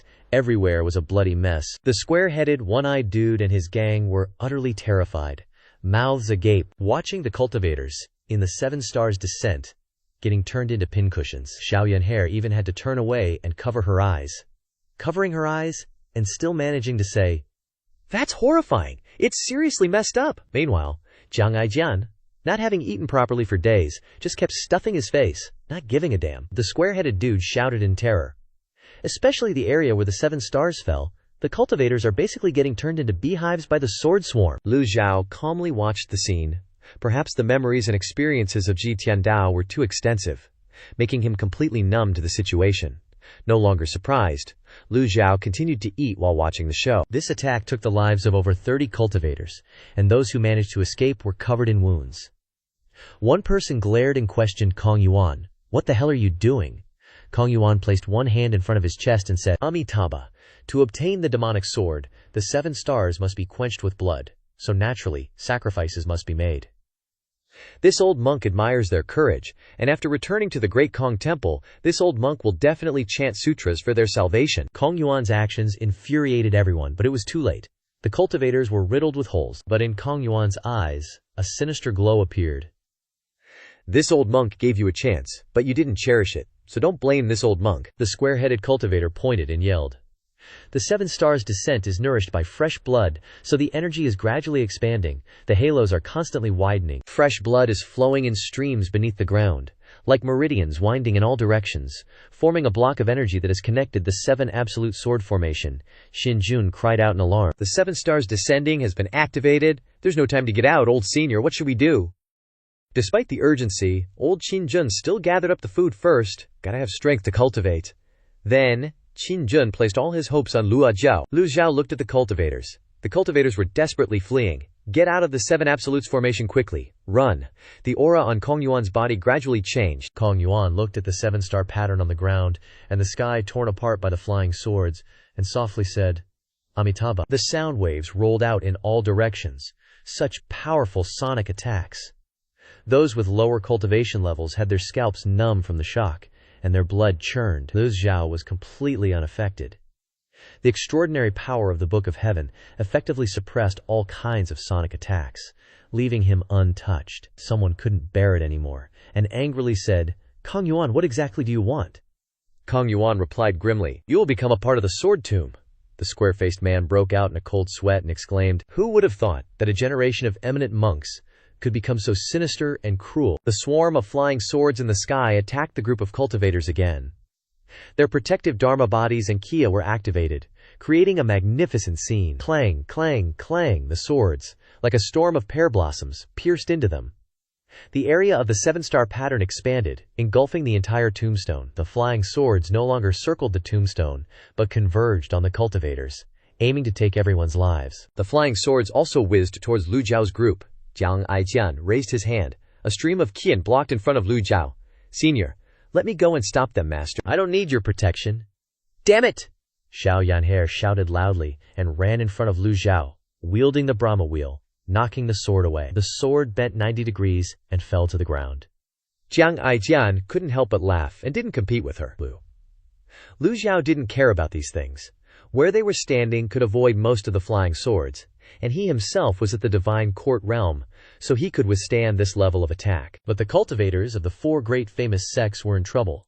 The flying swords deliberately attacked them.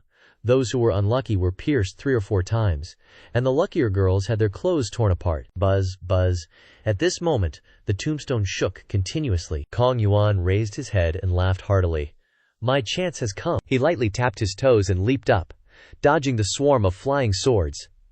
His entire body erupted with black and purple energy. Kong Yuan's figure appeared above the tombstone and struck down with a palm. Boom! The black and purple energy struck the massive tombstone, and cracks appeared on it. The inscriptions on the tombstone suddenly lit up. The square-faced man exclaimed in horror. What kind of weird energy is this? Jiang Aijian raised an eyebrow. So, the demonic sword is inside the tombstone? Lu Zhou hadn't expected this either. Kong Yuan stood above the tombstone, looking down at everyone. His eyes fell on Jiang Aijian and Lu Zhou. The swarm of flying swords continued to attack the cultivators frantically, while Kong Yuan stood there safely. Seeing the black energy constantly emanating from Kong Yuan's body, Lu Zhou transmitted his voice, demonic Zen. Kong Yuan's gaze immediately shifted from Jiang Aijian to the old man beside him. This voice transmission was not something an ordinary person could do. Kong Yuan had never met Lu Zhou, and the light was insufficient, so he didn't recognize him. Kong Yuan said, "Such refined power. This benefactor is truly amazing." Lu Zhao's sound waves spread in all directions, reaching everyone's ears. The demonic Zen cultivators I know is Zuo Jinchan, the 2nd seat of the Demon Slaughter sect, also the only one who has reached the nascent soul realm in demonic Zen. Kong Yuan shook his head, saying, "How can a mere Zuo Jinchan be compared to me? I cultivate dual Zen, the #1 demonic Zen practitioner in history."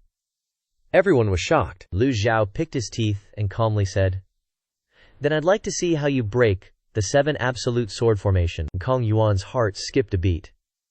If it were just Jiang Aijian, he wouldn't be worried. But suddenly another expert appeared with a voice transmission, so he couldn't help but be wary.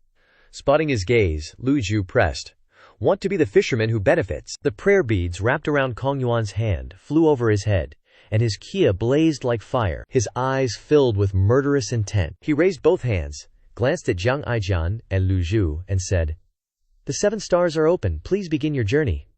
Amitabha. He swung his palms forcefully, and the spinning prayer beads flew out.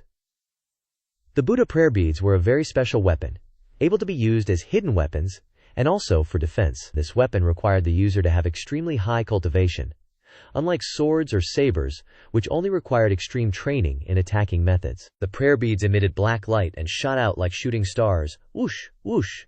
The cultivators were struck by the prayer beads and screamed, "Run quickly, or you'll be left with nothing. These prayer beads are too strong." "Let me," Jiang Aijian stepped forward. The dragon roar sword flew out of its sheath. "Let him go." Lu Zhou saw Zhao Yanyer fidgeting and called her back. Yes, the granny obediently listened. Jiang Aijian leaped forward. Lu Zhou thought to himself, even that little girl is rushing out. Does that mean my safety relies on that useless Qin Jun?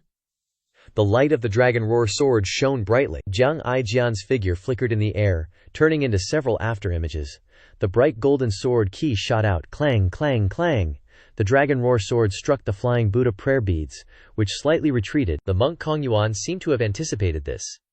Seeing the dragon roar sword in Jiang Aijian's hand, he praised, "A good sword." Jiang Aijian smiled and flew into the air. The other cultivators were struggling to resist the attack of the swarm of flying swords.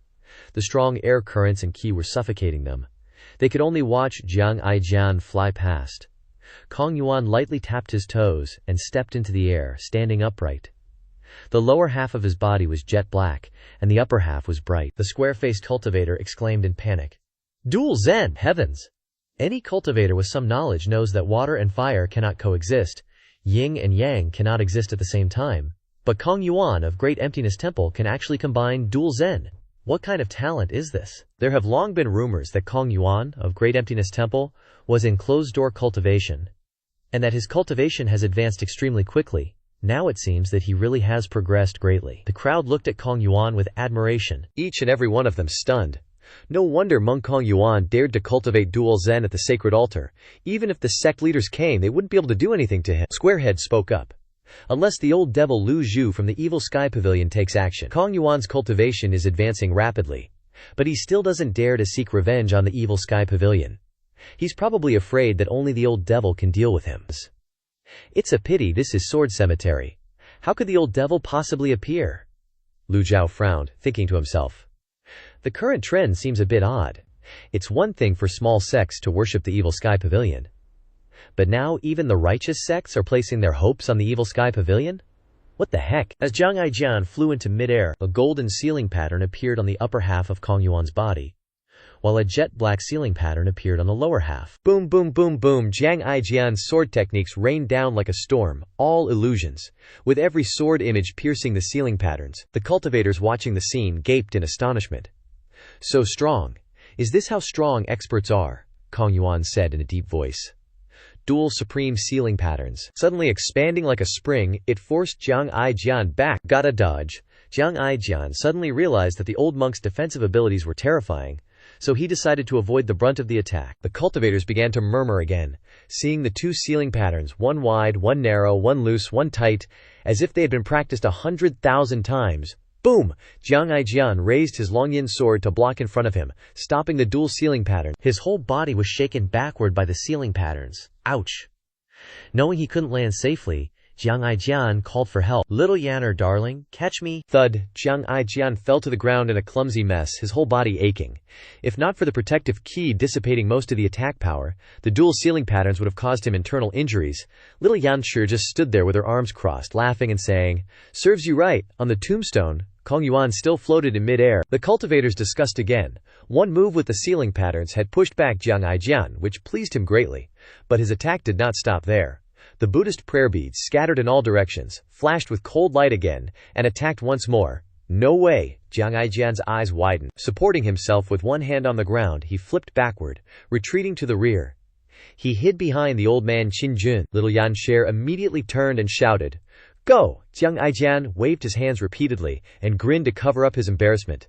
"I can't beat him. I've tried my best. I'm no match for him at all." The old man Qin Jun thought. Anyone with eyes could see that this guy wasn't using his full strength, not even his avatar, and he says he tried his best? He can only fool that little Yanner girl. The Buddhist prayer beads flew back, merged into one, and returned to their original form as a string of beads, resting quietly on Kong Yuan's neck. Little Yang Care snorted, placing a thick layer of qi in front of Jiang Aijian, and said with a fake smile, "This monk is not simple. I didn't expect his ceiling patterns to block my Longyin sword. I'm afraid we'll have to let the old senior take action." "Master." Little Yanner glared at him with disdain, then turned to look at her master with pleading eyes, wanting to fight. Lu Zhou thought, although she has many defensive treasures. Lu Zhou was not at ease. Jiang Aijian wasn't going all out. But from their brief exchange, one could see that the old monk still had many killer moves he hadn't used. If he could seize an opportunity to launch a thunderous strike, Lu Zhao's group would suffer a loss. Lu Zhou shook his head. Forget it. Hearing this, Kong Yuan grinned triumphantly. Is it too late to come to your senses now? This old monk has said it before. This Saiyan mystic sword will definitely belong to this old monk. Lu Zhou responded softly. Entering the devil path of Zen is not true. Zen, Kong Yuan continued to cast his skill. Zen that kills people is good Zen. Only this old monk in the world has cultivated dual Zen. Lu Zhou shook his head and sighed. This old man thought you had some earth-shattering means to destroy the 7-star sword formation. It turns out I overestimated you. A prop card in Lu Zhao's hand lit up. Humph. Kong Yuan was startled by this statement. Old man, stop talking nonsense. You're about to die, and you're still running your mouth. This day next year will be your death anniversary. Even the old man Qin Jun and Jiang Aijian were taken aback. Just as Lu Zhou took out the deadly strike card, buzz buzz buzz, the huge tombstone suddenly shattered, and pieces of stone rained down. The square-headed cultivator exclaimed again. The tombstone is broken. Under the influence of a strange energy, the dense inscriptions floated in the air, making a buzzing sound like mosquitoes. The 7 halos shone even brighter than before. When all the rubble had fallen, a giant bronze sword floated in the sky. The inscriptions began to converge, like embroidery, with scarlet lava and flames merging into the giant sword. Black smoke billowed. The giant sword seemed to have been activated by these inscriptions, and the sword body trembled slightly. 8 surrounding chains shot out, locking the sword body tightly. The cultivators were stunned, staring at the scene before them. So these 8 chains are not used to hold the tombstone in place, but to lock up the giant sword. A giant sword was bound by chains, emitting a powerful aura. Seeing the demon sword appear, Kong Yuan, floating in the air, excitedly hugged his head and laughed. This old monk's patience has finally paid off. Ha ha! His laughter echoed throughout the sword cemetery. Lu Zhou had intended to kill Kong Yuan, but when he saw the giant sword he stopped. Lu Zhou frowned. This sword seems strange. Buzz.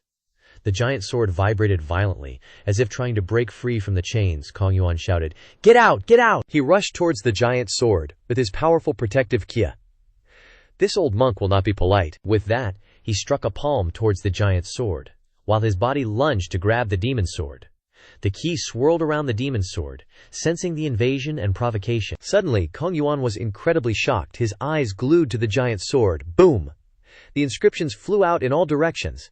Kong Yuan's eyes widened as his whole body was hit by the inscriptions, sending him flying backward. At the same time, the 7 killing sword formation emitted a dazzling light. All the swords in the sword graveyard were summoned by the demonic sword, gathering and flying towards it. The square-headed cultivator kept analyzing the situation. Whoosh whoosh whoosh, the sky is full of sword shadows. Kong Yuan didn't expect the demonic sword to be so difficult to subdue, and immediately cast the double-binding seal, rumble. The swarm of flying swords switched to attacking Kong Yuan, while others attacked the cultivators from the 4 great righteous sects. Casualties had already begun to appear. It was an indiscriminate attack.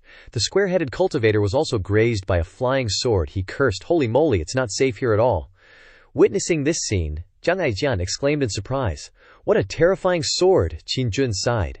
The energy accumulated for so long, once it erupts it's truly terrifying. At this moment the flying swords surged endlessly. Xiao Yanhe hurriedly used her qi to block the flying swords. She shouted, "Old baldy Kong Yuan is having the worst time, serves you right. Is this old monk really that strong?" Zhang Aijian never expected the double-binding seal to be able to withstand so many flying swords. Clang, clang, clang. The chains were being cut off one by one. In an instant all 8 chains were completely severed. The one-eyed, square-headed cultivator exclaimed in horror, "The demonic sword is free." The energy of the inscriptions converged. The blade flashed with a cold red light. The whole demonic sword trembled slightly, then flew high into the air. All the surrounding flying swords avoided it. In this critical situation, Kong Yuan continued to circulate his energy. Whoosh! The demonic sword pierced through the air and stabbed towards the monk Kong Yuan. Kong Yuan's eyes widened as he looked at the demonic sword. The binding seal expanded in all directions. Rumble. The demonic sword was briefly stopped by the binding seal, but it only paused in mid-air for a moment before continuing to stab forward. Jiang Aijian excitedly said, "This is the demonic sword's territory, and it's enhanced by the 7 killing sword formation. It looks like Kong Yuan is out of luck this time." Just as Jiang Aijian said, the demonic sword madly attacked the monk Kong Yuan, as if it contained inexhaustible power within it. Clang, clang, clang. Kong Yuan had no choice but to fight the demonic sword with all his might. Kong Yuan gritted his teeth and thought to himself, "Demonic Zen Buddhist seal." All the moves were unleashed on the demonic sword, but it seemed like he was just scratching an itch, with no effect at all. That nosy one-eyed cultivator exclaimed again. As time goes by, the demonic sword's power is not decreasing, but getting stronger and stronger. Finally, the golden body of Buddha appeared. The golden body repelled all the swarms of flying swords. Only the demonic sword still boldly found loopholes in the golden body of Buddha. No way? Even the golden body of Buddha can't suppress this demonic sword? Jiang Aijian swallowed hard. If that's the case, how could he even dream of touching it? The square-headed cultivator continued to shout. The golden body of Buddha is struggling to suppress the demonic sword, which means Kong Yuan will lose sooner or later. Whether it's a dharma body or a golden body, it consumes a lot of power and cannot be used for long. Sure enough, in the instant the golden body of Buddha disappeared, the demonic sword pierced Kong Yuan's body with terrifying speed. Thump! Kong Yuan's eyes widened as he looked at the demonic sword, his eyes filled with disbelief. This old monk, unwilling. Kong Yuan fell from the sky and landed on the ground with a thud, then lay still. The Buddha's prayer beads in front of his chest emitted a very faint light. The square-headed cultivator was still live commentating. The expressions on everyone's faces changed drastically. Kong Yuan is, after all, the abbot of Da Kong Temple, a double Zen 7th leaf. How could he be killed by a demonic sword? What the heck is going on? No one could believe this scene, but the obvious truth before their eyes forced them to believe it. One person shouted, "That sword seems to be staring at us. Swish, swish, swish." The demonic sword swept past each cultivator. The whole space was shrouded in red. The cultivators screamed wildly. I'm dead. What about you guys? Me too. Wait for me. I'm gonna sell salt too. The demonic sword successfully crushed its opponents, swaggeringly changing its direction of attack, compared to Kong Yuan. The cultivators of the righteous sects were pitifully weak, killing one with a single stab. In an instant it created a scene of blood and rain. Seeing this scene, Qin Jun worriedly said, "Senior, continuing like this is not a good idea. Sooner or later the demonic sword will turn to deal with us." Xiao Yaner chimed in. Serves these people right. When they besieged Gold Ingot Mountain, they were just as fierce as this demonic sword. Lu Zhou observed this scene and muttered to himself, "The people of the 4 great righteous sects are enemies of the Evil Sky Pavilion, so it's a good thing for the demonic sword to clean them up. Otherwise, they'll be idle and unite with other sects to besiege the Evil Sky Pavilion again." People from the minor sects scattered in all directions, perhaps because their cultivation was too weak, so after the demonic sword killed a group of cultivators, it suddenly turned and flew towards Lu Zhao's group. Jiang Aijian choked on his words. Heck, this demonic sword knows how to choose strong opponents to kill. Qin Jun squinted and said, "A sword is just a sword. Maintained by the formation, it doesn't mean it has intelligence. I suspect someone is controlling it from behind." The demonic sword still emitted a very strong red light, as if it wanted to take everyone's lives. Lu Zhou stroked his beard and nodded. His eyes surveyed the area, but he didn't notice anything. The young Jiang Aijian clenched his weapon, ready to fight. At this moment, Jiang Aijian stomped his foot and leaped into the air. Dragon's roar, the sword in his hand clashed powerfully with the demonic sword. Sparks flew everywhere, chi currents intertwined. One person and one sword exchanged several blows. Jiang Aijian didn't gain the upper hand. Lu Zhou observed the fight for a while and thought to himself, "If this continues, the result will be no different from Kong Yuan." The young Jiang Aijian was resourceful and economical with his energy. Then the young man chose to retreat. Jiang Aijian shook his body and rushed to Lu Zhao's side. He wiped the sweat from his face and said, "Can't beat it, really can't beat it, unless we can break this damn sword formation." With her fiery temper, Xiao Yanyer couldn't hold back any longer. She stepped forward and leaped into the air. The celestial silk robe bloomed. "You're too weak, you should let me go up instead." Instantly, she and the demonic sword engaged in a fierce battle. Granny continuously used the cloud-treading boots combined with the Brahma silk to fight the demonic sword for 360 rounds. What a fiery battle. But after fighting for so long, they were still evenly matched. Witnessing this scene, Jiang Aijian shook his head and sighed. It's not wrong for a girl to be competitive, but she's too reckless. He turned to look at Lu Zhou, who was calmly standing beside him, and flattered him. "Senior, you seem very confident.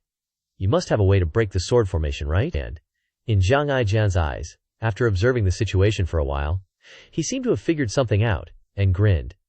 "You have to break the 7-kill sword formation to control this demonic sword, otherwise no one can escape." Facing the eager hope of the young man Jiang, Lu Zhou calmly poured cold water on him. "I don't have a way to break the formation." Jiang Aijian scratched his head in embarrassment.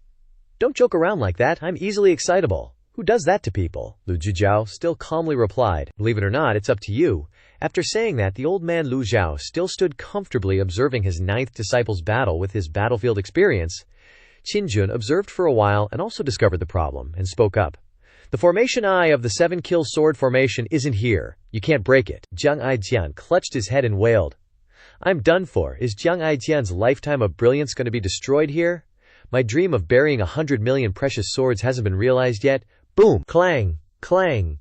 The demonic sword continuously attacked, and the 2 streams of qi around Xiao Yanher's body were shaken, forcing her back. She staggered and almost lost her footing. Once again, Xiao Yanher was about to rush up but was stopped by Qin Jun. "Don't rush up anymore. Your cloud-woven feather garment needs to be replenished with energy. If you keep rushing up, your life will be in danger. Leave it to me." Qin Jun circulated his cure to protect his body and rushed up. The demonic sword didn't care who was who, and stabbed towards Qin Jun. Boom! Qin Jun only had Divine Tribulation Realm cultivation.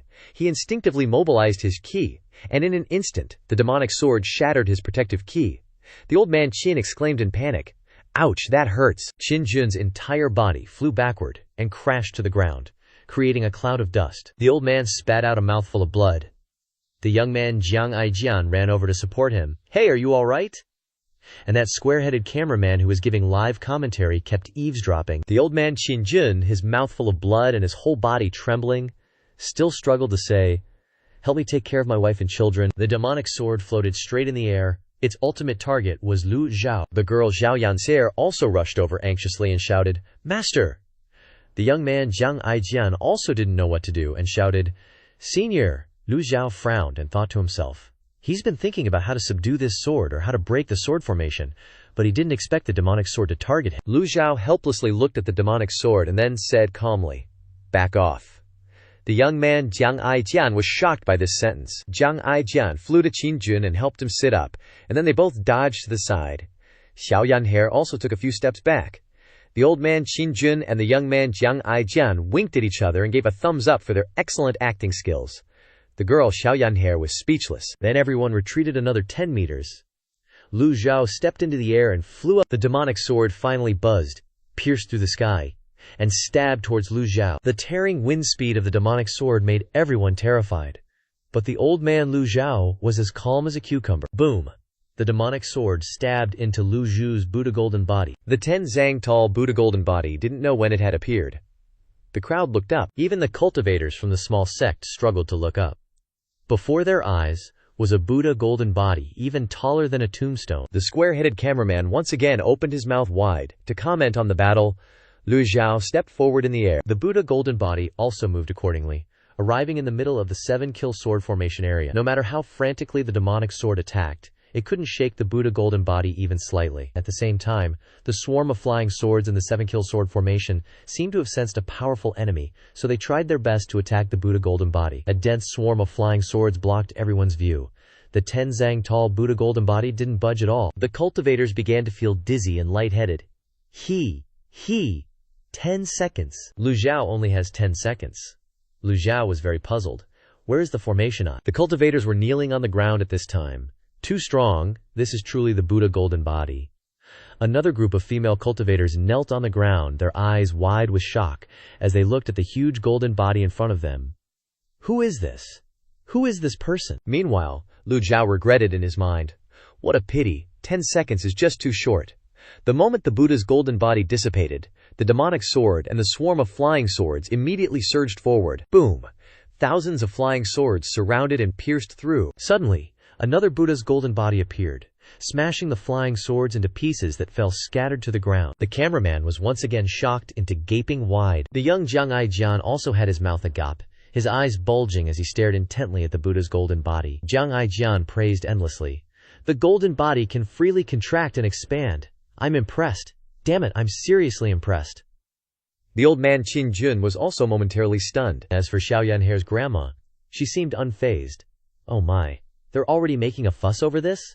This is nothing yet. Lu Zhou seemed to have found a method, and in a flash, several dozen flying swords fell to the ground. Unmoving, clearly completely damaged, Lu Zhou raised his right hand. In the palm of his hand appeared the exquisite, compact, nameless sword, its entire body radiating a faint red glow.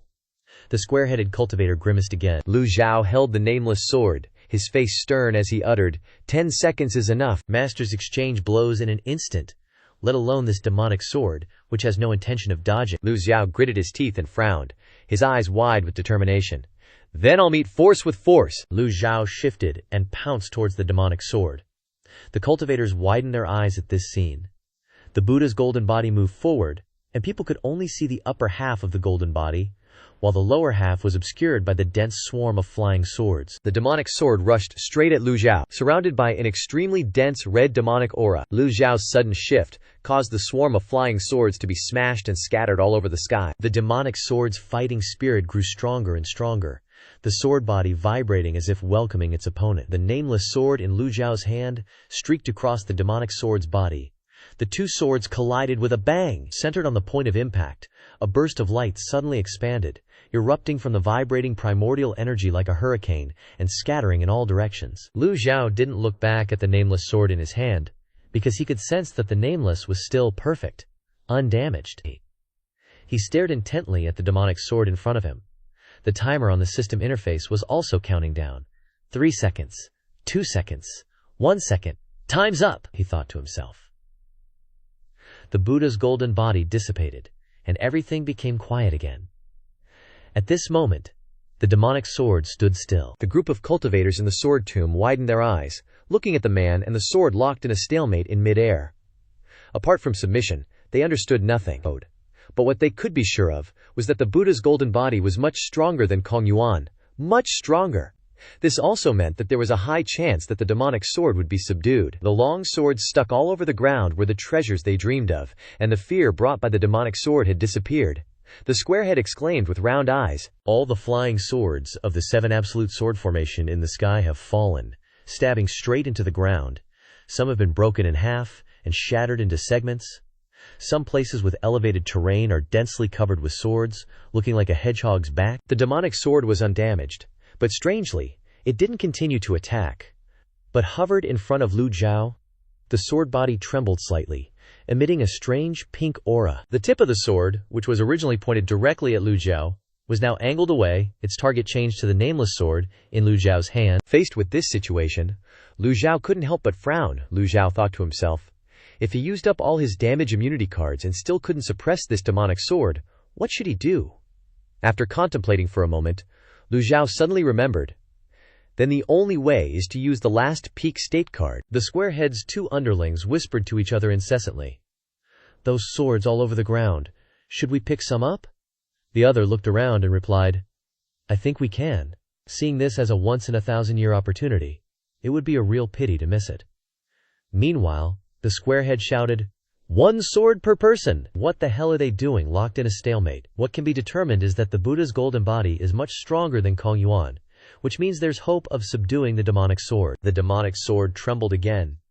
The auras seemed to become stronger and more violent. The demonic sword's eyes blazed with a strange blue light, as if wanting to swallow everything.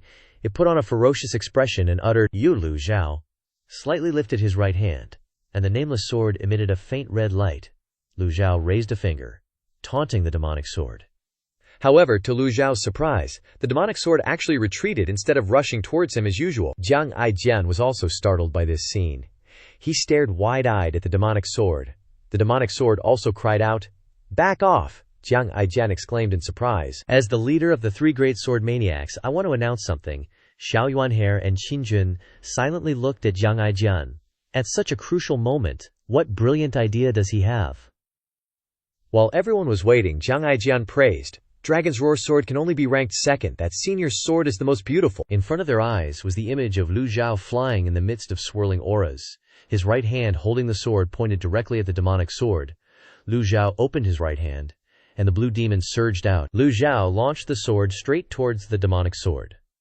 The demonic sword was a little surprised to see this scene.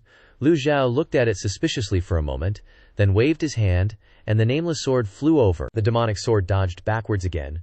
Lu Zhou thought to himself, "I didn't expect that the demonic sword would actually cower here." The nameless sword flew back into Lu Zhao's hand. Lu Zhou nodded slightly.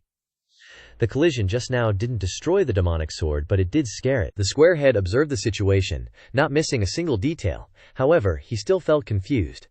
This is a bit strange. Seeing this as a good opportunity, Lu Zhou thought again. If the demonic sword is so afraid of the nameless, then let the nameless collect it. Lu Zhou threw the nameless sword out. The nameless sword floated in the sky, surrounded by gang qi, multiplying from 1 into 2, from 2 into 4, from 4 into 8. The squarehead grimaced at the sight. Sword gang appears all over the sky.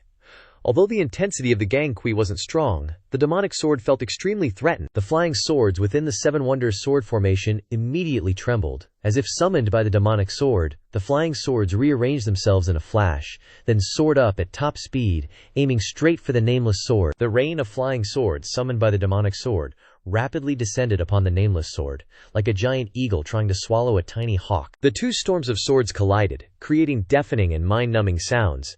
Lu Zhou quickly retreated. He was prepared for the worst-case scenario, and, if necessary, he would use another damage immunity card. But the reality proved Lu Zhao's worries were unnecessary. All the flying swords summoned by the demonic sword attacked only the nameless sword. Continuous sounds echoed, and after a fierce struggle, a massive halo appeared around the nameless sword, blocking the swarm of flying swords. The swarm of flying swords could no longer approach the nameless sword. The square-headed, O-eyed, U-mouthed guy exclaimed, "Where did that giant halo come from?" Yeah. A huge shield of light stopped all the swords. All the flying swords were thrown backwards, clattering to the ground. After releasing its unique energy, the nameless sword returned to its original appearance. Floating in the air, its entire body radiating a faint red glow, Clang, clang, clang. The falling flying swords made a shattering sound. The low-quality swords couldn't withstand the power and were destroyed on the spot. Some of the higher-grade swords lay trembling on the ground after falling. What happened next made all the observing cultivators feel a gut-wrenching pity. Every sword that collided with the nameless sword developed cracks or even broke in half. Not a single flying sword moved anymore. The cultivators stared in disbelief, asking, "What kind of sword is that? Besides the demonic sword, no other sword is worthy of being its opponent." Jiang Aijian's eyes shone, wishing he could throw away his Longyin sword. At this moment his eyes were only on the nameless sword. Lu Zhou was also very surprised. The sharpness of the nameless sword had far exceeded his expectations. The demonic sword lunged forward again. Lu Zhou mobilized his primal chi, controlling the nameless sword to meet it head-on. The square-headed guy watched the power of the nameless sword and sighed repeatedly. 3 clashes, and the demonic sword was repelled. I didn't see it wrong. The invincible demonic sword has lost this time. It's not as lucky as before. The sound of the 2 swords colliding echoed continuously, and the demonic sword fell. It struggled to stabilize itself. With the 7 Wonders sword formation destroyed, and without the 7 flying swords, the 7 Wonders sword formation could no longer be deployed. Hope flickered in the eyes of the cultivators. Although the low-level swords were damaged, the better ones were still intact. Clearly they were all good swords, and they didn't need to waste time sifting through them anymore. Qin Jun sat up straight. He wiped the blood from the corner of his mouth, his eyes full of suspicion, as he looked at the 7 Wonders sword formation on the ground.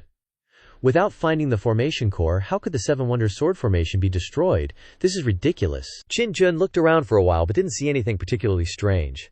He had to look up at the nameless sword. Jiang Aijian was like a man possessed. His eyes were blankly staring at the nameless sword, drool running down his face. His grip on the Longyin sword in his arms loosened, and it even fell to the ground. Yuan Xie reminded him, "Brother, you dropped something." However, he didn't pay attention and kept muttering the name of the nameless sword. Lu Zhou had retracted the nameless sword back into his hand. He was still observing the demonic sword. Just then, BOM! The demonic sword fell into the center of the 7 Wonders sword formation, its entire body shaking. The square-headed guy wondered what the demonic sword was trying to do. The Baiwen inscriptions on the sword floated into the air like a swarm of buzzing bees. This Baiwen energy, Lu Zhou was doubtful, but he didn't immediately retrieve the nameless sword. Instead, he quietly watched as each Baiwen inscription flew towards the nameless sword and disappeared into its body. Lu Zhou blurted out. Xiao Yuanjie and that old geezer Qin Jun opened their eyes wide and exclaimed in unison, "This is..." The one-eyed cameraman and his lackeys behind him couldn't take their eyes off the scene unfolding before them. Meanwhile, Jiang Aijian, the encyclopedia, froze, his mouth agape, his eyes sparkling with hearts, and couldn't help but exclaim with emotion, "The demonic sword submitted? So many years of accumulated energy, and it was all snatched away by that old senior." The square-headed cultivators were also shocked by this scene. He grabbed the microphone and continued to narrate the events. "The strong prey on the weak. The world of swords is simpler than that of humans. The winner takes all. The loser is always in the wrong." The demonic sword had submitted. Who would have thought the result would be like this?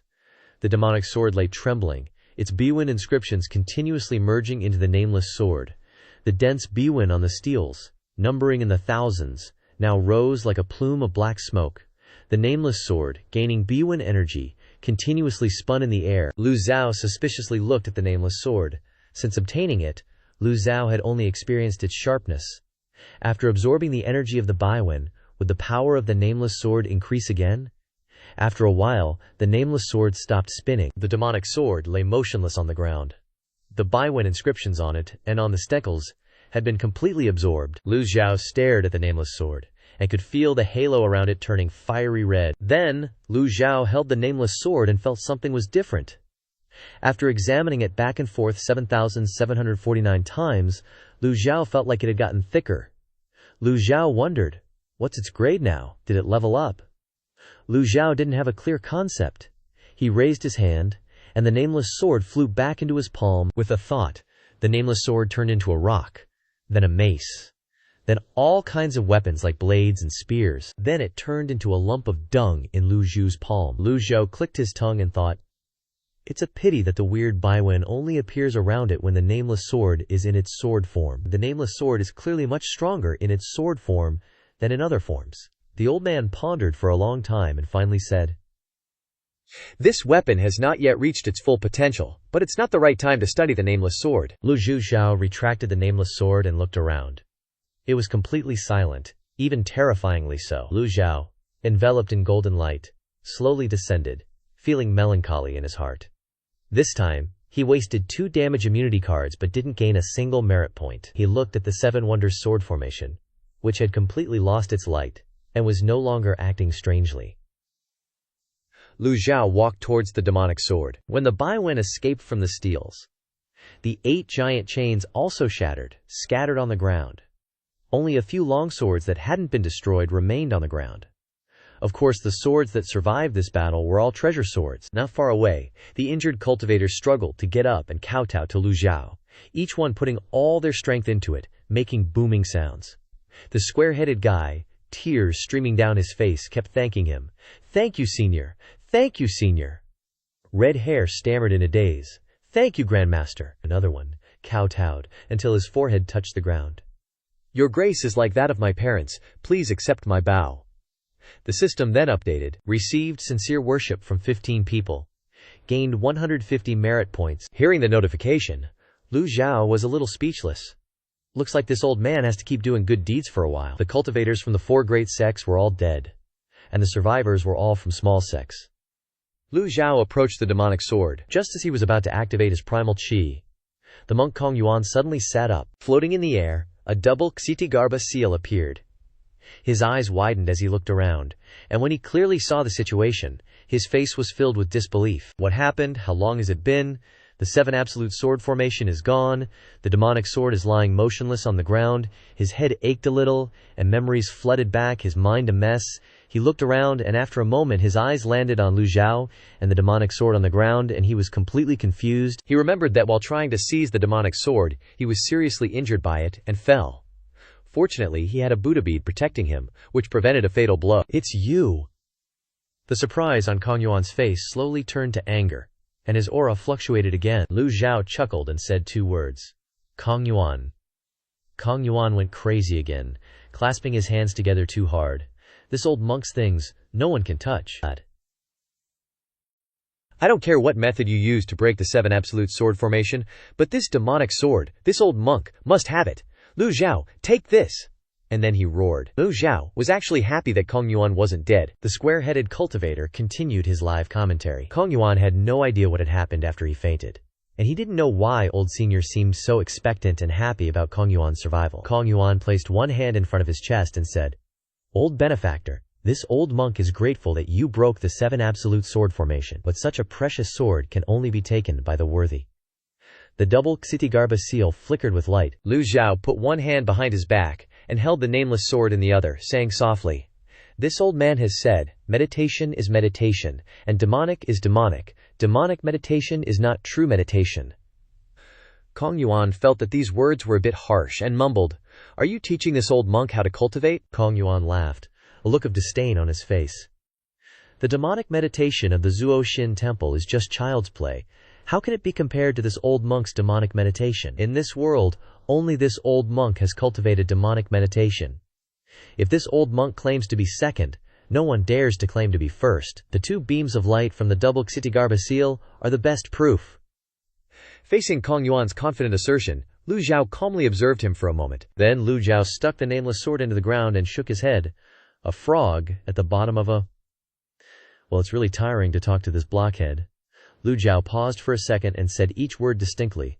"This old man will teach you what demonic meditation is." Kong Yuan felt uneasy, and he thought to himself, although the old man in front of him doesn't generate primal chi fluctuations, he makes him feel a very obvious sense of threat. The surrounding cultivators all frowned, and the square-headed guy kept wondering, who exactly is this old senior? He can actually compete with Kong Yuan, a Buddhist internal fight. He stared at Lu Zhou in front of him and muttered to himself, remembering the huge golden body of Buddha. At this moment, they immediately associated it with the Buddhist people fighting each other before. A few days ago, news spread in the cultivation world that the Tiangshuan Temple and the Daokong Temple had a conflict, and the Daokong Temple sent people to crusade against the Tiangshuan Temple. Later, no one knew what happened, but the 4 great divine monks all died, and the Tiangshuan Temple disappeared in the cultivation world. To this day, No one knows what happened. The current situation is clearly a Buddhist internal fight. Lu Zhou raised his left hand, his palm facing forward, and a beam of light appeared in Lu Zhao's palm. Rotating counterclockwise, Lu Zhou stood upright, his arm extended forward to form a palm pose. A small palm print appeared, the minor fearless seal. Kong Yuan was dumbfounded, a look of contempt on his face. This is what you call true demonic meditation. In Kong Yuan's eyes, Lu Zhou was just doing a trick. Before Kong Yuan could continue speaking, the palm print in front of him had become extremely large, enormous, a giant palm reaching several zang highs.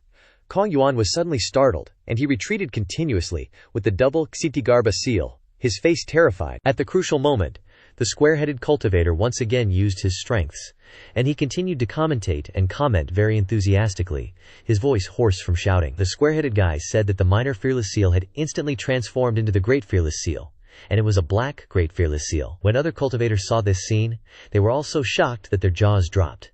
Damn it! Another dual cultivating Buddhist cultivator! When did so many experts appear? Where is the heavenly principle? Kong Yuan, who still believed in his own lousy strength, shouted, "The great fearless seal can't do anything to this old monk. This old monk will immediately unleash the golden body of Buddha." Boom! The great fearless seal became even bigger again, and the golden body of Buddha now looked like a tiny ornament in the middle of the giant black palm print. The square-headed guy and Kong Yuan both had blank eyes because they couldn't believe what they were seeing. With a loud bang, the whole world became quiet again, only to see that Kong Yuan seemed to have left without even closing his eyes. Lu Zhou glanced indifferently at his black palm print that was gradually disappearing. The system announced. Ding! Killed a nascent Soul Realm target. Gained 1,500 merit points. If this continues, Lu Zhou will soon run out of points to buy cards. A fatal blow, but this Kong Yuan must be killed. Qin Jun and Jiang Aijian kept blinking in disbelief, while Grandma Xiaoyanhe didn't even bother to look because she felt that everything was too easy for her master, and it was boring to watch too much. The cultivators were as still as death. Lu Zhou murmured indifferently. No loss, no gain. All eyes were wide as they looked at Lu Zhou. Everything happened so fast, in the blink of an eye, Jiang Aijian was completely stunned, and his Longyan sword fell to the ground with a clatter. Xiao Yan'er kicked him. "Hey, your stuff fell again, don't litter." The square-headed guy shouted in shock again. Kong Yuan, the #1 in the 4 major Buddhist sects, the abbot presiding over the Dakong Temple, the #1 dual cultivator of Buddhist meditation from ancient times, is just gone.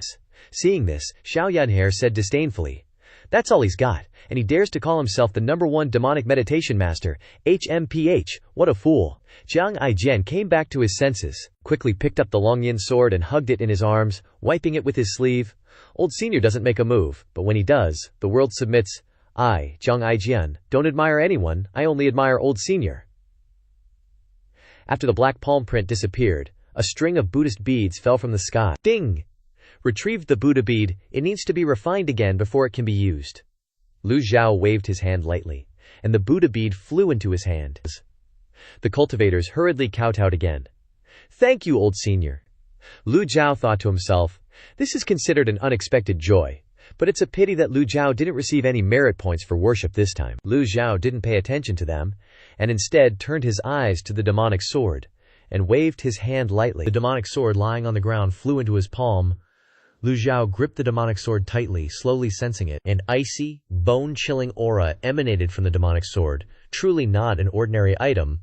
Lu Zhou narrowed his eyes. The demonic sword trembled slightly, unsure if it was out of fear or trying to escape his control. Just then, a bizarre sound suddenly came from the distant corridor. Creak, creak. Everyone turned to look in that direction. The demonic sword continued to tremble. Without the blessing of the bin script, the power within the demonic sword had weakened considerably. Lu Zhou ignored the commotion in the corridor, focusing solely on using his primal qi to suppress the demonic sword in his hand. Jiang Aijian grinned at Lu Zhou, stuttering, Senior, I. He clapped his hands together while speaking, secretly coveting that demonic sword. As if sensing Jiang Aijian's thoughts, Lu Zhou gave him a side-eye. You want it? Jiang Aijian scratched his head awkwardly. Lu Zhou, while holding the demonic sword, thought to himself, this demonic sword is huge, reaching half a person's height, and it's also very wide and thick. Having lost the power of the bin script, the demonic sword looks extremely ugly. The sword's body is rough and jagged. no longer smooth and shiny as it once was. Lu Zhou didn't care about the demonic sword. His intuition told him that the biscript's energy was the essence of the demonic sword. The demonic sword without the biscript was like losing its soul. It no longer had any allure. Only a sword-collecting fanatic like Jiang Aijian would love it so much. Lu Zhou loosened his grip and tossed the demonic sword away, the demonic sword flying towards Jiang Aijian. The youth was initially surprised, then overjoyed, grabbing the demonic sword tightly and striking the sword's body with several hand seals. The last remaining bit of biscript power completely dissipated into thin air, and the demonic sword became completely still. Jiang Aijian beamed from ear to ear. "Thank you, senior. Not just 5 years. I'm willing to follow you as an attendant for another 10 years. Jiang Aijian looked at the demonic sword in his hand with satisfaction. Xiao Yanhe and Xinjun didn't say a word, just looked at him with disdain. Creak, creak. The sound from the corridor grew louder and louder, and the group turned to look at the surviving cultivators, who showed no sign of leaving. Xinjun said in a trembling voice, "That corridor leads to the royal mausoleum. It seems to have been opened up a long time ago." Jiang Aijian took out a rope from his chest and tightly bound the demonic sword to his back. He looked ecstatically happy. The happiest thing in his life was getting what he wanted. Jiang Aijian said awkwardly, "Senior, how about we come back later?" Lu Zhou frowned, displeased, and snorted. Jiang Aijian waved his hands repeatedly. I'm going right now." He couldn't let others rob his family's ancestral tombs, could he? Qin looked at Jiang Aijian strangely. This person's style is truly bizarre. How could he snatch even this kind of thing?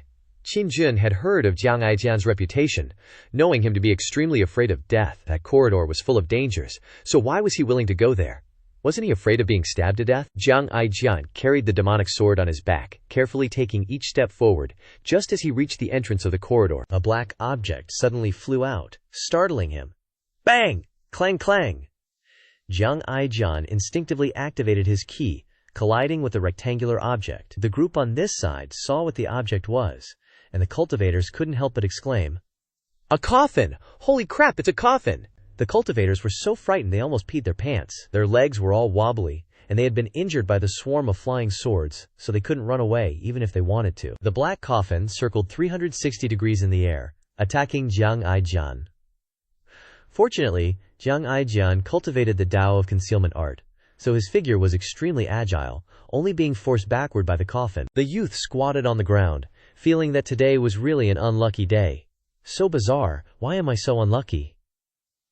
As it flew to the entrance of the corridor, the black coffin stopped attacking and hovered in the air. Qin frowned, widening his eyes, and exclaimed, "It's a living corpse!" The little girl Xiao Yan'er also widened her eyes. Stunned, Jiang Aijian closed his eyes, expressing disbelief. The dead can't come back to life. There's no such thing as a living corpse. It's all tricks played by the living. Everyone stared at the coffin without blinking. Suddenly, a deep, hoarse voice came from inside the coffin. "Who dares to trespass into the sword cemetery?" The voice was heavy and deep. Xiao Yan'er glanced at Jiang Aijian and said, "You go talk to him. The person in this coffin is very likely your ancestor." Jiang Aijian remained silent. Jiang Aijian thought to himself, Xiao Yan'er is right. This coffin flew out of the corridor inside the royal mausoleum, so of course it must be a member of the royal family. Qin widened his eyes, surprised at Jiang Aijian, wondering, is he really a member of the royal family? Or is that little girl just saying that to tease him? Jiang Aijian grinned and said, "This one is Jiang Aijian. May I ask how I should address senior?" The deep voice came from inside the coffin. A young one, Jiang Aijian, looked back at himself. Is it bad to be young? I have a healthy body and a jade-like appearance. The person in the coffin continued. Throughout the world, only one person can break the demonic sword. Summon him here. This guy's sharp. Jiang Aijian glanced at Lu Zhou. No wonder senior had been concealing his aura all this time. He looked weak and insignificant, with no sense of presence, so the coffin didn't recognize Lu Zhou. Finally spoke, "It's you." Everyone was shocked. All eyes widened as they looked at Lu Zhou and the coffin. They knew each other. The person in the coffin was silent for a moment before saying, "As expected, it's you." Lu Zhou calmly stroked his beard. "This old man thought you had died long ago. But I didn't expect you to be hiding in here." A strange laugh came from inside the coffin. "Old friend, everyone must die. I just wanted to experience the feeling of dying a little earlier." Lu Zhou nodded, but his words were shocking. "I'm afraid it's not that simple. Demonic sword, 7 slaughter sword formation, biscript. Do you really think you could find a way to increase your lifespan?" Lifespan. The sensitive people caught these two key words. not even daring to breathe loudly. Since ancient times, any cultivator with peak cultivation will not stop searching for the truth of life, how to break through catastrophe, even search for eternal life. This issue is too high level, only the big boss have the qualification to study and discuss this. The person in the coffin asked Lu Zhou in return. Aren't you the same? Lu Zhou's heart skipped a beat, but his expression remained calm. No, I have long seen. Through life and death, Lu Zhou stood calmly, with his hands behind his back, ready to draw a trump card. A doubtful cough came from inside the coffin. Then it spoke. Judging by the time, your lifespan is about to reach its end. Are you still guarding the Evil Sky Pavilion? As soon as these words were spoken, the faces of the cultivators were filled with horror. If they still didn't understand after hearing that, they would be idiots. In other words, the old man in front of them was the ancestor of the Evil Sky Pavilion, the world-domineering G-Old Devil. A bunch of cultivators panicked and cried out, "It's G-Old Devil? This!" The cultivators were constantly being psychologically hit, and now everyone's faces wanted to cry, and they were extremely scared. Run! Let's run! Avoiding the swarm of flying swords, avoiding the Kong Yuan monk, avoiding the demonic sword. And now a devil comes out. They just want to risk their lives and run away. More than a dozen cultivators did not know the pain, struggled to escape, all of them run with their legs. Lu Zhou didn't bother to pay attention to the cultivators from the small sects. If they were from the 10 great sects, he'd wipe them out. But for the small sects with no grudges, Lu Zhou decided to ignore them. He stroked his beard, looked at the coffin, and said softly, "Gong Yuan Du, this old man might be older than you, but I'll definitely live longer than you, haha." The coffin retorted with an unwilling laugh. "Perhaps," Lu Zhou asked, "you hid in the sword graveyard to find a way to achieve immortality. It's not just that," Gong Yuandu croaked. "I'm also comprehending the sword Dao and cultivation methods at the same time. Comprehending my life's worth of sword Dao, I really wanted to settle the score with Brother Ji, but alas, age doesn't forgive, and my cultivation is gradually returning to the heavens and earth." The black coffin floated in the air, surrounded by swirling dust. Who would have thought I'd have the chance to meet Brother Ji again here? Lu Zhao's eyes sharpened at this moment. Lu Zhou asked again, "Did you set up the 7 absolute sword formation and the devil sword?" "I don't understand formations." This was equivalent to admitting that the devil sword and the tombstone were left by him. "It's been so many years, what have you comprehended in the coffin?" Gong Yuandu sighed. "The sword Dao has progressed, but my cultivation is limited, so there's no way to unleash it. I probably won't be able to fight Brother Ji after all." The square-headed cultivator recalled the past. Both of them were exceptionally talented figures. Just how much Gong Yuandu wanted to defeat Ji Tiandao, only he probably knew. Countless people want to snatch the treasures of the Devil Heaven Pavilion, and want to kill the world's #1 devil. Lu Zhou pressed. "You really want to beat this old man?" Gong Yuandu replied. "Under this heaven, I'm not the only one who wants to beat you, Brother Ji." Lu Zhou sighed. "Perhaps." The answer was clear. At this point, everyone understood that Lu Zhou and the guy named Gong Yuandu hiding in the coffin were old rivals. The elders were talking, so they naturally didn't dare to interrupt. The person in the coffin continued, "I'm very curious, why would the pavilion master of the Devil Heaven Pavilion come to the sword graveyard? Is it for my green devil sword?" The person in the coffin teased, "Ha ha! You have so many more powerful treasures in your hands." The old rivals chatted together, and the atmosphere became more harmonious, and the oppressive feeling brought by the coffin disappeared by more than half. Lu Zhou said calmly, "There's something of this old man's in the Yongshao Emperor's tomb." The coffin suddenly fell to the ground, and the voice in the coffin rang out. "Brother Ji is still as straightforward as ever, is what you're talking about this thing." As soon as Gong Yuandu finished speaking, the coffin lid suddenly rotated 360 degrees, and a book flew out of the coffin. The square-headed cultivator broke out in a cold sweat. The coffin lid rotated, and then closed. To be able to play with the coffin like that, he was indeed a master among masters. Lu Zhou quickly caught the book. The book exuded a bone-chilling aura, but it didn't affect Lu Zhou in the slightest. The body-protecting Q of the divine court realm was enough to block the chill. Perhaps because he was afraid that the dampness of the tomb would damage the book, the outside of the book was very carefully wrapped, with special royal dragon patterns engraved on it. System notification. Congratulations on obtaining a fragment of the Heavenly Book of Genesis. As expected, this was indeed a part of the Heavenly Book of Genesis. Lu Zhou tossed it to Xiao Yan'er, who was standing behind him. Xiao Yan'er took the book. She curiously opened it to take a look, but all she saw was shivering. In just a moment she lost interest. Zhang Aijian immediately flattered her. "Grandma Xiao Yan'er, can I take a look?" The little girl immediately turned her back and replied, It's completely unreadable. Go away. A voice came from the coffin.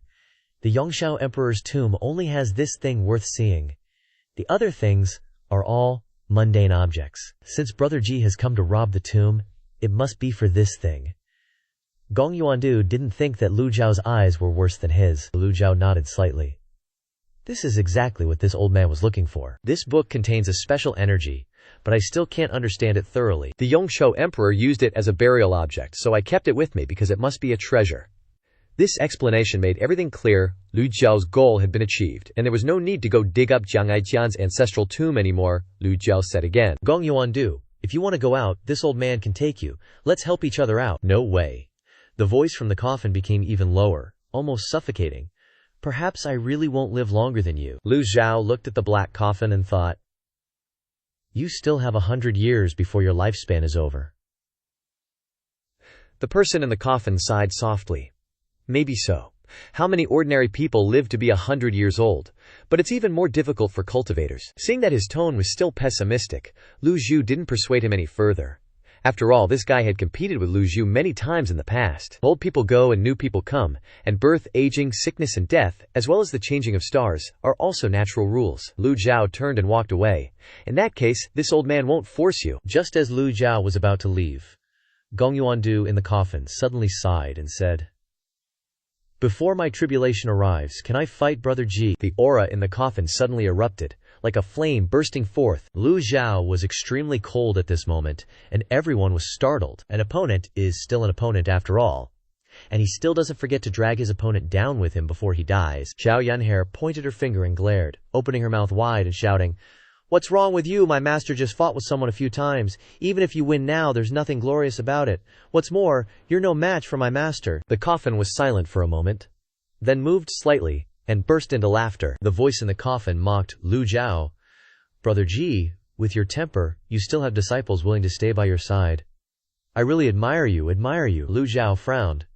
And because he was too lazy to say more, he directly said, if you want to fight, then come out and fight. What's so great about hiding in a coffin like a tortoise with its head in its shell? Xiao Yanhair echoed.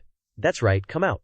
What's the ability to hide in a coffin like a tortoise with its head in its shell? Jiang Aijian, seeing Grandma's strong attitude, was also a little apprehensive and sighed. Xiao Yanhair still had a little sympathy for this person who had to hide in the coffin to find a chance to survive, but now even the last bit of sympathy is gone. Then the youth spoke. Senior, you are an old friend, so why do you have to fight to the death? Senior also said that his tribulation is coming soon, so Senior's cultivation must have decreased a lot. How can you fight? Gong Yuandu inside the coffin replied, you've misunderstood. If I want to fight Brother Jin, then of course it has to be fair. How can I take advantage of someone in difficulty? Gong Yuandu suggested, Brother Ji, can we meet at the Devil Heaven Pavilion in a month? Lu Zhao didn't care. This old man is just afraid that you won't live for more than a month. Gong Yuandu laughed, his voice hoarse as he replied, let's meet in a month. If I can't hold on, then that's my fate. After a lifetime of obsession, I finally have to accept my fate. Lu Zhao thought to himself, when the tribulation comes, no one can be sure of the exact date of their departure. It could be now, it could be in the future, or it could be in a year. Jiang Aijian turned to smile and said to the coffin, if you decide to continue staying in the tomb, please give me some face. Don't damage the things inside. Gong Yuandu retorted, what's it to you? Jiang Aijian wasn't one to back down either, and said with a grin, just paying my respects to the deceased. This time the coffin didn't answer. Lu Zhao looked at the scattered long swords on the ground. Jiang Aijian quickly said, I don't need these low-grade things. Qin Jun awkwardly scratched his head and asked, can I pick up a couple? Jiang Aijian glanced at him. Help yourself. Qin Jun was overjoyed and swept them up like a gust of wind, gathering all the long swords. Jiang Aijian praised. You've got a good eye too, Qin Jun, already carrying a bag full of swords on his back, replied. Jiang Aijian is a gentleman who loves swords, that's all. Jiang Aijian, pleased to have made a new friend, laughed heartily. Oh, so you're one of us. My apologies for the disrespect. Old man Qin Jun also politely responded. No offense, no offense. Lu Zhao shook his head and walked out of the sword graveyard with his hands behind his back. Beatrice. Bai Nai Nai quickly followed Lu Zhao, leaving those two to chat away. The black coffin flew along the corridor in the distance and disappeared without a trace. The sword graveyard finally returned to its original state. The 7-terminal sword formation, under the ground, began to gather energy again. Xiao Yanhair asked curiously, Master, who was in that coffin? Lu Zhou replied. An old acquaintance. Bai Nai continued to pry.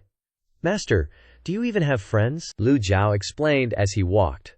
To be precise, enemies. The girl let out an O sound. Jiang Aijian and Qin Jun also came out at this time. Xiao Yanhe pressed further. Then do you have any friends, master? Lu Zhou replied. This old master has many friends. Stepping outside, he looked up at the blue sky. It's been a while since I've seen everyone. Took a deep breath. Lu Zhou called out loudly, Bai Zi. With a whoosh, Bai Zi descended from the sky in front of Lu Zhou. Little Yan Jiao ran over with joy. Lu Zhou didn't rush to jump on Bai Zi's back but instead called out, Jiang Aijian. While Qin Jun gaped, his mouth wide with astonishment, the young man Jiang Aijian grinned and replied, Senior, is there anything I can do for you? Lu Zhou instructed him carefully. Xiao Yu is still in the palace. Take care of her. Jiang Aijian immediately replied. No problem. But I must tell Senior something, Lu Zhou asked. What is it? Jiang Aijian said resentfully. Your seventh disciple, Si Wuyai, must have figured out my identity. I can't match him in terms of intelligence. His people have been disturbing my eyes and ears, causing me to lose no less than 5 people, all of whom were important assets. If possible, please find an opportunity to discipline him a little. Lu Zhou then looked at Jiang Aijian and replied, This old master knows. Jiang Aijian was delighted to hear Lu Zhou's reply. Thank you, senior. Lu Zhou jumped on Bai Zi's back, Xiao Yanshi sat in front, and Qin Jun stood behind waving his hand. With a whoosh, Bai Zi flew away. Qin Jun panicked and grabbed its tail, the swords in the big bag behind him falling out. The 3 of them set off. Flying towards the Golden Lotus domain, Jiang Aijian couldn't help but laugh. All that old man's hard work has gone down the drain. Then he happily left the sword graveyard. At the same time, inside the small Zhuking hermitage, Ye Zhihong appeared outside the hut, bowing and reporting, Sect leader, the old senior has safely left the tomb, and the demonic sword has fallen into Jiang Aijian's hands. Si Wuyai widened his eyes, looked up at the blue sky, and sighed softly. It's good that he left. Have you investigated Jiang Aijian's background yet? Ye Zhihong reported. This person's whereabouts are elusive and erratic, so we haven't been able to find out yet. Continue the investigation. Ye Zhihong quickly accepted the order and replied, Yes. Si Wuyai stood up, put his hands behind his back, and asked, Any news of the remaining 4 of the 5 rats? Since the Shangyuan city chaos, the Dark Net and the 5 rats have had a deep grudge, and with the 5 rats' temperament, they might do something excessive, Ye Zhihong reported. Sect leader, there is no news of the 5 rats at the moment. Si Wuyai pressed further. What about the Golden Lotus domain? Ye Zhihong replied. This subordinate believes that the 5 rats don't have the guts to go to the Golden Lotus domain. Now that Leng Luo is in the Golden Lotus domain, killing the 5 rats would be as easy as taking something out of a pocket. Si Wuyai raised his hand and shook his head, interrupting him. I'm not afraid of 10,000, but I am afraid of 1 in 10,000. Make sure. Ye Zhihong cupped his hands and bowed. Yes, Si Wuyai asked again. How is senior brother's side doing? Ye Zhihong continued to report. Among the 6 altars of the Zheng Yi Dao, the Azure Jade altar is the most difficult to conquer, and the remaining 5 altars are not a problem. Yu Sect leader also wants to ask for your opinion. Si Wuyai pondered for a moment and replied, I and 8th junior brother once went to scout the Azure Jade altar, and secretly sketched the formation diagrams there. Give the formation diagrams to senior brother. Ye Zhihong bowed. Obey Sect leader's orders. How could Si Wuyai not understand Yu Zhenghai's intentions? The Jingming Dao has been destroyed, and the Zheng Yi Dao is no exception. Yu Zhenghai is eager to take down the Zheng Yi Dao. What kind of asking for opinions, it's just wanting to get the formation diagrams from his hands. At the same time, Lu Zhou and Xiao Yanhe had returned to the Golden Lotus domain. As soon as Bai Zi landed, Lu Zhou and Xiao Yanhe moved inside. The old man Qin Jun didn't know what he saw, and his eyes widened. Duan Musheng immediately came to greet them. Duan Musheng knelt down and said, Master, you've finally returned. Lu Zhou noticed that Duan Musheng's complexion looked bad. What happened? Duan Musheng reported quickly. Lu Lin has been rescued. Lu Zhou frowned when he heard this. These little rats are really getting out of hand. They already learned a lesson last time they came to the Golden Lotus domain, yet they still don't know what's good for them. Lu Zhou's eyes turned cold and he asked, Where's 4th? With Ming Xinyin's abilities, even if he couldn't capture the 5 rats, he should have been able to keep Lu Lin. Duan Musheng asked in surprise. 4th went to the divine capital. Didn't master meet him? Lu Zhou ordered. Stand up and talk. The old man fell into silent thought. Having just returned from the divine capital without meeting Ming Yin, it seems that they went on different paths. But Lu Zhou wasn't worried that Ming Yin would run into trouble. That guy can always bring surprises. Never mind. With the current situation, Lu Zhou didn't need to control Ming Yin and the others as strictly as when he first transmigrated. Duan Musheng continued. But they didn't steal anything, only managed to rescue Lu Lin, Elder Hua, and Miss Yu Xing injured them. Those little rats are really cunning. Just as he finished speaking, Hua Wudao and Hua Yuexing arrived from afar. Hua Yuexing bowed and said, "This subordinate was ineffective and allowed the 5 mice to escape. Please punish us, masters." The bald old man Hua Wudao lowered his head and uttered the words, "Masters," unable to say anything more. Lu Zhou thought to himself, Hua Wudao isn't skilled in offense, so it's understandable that he couldn't do anything to the 5 mice. But Hua Yuexing is a divine archer, yet she let them escape. It seems these 5 mice are pretty darn clever. Lu Zhou was silent for a moment, then said, "We'll talk about the 5 mice later. All of you, step back." After being busy for several days, Lu Zhou just wanted some peace and quiet, yes. Inside the forest, the mice kept squeaking. One of them said loudly, "Big bro, 5th bro's cultivation has been sealed. It can't be undone in a short time. What should we do?" The one standing in front was the eldest of the 5 mice, Han Yufang. Han Yufang looked at Lu Lin leaning against a tree trunk and said softly, "The most dangerous place is the safest place. The Demon Heaven Pavilion wouldn't expect us to be resting right next to Golden Court Mountain." The second oldest, Zhu Wen, spoke up. "Big bro is wise, but things can't continue like this. It's been 2 days already." Third oldest Jiang Tang gave his opinion. "I think Big bro is right. Coming to rescue people will inevitably alert others. Right now, we should heal our injuries completely. Then it will be time for us to show off our talents." Fourth oldest Liu Yunbai said, "Big bro, third bro has a point. Rescuing people isn't the main goal of the 5 mice anyway. We've been to the Demon Heaven Pavilion twice and haven't stolen anything. How regrettable. Fortune favors the bold. We've already offended the Demon Heaven Pavilion, so after we steal a treasure from them, we'll go into hiding. After 5 or 10 years, when old Devil Ji is in the grave, who can take revenge on us?" Fifth oldest Lu Qiuping endured the pain of his wounds and said, "Thank you, big bro, second bro, third bro, and fourth bro, for risking your lives to save me," Han Yufeng concluded. "We're all brothers in the family, don't be so polite." The other 4 nodded in agreement. But just as they were planning their next heist, a gust of cold wind suddenly swept through the forest. "Russell, who's there?" Han Yufeng, the leader of the 5 mice, turned his head towards the depths of the forest. Cultivators were already very perceptive, plus the 5 mice were born with extremely sensitive senses, clear skies, a gentle breeze, and warm sunlight. Suddenly, a strange wind appeared, causing them to become alert. The 5 mice quickly stood up. Not far in front of them, a figure suddenly appeared in sight. This woman was wearing a white dress, and her hair was also snow white. In her hand, she held a white umbrella. Her face was exquisite. Her features were moving, and her figure was shapely and beautiful. The 5 mice were completely stunned. They had never seen anyone so beautiful, looking like a celestial fairy untouched by mortal dust. The woman stood about 10 meters away from them. Han Yufeng was the first to regain his composure. He raised an eyebrow. "Why would a woman appear in this desolate wilderness?" Han Yufeng asked curiously. "May I ask your name, miss? Where do you come from, and where are you going?" Zhu Wen chuckled. "In this deserted place. How about I take this beauty back with me?" The group grinned, showing their rat-like teeth, and laughed gleefully. The woman standing opposite them glanced at the 5 men and said, "Han Yufeng, of the 5 mice." Han Yufeng was startled, and immediately asked defensively, "Miss recognizes us."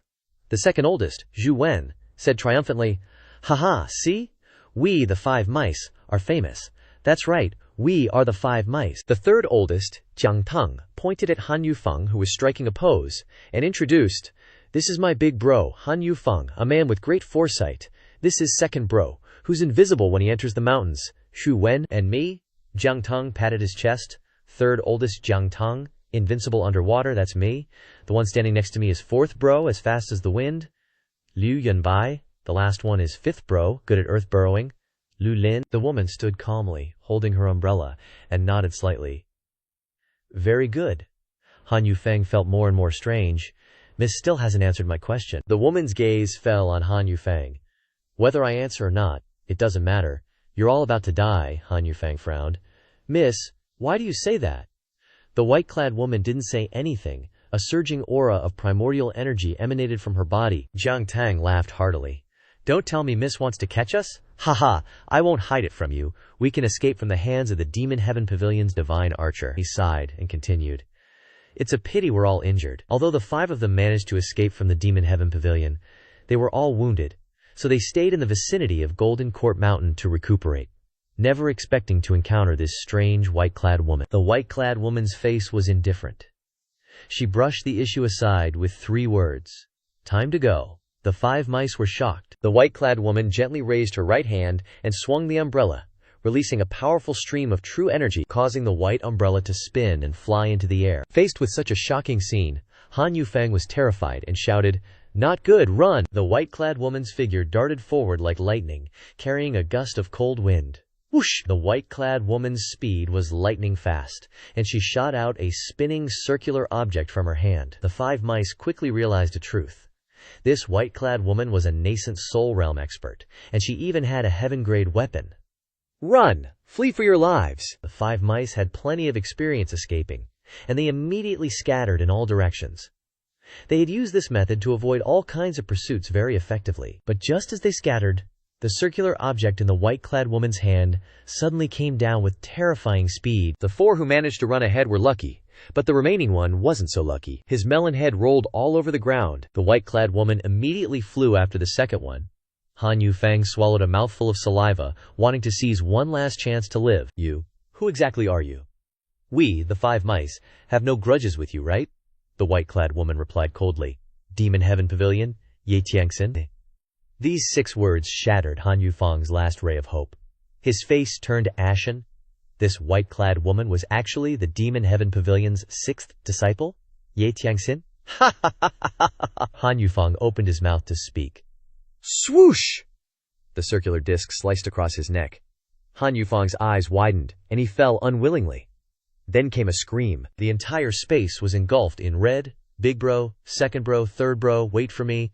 Very quickly, all 5 of them were dead. The white umbrella spinning in the air slowly descended, gently landing in the white-robed woman's palm, bringing with it a gust of bloody wind. Just like she said, what's the point of a dying person knowing too much? Talking is pointless, just a waste of time.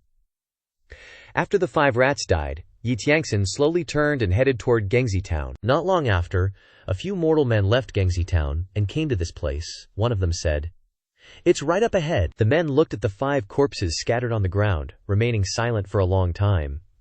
"She told us to take these bodies to the foot of Golden Tripod Mountain. What if those demonic cultivators kill us?" one of them asked. "Hey, don't overthink it. Is any money easy to earn? People die every day in the cultivation world. Get to work. Stop standing there worrying." Meanwhile, at the Evil Sky Pavilion, the first thing Lu Zhou did upon returning to the East Pavilion was to check the ancient sheepskin map. Just as he expected, the areas around Divine Capital and Sword Graveyard were clearly marked, and of course, so was the location of the Evil Sky Pavilion. Jackpot. This is where the 3 fragments of the Heaven Scroll of Opening are located. But the map just lay there on the table, not moving, as if it wasn't just for pinpointing the location of the Heaven Scroll. So what else is it for? Lu Zhou thought for ages but couldn't find a clue. Lu Zhou stroked his beard and studied the map. Now that he's found the Heaven Scroll fragment, has this sheepskin map become useless? Guess not. Lu Zhou took out the fragment of the Heaven Scroll of Opening. His hand moved slightly, condensing chi into a palm. Bang! The fragment was crushed, the system announced. Ding!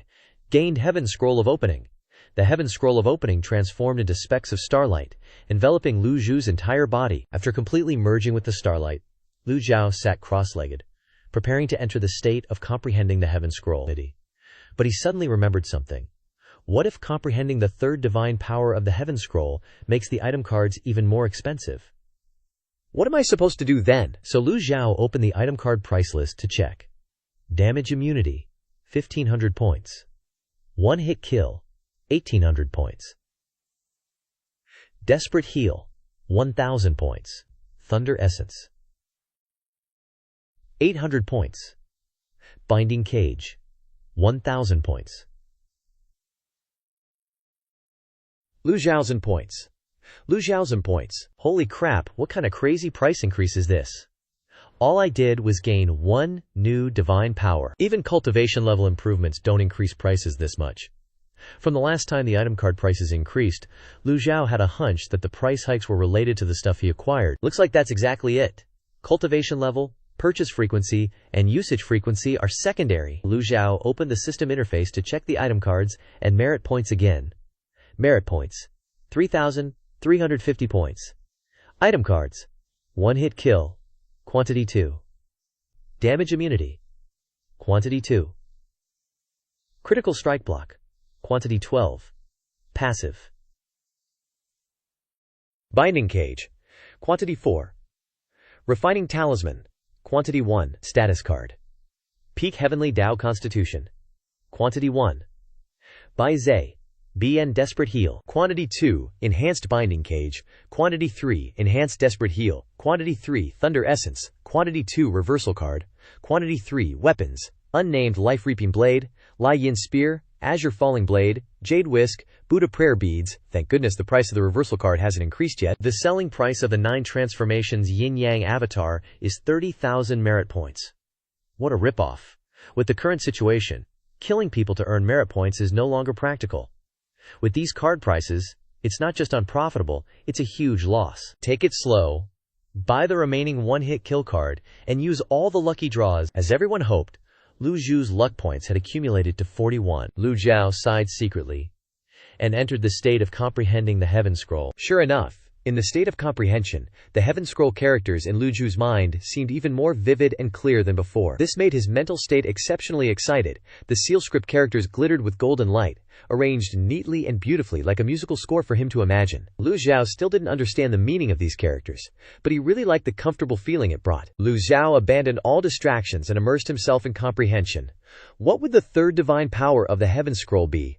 Outside the Evil Sky Pavilion, Hua Wu Dao and Hua Yuexing stood waiting outside the East Pavilion.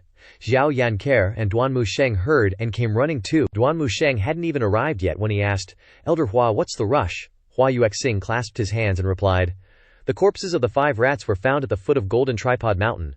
We don't know who killed them." Duan Musheng frowned upon hearing this. "The 5 rats are so cunning, and they were wiped out." Hua Wu Dao nodded. "Someone must have been watching them all along. When the 5 rats left, Yuexing and I injured them. Although they're good at escaping, they'll still die if a master gets too close. The question is, which master made the move?" Duan Musheng scratched his chin, saying doubtfully, "Could it be Old Fourth?" Hua Wudao frowned. "Impossible. Ming Xiyin went to Divine Capital. There's no reason for him to linger at the foot of the mountain." While everyone was clueless, Zhao Yanher suddenly muttered, "Could it be him?" Everyone looked at Zhao Yanher in confusion. Duan Musheng asked, "Little junior sister, do you know who it is?" Zhao Yanher snorted. "It's some weirdo hiding in a coffin, named Gong Yuandu or something. But this person is crazy. The world is so big, but he only likes to hide in a coffin. It's so scary." Hua Wudao was speechless. Young people not knowing the name of Gong Yuandu is normal, but for an old man like Hua Wudao, it was like a bolt from the blue. How terrifying. Hua Wudao raised his eyebrows. "Gong Yuandu?" Duan Musheng immediately asked. "Elder Hua knows him." Hua Wudao nodded. "I've heard of him," Zhao Yanher said. After Master slapped Gong Yuan to death, Gong Yuandu ran over to challenge Master, but this guy is especially cowardly, so frightened by Master's divine might that he hid in his coffin and didn't dare to come out. "Wait a minute." Hua Wudao raised his hand to stop her, his face full of shock, his mouth agape as he asked, "Pavilion Master slapped Gong Yuan to death?" Zhao Yanher calmly confirmed. "That's right. What's wrong?" Hua Wudao was stunned. He not only knew someone like Gong Yuandu, but he also knew quite a bit about Kong Yuan of the Great Kong Temple. A long time ago, Kong Yuan was already a 7-leaf master. After going into seclusion, it's said that he broke through. Otherwise, the monk Kong Xuan wouldn't have dared to brazenly lead a group of monks to stir up trouble at the southern city's holy altar. How could such a genius Chang cultivator be slapped to death by the Pavilion Master? Hua Wudao didn't dare to believe it. But thinking about it, Zhao Yanher had no reason to lie, and it's possible that she exaggerated or mistaken the person. It's useless to think about these things now. Wait for the Pavilion Master to finish seclusion and ask him directly, Hua Wudao replied quietly. "It's nothing," Hua Wudao asked curiously. "You just said Gong Yuandu is also in the sword graveyard." Zhao Yanher's eyes widened as she innocently replied. "That's right," Duan Musheng asked with a suspicious look. "Is Gong Yuandu very powerful?" Hua Wudao, with his eerie eyes, answered succinctly, "It's a long story." In no time, The food was beautifully arranged, with all kinds of grilled dishes, skewers, and drinks. At this moment, Hua Wudao, Duan Musheng, and Xiao Yanhe began to enjoy their meal comfortably. Hua Wudao began to tell the story. You might not believe it, but Gong Yuandu is a cultivator from the same era as Master, or rather, Gong Yuandu is about 100 years younger than Master. He is a cultivation genius similar to other top cultivators. His whole life was destined to be lonely. Gong Yuandu is from Beidou. According to records, he began cultivating at the age of 5. By the age of 15, he entered the divine court realm. At 20, he entered the nascent soul realm. For the next few hundred years, he traveled around challenging experts. No one knew what level he was at until Gong Yuandu met Master. Hua Wudao paused for a moment and continued. It's strange, but it seems Master has the ability to suppress cultivation geniuses. Speaking of this, Hua Wudao coughed a few times, still feeling awkward about that incident. Cough, cough. I also lost to Master back then. He spoke frankly, not caring about face, since he considered it a mistake of his youth and didn't want to hide it. Duan Musheng and Yan Shi rolled their eyes at him. They remained silent and continued to devour the food in their hands. Duan Musheng thought to himself, taking the opportunity to pat himself on the back, shameless even when he's old. Hua Wudao continued. But compared to Gong Yuandu, a junior like me is far behind. Gong Yuandu is proficient in Dao seals and Zen practices, especially skilled in the sword Dao. Ever since Gong Yuandu lost to Master, he came to the Mao Tianji every year to challenge Master, losing more and more each time, yet fighting on. Xiao Yanjie suddenly interjected. Didn't he develop a psychological problem because of that? Everyone looked at Xiao Yanhe. Duan Musheng scratched his head and said, Yeah, I'm curious about that too. Hua Wudao coughed a few times and replied, On the path of cultivation, the state of mind becomes more and more important later on. After all, Gong Yuandu is a cultivation genius, and his temperament far exceeds that of other cultivators. Otherwise, he wouldn't have been able to suppress so many other experts. Hearing Hua Wudao's engaging story, everyone quickly grabbed food and gathered around to listen. Zhao Yanshi asked, What happened then? Hua Wudao was in high spirits, answering everything he was asked. Later, Master took disciples, reached the peak of cultivation, and was invincible, unstoppable. Gong Yuandu gave up challenging him. The only thing he won against Master was his youth. At that time, the cultivation world thought Gong Yuandu would be like others, waiting for Master to grow old. Unfortunately, from then on, Gong Yuandu completely disappeared without a trace. At this, the group couldn't help but sigh. Duan Musheng said suspiciously, Elder Hua's words leave a bit of an impression on me. When I joined the sect, I heard senior brother mention this person, but with Master's temper back then, Gong Yuandu couldn't have challenged him so many times and still be safe. Duan Musheng wondered, how did he do it? Hua Wudao shook his head. I don't know either. I just heard it from others. Hua Yuexing also spoke up. Gong Yuandu is a sword Dao expert. It's understandable that he appeared in the sword cemetery to comprehend the sword Dao. But why hide in a coffin? Hua Wudao continued to shake his head. Like other peak cultivators, he probably wanted to find a method of longevity. This world is vast, with countless greedy people hoping to break the truths and laws of the cultivation world. Hua Wudao looked up and sighed. Human life is short, only 1,000 years. Countless cultivators seek methods of longevity, but ultimately they all fail. Speaking of this, he sighed as if regretting what he had done before. Zhao Yanhe still curiously asked, Can the great tribulation of cultivation really not be broken? Hua Wudao replied, Of course. He took a deep breath. This truth has been proven by countless people. The person with the longest lifespan to date was a cultivator who lived to be 1150 years old. He lowered his head and explained in a somber voice, Do you think this can be considered breaking the 1,000-year Great Tribulation?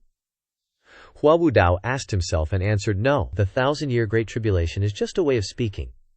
Cultivators can increase their lifespan to about 900 years to enhance their cultivation. The cultivation will gradually decline, and there is no way to break through the lifespan anymore.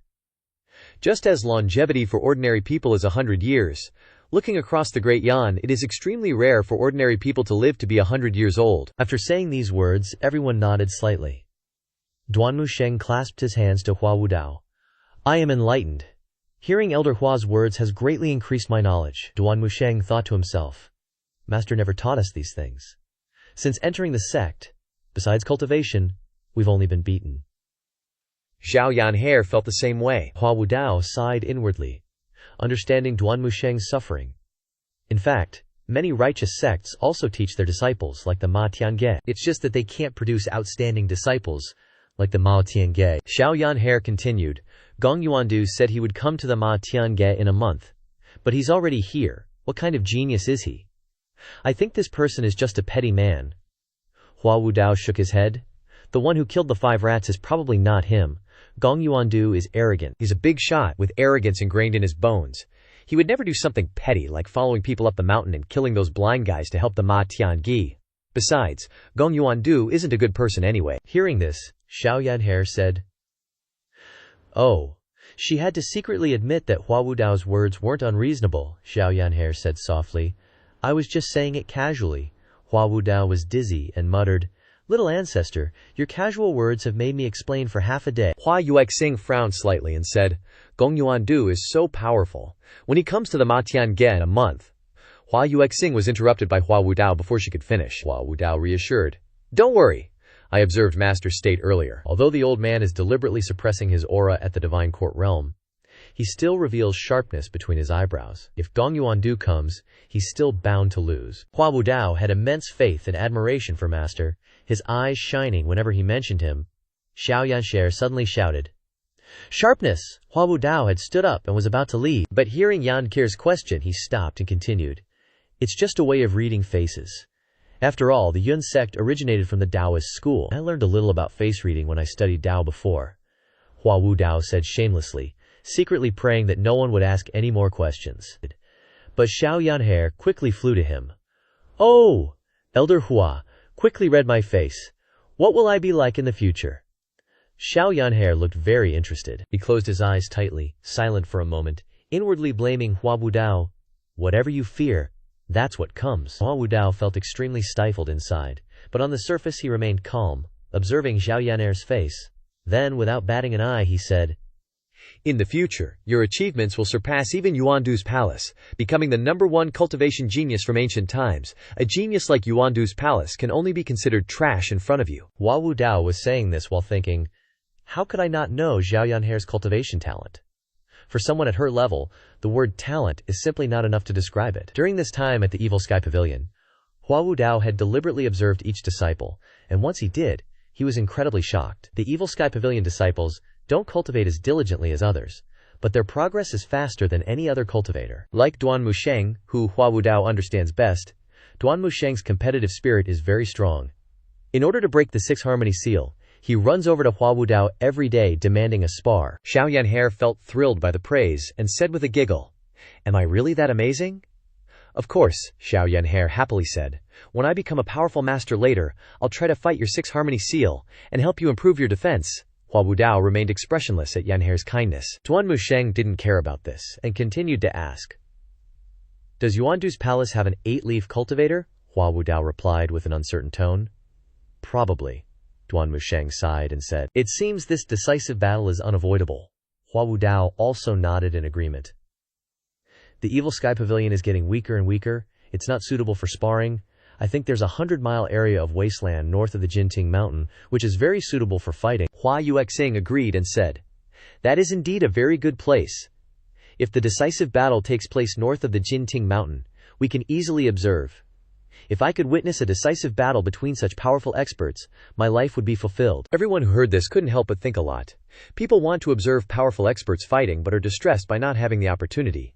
Many highly perceptive cultivators have gained insights from observing battles between experts, thereby breaking through their cultivation. For them, this is a heaven-sent opportunity. Duan Musheng scratched his head and said, Isn't that right? How did we suddenly start talking about this? We talked for a while, and ended up finding a place for the old geezer master to have his decisive battle. This kind of thought-hopping is really hard to keep up with. Hua Wudao smiled awkwardly and said, Back to the matter of the 5 mice. Right, the matter of the 5 mice. Hua Wudao continued, Regardless of who kills the 5 mice, they are helping the Evil Sky Pavilion. Killing them is good. We don't need to agonize over who made the move. Duan Musheng nodded in agreement again. Elder Hua makes a lot of sense. Just as he said this, Zhu Jifeng's voice came from afar. Elder Hua, are the 5 mice dead? What about the Bodhi Jade? Hearing this, Hua Wudao silently wanted to break out in a cold sweat. He thought to himself, What kind of day is today after all? I finally had the opportunity to show off my elder's demeanor while Pavilion Master is in seclusion, but all I'm running into are thorny problems. Duan Musheng slapped his forehead. That's right, I almost forgot about 8th Junior Brother's problem. We need the Bodhi Jade to suppress this. Hua Wudao became even more embarrassed. Now it seems like someone killed and robbed and stole the Bodhi Jade. Pan Zhong whispered in his ear. 8th Immortal's condition cannot be delayed for too long. Hua Wudao fell into thought, frowned, and walked back and forth, occasionally looking towards the East Pavilion.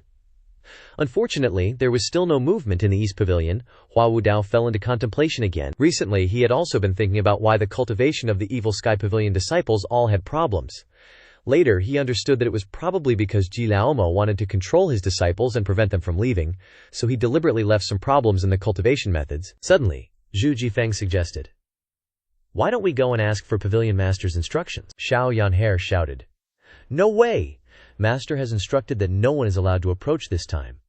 "I will guard the East Pavilion," Xiao Yanhe said, stepping out to face everyone, spreading her arms wide to prevent anyone from passing. Hua Wudao thought, there's no way then, Pavilion Master has spoken, they wouldn't dare enter without permission. Moreover, there was already an example last time. If they repeat it this time, the consequences would be extremely serious. Just as everyone was at a loss, a voice rang out. "Elder Hua." Everyone turned their heads to look. Hua Wudao also couldn't hide his surprise as he turned towards the voice. A female cultivator holding the Bodhi Jade in her arms hurried over. Everyone was so shocked that they couldn't speak, she said. Someone left this at the foot of the Jinting Mountain. Everyone recognized it at a glance. That was the Bodhi Jade that everyone had been wondering about. Yet now it appeared here. The group of female cultivators hurriedly checked again and discovered, "My undergarment was also stolen. Damn 5 mice," the girl next to her exclaimed. "My pants," another girl threw out a pair of flowered pants, saying, "Those are 8th Immortal's pants." "This is the real Bodhi Jade." Hua Wudao looked around, then quickly asked, "Who brought it?" The female cultivator immediately replied, "A commoner from Zhenzin town." Duanmu Sheng was doubtful. A commoner? How could a commoner get the Bodhi Jade from the 5 mice? Impossible, the female cultivator continued to explain. Reporting to 3rd Senior Brother, that person said that a white-clothed woman with snow-white hair told him to bring the Bodhi Jade to the Evil Sky Pavilion. A white-clothed woman, white hair. Xiao Yanhe keenly recognized it and exclaimed, 6th Senior Sister. Only Ye Tiangxin fits this description, and only she has the motive to help the Evil Sky Pavilion? Everything has become clear, Duanmu Sheng thought to himself. It must be 6th Junior Sister. Her cultivation must have recovered. It's not difficult to catch the 5 mice, and besides, the 5 mice were already injured. Everyone nodded. Unexpectedly, it was the Evil Sky Pavilion's 6th disciple, Ye Tiangxin. It's a pity that she was expelled from the sect and is no longer a member of the Evil Sky Pavilion. Why would she do this? Does she want to return to the Evil Sky Pavilion? Everyone simultaneously looked towards the East Pavilion. Only that person can decide this matter. Inside the East Pavilion. At this moment, Lu Zhou was immersed in the new insight brought about by the opening of the Heavenly Book. This kind of feeling was extremely wonderful. He could clearly sense every movement around him, such as the wind blowing the grass. But everything seemed to be standing still as if time had stopped. This kind of feeling was so comfortable and pleasant that Lu Zhou didn't want it to end too quickly.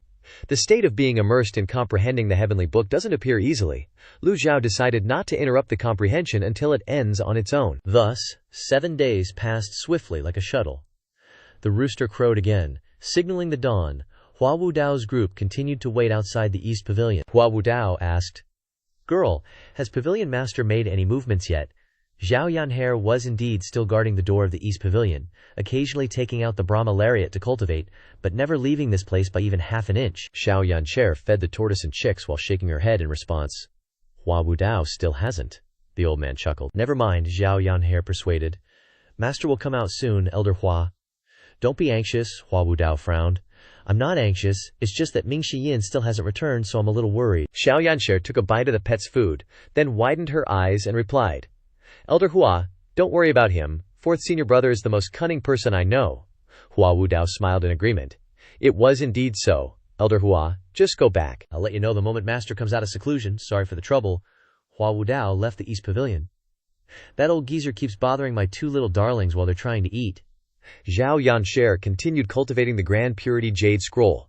Time flies super fast, doesn't it? Before you know it, another 7 days had passed, and Duanmu Sheng was furrowing his brow, deep in thought. The Demon Heaven Pavilion received a letter from Ming Shiyin, who was in the Divine Capital, saying he wanted to bring Zhao Yu back to the Demon Heaven Pavilion, so he needed to stay there for a while. Duan Musheng wanted to report this to Master, but as soon as he got to the East Pavilion, Xiao Yanshi chased him away.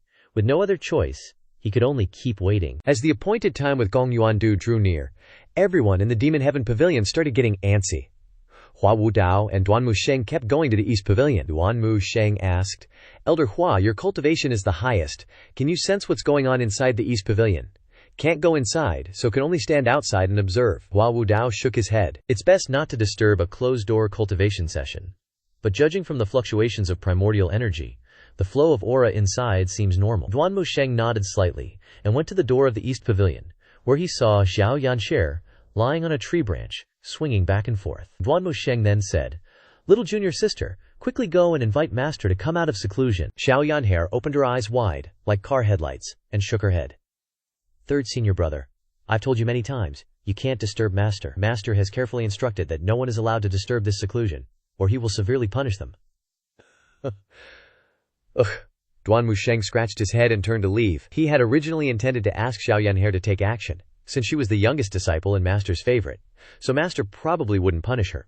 He didn't expect Xiao Yanhe to refuse. Hua Wudao looked towards the East Pavilion and said softly, "If that's the case, then we can only follow the Pavilion Master's orders." Hua Wudao clasped his hands behind his back and left the East Pavilion. Hua Yuexing, Pan Zhong, Zhu Jifeng, Duan Musheng, and the other female disciples followed behind. Hua Wudao looked up at the weak barrier and sighed. "The barrier's power is weakening again," Duan Musheng spoke up. "Elder Hua, if this continues, it won't be good. If Master still refuses to come out of seclusion, who will deal with Gong Yuandu?" Recalling what Hua Wudao had said the day before, everyone's hearts trembled slightly. That guy was a cultivation genius from the northern capital, a master of the same era as the old pavilion master. Hua Wudao thought of Pan Lishan and Leng Luo and said, "Things will sort themselves out when the time comes. We can't rush this." "How about this, Pan Zhong and Zhu Jifeng? Take some people down to the foot of Mount Golden Court to guard the area. If you find anything, report back immediately." "Yes, sir." Pan Zhong and Zhu Jifeng led their people away. Duan Musheng asked, "What about me? You come with me." The two headed towards the West Pavilion. Before long, Hua Wudao and Duan Musheng appeared in front of Leng Luo's room. The courtyard in front of the room was completely silent. No one could be seen around after staring for a long time. Hua Wudao looked around, cleared his throat a few times, clasped his hands, and said loudly, "Hua Wudao requests an audience with Leng Luo." Hua Wudao was only considered a junior, so Duan Musheng also clasped his hands. With a creak, the door was gently pushed open by a burst of energy. Leng Luo, wearing a black mask, stepped out of the room with his hands clasped behind his back, his eyes fixed on Hua Wudao and Duan Musheng. Hua Wudao went straight to the point. "The Demon Heaven Pavilion is afraid it will encounter danger. We invite Senior Leng Luo to take action." Leng Luo chuckled hoarsely. "Haha, the Demon Heaven Pavilion has the Pavilion Master guarding it. How could it encounter danger?" From beginning to end, Leng Luo and Pan Lishan didn't pay attention to the fact that the barrier was weakening. Hua Wudao cleared his throat and continued. "The Pavilion Master is currently in seclusion, and it's feared that he won't come out during this period. The Demon Heaven Pavilion is about to be invaded by a powerful enemy. Only Senior Leng Luo can deal with it." Leng Luo continued to laugh, haha, pointing to the room of the old neighbor next door. "You can find old Pan." As soon as he finished speaking, the door of the adjacent room suddenly creaked open, and Pan Lishan stepped out holding a wine gourd. "Old Leng, you really don't think before you speak? The Pavilion Master is in seclusion, so you're the one who should be rushing into battle?" "This old man is just a beggar who's freeloading." Leng Luo glared and said in a gruff voice, "Stop talking nonsense. Your cultivation is recovering. Don't think I don't know." "We're evenly matched," Pan Lishan retorted. "Aren't you the same?" Duan Musheng spoke up to stop them. This situation seemed a little strange. No matter what, they were both great figures, so why were they arguing like a bunch of kids all day long? Hua Wudao and Duan Musheng stood there, dumbfounded, not knowing what to do. Hua Wudao desperately interrupted the two people's argument. Two seniors, please listen to me." Leng Luo and Pan Lishan turned to look at Hua Wudao at the same time. "Speak. This person is a swordplay genius, and only the two of you can deal with him. If you two are willing to join hands to resist the enemy, things will be much better." Leng Luo glanced at Pan Lishan. Although he was wearing a silver mask, his attitude was still very clear. "How could I, Leng Luo, ever cooperate with this old beggar?" Pan Lishan still had a slovenly appearance, leaning to the left and right, not even bothering to look at Leng Luo. Leng Luo looked at Hua Wu Dao. You come from the Cloud Sect, and your 6 Harmonies Dao seal is even more miraculous. Even you can't deal with him, Hua Wu Dao replied embarrassedly. I only know how to defend, not how to attack. And besides, this person's cultivation is far above mine, Leng Luo asked in surprise. Far above you, Hua Wu Dao affirmed. That's right. Leng Luo was shocked. He was also a knowledgeable person in this world. There were very few people with cultivation equal to the pavilion master. Who could it be? Leng Luo continued to ask. A swordplay genius, Hua Wu Dao confirmed again. That's right, Leng Luo said disdainfully. Luo Changqing and Luo Shisan of the Cloud Sect are just juniors. They're not worthy of fighting. Hua Wu Dao was even more embarrassed. If it were really those 2 people, Hua Wu Dao himself could handle them. Since Hua Wu Dao was considered their senior, Hua Wu Dao slowly said, This person's name is Gong Yuandu. Clang, the wine gourd in Pan Lishan's hand fell to the ground. Hua Wu Dao and Duan Musheng, with blank faces, were filled with question marks all over Pan Lishan's body. He froze. The little finger on his right hand twitching slightly, Leng Luo's face also went blank. If it weren't for the black mask obscuring his features, it would be hard to imagine what kind of expression he was making. Ahem, ahem. Pan Lishan coughed repeatedly to cover up his embarrassment, then bent down to pick up the gourd. I'm getting old. Can't even hold a gourd properly anymore, old Leng. I have to admit I'm far behind you. Only you can deal with this kind of sword dacio genius. Ahem, ahem, ahem. Ah, out of wine. Life without wine is as good as dead. I need to go find some. As soon as he finished speaking, Pan Lishan grabbed his gourd and ran off. Leng Luo's figure flickered, leaving only an afterimage in front of the door. A second later, Leng Luo appeared a few meters in front of Pan Lishan. Oh. Old Pan, I know you like to drink. To save your legs from getting tired, I had people prepare wine and put it in your courtyard. Pan Lishan put on a bewildered expression. Ah, really? Did that happen? Leng Luo gently raised his right hand. A faint surge of energy lifted the wine jar from the courtyard in front of Pan Lishan's room and slowly lowered it. 100-year brew Pan Lishan was rendered speechless by this scene. Leng Luo retracted his hand, put it behind his back, and sighed hoarsely. When it comes to insights and artistry and cultivation, I am indeed far superior to you, but I've been severely injured. My Qi Si and Dantian won't recover as quickly as yours. You have the Blackwood Lotus to help you? If you unleash your full power, even the bricks and tiles will crumble. I don't think Gong Yuandu would dare to underestimate you. Ahem, ahem, ahem. Bricks and tiles will crumble. Pan Lishan's face turned as black as the bottom of a pot. He cursed inwardly. Is it really that serious? Leng Luo said, I heard people say, old Pan, that you once promised in front of the pavilion master that your old life belongs to the Evil Sky Pavilion from now on. Don't try to weasel out of it. You're the only one in the entire Evil Sky Pavilion who can stop Gong Yuandu. Pan Lishan quickly replied, If the pavilion master needs me to risk my life, of course I'll risk my life. You, on the other hand, are all timid and scared, shirking responsibility. Duan Musheng watched the 2 old men and thought, 6 of one, half a dozen of the other. You're both pretending to be weak and sick. What's the point of looking down on each other? Seeing that the 2 were still arguing, Hua Wu Dao shouted loudly, Please, 2 seniors, attack at the same time. Duan Musheng also bowed and echoed, Please, 2 seniors, attack at the same time. At the same time, in the corridor of the sword graveyard, creak, rustle, the black coffin suddenly moved. No one emerged from the coffin. Instead, the entire coffin floated into the air and slowly flew out of the corridor, passing through the 7-terminal sword formation, flying over the sword mounds, and leaving the sword graveyard. When the black coffin appeared in the sunlight, it paused slightly, as if hesitating about something. Or perhaps it was because it had been in the darkness for too long and suddenly coming out was too much to adjust to.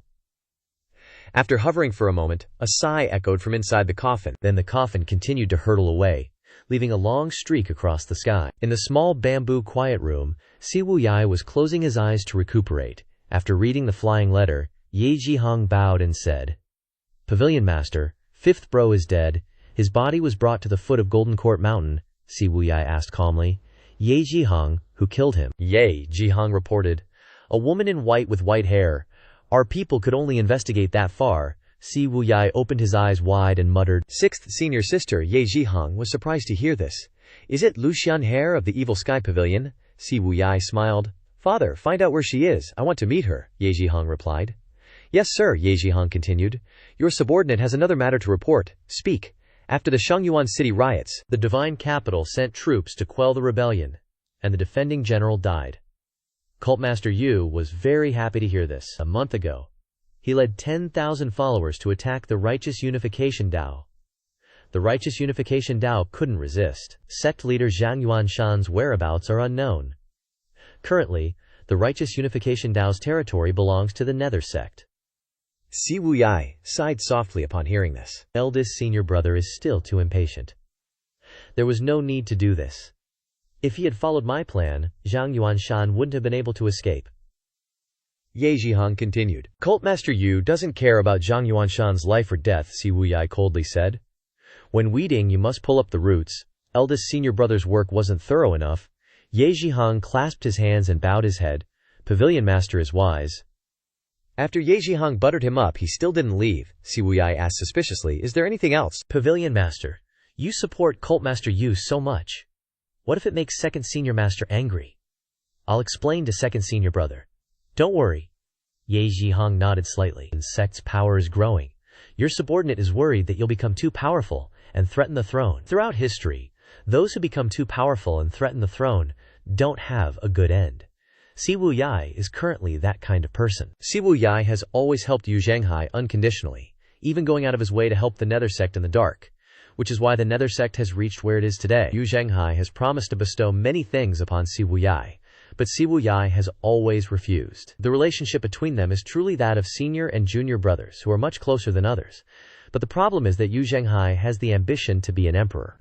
How can this kind of person help the world if he doesn't have the mindset of a king? Si Wuyai turned to look at Ye Zhihong and called out, Zhihong, what do you think is the meaning of a cultivator's existence? Ye Zhihong was startled, not expecting the pavilion master to ask such a profound question. It wouldn't be good if he gave a fake answer, but it would seem too shallow if he answered casually. Si Wuyai smiled and narrowed his eyes. We can talk freely between ourselves. Ye Zhihong replied, Pavilion master, your subordinate believes that cultivators all want to improve their cultivation and increase their strength. Only with strength can one obtain other things. Si Wuyai nodded slightly and slowly sat down. Your understanding is correct. I'll tell you other things when I have the chance later. Ye Zhihong bowed his head and saluted.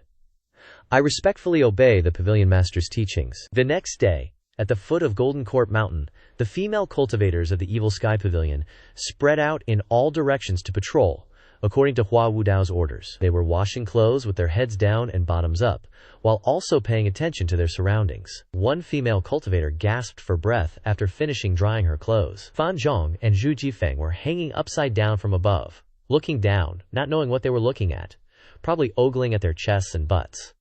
Zhu Jifeng spoke. Elder Hua told us to patrol the surrounding area, but we haven't discovered anything. Drizzit, there was a noticeable fluctuation in the barrier. The female cultivators were attracted by the buzzing sound of the barrier, and everyone looked up at the blue barrier that was showing very clear fluctuations, causing them great unease. Fan Zhong curiously said to Zhu Jifeng, Pavilion master, the old senior is cultivating in seclusion. Could it be that he's planning to absorb the remaining power inside the barrier? Zhu Jifeng replied. It's hard to say. Sigh, if that's really the case, I just hope the power of the barrier can hold out for a while longer. Fan Zhong looked at Zhu Jifeng. Do you regret it? Zhu Jifeng replied calmly. Never regretted it. Fan Zhong looked at the group of female cultivators standing not far away, then turned to look at Zhu Jifeng. If I told you to go die, would you do it? Zhu Jifeng looked at Fan Zhong with contempt. Fan brother, you're really interesting. Just as the two were chatting about everything under the sun, a female cultivator's voice rang out. What's that? Whoosh. Fan Zhong and Zhu Jifeng also looked up. Way off in the distance, a black dot was slowly making its way over, and as it got closer, it became clear it was a rectangular shape. The female cultivators pulled out their long swords, looking super serious like they were facing some huge enemy. All eyes on that black dot in the distance. Zhu Jifeng's eyes went wide. Dude, Fan, I'm a grown-ass man, and this is the first time I've seen someone fly like that. You ever seen anything like it? Fan Zhong was just as bug-eyed, swallowing hard, and said, Nope, never, ever seen that before. As they got closer to Jinting Mountain, everyone could finally see it clearly. It was a black coffin. Zhu Jifeng started to calm down a bit, but his eyebrows were all furrowed. How's he even see where he's going? Did he cut a hole in the coffin or something? Fan Zhong just shrugged. You're asking me. How the heck should I know? The group of female cultivators quickly retreated to the entrance of the barrier. Standing in a line, Zhu Jifeng jumped down from the tree branch, stood in front of them, and turning his head he ordered, "Ya, go back and report to the elder." The female cultivator immediately replied, "Yes," and ran off like the wind. The coffin slowly lowered its altitude, gently gliding over, surrounded by a weird black aura, almost like some kind of special, solidified chi. As it flew, the black aura streamed out behind it, looking like a seriously creepy tail. Whoosh! In a flash, the coffin had flown right in front of everyone and stopped, hovering in the air. No one dared to even breathe heavily, eyes wide as saucers, staring at the bizarre coffin. Never in their lives had they seen such a terrifying entrance. Seeing it now, they were a mix of tense and scared. Maybe it's just human nature to be freaked out by coffins, 'cause seeing it had them all flustered and clueless. The atmosphere was suffocating. Who knows how long it had been, when the coffin finally rasped out in a hoarse voice, "Jinting Mountain, it's kinda tough for me right now, please support my work everyone." Out of nowhere, a cultivator with a square head came running, clutching a pair of undies. He ran while sniffing around and muttering, "There's still a pair of clothes that hasn't been delivered to the young ladies at Jinting Mountain. This undies delivery can't be delayed, but how can I give it to them in their hands?" Halfway through his sprint he saw something weird and dove behind a big rock way off in the distance. A coffin floating in mid-air, facing a bunch of guys from the Makitian sect. And for a moment, Zhu Jifeng, trying to hide his nervousness, clasped his hands together and said, May I ask if you are Senior Gong Lao? What's the matter? Are you tense?" The voice from the coffin was deep, with a hint of amusement. At that moment, the purple-black aura around the coffin pulsed powerfully. How could Zhu Jifeng not be nervous? Gong Yuandu sighed. After all these years, I still don't deserve to have Brother Ji personally welcome me. Shame, what a shame. Zhu Jifeng and Fan Zhong both looked awkward, exchanging glances without saying a word. "Lead the way," Gong Yuandu's voice continued. Zhu Jifeng mustered his courage and replied, "Senior Gong Lao, the sect leader isn't feeling well, perhaps you could come another day." Whoosh! The chi around the coffin suddenly fluctuated wildly, followed by a low chuckle that sent shivers down their spines. They had no idea why Gong Yuandu was laughing, and Zhu Jifeng immediately barked out, "Retreat!" Snapping out of their shock, the group immediately backed away, all diving back inside the barrier. Fan Zhong looked up at the barrier, his heart filled with worry. The barrier's power was already super weak. How could it possibly stand up to a powerhouse like Gong Yuandu? The gray-faced, square-headed cultivator was equally stunned. Zhu Jifeng and Fan Zhong knew they couldn't stop a big shot like this, so they had no choice but to sneak back into the barrier. But then, the coffin nonchalantly floated right through the barrier like it wasn't even there, and the barrier didn't even react. This is... Zhu Jifeng and Fan Zhong were completely dumbfounded. The coffin continued to hover over their heads, like a pair of eyes was staring right at them. Fan Zhong finally noticed the irregular patterns on the underside of the coffin, and he exclaimed in shock, "Formation patterns! This isn't just a regular coffin! How else could it survive in the sword cemetery for so long without being damaged to dust? The surface is still shiny, but the patterns are all on the bottom." Gong Yuandu's raspy voice echoed. "The younger generation is truly frightening." Zhu Jifeng drew his longsword, looking ready for a fight. "Senior Gong Lao, you better come another day." Gong Yuandu quickly sensed the cultivation levels of the people below. Divine Court Realm, ha ha. Gong Yuandu's mocking laughter made it clear he didn't think much of Zhu Jifeng. Whoosh! The coffin shot downwards. Everyone instantly activated their chi shields, and Yuan Chi, boom! The black coffin shattered their chi shields in the blink of an eye. Zhu Jifeng, Fan Zhong, and the female cultivators staggered back, unable to withstand a single blow.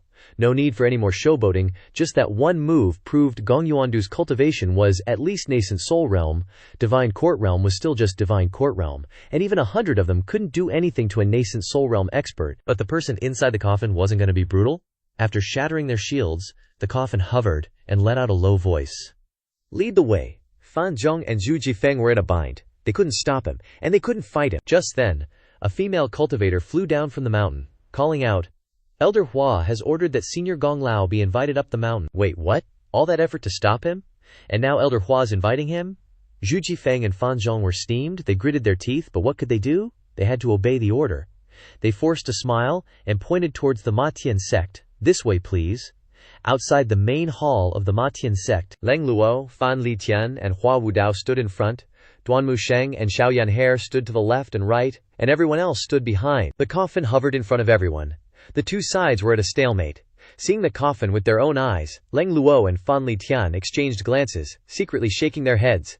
The world was full of surprises. Even though they were both old fogies with vast knowledge, this was the first time they'd ever seen anything like it. Haha, a coffin flying here looking for someone, can you freaking believe it?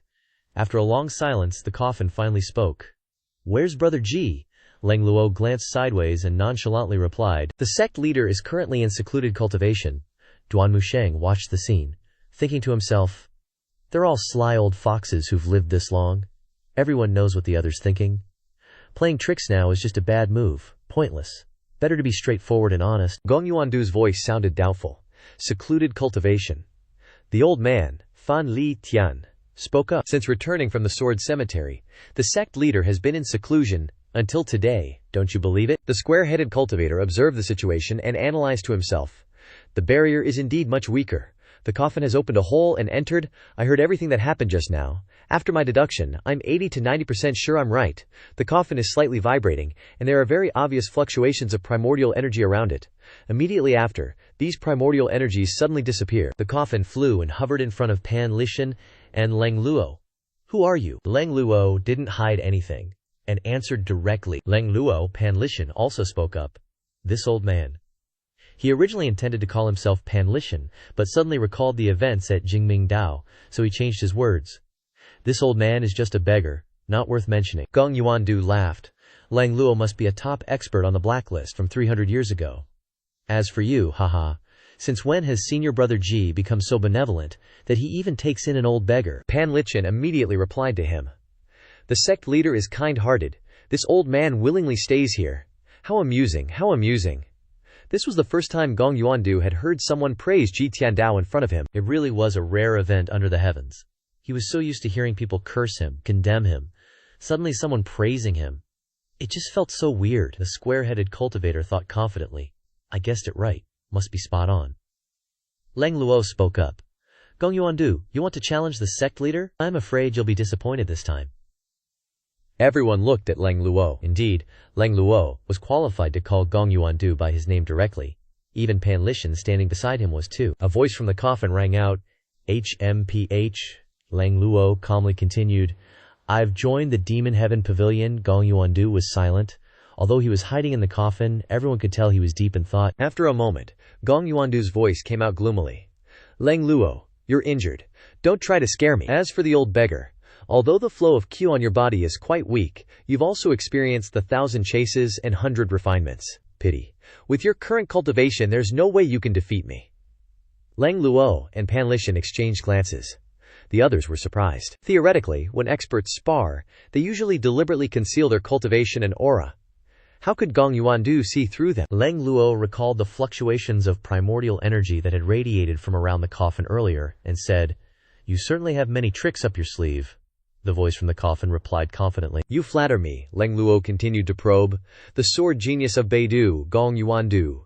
You must be 900 years old already. If you're not afraid of death, then why bring a coffin with you? The two sides fell silent again. Gong Yuandu bringing a coffin was a clear sign that he was prepared to die. If he was still in his prime, how could he be so afraid of death? Ha ha. Laughter rang out from the coffin. I only have 2 regrets in my life. One is that I couldn't break the lifespan dilemma, and the other is that I couldn't defeat senior brother Ji. Pity my time is running out. The first one doesn't matter anymore. But if I can fulfill this second regret, I can die in peace. Lang Luo, his eyes cold, growled. If you want to defeat the pavilion master, you'll have to get past me first. Pan Lishan's voice followed. And this old man too. The old man Hua Wudao also grit his teeth. Me too. Duan Musheng's voice shouted loudly. Me too, Granny. Little Yanner wouldn't be left behind either. She widened her eyes like car headlights. Me too. Pan Zhong, Zhu Jifeng, and the group of female cultivators also drew their swords. And us too. Quite the lineup. Finally, the Matian Pavilion's pet pigs, chickens, and turtles also stood up and blocked the way, letting out a cry. Gong Yuandu exclaimed emotionally. The waves behind drive on those before. Good, very good. The square-headed cultivator described in detail. A strange stream of black Q is beginning to appear around the coffin. This isn't a signal of attack. The inscriptions engraved on the 4 corners of the coffin are slowly disappearing. It seems Gong Yuandu is actively weakening his power. Everyone looked at the coffin with doubt. Just what was this guy planning to do? The coffin slowly lowered to the ground. Seeing this, Lang Luo's doubts were answered. Gong Yuandu's cultivation has regressed severely. With your current cultivation, I'm afraid you can't even break Elder Hua's 6 Harmonies Dao's seal. How could you fight the pavilion master? Everyone's eyes were on the coffin. Duanmu Sheng and Granny Little Yangar were the most concerned. Granny Little Yangar frowned. Lowered your cultivation so much and still came here? Aren't you just gonna die? It turned out they had been worried over nothing. After that sentence, everyone secretly sighed in relief. Hua Wudao clasped his fist and said, "This junior is incompetent," Cloud Sect Hua Wudao. After the coffin landed, it suddenly stood upright. Boom! The lines under the bottom of the coffin disappeared again. Without this formation, the coffin could no longer fly. A dying man no longer had any reservations. Gong Yuandu's attitude was clear. His voice echoed throughout the Demon Heaven Pavilion. "Let's discuss the sword through the Davio! Discuss the sword through the Davio!" Everyone exchanged glances. The square-headed cultivator thought to himself. In the cultivation world, the cultivation methods of 100 schools all flow into one sea. Basically, they all involve mobilizing the primordial energy in the Qa sea, or around the body, to condense it into energy. Only the theoretical concepts between the schools are different, thereby creating many cultivation methods. The Taoist school has the highest achievements in swordsmanship. So many cultivators who practice the sword will choose the Taoist school's cultivation methods. Zhang Ai, Luo Shit-san from Sword Cloud Sect, Luo Chongqing, Sword Freak Chen Wenji, and even Leng Luo and Pan Lishan cultivate according to the Taoist school's techniques. The core is the same, but the interpretations are different. That's why some people from the 100 schools are good at escaping, some are good at defending, some are good at attacking, and some have high comprehension and understand a new theory of swordsmanship. Gong Yuandu is such a person. Discuss the sword? Pan Lishan laughed. This old man thought you wanted to fight to the death with us. The coffin was silent. Duanmu Sheng took a breath and said softly, "Then I have nothing to do. Only Old Fourth is good at arguing. I can't do it." These words were really stabbing hearts. Clearly discussing the sword, how did it become arguing in your mouth? Little Yanir said, "I'm also not good at arguing. I don't want to become a shrew in the future." Granny said this sentence. Pan Zhang and Zhu Jifeng were silenced. The two could only watch Granny show off. Leng Luo and Pan Lishan both looked at the coffin, not knowing what the sword genius Gong Yuandu in the coffin was feeling at this moment. Pan Lishan smiled and said, "This old man feels that if you really want to discuss the sword, little Yanir can win against you." Leng Luo nodded. "I agree." Zhu Jifeng and Pan Zhang said in unison, "This junior agrees too." This time, Granny Little Yanshare had question marks all over her face. Gong Yuandu said in a deep voice, "Swordplay, of course, isn't just about sweet-talking. You gotta put in the work." That cultivator hiding behind the big rock outside keeps watching and giving the play-by-play. The coffin's shaking a bit, making spooky noises. The faint yuan qi around it suddenly hardens into sword qi, kinda like icy stalactites floating next to the coffin. They spin around, then poof, gone. Looks like Gong Yuandu in the coffin's getting pissed. Oh, Pan Lishan asks, surprised, "You mean we're gonna argue with swords? Like, actually fight?" Gong Yuandu's quick to reply, "Of course." Everyone's startled, their relaxed mood suddenly snapping back tight. This guy's gotta be nuts. And not just a little bit, Gong Yuandu continues, but we don't necessarily have to kill each other. Cultivators can control yuan qi from the body tempering stage to the profound connection stage. Only when they reach the divine tribunal stage of royal Dao can they grasp the Dao. Cultivating using the Dao of royal Dao to control yuan qi, the profound connection stage is called using the sword to discuss the Dao. Sword Dao is basically like that. Pan Lishan laughs. Old man gets it. You mean we only use profound connection stage cultivation to spar? No summoning our dharmic bodies, no weapons? Am I right? Hua Wudao thinks to himself. Put simply, it's suppressing cultivation. Just a simple comparison of cultivation insights and swordsmanship. It's the best method for both sides. Leng Luo and Pan Lishan's cultivation hasn't recovered yet, and Duanmu Sheng and Zhao Yanher might be strong, but they won't gain anything if they fight to the death. After all, Gong Yuandu is already a dying man. Sure enough, after Gong Yuandu says that, the coffin spins again, leaning sideways on the ground, one side high, one side low, the high side facing everyone. On the coffin are carved two black characters. Order, in seal script, looking super eerie. First we discuss swords, then determine the winner please. Gong Yuandu's voice carries yuan qi, creating sound waves that spread throughout the Demon Sky Pavilion. Hua Wudao waves his hand, turning back to say, "Youngsters, no need to participate in this kind of contest. It relies on each person's insights into sword Dao, so watch closely. The group bows. Pan Lishan and Leng Luo exchange glances, and Leng Luo takes a few steps forward. I'll go. As Leng Luo steps into the center of the arena, several streams of sword qi, looking like icy stalactites, appear around the coffin, incredibly strange. The origin of sword Dao guides Yuan Qi, condensing into qi. The profound connection stage. Yuan Qi can only condense 2 streams of sword qi. With that, the other streams of sword qi immediately dissipate, leaving only 2. Leng Luo slightly raises his right hand, palm open. Quality over quantity. Note. It means only good is needed. More or less doesn't matter. In Leng Luo's palm, a massive stream of sword qi appears, its power only at the profound connection stage. Seeing this, Hua Wudao hurriedly says, "This is the difference in sword Dao philosophy. We must see how the victory and defeat will be." A second later, the coffin's 2 streams of sword qi fly towards Leng Luo, spinning around him, while the massive stream of sword qi in Leng Luo's hand also flies out. At this moment, everyone sees the difference. The square-headed guy continues to gossip. Since there are no specific shape rules, Gong Yuandu's stream of sword qi flying in the air suddenly changes trajectory, attacking Leng Luo. The coffin also spins 360 degrees, just using profound connection stage cultivation to dodge that massive stream of sword qi. Leng Luo's figure flashes, dodging one of Gong Yuandu's streams of sword qi. Boom! The remaining stream of sword qi suddenly changes trajectory, exceeding Leng Luo's expectations. Leng Luo raises his hand, index and middle fingers clamping the stream of sword qi. The sword qi dissipates, and everything becomes quiet. The group stares blankly at the scene, unsure of who won or lost. There are no flashy fighting moves, no violent Yuan Qi fluctuations, no conspiracies, just an understanding of swordsmanship. Leng Luo clasps his hands and says, "I lost." He doesn't want to explain, nor does he need to. Actually, everyone can see that Leng Luo was a little careless, but sparring is like that.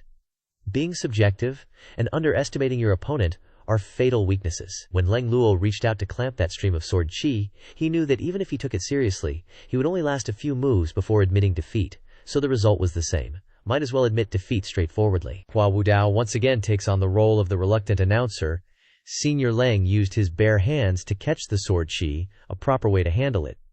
But unfortunately, the profound connection stage has just gone through body tempering, so there is no way to use bare hands to catch the sword qi. If it were truly a discussion at the profound connection stage, that stream of sword qi would have cut across Senior Leng's neck. However, Senior Leng is best at the Dao of hidden arts, not skilled in sword Dao. Everyone nods. Leng Luo retreats, exclaiming in admiration, "Worthy of being the #1 sword Dao genius of the northern capital. Condensing irregular sword qi. Admirable. Admirable." Pan Lishan steps forward first. He takes a swig of wine, then tosses the wine gourd for Pan Zhong to catch. Pan Zhong is dumbfounded, not understanding a thing. Long Ye, old Pan is truly generous, able to casually toss away such a personal weapon. Old man isn't Leng Luo. After all, Leng Luo is too young, lacking in real combat experience. Leng Luo remains silent. Losing is losing. Nothing to explain. He hears old Pan's garbage talk every day. Nothing new. Gong Yuandu speaks up. "Old beggar Pan Lishan." Pan Lishan replies without opening his eyes. "That would be old man," Gong Yuandu says. The Dao of swordsmanship from the profound connection stage can generate yin and yang, transform into taiji, produce the 4 symbols, extending endlessly, growing without ceasing. Pan Lishan replies, "If it's the profound connection stage, you can only condense 2 streams of sword, qi at most. Don't even talk about growing without ceasing. I'm afraid you can't even do the 4 symbols." Gong Yuandu is about to speak, but Pan Lishan raises his voice again. "Old man has met quite a few sword Dao masters from the southern and northern families. You want to use Gang Qi to make a sword formation, forming the 4 symbols, reaching endless growth." Gong Yuandu excitedly praises. "Interesting. Old man has already said old man isn't like Leng Luo." Pan Lishan seems pleased, turning to look at Leng Luo mockingly. But Gong Yuandu speaks up. "Then let me see what your method of breaking it is." The square-headed cultivator comments excitedly below. A taiji-shaped halo suddenly appears in the coffin, over 2 meters in diameter, 1 yin, 1 yang, the yin and yang rotating, with streams of sword qi floating around. Leng Luo claps his hands. "To be able to do this at the profound connection stage, old Pan, just admit defeat, alright?" Pan Lishan stares in shock at the halo on the ground. Although his knowledge is vast, and he knows of this method, all the sword Dakyo geniuses he knows, can't do it. There are many theories on this. The study of sword dako has lost its original purpose and value. How many sword cultivators in the world don't care about power and the ability to kill enemies? Pan Lishan feels very excited. Although he doesn't know how Gong Yuandu does it, he's thrilled to experience this sword Dao technique. Pan Lishan slightly lifts his right hand, and a Taiji light seal appears in his palm. The cultivator is startled. Holy crap, the old geezer's making a move. Zhuji Feng, Panzhong. And the female disciple's eyes light up. It's the first time they've seen Elder Pan make a move. Also the first time they've seen this legendary old geezer. All use Yuan Shi, an old beggar, a great cultivator who was once crippled, becoming a bum on the streets. Finally shows a glimpse of his past glory. Pan Zhong asked in surprise. Just a Taiji light seal? What kind of Taoist technique is that? Beneath the mask, Leng Luo also revealed an admiring gaze. Interesting, Pan Lishan unleashed a palm strike. The Taiji light seal emanated a wisp of sword essence, concealing the sword intent within the seal. At the same time, on the opposite side, Gong Yuandu also conjured up streams of sword essences. Theoretically, the Tongshuan realm could only control a maximum of 2 streams of sword essence. But with the small formation, it should be able to generate a continuous stream of origin energy. The sword essences on both sides shot out swiftly, causing everyone to subconsciously retreat, Pan Zhong exclaimed in shock. Damn it, this isn't even a Tongshuan realm battle anymore, it looks like Fan Hai realm. Rumble, rumble, rumble. The sword essences collided. Pan Lishan smiled, stomped forward, and slammed his aged hand onto the ground. Boom! The bluestone floor shattered, and the formation patterns also broke apart. Well done, Pan Zhong couldn't help but applaud. The older ginger is spicier. No one said swordplay could only be used with sword essence. It's perfectly reasonable for Tongshuan realm cultivators to break the floor. The body tempering realm can already do that. Old Pan is about to win. Just when everyone thought Pan Lishan was about to win, those shattered formation patterns suddenly recondensed into firmness, gathering in one spot, then shooting towards Pan Lishan's Taiji light seal. Boom! The Taiji light seal was shattered. Not a single one, more or less. Gong Yuandu still had 2 streams of sword essence floating in the air. Excellent! Leng Luo applauded in admiration. Everyone was puzzled. Pan Zhong curiously asked. Why aren't they fighting anymore? The victory hasn't been decided yet. Pan Lishan still has time to unleash new moves. What's the point of Gong Yuandu having 2 streams of sword essence left?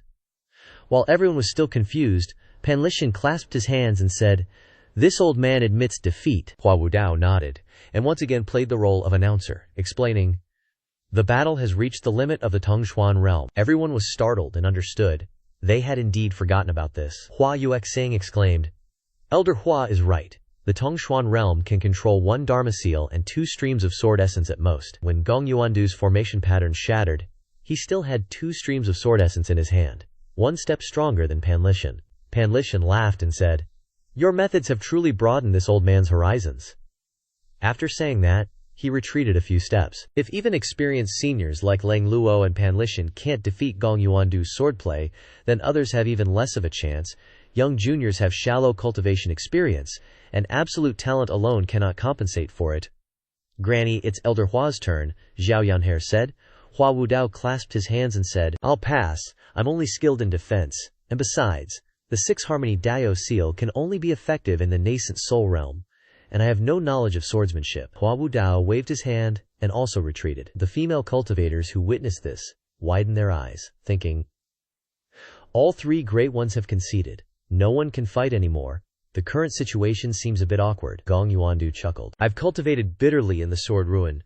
Studying swordsmanship for 100 years, it's not surprising that I've defeated you." Duan Musheng brandished the Overlord's spear and said softly, "It's just empty words, not a true comparison of cultivation. On the battlefield, who would talk to you about fair rules?" That's right. Who would suppress their cultivation, hide their trump cards, and not use them. Boom! The Overlord's spear slammed into the bluestone floor, and the origin energy on Duan Musheng's body erupted everywhere like a tidal wave, causing the others to retreat continuously. Even Pan Lishan and Leng Luo didn't have that much energy. The current situation is that only Duan Musheng and the person in the coffin can compete. After a moment of silence, Gong Yuandu opened his mouth. "If I use my full strength to kill, you will definitely die. Of course, I won't be able to fight again after that." The coffin didn't move, as if giving Duan Musheng time to think. "Do you dare?" The people of the Demon Heaven Pavilion knew Duan Musheng's temperament, and shook their heads inside. Duan Musheng raised his hand, the overlord spear shot out of the ground and obediently landed in his hand, the majestic true Qua surrounding the overlord spear. Then let's try. Boom! A 3 zang tall Dharma body appeared behind Duan Musheng. The golden lotus beneath him bloomed with 2 petals, slowly rotating. Unexpectedly, Duan Musheng was so bold. And unexpectedly, he was not afraid at all, standing in front. The atmosphere became tense. Hua Wudao persuaded. Duan Musheng, listen to my advice, don't be reckless. After all, the person in front of you is a sword genius from Beidou. He set the rules, using the Tongshuan realm to spar. It's already giving us a chance. Why risk your life to fight? It's not worth it. Duan Musheng shouted. Elder Hua, no need to persuade me. With Master not here, who will stand up if I don't? Without Yu Shangrong and Yu Zhanghai, and with Master not here, Duan Musheng naturally had to bear the responsibility. Theoretically, Pan Litian and Lang Luo were both qualified to stand at the front, but their cultivation was far from being restored, so they could only watch. Very good, Gong Yuandu said loudly. I underestimated Brother Ji. I didn't expect Brother Ji to have such a disciple. In that case, I will show you what true swordplay is like. The origin energy around the coffin started to move violently, completely different from before. Lang Luo and Pan Lishan's eyes were fixed on the coffin that was emitting an extremely strong aura in front of them. However, just as the coffin floated up, a deep voice suddenly came from above the roof of Dongge. Retreat. Lu Zhou repeatedly ordered the group to retreat backwards. Duan Musheng's body jolted, and he immediately knelt down on one knee. Master, Lang Luo, Pan Lichin, and Hua Wudao all turned their heads to look towards the eastern pavilion. Apart from those 3, everyone else hurriedly knelt down and shouted, Masters! Grandma! Zhao Yanhair pointed and shouted loudly. Master, you've finally come out of seclusion. That psycho in the sword grave is here to cause trouble. In the eastern sky, Lu Zhou stood with his feet on the backs of 2 birds, gently flying over. Lu Zhou descended to the ground, his hands clasped behind his back, and slowly walked forward. Lang Lu Zhou and the others slightly bowed, and clasped their hands at Lu Zhou. Lu Zhou's gaze fell on the coffin, a hint of scrutiny in his eyes, and then he said, Go prepare wine. Yes, Grandma, the person replied and scurried off. The sound of Gong Yuandu's voice inside the coffin became agitated. It was hard to tell if it was excitement or... Senior brother understands me. Zhao Yanhair immediately ran to the north pavilion, bringing out the 100-year-old brewed wine. The others set up tables and chairs in front of the Demon Heaven Pavilion's main hall. Lu Zhou stroked his beard and said, No matter what, you're still an elder, yet you go and bully the younger generation. This old man feels ashamed for you. Gong Yuandu, who was so fierce just now, unrivaled, was now deflated like a salted fish. This kind of aura, I'm afraid only a character like Master can suppress it. The coffin slowly lowered. Old Bro Ji isn't one to break his promises. Lu Zhao's expression remained natural. As for the reason why he had been in seclusion for so long, even he didn't know. What was strange was that he felt like he had only been in seclusion for a few days. And when he opened his eyes, he was shocked to realize that a month had passed. Lu Zhou didn't dwell on this topic, and lightly waved his hand, a cup of wine flying into his hand. Lu Zhou asked aloud, Are you planning to just hide in that coffin forever? The aroma of the wine wafted out, and seeing this, Pan Lishan couldn't help but feel an unbearable itch in his heart, and burst out laughing. Unexpectedly, a fellow Taoist. If I had known earlier, this old man would have dueled you in drinking rather than swords. Pan Lishan laughed a long and hearty laugh. Wine is inherently something that makes people happy. Since ancient times, scholars writing poetry over wine have needed wine, and soldiers discussing and wielding weapons even more so cannot do without wine. Lu Zhou slowly sat down, lifting the cup of wine to his lips and taking a small sip. Pan Lishan's saliva was already about to drip onto the ground. If it weren't for knowing that the person who came was not friendly, he might have rushed up and drank a bowl for satisfaction. Being a corpse devil like me, I can deeply feel that Gong Yuandu's level of drinking isn't much worse than mine. Lu Zhou didn't swallow the mouthful of wine, but lightly spat it out. The wine shot out sharp as a sword, instantly splitting into 3 paths, left, right, and center, shooting towards the coffin. Clang, clang, clang.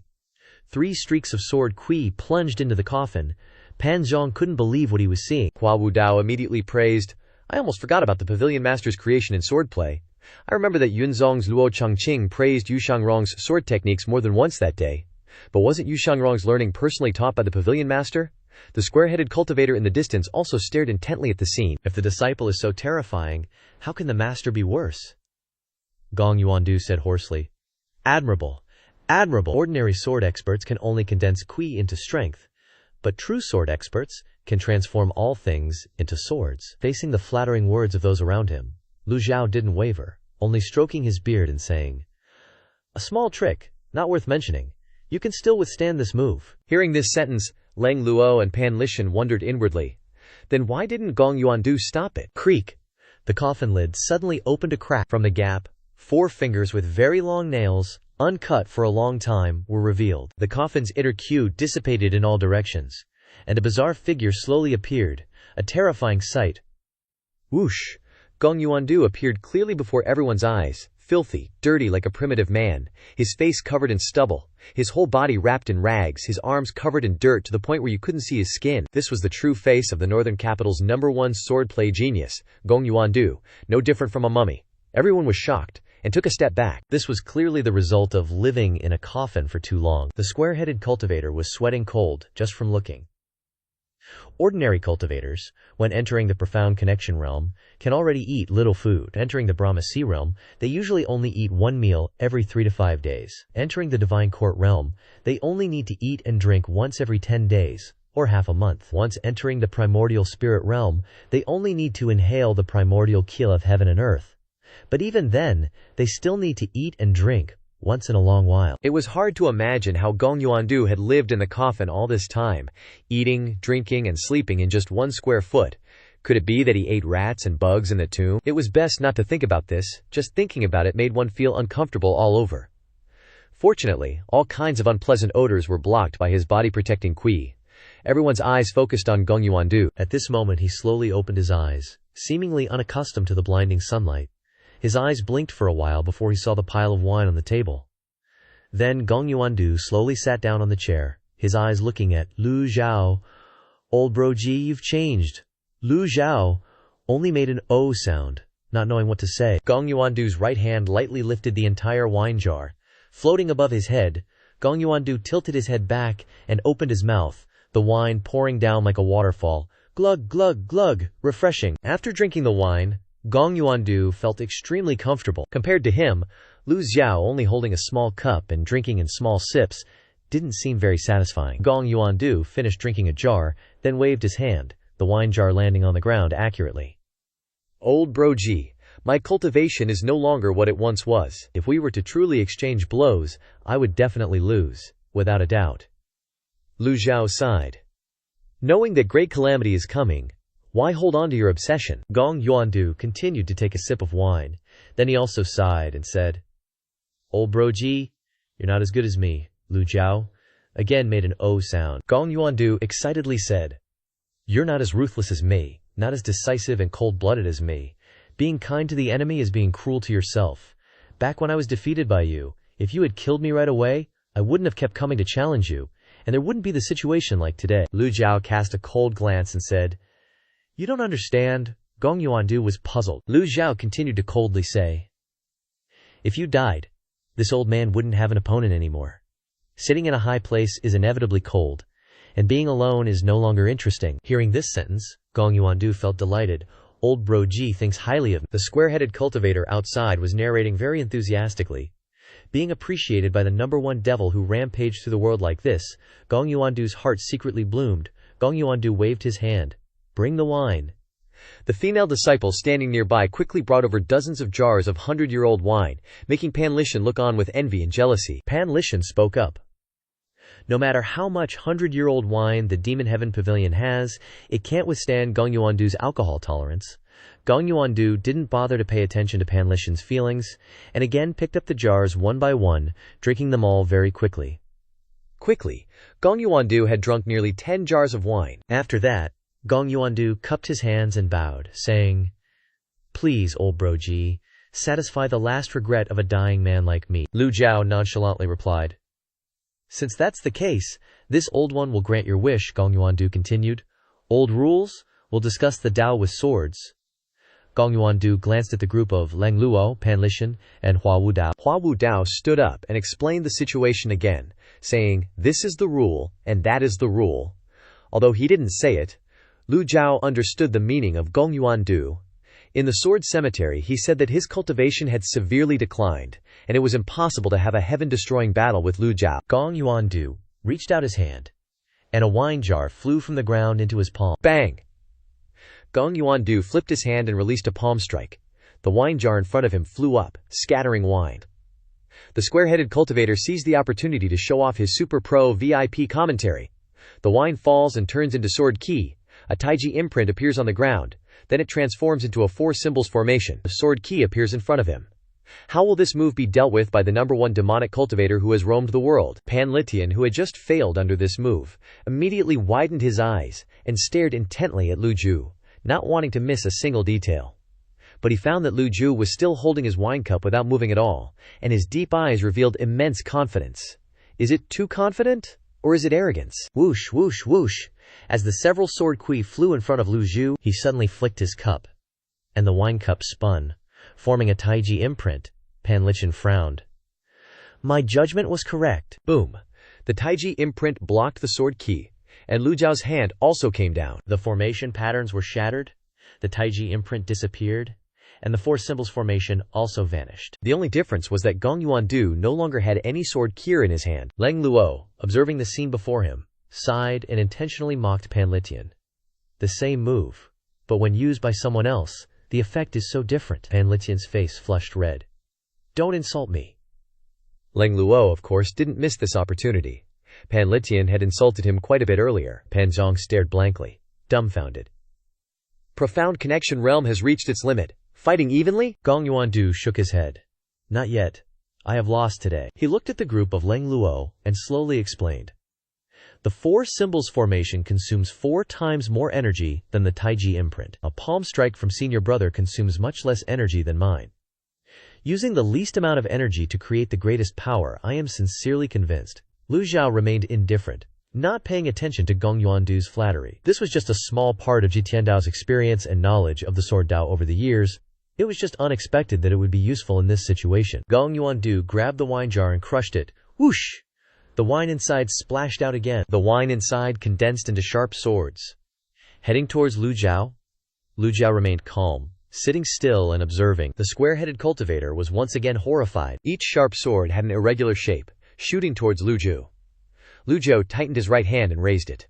Boom! With Lu Zhao's palm as the center, ripples of primordial energy appeared all around.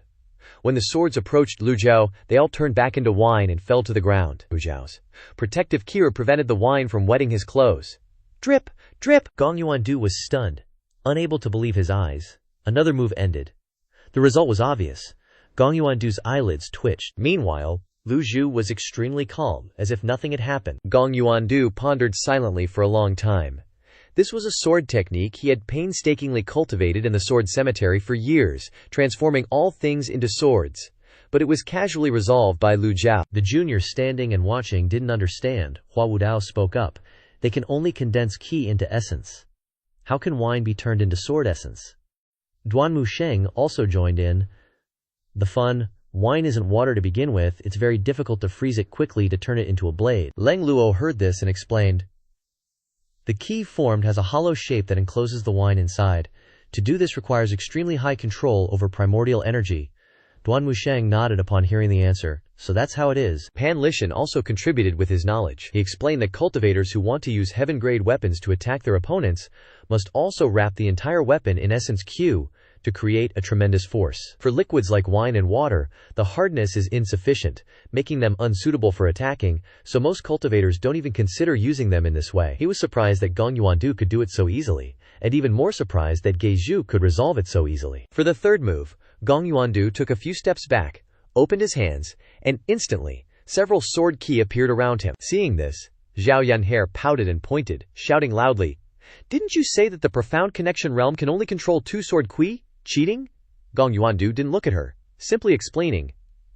"Girl, who told you that my sword qi isn't 2? Grandma was startled. "Huh?" she exclaimed.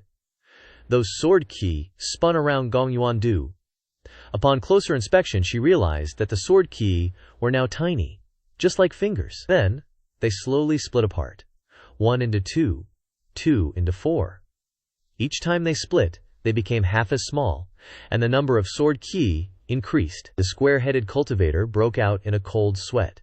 Narrating, Leng Luo shook his head and said, "I still think quality is more important than quantity. Having a lot of them is meaningless." Gong Yuandu disdainfully replied, "Many will become a formation. Countless sword qi fill the sky. too many to count, like needles forming a sword formation. The square-headed cultivator was completely speechless. That's allowed too, so magical. This was beyond their understanding of the profound connection realm. Strictly speaking, this was not something a profound connection realm cultivator was capable of doing. After all, Gong Yuandu's insights, experience, and ability to control primordial energy were all at their peak. With few who could match him, Gong Yuandu proudly announced, "This sword formation was created by me." After observing the 7 absolute sword formation in the sword cemetery day and night, I wonder if senior brother Ji can break this formation. The people listening were even more speechless, Leng Luo wondered. The 7 absolute sword formation, Pan Zhong gaped, his eyes wide with surprise. Damn it, he doesn't care about saving face at all. He's taking something that he spent years understanding and asking Gail Zhu to break it in a short amount of time. The big-hearted girl couldn't help but say, "Is this even how you discuss the Dabio? Isn't a fair Dabio discussion supposed to be a fight between two people?" This time, it was Hua Wudao's face that flushed red. This situation was extremely similar to his own before, when he spent 20 years researching the head-shrinking great art, only to run to Gail Zhu and ask him to break it. Now that he thought about it, he realized how foolish and childish he was back then. To think that even a sword genius from North Capital would have such childish moments. The sword key fell to the ground, forming a 7-star constellation, emitting a faint golden light. If someone used their nascent soul realm cultivation to stomp their foot, it would be enough to shatter this sword formation. But to break the formation with profound connection realm cultivation was very difficult. Leng Luo shook his head slightly upon seeing this. Pan Lishan looked at him. Quality is indeed more important than quantity, but if you have both quality and quantity, it would be terrifying, old Leng. What do you say? Leng Luo was speechless. Did this old beggar not feel uncomfortable if he didn't argue with him every day? The old beggar kept urging, "Hurry up!" But Lu Zhou remained unmoved. Then, Lu Zhou walked to the wine table, his right hand twirling slightly, and grasped it. Seeing this, Gong Yuandu asked, "What in the world is this old geezer doing?" Unbeknownst to him, Lu Zhou moved all the tables and chairs back about half a meter, away from the sword formation area. Lu Zhou nonchalantly tossed out an evaluation.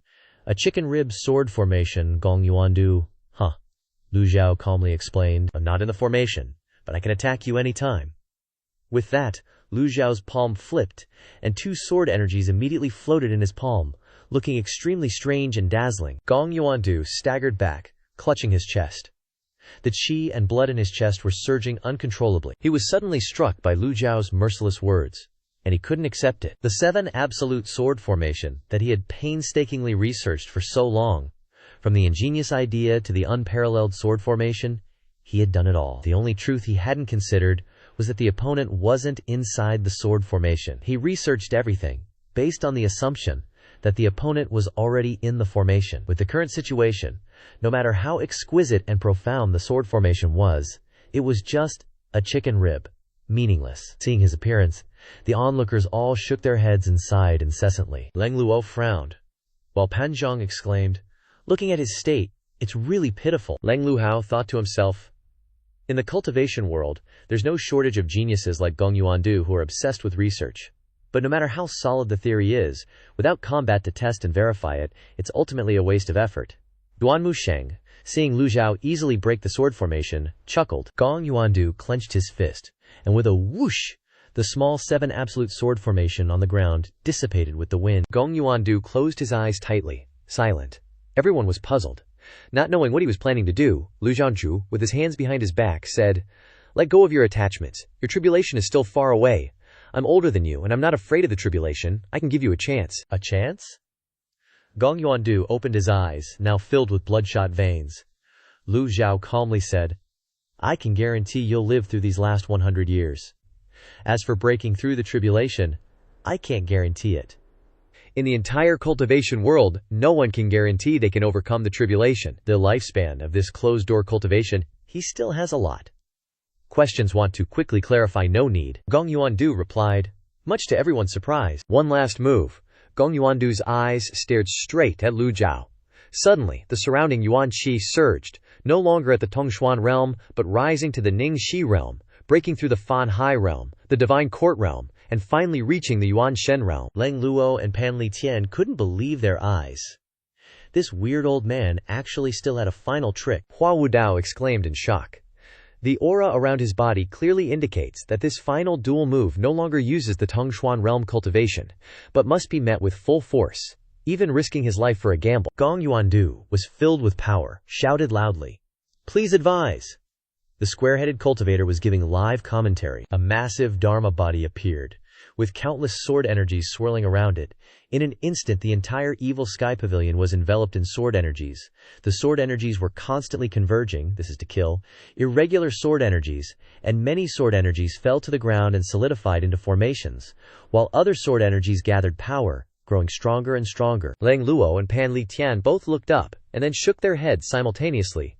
Hua Wudao yelled, "Everyone, don't leave my defense!" Hua Wudao stepped on the Six Harmony Dao seal, covering everyone, except for Lu Zhou, who stood outside the Six Harmony Dao seal with his hands behind his back. Gong Yuandu lightly tapped his toes, his entire body flying straight to the top of the Dharma body.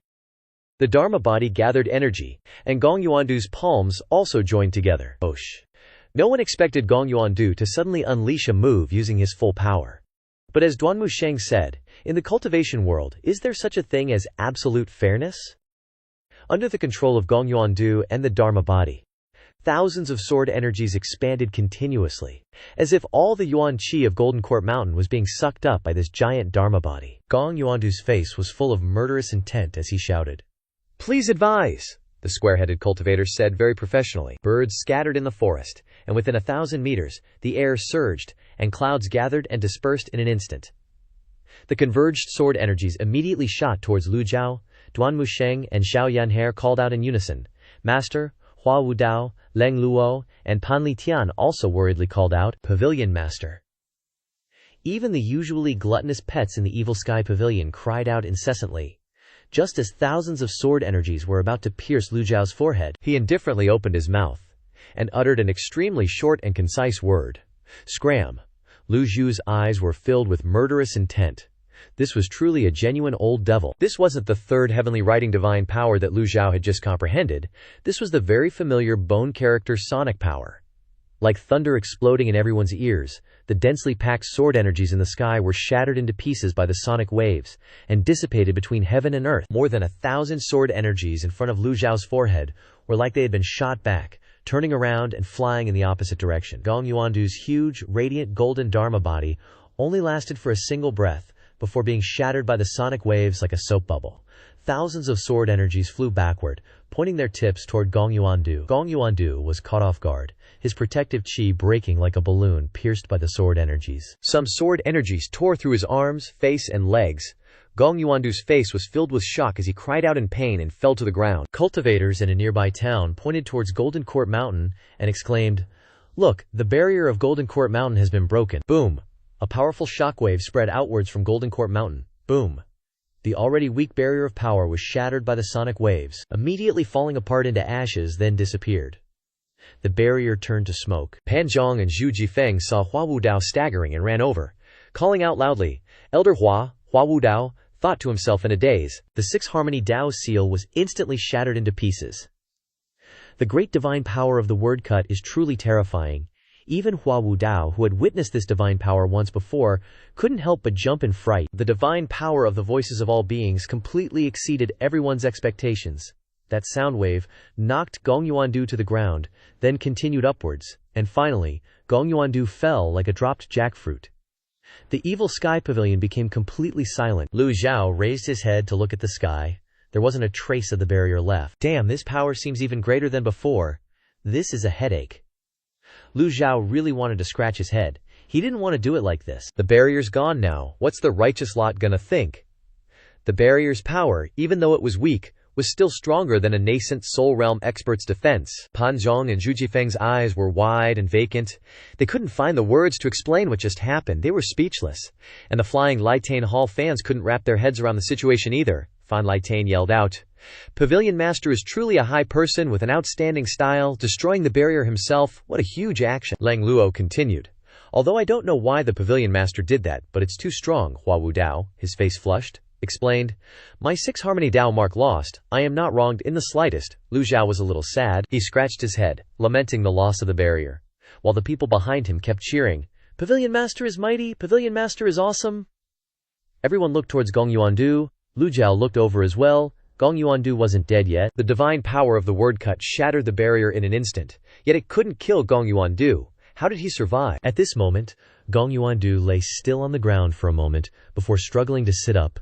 He was crying and laughing at the same time, looking down at the ground. I've failed, utterly failed. Gong Yuandu is a grown man. Why is he crying in front of everyone? So he laughed like a maniac. Ha ha. He laughed for a while, ignoring the pain in his body, just muttering, I lost. Lu Zhou sat at the nearby wine table looking at Gong Yuandu, thinking, got it yet? Gong Yuandu crawled up, limped over to the wine table, sat down opposite Lu Zhou, and asked, got what? Lu Zhou calmly took a sip of wine and replied, can't figure out the reason for your failure. Gong Yuandu shook his head and grinned. Lu Zhou poured some wine, handed the wine jar to Gong Yuandu, and asked, you still have 100 years left. Are you really willing to give up? Gong Yuandu took the wine jar and sighed. Senior brother, you don't understand. He didn't pour the wine into a bowl, but picked up the jar and took a big gulp before putting it down. I can't turn back, Lu Zhou continued to ask. Why, Gong Yuandu replied, I've been burning my essence blood for a long time. Lu Zhou froze when he heard this. Essence blood is the origin of life. It's what sustains a person's life. Lu Zhou frowned slightly. Was it to raise your cultivation? Duan Wusheng, Xiao Yanyer, Leng Luo, Pan Liqian, Zhu Jifeng, and Pan Zhong all broke out in a cold sweat when they heard this. Is this old guy playing it that big? Cough. Cough. Gong Yuandu coughed violently and spat out a mouthful of blood. It was unclear whether it was from the injuries caused by the divine power of the word cut, or from the recurrence of old wounds. Lu Zhou was shocked when he saw this. Said with a sound. Gong Yuandu gave a forced smile and murmured, just a little bit more. Pan Lishan. Said, and thought. Just a little bit more to reach 9 leaves. The people standing around all looked shocked. In the cultivation world, no one doesn't know the meaning of 9 leaves. The 8-leaf nascent soul realm is the limit of human cultivation. To this day, no cultivator has successfully broken through to 9 leaves. Or at least, the people who have appeared in the cultivation world have no 9-leaf experts. Not even the mysterious mist forest or the dangerous vortex sea domain has ever seen a 9-leaf expert. In all of humanity's searchable classics, there is no such expert. Lu Zhou said that it was just a little bit short, but it was an insurmountable gap. Gong Yuandu asked, Brother Ji, don't you feel it? Lu Zhou asked. Feel what? Gong Yuandu replied. The feeling of danger. The feeling that one's lifespan is gradually disappearing, mysteriously and unpredictably. Speaking to this, Gong Yuandu lowered his voice. Every time my cultivation increases, I feel like I'm aging extremely quickly, so quickly that I can't stop it. A trace of helplessness appeared in Gong Yuandu's eyes. Once I intend to stop it, the vitality that I have painstakingly accumulated will leave my qi si, Lu Zhou asked. When did you start having this feeling? Gong Yuandu lowered his head to recall, and then replied. In the 10th year after arriving at the sword tomb, and the 30th year, Lu Zhou said to him, So the first time you stopped it, but the second time you couldn't? Gong Yuandu replied helplessly. I had no other choice. If Gong Yuandu's hair wasn't covered in mud, it would have been pure white. That was a sign of his aging. Lu Zhou also fell into deep thought. If Gong Yuandu's words were true, then the limit of human cultivation was 8 leaves. It was a pity that only Gong Yuandu had broken through the limit. There were too few people for Lu Zhou to refer to. At this point, Gong Yuandu couldn't take it anymore. He coughed, cough, cough. Gong Yuandu coughed again, and this time his hair turned completely white. The mud couldn't hide it. Everyone was shocked by this scene, not knowing what was happening. Lu Zhou looked at his white hair. As if it proved something, Lu Zhou said softly. Idiot. Gong Yuandu gave a bleak smile in response to Lu Zhou. If I didn't do that, I would have died instantly. His hand on the wine jar trembled non-stop. After speaking, Gong Yuandu picked up the wine jar again and poured it into his mouth. He said, Sometimes being a little stupid isn't necessarily a bad thing. The 100-year-old wine churned in his stomach, but he didn't feel uncomfortable. He enjoyed it immensely. Pan Zhong felt a little empathy for Gong Yuandu. He said to Zhu Jifeng, living in a coffin for so many years. Woo. It's been a long time since he felt this way. The wine stimulates his stomach, making him feel alive, still human. Pan Lishan chimed in. But sadly, every time he drinks, his hair turns whiter, the mud peels off, and his skin becomes wrinkled and withered, like bark. Gong Yuandu laughed heartily. To be honest, when I attacked just now, I suddenly had the illusion that I could kill you. Lu Zhou looked at him, his voice confident. If I hadn't held back in the sword graveyard, you'd be dead already. Gong Yuandu nodded helplessly, recalling the 7 absolute sword formation and his demonic sword in the sword graveyard. If Lu Zhou could break that, what was defeating him? Thinking this, he continued, Senior Brother Ji is older than me, and his cultivation is much higher. Before long, you'll feel the same way I do. Gong Yuandu chuckled. Perhaps all seniors have this feeling when seeking breakthroughs. Lu Zhou remembered Gong Yuandu's description, and thought of his own closed-door cultivation, and chuckled faintly. Ordinary people only live for 100 years at most. Cultivators are probably just another type of ordinary person. Gong Yuandu looked at Lu Zhou, then at his white hair, and exclaimed, This is new, Senior Brother Ji. You've changed so much. Lu Zhou just nodded, not denying it. He couldn't directly say, I'm from another world, a very distant, special world. Thinking this, Lu Zhou told him, You too, that dumbass thought since the two of them just fought, and are now talking like this. They must be long-time rivals. In a way, long-time rivals understand each other better than friends. Lu Zhou traced back to the memories in his mind. In Ji Tiandao's memories, Gong Yuandu wasn't a good person either. A mountain couldn't contain 2 tigers. Gong Yuandu was born with a sinister nature, both patient and cunning. He could live for hundreds of years in the sword graveyard, enduring what others couldn't. How could someone like him submit to anyone? Lu Zhou looked at Gong Yuandu's benevolent expression, guessing, perhaps people on the verge of death become more virtuous. At this moment, Gong Yuandu no longer had any trace of his previous sinister self. After 3 rounds of wine, the sun slowly set, and the dazzling sunlight happened to shine on Gong Yuandu. He thoroughly enjoyed this feeling. Gong Yuandu turned his head to look at Leng Luo, Pan Litian, and Hua Wudao. His gaze also swept over the younger generation, Duan Musheng and Zhao Yanhe. Then he turned his head to look at the great hall of the Evil Sky Pavilion, and said softly, You two, spar with me. Leng Luo reported his name again. Leng Luo sensed that Gong Yuandu's mental state was abnormal. Like an old man with amnesia, his memory was short. As for Pan Litian, he originally wanted to say he was old beggar, but after thinking for a moment, he decided to report his real name, Pan Litian. Gong Yuandu was a little surprised. The number 1 hand of the Pure Bright Sect, I remember you. Pan Litian smiled and replied, You flatter me. The former sect leader of the Pure Bright Sect just died. And you fought a great battle with the 8 great elders. I heard you were seriously injured. Saved by the 4th prince and sent to guard the border, Gong Yuandu looked at Pan Litian with suspicion. Everyone also looked at the old man, thinking that this was the reason why Pan Litian left the Pure Bright Sect. He waved his hand and said, Those are all things of the past, not worth mentioning. As for how Gong Yuandu knew, it didn't matter. Gong Yuandu leaned back and praised Lu Zhou. Senior Brother Ji is truly talented. Even someone like Leng Lu Sao and Pan Litian have been subdued. I admire you. Gong Yuandu seemed to be experiencing a final burst of energy, sitting up straight. After saying these words, he coughed violently again, the sound chilling, making everyone feel like he was about to kick the bucket. Hua Wudao cleverly thought to himself. This time he didn't cough up blood, and his hair didn't turn whiter either. Perhaps he doesn't have any blood left. This time he completely transformed into an old man. Someone who burned their essence in blood was no different from consuming their lifespan long ago, using extraordinary means to briefly increase their cultivation. Now it's hard to save him. The others, Pan Zhong and Zhu Jifeng, also stared at Gong Yuandu's pale face, his whole body green as a banana leaf, unable to find an ounce of fat. Lu Zhou looked at him, feeling a little pity. Even using Nirvana Rebirth wouldn't be able to save him, especially since Gong Yuandu had just unleashed an earth-shattering move with the intention to kill. Gong Yuandu seemed to understand that he couldn't live much longer, and even immortals descending wouldn't be able to save him. Gong Yuandu's eyes looked towards Lu Zhou, his tone changing. My time has come. Lu Zhou had originally intended to give him a chance to stay at the Evil Sky Pavilion, but after hearing his insights in the sword graveyard, that opportunity was gone. Lu Zhou glanced at the black coffin and asked, Aren't you going into the coffin? No. Gong Yuandu shook his head. I suddenly remembered a type of witchcraft. If someone wants to use and control my corpse, this old man will be very unhappy. He didn't want to be used even in death. The quiet atmosphere was suddenly disturbed by a strong gust of wind, attracting the attention of Pan Zhong and Zhu Jifeng. Pan Zhong looked up at the sky and said, The wind is starting to blow. Without the protective barrier of the Evil Sky Pavilion, the wind rustles the grass, making the feeling very clear. Even the crimson glow of the sunset looked like it had been stained with countless immortal blood. A loud voice said, Look!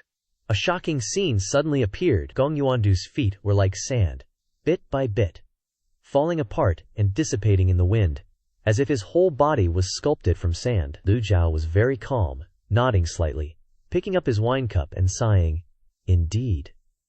Hearing these words, Gong Yuandu was startled. He didn't expect Lu Zhou to be so cold. The corners of Gong Yuandu's mouth curled up, and he shouted, "Old man, can't you say something nice?"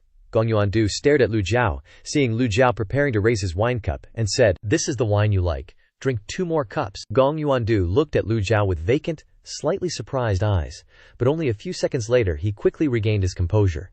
He knew that no matter how depressed he was, when his time came he couldn't escape it. Gong Yuandu unconsciously gave the brightest smile he had ever given. He reached out to take the wine cup. "Okay." Gong Yuandu's hoarse voice disappeared, replaced by a voice full of vitality, youthful and lively. He used his Dantian Qi Si to block the shrink word divine power, sealing the energy within the Qi Si. Finally, unable to bear it anymore, a cup of wine poured into his stomach. His left hand had completely disappeared, the sand flying with the wind. Next was his left foot. The wind grew stronger, and everyone's eyes were focused on Gong Yuandu. Energy returned to heaven and earth. Yuan Qi returned to its natural state, dissipating in the wind. However, he still smiled and praised the wine. Gong Yuandu put down the wine cup.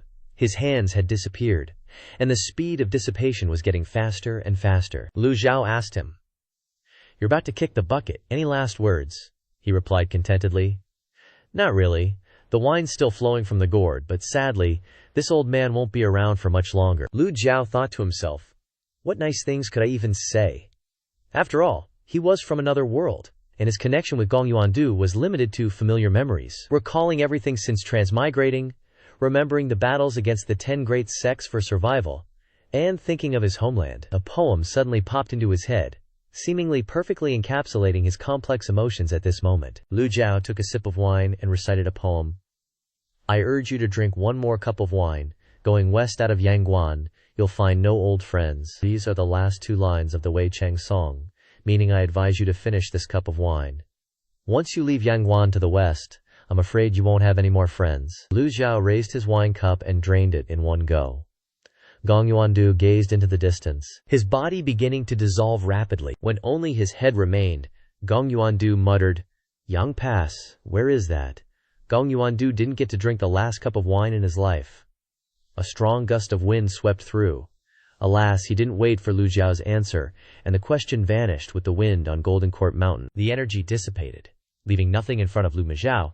Silence returned to the entrance of the Demon Heaven Pavilion. Lu Zhao was silent for a moment, then clasped his hands behind his back and stood up. His eyes swept over the black coffin and the floor scarred from the battle. Everyone sighed inwardly. A mortal enemy had now vanished. Gong Yuandu exhausted his essence and lost a century of lifespan. Even if he hadn't come to the Demon Heaven Pavilion to challenge him, he would have quietly died anyway. He originally planned to die in the coffin, preserving his body, but sensing something while drinking, he changed his mind. Lu Zhao calmly ordered, "Clean it up, yes!" Granny exclaimed suddenly. "Get that empty wine bottle." A nearby female cultivator responded, "Yes." Lu Zhou turned and walked back into the Demon Heaven Pavilion, and the others followed in succession. Pavilion Master Lu Zhou, looked around and asked suspiciously, "Where are Ming Xiyin and Zhao Yu?" Duan Musheng cupped his fist and reported, "When Master went into seclusion, 4th child sent a flying letter, saying he was in the divine capital, waiting for junior sister Zhao Yu to finish her business, before bringing her back to the Demon Heaven Pavilion." "It'll take some time," Lu Zhao indifferently said. "Whatever." Duan Musheng retreated. Lu Zhao looked at Fan Li Tian, Leng Luo, and Hua Wudao, seeing their white hair and aged appearances, feeling a bit awkward. The Demon Heaven Pavilion is turning into an old folks' home. Only Zhao Yanjie possessed youthful vitality, her face glowing. Lu Zhao recalled the scene of Gong Yuandu being blown away by the wind and fell into contemplation. He could reverse his age and didn't worry, but what about them? Suddenly, Fan Zhong ran in, shouting, "Pavilion Master, there's a flying letter from Jiang Aijian. Read it!" Fan Zhong obediently read the letter. "Senior, the Zheng Yi Dao sect has been annihilated by the Underworld sect, and Zhang Yuanshan's whereabouts are unknown.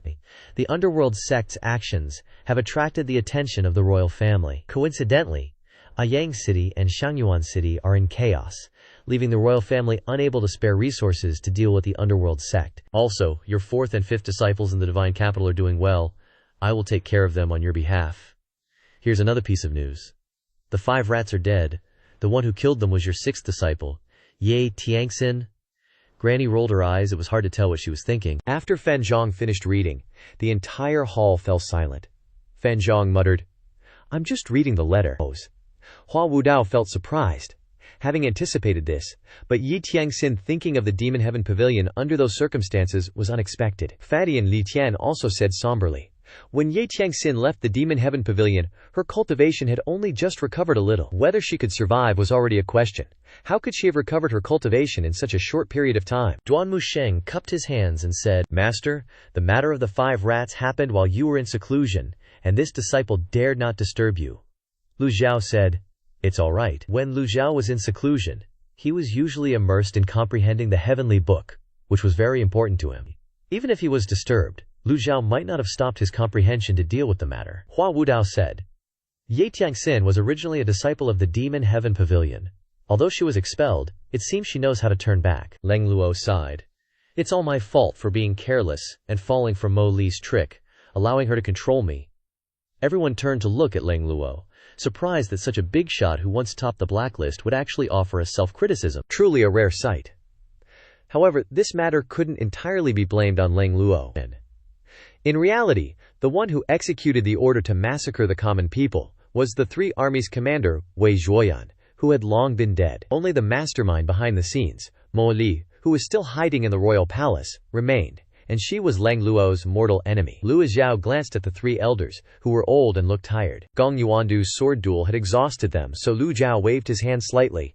The 3 elders should go back and rest, yes. The 3 of them cupped their hands to Lu Zhou, then quietly left the Demon Heaven Pavilion. The remaining people stood respectfully, waiting for Lu Zhao's instructions. Xiao Yanhe walked up to Lu Zhao's side. Master, should this disciple go find senior sister Tiangxin and bring her back? No need. Lu Zhou glanced at her, then said nothing more, his attitude very clear. Everyone was silent, not daring to say another word. Just killing 5 rats, and she wants to come back to the Demon Heaven Pavilion. Did Ye Tiangxin ask this old man's permission when dealing with the 5 rats? Does she think I would personally welcome an unfilial and rebellious wretch back? Dream on. Duan Musheng bowed and said, Master, this disciple is a little worried about 4th child. After all, that's the divine capital. Lu Zhou waved his hand. There's probably no place safer than inside the palace, don't worry. Duan Musheng understood. If it wasn't safe there, Lu Zhou would have already controlled Bai Zhan to fly into the palace and take Mo Shangli's dog life.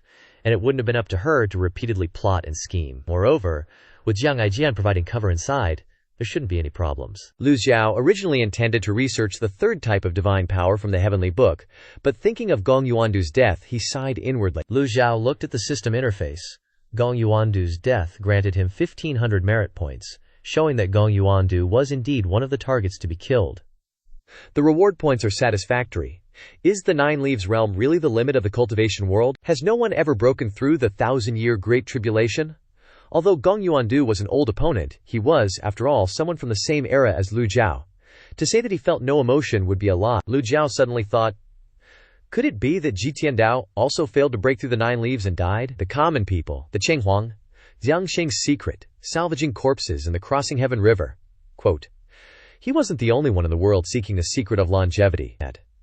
At first, Lu Zhou hadn't thought about this at all, because he could reverse his age. But now that he thought about it, Ji Tiandao had a system, and still died.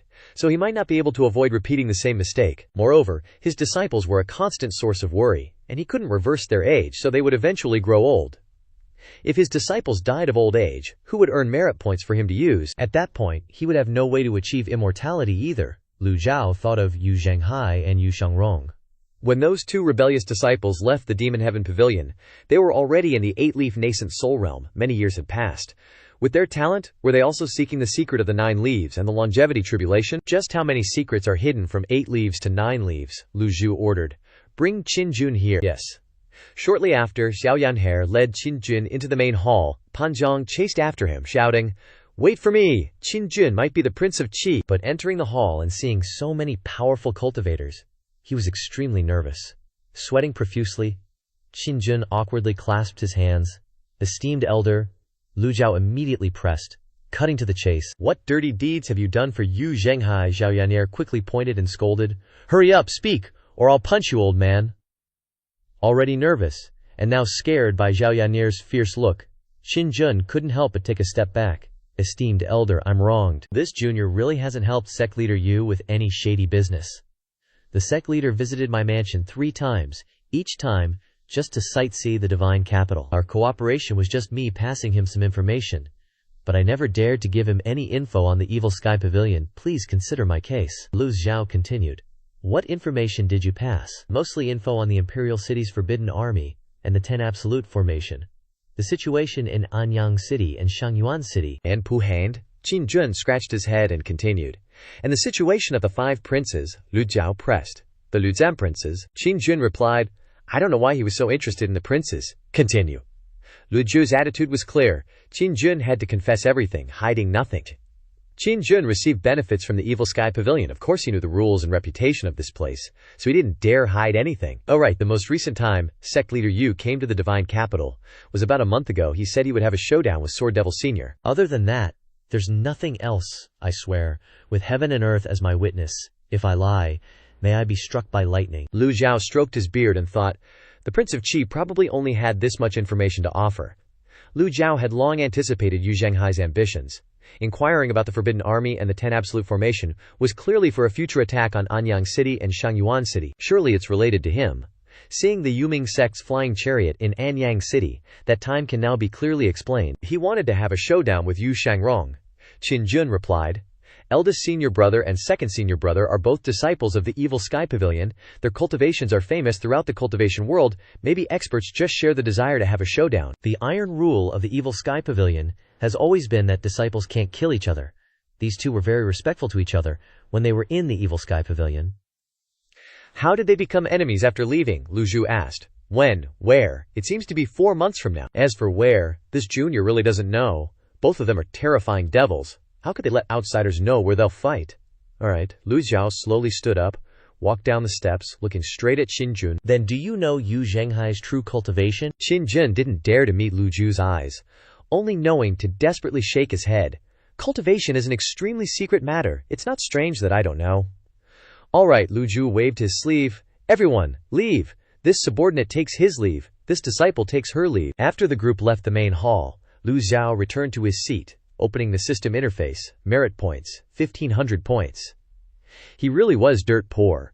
Everything he had was tied to merit points. This penniless, what am I supposed to buy a dharma body with to increase my cultivation? Lu Zhou always wanted to capture all those unfilial disciples back. But the problem is, these last 3 unfilial disciples are, no joke, 7th is clearly under the body-binding curse. He has no cultivation but still won't show his face. Moreover, Ming Xinyin has used all his abilities, but still can't bring him back. You can see how difficult this is. Lu Zhao's current cultivation is inferior to everyone. He has the 3rd divine power, but still doesn't know what its effect is. But what surprised Lu Zhou was that the sound wave divine power just now only wasted half of the extraordinary power in his body. In other words, opening the heavenly book not only gave him the 3rd divine power, but also increased his extraordinary power. As for Yu Zhenghai and Yu Shangrong, there's no need to say anything. It can be confirmed that both of their strengths are at 8 leaves. Lu Zhou stood up. I must improve my cultivation. Not only my cultivation but also the cultivation of my disciples. Only with enough strength can he capture these unfilial disciples back and touch the secret of 9 leaves. Lu Zhou called out, Yan'er! Xiao Yan'er often cultivated nearby. Hearing her master's voice, she rushed over like a lightning bolt. In the blink of an eye, she appeared in the main hall. Master, this disciple is here. She wasn't mischievous, but jumped around playfully, smiling mischievously. Lu Zhou said calmly, You're so old, yet so immature. Xiao Yan'er pouted, feeling wronged, and said, Master, I haven't done anything wrong recently, have I? In the past, she couldn't distinguish right from wrong. Her actions had no restraint. She would kill entire families at the slightest provocation. Lu Zhou clasped his hands and said, The past is different from the present. You've grown up. You can't always be like a child. Eventually, there will be a day when you have to handle everything yourself. Things aren't like before. People's hearts are unpredictable. Everywhere is filled with treacherous schemes. If you continue to live like a child, you'll die without a burial place. Xiao Yan'er was stunned. Call your third senior brother here, this disciple will go immediately. Shortly after, Duan Musheng and Zhao Yanhe entered the main hall together. Currently, the only disciples present at the Evil Sky Pavilion are the two of them. As for eighth, just let him stay in the cave, facing the wall, cultivating his mind and character. Duan Musheng bowed and saluted. Master. Lu Zhou looked at Duan Musheng and said, How is the Heavenly One technique training going? Duan Musheng clasped his hands and reported. The training speed has become faster than before, but this disciple feels it's still a bit slow. What about you, Yanshi? Master, I feel great. It seems like I'm about to sprout another leaf. Zhao Yanhe put on a puppy dog face, hoping to be praised. Lu Zhou was speechless with this girl, feeling like he was being presumptuous. Does a disciple with such monstrous talent really need him to teach her? Lu Zhou, thick-skinned as ever, said calmly. In the future, this master will seriously teach you. Duan Musheng and Zhao Yanye's eyes lit up, they said in unison. Thank you, master. The next morning, in the pavilion outside the Evil Sky Pavilion's main hall, beneath the pavilion was a spacious, beautifully scenic clearing, very suitable for cultivation. Lu Zhou stood with his arms crossed, watching Duan Musheng and Zhao Yanhe, who were ready to practice. Lu Zhou looked at Duan Musheng and said, You go first. Lu Zhou said to Duan Musheng, Perform the Heavenly One technique again, without using primal qi. At this time, everyone looked towards Lu Zhou, their eyes curious. The Evil Sky Pavilion's 9 great disciples were extremely famous in the cultivation world. People always wondered how this ancestor trained his disciples. Hearing that Lu Zhou suddenly wanted to seriously teach his disciples, they all ran over to watch from a distance. They were all very curious, whispering to each other, Shh, keep it down. Pavilion master isn't chasing us away, so he's allowing it. Duan Musheng clasped his hands and bowed respectfully. As you command. This disciple obeys. Duan Musheng gently raised his hand, beginning to demonstrate the Heavenly One technique. Lu Zhou slightly waved his hand, signaling the 3 elders to enter the pavilion. Come on in, you're all elders of the Evil Sky Pavilion anyway. The 3 elders of the Evil Sky Pavilion wanted to watch, but, relying on their status, didn't want to stand with the younger generation. So they stood separately to the side. The 3 of them then clasped their hands in respect. Many thanks, Lu Zhou. Many thanks, Pavilion Master. Leng Luo, Pan Lichen, and Hua Wudao entered the pavilion and observed Duan Musheng. Duan Musheng's aura was fierce and domineering, and every move he made was carefully watched by the elders. Lu Zhou thought to himself, They're elders of the Evil Sky Pavilion after all, it's fine to let them watch a bit. A moment later, Duan Musheng finished demonstrating his spear technique, and said somewhat smugly, Master, I've finished demonstrating. Lu Zhou looked towards the 3 elders. What do you all think? Hua Wudao frantically waved his hand. Pavilion Master, we're just elders of the Evil Sky Pavilion. We wouldn't dare overstep our bounds. Lu Zhou thought to himself. Normally pointing out a few things is fine, but in this case you need to be a little humble. After all, Duan Musheng isn't their disciple. Actually, Lu Zhou didn't care much about these things, but if they didn't want to speak, then so be it. Lu Zhou stood up and walked forward, striking out with a palm. Duan Musheng was startled, and broke out in a cold sweat, wondering if his master wanted to hit him. A small, golden, glittering Patriarch seal struck towards Duan Musheng. Lu Zhou said, Don't dodge, bang! A sound that surprised everyone. However, Duan Musheng obeyed and didn't dodge, the seal striking his thigh. Duan Musheng didn't dare move, taking the hit head-on. Lu Zhao's palm wasn't strong at all, purely to test it. As soon as it was over, Lu Zhou turned away, with his hands behind his back, meaning not bad. Duan Musheng looked at his master, thinking to himself, Master's palm wasn't that strong, purely a test. Zhao Yanhe and the others, standing not far away, clapped and cheered non-stop, feeling that Duan Musheng was really cool at this moment. Lu Zhou turned his face away, thinking to himself, although he has good talent, in front of these seniors, he's still just a junior. It's not hard for a teacher to see a student's problems, especially when it's a group of terrifying old seniors. I have Ji Tiandao's 1,000 years of memories. Even if those memories are missing a part, his experience and knowledge are unmatched. Duan Musheng was about to thank him when he heard Lu Zhou add, But your movements are too forceful, using too much strength too quickly. This could be seen when Duan Musheng faced an enemy. Leng Luo and the others nodded one after another. They had indeed all seen Duan Musheng's problem, which was closely related to his personality. Duan Musheng didn't dare move after being lectured. Lu Zhou said, Go to the waterfall at the back of the mountain every day to train for 3 Shi Chen, 6 hours. Continuously train for 3 months. At this time, the system also announced, successfully guiding Duan Musheng, gaining 300 merit points. Lu Zhou heard the system's announcement, and exclaimed in his heart, Sure enough, strict discipline accounted for most of the reward points before. Now, to gain merit points, You could only guide cultivation here. He had once been rewarded merit points when he guided Xiaoyan Care. Now that he thought about it, he had really been looking far and wide for what was close at hand. Duan Musheng thought to himself, Master never taught them properly before, just beat them up and taught them while beating them up. Now, Master has not only become gentle, but also seriously teaches them and points out the correct method of cultivation. How could he not be happy? Duan Musheng didn't feel uncomfortable at all, but was extremely happy in his heart. Disciple obeys. Leng Luo also spoke up.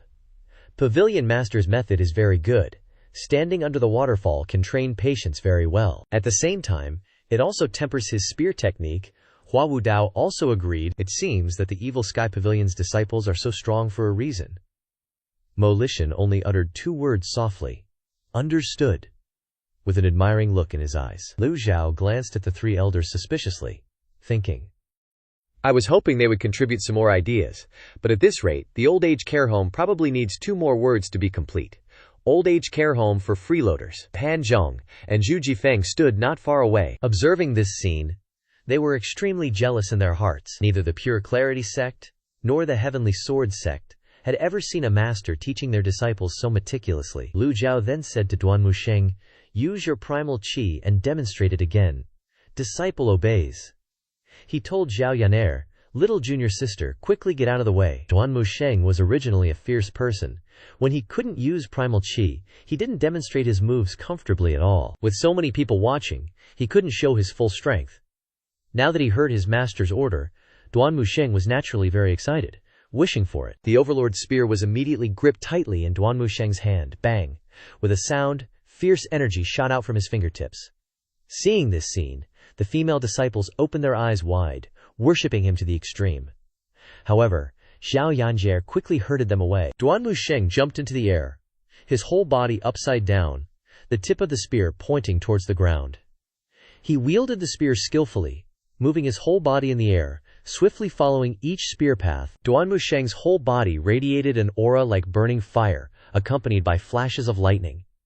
Having the opportunity to show off in front of the heroes of the world, Duan Musheng naturally felt his body surging with strength. Duan Musheng had finished demonstrating the Heavenly One technique. Throughout the plaza beneath the pavilion, fierce energy ran rampant, bursting out in all directions, each move reaching its limit. Even people with good talent like Pan Zhong and Zhu Jifeng couldn't help but praise him, developing a sense of awe. The 4 old men in the pavilion shook their heads one after another. Seeing this scene, Hua Wudao frowned slightly and said, Heavenly perfection has flaws. He thought to himself, he had sparred with Duan Musheng many times, so he understood each of his moves very well. Heavenly perfection has flaws was the strongest move in the Heavenly One. Technique. Lu Zhou had once used this move to kill hundreds of cultivators from the 10 great sects. At that time, the 100 Tribulations insight body was opened, condensing a large amount of primal qi into energy. But Duan Musheng's style of attacking from above was rarely seen. What enemy would stand still on the ground waiting for you to make your move? But because this was a demonstration, no one fussed about it. Before the move was struck, thousands of spear shadows appeared at the tip of the spear, instantly merging into one, rotating and striking downwards. Bang! The Overlord's spear slammed straight into the ground. Duan Musheng stepped into the air, turned 180 degrees, and then slowly descended. He clasped his hands in salute to Lu Zhou. Master, I have finished demonstrating. Pan Zhong and Zhu Jifeng, who were observing, immediately applauded. The female disciples also applauded non-stop. Lu Zhou calmly stroked his beard, looking towards the 3 elders. Do you all have any opinions? Feel free to speak your mind. He was afraid they would refuse to comment like before, so he said 4 more words. Hua Wudao was the most emotional, so he took the lead and clasped his hands, saying, Does Pavilion Master want to hear the truth? Speak. Flashy, that's all. All bark and no bite. Hua Wudao only evaluated Duan Musheng with 4 words. Duan Musheng was confused, puzzled. Pan Zhong, Zhu Jifeng, and the female disciples also didn't understand anything. Lu Zhou looked towards Leng Luo again. What do you 2 think? Leng Luo understood, and shook his head, saying, waving arms and legs. Duan Musheng couldn't understand again, his head full of question marks. Lu Zhou looked at Pan Litian again. Pan Litian stroked his beard and replied, Showy moves. Duan Musheng was so embarrassed that his face was burning, but he didn't know where he was wrong. He could only bow and wait for his master's assessment. After the 3 elders gave their evaluations, they all returned to their seats. and turned to look at Lu Zhou. Lu Zhou was very calm, not angry at all because of their evaluations, but only looked towards Duanmu Sheng's overlord spear. Lu Zhou asked, "Have you heard the words of the three elders clearly?" Disciple has heard them clearly. Lu Zhou gently shook his head. You haven't even mastered the moves of the Heavenly One technique, and you're already plotting to create new moves. Duanmu Sheng's face was flushed red, covered in sweat, but not daring to say a word. He thought to himself, was his master about to start beating him? Lu Zhou asked. This master once personally demonstrated heavenly perfection has flaws at the Evil Sky Pavilion. Do you still remember? Duanmu Sheng immediately replied.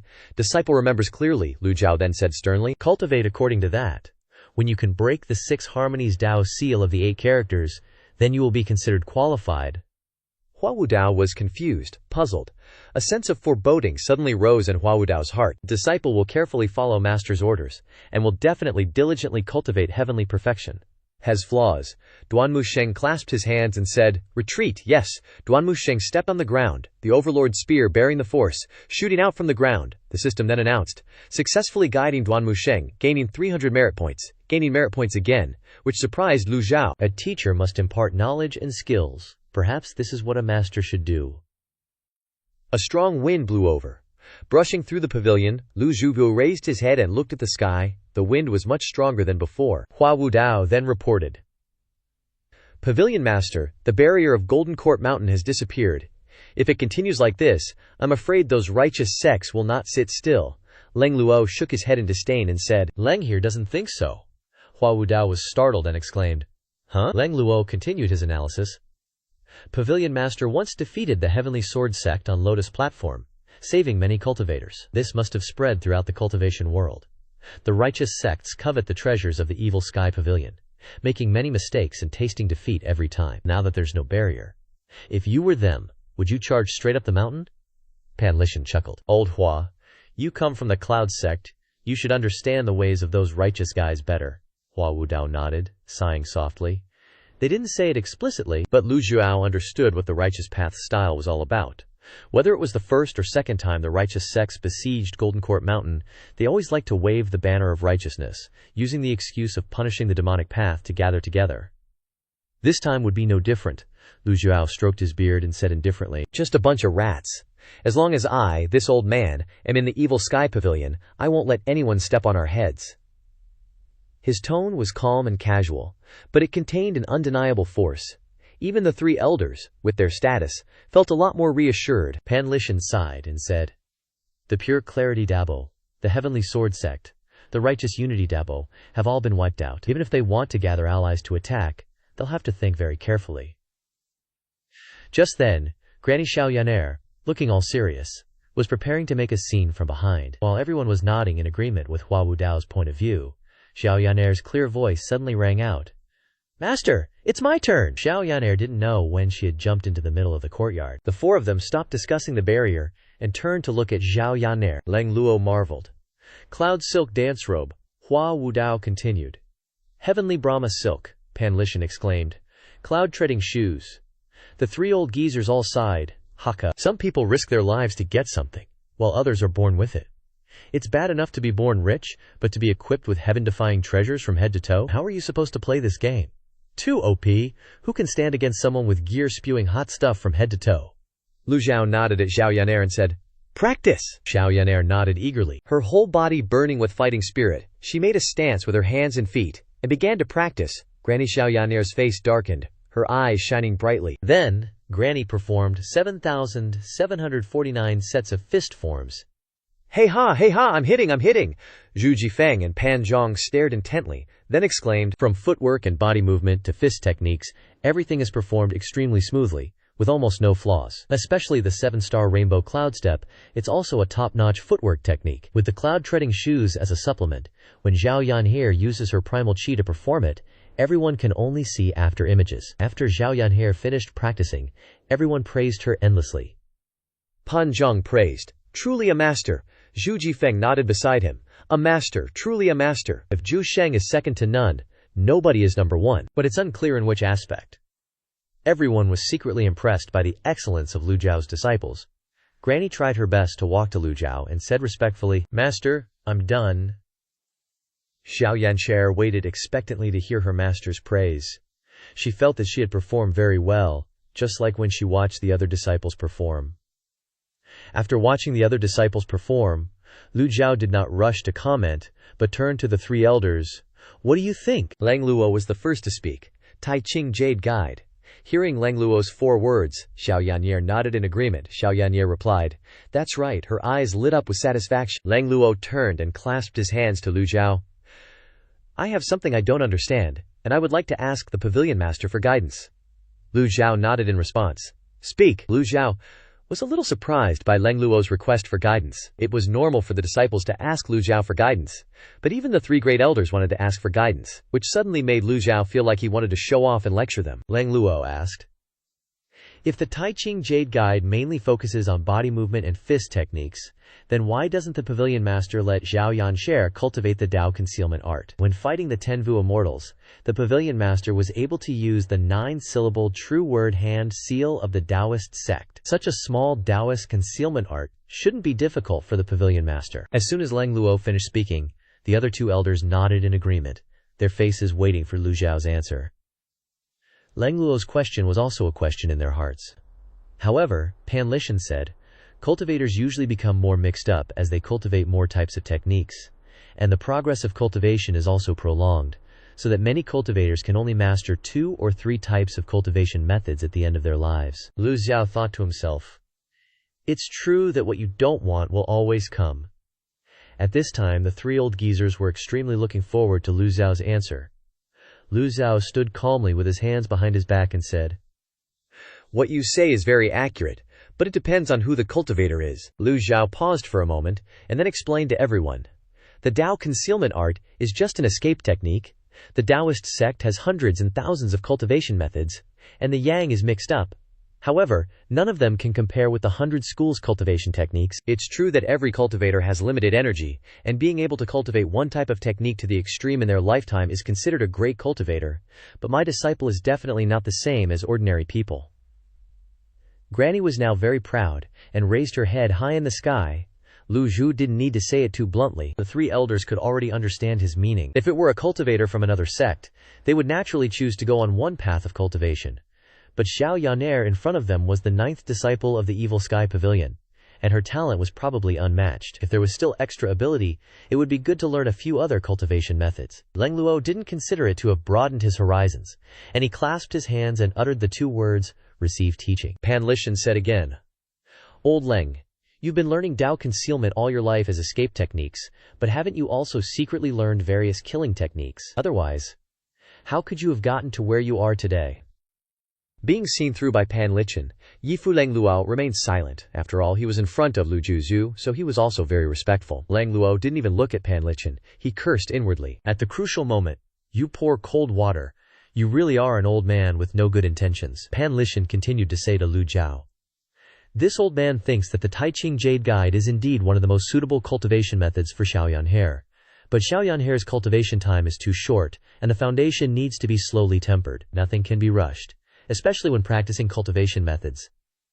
After saying that, he raised the wine gourd in his hand to signal. This reminded Xiao Yan'er of when everyone went to the Pure Clarity Dao together. Pan Lishan had asked her to use the heavenly Brahma silk to cover the lid of the bottle. Her control was indeed far behind, but this kind of ability cannot be learned in a day or 2. Hua Wu Dao, who had been listening to everyone's discussion for a long time, finally echoed, "Hua Wu Dao agrees," Lang Luo said disdainfully. "You also said that Xiao Yan'er's entry time is too short. How can she have time to temper her foundation? You reluctantly want the little girl to have more than 100 years of control. Lang here is really ashamed for you." Pan Lishan's face turned red, and he thought to himself, "At that time, I asked Xiao Yan'er to use the heavenly Brahma silk to take the cork, and she was really still far behind in terms of basic control, but this kind of ability cannot be cultivated in a day or 2. The bald Hua Wu Dao continued to smile and said, "Hua Wu Dao agrees." Several question marks appeared on Pan Lishan's head before Hua Wu Dao's sentence, "Hua Wu Dao agrees." Pan Zhong, Zhu Jifeng, Hua Yuexing, and the group of female disciples also felt confused. Lu Zhou shook his head helplessly. "It's really difficult for these old guys. It's a bit difficult to find fault with them." Lu Zhou put his hands behind his back and looked at Xiao Yan'er. "You must remember the instructions of the 3 elders. And besides, you rely too much on external objects. From today onwards, the heavenly Brahma silk, cloud-treading shoes, and cloud silk dance robe must all be put away. If it's not a special situation, you don't need to wear these things on your body. Zhao Yanhe immediately felt a little unwilling, and ahhed. Lu Zhou added, "Wait until you open 5 leaves, then we'll talk." Although Zhao Yanhe was unwilling, she still nodded obediently. Disciple obeys. At this time, the system sent a notification, successfully guided Zhao Yanhe, gaining 300 merit points. The 3 elders nodded. This is indeed Xiao Yanche's biggest problem. But they were embarrassed to say it directly. It's certainly good to wear a body of treasures, but it's also a double-edged sword, hindering her basic cultivation. It's inevitable that others will criticize her, coveting other people's treasures. So it's best for her master to point it out himself. Lu Zhou received the system notification and thought, "It's only been a short time and I've earned 900 merit points. The path of teaching disciples is indeed bright." Lu Zhou felt a little excited to pick up merit points so easily. Could it be that he should bring all the disciples out to teach? Lu Zhou waved his hand and told Xiao Yanhe to leave. Xiao Yanhe bowed and left the practice yard. The 3 elders were full of emotion. Hua Wudao sighed. If I hadn't witnessed it with my own eyes, I would have found it hard to believe that the pavilion master would guide his disciples like this. It's completely different from the rumors outside. Lu Zhou naturally knew what the rumors were, but he was too lazy to pay attention to them. He didn't have time to explain to the world. He just wanted to focus on cultivation and step on the public opinion to live. Pan Lishan slowly stood up and clasped his hands and said, "This old man would like to ask the pavilion master for guidance." Lu Zhou accepted. "Speak," Pan Lishan asked. "This old one has been at the Evil Sky Pavilion for a while now. I heard the pavilion master is researching the specialties of all schools of thought. Is that true?" This question was so direct and to the point that even Leng Luo and Hua Wudao perked up their ears. They knew Lu Zhou was skilled in Buddhist meditation, the golden body of Buddha, even demonic meditation, and the Taoist 9-syllable incantation. As for swordplay and saber techniques, just look at Lu Zhou's disciples to know. Lu Zhou replied, "All schools of thought under heaven, all rivers flow into the sea." Lu Zhou slowly raised his hand. This time, he didn't have an item card in his palm. In Lu Zhou's mind, the feeling of circulating primal ki when using the item card appeared. Lu Zhou seemed to feel that those hand seals became very easy to use, as if every time he used an item card, a grandmaster would appear to guide Lu Zhou step by step on how to use various hand seals. This feeling flashed through his mind. The 100 schools of thought under heaven, all rivers flow into the sea, are essentially mobilizing primal ki, condensing ki into strength. Whether it's offense or defense, gentle fire or overbearing, it's all determined by a single thought. Primal chi gathered on Lu Zhou's palm, forming a bagua circle, rotating counterclockwise. Complete! The hand seal appeared. The 3 elders stared intently at the Taoist hand seal in Lu Zhou's hand without blinking. Leng Luo exclaimed in shock. Grand Void Imprisonment Seal. Pan Lishan marveled. Truly an eye-opener. Zhu Jifeng couldn't believe it. How could he do it so effortlessly? Pan Zhong's mouth was agape, his whole body stiff in disbelief. Lu Zhou stroked his beard with his left hand, his eyes looking at the Taoist hand seal in his right hand with satisfaction. Of course, this hand seal couldn't compare to the one created by the item card. But this was just a demonstration. There was no need to put all his strength into it. Lu Zhou was quite satisfied with this effect. The 3 elders clicked their tongues in amazement. Around the Grand Void Imprisonment Seal, there were small seal characters rotating, indeed another authentic 9-syllable incantation hand seal of the Taoist school. This old geezer's trying to show off again. Lu Zhou clenched his hand, and the Grand Void Imprisonment Seal disappeared. Hua Wudao was still not satisfied, and once again excitedly clasped his hands and said, "Pavilion Master said that, can you also display the 6 Harmonies Tao seal?" Lu Zhao's expression was calm, but in his heart, he had already begun to complain secretly. "Don't do this. This old one doesn't want to show off. How long do I have to keep showing off like this?" Leng Luo had already seen Lu Zhou display the 9-syllable incantation Great Hand Seal of the Taoist school with his own eyes. In his eyes, it was not surprising that Lu Zhou could display other types of hand seals. But the 6 Harmonies Tao seal was a Taoist seal created by Hua Wudao himself, which required the cultivation of the nascent divinity realm to exert its effect. Moreover, this was a great technique that Hua Wudao had studied for 20 years. Lu Zhou was only at the divine court realm. How could he display it? Pan Lishan also excitedly said, "That makes sense. Please, Pavilion Master, demonstrate so this old one can have an eye-opener." Beside him, Leng Luo also joined in the fun. Leng Mu agrees. The conversation of the 4 old men fell into the ears of the younger generation standing not far away. They all listened respectfully, kept absolutely silent, and didn't want to miss any details. They knew very well what kind of characters the 4 people in the pavilion were. Such a scene of exchanging ideas was extremely rare, and could not be missed. They were all very excited. Lu Zhou stroked his beard, took out an item card in his hand, and hesitated. Do I have to use the damage immunity card? This made Lu Zhou think for a long time because it was really not worth it to waste a precious item card just to show off. Pan Zhong, Zhu Jifeng, Hua Yuexing, and many female disciples were full of expectation and moved forward.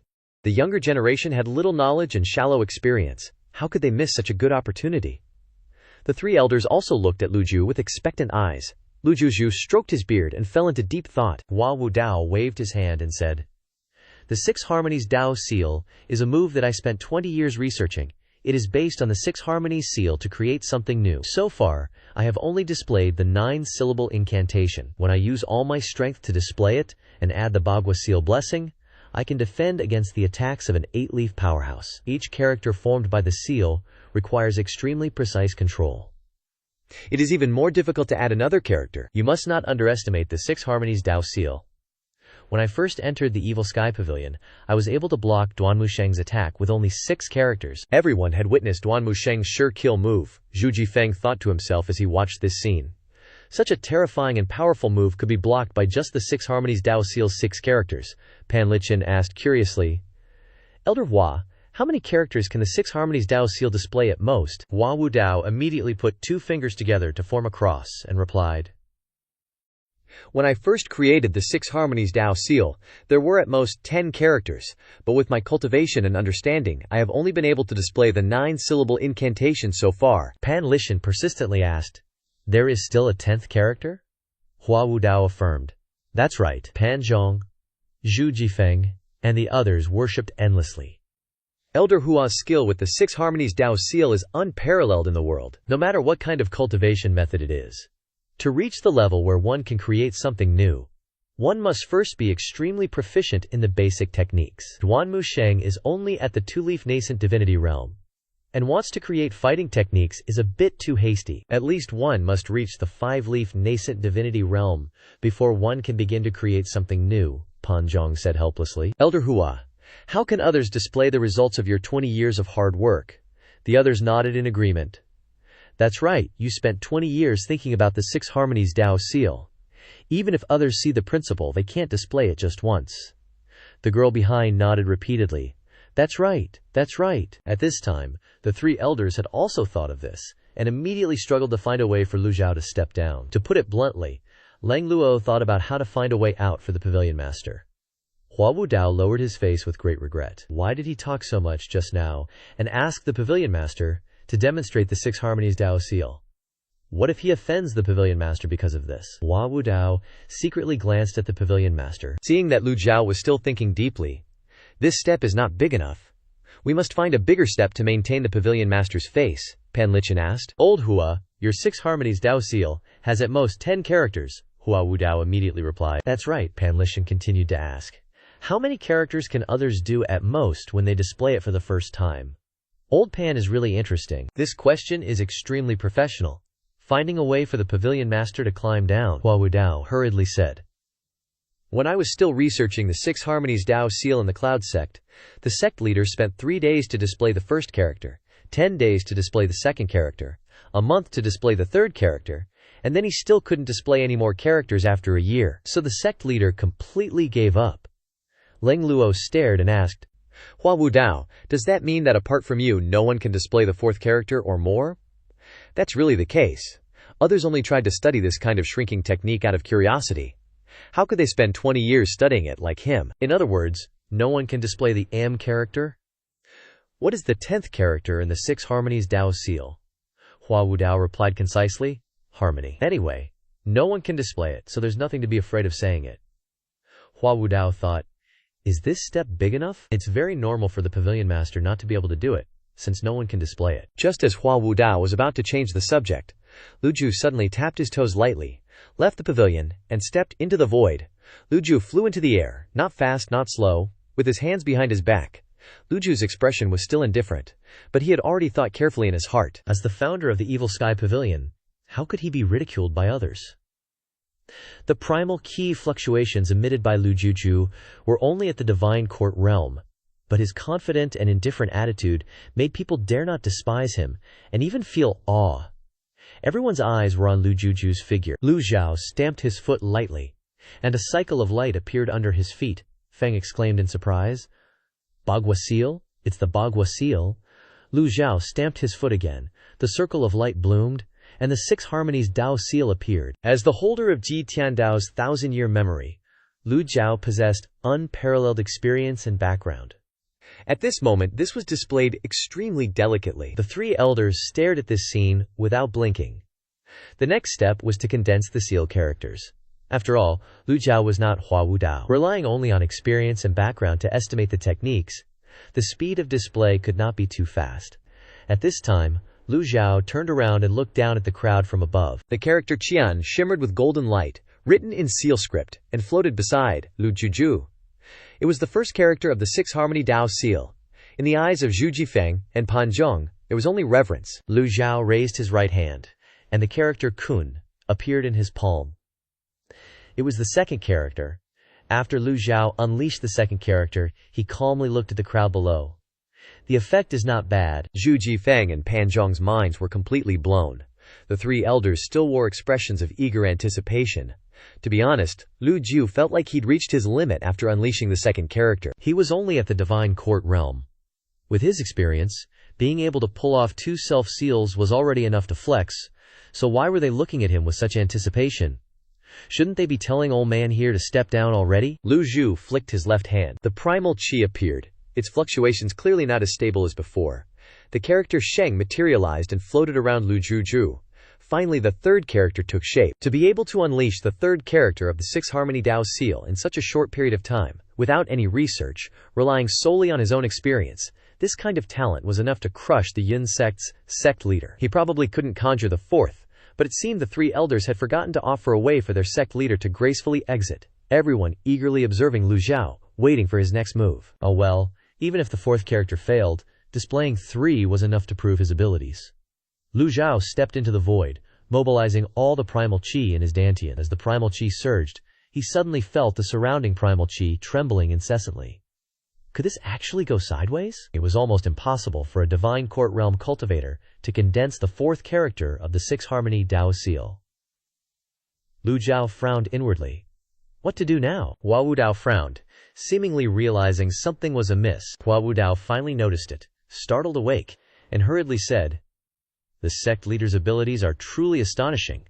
I am in admiration." Truly, Hua Wu Dao thought to himself. Praising the sect leader counts as paving an escape route. Leng Luo echoed him. To condense 3 self-seals of the 6 harmony Dao seal in such a short time is truly unrivaled under heavens. Old folks sucking up, starting to lay down the steps, waiting for Lu Zhou to step down. But at that moment, Lu Zhou discovered that the 4th self-seal was starting to condense and couldn't be interrupted. Lu Zhou knew that when the 4th character was half condensed, it would fail, the primal qi would dissipate, and he would plummet to the ground. His mind suddenly became incredibly clear, and a unique and eerie force erupted. Lu Zhou then flipped his hand and delivered a palm strike. The 8 trigram seal beneath his feet shone even more dazzlingly, several times brighter than before. The 3 seal characters, Qian, Kun, and Sheng, which had originally shimmered with golden light, suddenly turned completely blue. The elders were shocked. Blue. The 3 seal characters that were originally shimmering with golden light turned blue. Everyone was used to seeing sparkling golden energy. Suddenly seeing a new type of blue energy, everyone widened their eyes in surprise. Pan Lisheng curiously asked, "Elder Hua, is this your 6 harmony Dao seal?" Hua Wu Dao replied. "Yes, there's no way it could be fake," Leng Luo exclaimed, wide-eyed. "Is this the power of the barrier?" The 3 elders couldn't comprehend it. This was the 3rd time Hua Wu Dao had seen Lu Zhou use this bizarre power. The first time was when Lu Zhou was in seclusion in the secret chamber. The second time was on the lotus platform when Lu Zhou used a palm to eliminate the Great Witch Curse. Normally, when condensing qi into solid form, it would be golden, regardless of whose cultivation method it was. Formations would be blue, and all kinds of auxiliary formations that increase power were similar. Some healing methods were blue or green. Some formations that use the 5 elements will change colors according to the 5 elements. Demonic meditation is black. So no matter what kind of energy, it had a certain color. The Six Harmony seal really has to be golden. With the blue Six Harmony seal in front of them, they can only think it is caused by Lu Zhou, using the power of the barrier. The next 6 seal characters, Zi, Shui, Huo, Yu, Wu, and Li, all appeared around Lu Zhou. This is Hua Wu Dao was speechless. 9-character 6 Harmony Dao seal. The next 6 seal characters, Zi, Shui, Huo, Yu, Wu, and Li, plus the 3 before, a total of 9 characters. The 9-character 6 Harmony Dao seal was perfectly unleashed. Lu Zhou gazed at these 9 seal characters, and the contents of the heavenly book appeared in his mind. This was the third divine power of the opened heavenly book. So could the third divine power help Lu Zhou unleash all kinds of cultivation methods he knew from nothing at will? Of all things, to be reborn and reincarnated, everyone knew that was, according to thoughts, divine power. The Liang Pavilion was now deathly silent.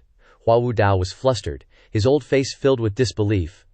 Finally, he cupped his hands and bowed, saying, Hua Wu Dao admits defeat. Lang Luo cupped his hands slightly. Pan Lishan, who had been lazy, also cupped his hands in respect. Sect leader's divine might is unmatched. Lu Zhou no longer needed steps to descend. He felt extremely satisfied with the scene before him. The 9 seal characters spun endlessly around Lu Zhou, and the 8 trigrams formation beneath his feet shone even brighter, its powerful defensive power beyond doubt. Lu Zhou still had extraordinary power within him. Rise! Lu Zhou waved his hand, and the 10th character, he, of the 6 Harmony Dao seal, shot out of his palm, joining the group of 9 characters around him. The self-seals merged into one, forming a complete circle. Hua Wu Dao froze in disbelief. When the 10 characters he became one, the 8 trigrams seal floating beneath Lu Zhao's feet suddenly bloomed. The radiating range grew larger and larger, with Lu Zhou as the center. The defensive circle has covered the entire Liang Pavilion, covering almost half of Golden Court Mountain, including the towering Demon Sky Pavilion hidden in the clouds. With just one more character, the defensive power has increased dozens of times. Hua Wu Dao widened his eyes and choked out, 10-character 6 Harmony Dao seal. Everyone looked up at the blue glowing 6 Harmony Dao seal in the sky, and for a moment, no one could speak. The appearance of 9 characters had already convinced them, and now the sudden appearance of the 10th character scared them beyond belief. Lu Zhou was scared stiff, shouting, 10-character 6 Harmony Dao seal, only in a flash has it dissipated into smoke. Those old geezers were staring with their jaws dropped. The female cultivators, along with Zhu Jinfeng and Pan Zhong, were praising him non-stop. Even the pets of the Evil Sky Pavilion couldn't take their eyes off Lu Zhou, squeaking and oinking like crazy. They were all cheering for the old man. Lu Zhou slowly descended, secretly thinking he totally nailed that show-off moment. What he thought inside didn't matter, but on the outside, he still had to maintain that Grandmaster vibe. Lu Zhao's aged face remained as calm as ever, gently stroking his beard. The effect is not bad, quite satisfactory, but at the same time, Lu Zhou made a silent decision. He should try to show off less in front of these people in the future. The extraordinary power he had painstakingly accumulated was all used up. Instead of wasting time showing off, he should seriously teach his disciples. Nevertheless, this display of power did have some gains. Through the experiment just now, Lu Zhou was able to determine the third divine power of the celestial book, instantaneous arrival. The phrase instantaneous arrival meant that this divine power could cast the moves of others. Lu Zhou felt very strange. Did the system's deadly strike card have a similar effect? If so, wouldn't the third divine power of the celestial book 3 scrolls be a permanent combination of the deadly strike card and the damage immunity card? But thinking back, when Lu Zhou used various divine powers before, the celestial book had never allowed him to kill an opponent in an instant. In other words, the power of the celestial book's divine power that he possessed was not yet strong enough to compare with the one-hit kill and damage immunity item cards. Lu Zhou stepped forward, heading towards the 3 old men, one kneeling, one standing stunned. After a while, the group finally regained their senses. Everyone bowed. Not even daring to breathe loudly, Lu Zhou indifferently looked at them and asked, "Elder Hua, do you still have any questions?" Hua Wu Dao's heart had long been shattered. The 6 Harmony Dao seal that he had painstakingly researched for 20 years was casually cast by the pavilion master in its entirety. How could he possibly be calm? Absolutely not. He really wanted to say, "I have a lot of questions regarding the 6 Harmony Dao seal," but he didn't have the courage to continue asking Lu Zhou. Elder Hua, Pan Lishan, and Lang Luo, who were standing not far from him, repeatedly called him. Startled, Hua Wu Dao regained his senses, wiped the sweat from his face, and said, I I have no more questions. At this moment, Lang Luo spoke in silence. The 10th Six Harmony Dao Seal. I'm afraid it has never appeared before, Pan Lishan praised. It's not just that it's never existed before, I'm afraid no one will be able to create the 6 Harmony Dao Seal in the future either. Even if it remains the same, no one can cast the 10th seal. If I hadn't seen it with my own eyes, you could beat me to death, and I wouldn't believe that anyone could do what the Pavilion Master did. After saying these words, Pan Lishan bowed slightly to Lu Zhou. This was truly the first time the Pavilion Master had cast the 6 Harmony Dao Seal. Lu Zhou nodded. This was originally the truth, regardless of whether they believed it or not. The 6 Harmony Dao Seal was something that Hua Wudao was still proud of, but now he was so shocked that he just stood there like a wooden statue. Lang Luo then comforted him. Hey old fool, Elder Hua, you should cheer up a bit. After that, Lang Luo also curiously asked, Is it the power of the barrier? Lu Zhou didn't answer immediately, because he knew that to cast the 10th Six Harmony Dao Seal, one needed to have at least 1,000 realms whirling cultivation base. He couldn't say that he had the Celestial Book's divine power, so Lu Zhou vaguely said, to cast the 10th word of the 6 Harmony Dao Seal, one must have a powerful force to support it. Hua Wudao's eyes widened when he heard this, as if he had been frozen for 3 seconds. After being stunned, Hua Wudao immediately knelt down. Hua Wudao has such moral depravity that he dared to make such an impudent request to the Pavilion Master, forcing the Pavilion Master to use the power of the barrier. Please punish me severely, Pavilion Master. Things had developed to this point, and Hua Wudao was the main reason. Golden Court Mountain no longer had a barrier, and Lu Zhou had used up all the power of the barrier just to demonstrate to him how would they deal with strong enemies in the future. Therefore, Hua Wudao immediately pleaded guilty. The others exchanged glances. Lu Zhou looked at Hua Wudao and saw that his loyalty had increased a lot, so he comfortably said, Stand up. Thank you, Pavilion Master, Lu Zhou continued to say. The power of the barrier is just an external force after all. What really determines victory or defeat isn't the barrier. Lu Zhou shifted his gaze and looked at Pan Lishan. Pan Lishan, when you first came to Golden Court Mountain, how did you break the barrier? Pan Lishan laughed heartily, the wine gourd in his hand swirling. This is very simple. This old man knows a little about formations. Although the Golden Court Mountain barrier is strong, it has been consumed year after year, and now it has become extremely weak. This old man could see that the formation of the barrier had undergone several additions and repairs, and the original energy of the formation runes had been damaged quite a bit. Lifting the wine gourd, Pan Lishan cheerfully continued. Besides, this old man's wine gourd is not an ordinary item. After speaking, Pan Lishan tossed the wine gourd into the air, letting it spin in the sky, emitting a golden light, and the space seemed to be distorted. Lu Zhou had long known that this wine gourd was not an ordinary object, so he was not surprised. But the others, especially Pan Zhong, saw this, and their eyes lit up, their mouths clicking in wonder. Before, Pan Lishan had lost all his cultivation, so there was no way to mobilize his energy. But now that he could use the wine gourd, he became much more energetic. Hua Wudao also asked in surprise, Is it a treasure from the Blackwood Forest? Old Pan chuckled and replied, Just lucky to get it. Lu Zhou and Lang Luo had heard Pan Lishan tell the story of the wine gourd, knowing that this thing was from the Blackwood Forest, and after being tempered by a great fire, it had become a special weapon, no less than a heaven-grade weapon. Everyone knew that the weapons of mortals were mortal grade, which were ordinary weapons used by non-cultivators. Higher grades included yellow grade, Xuan grade, earth grade, and finally the strongest, heaven grade.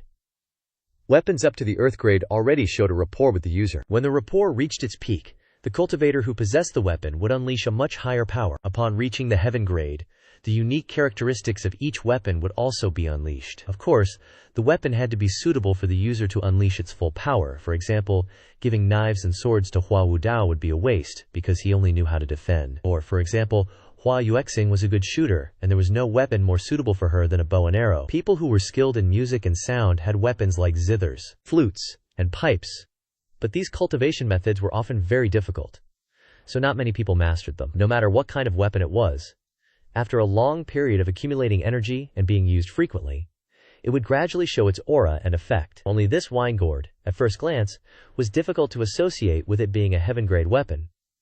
Using a wine gourd as a weapon was indeed rare. Lang Luo curiously continued to ask, Old Pan, what does your gourd do? It was still Lang Luo who bluntly asked about such secret matters. Pan Lishan held out his hand, and the wine gourd flew into his palm. Pan Lishan proudly said, Very useful. You'll get used to it with more use. You can use it to smash people to death. You can use it as a pillow when you sleep, making your whole body feel refreshed. And you can also make people confused and dazed. Don't look at me like that. I'm telling the truth. Lang Luo's expression clearly showed his attitude. I'd believe you if you died, you old, sly dog, Pan Zhong excitedly said when he heard this. Old Pan, you're really awesome. When will I get such a powerful weapon? It would be too good to have this weapon, Old Pan happily asked with a smile. Pan Zhong, do you want it? Pan Zhong honestly replied, Heaven-grade weapons, who wouldn't want them?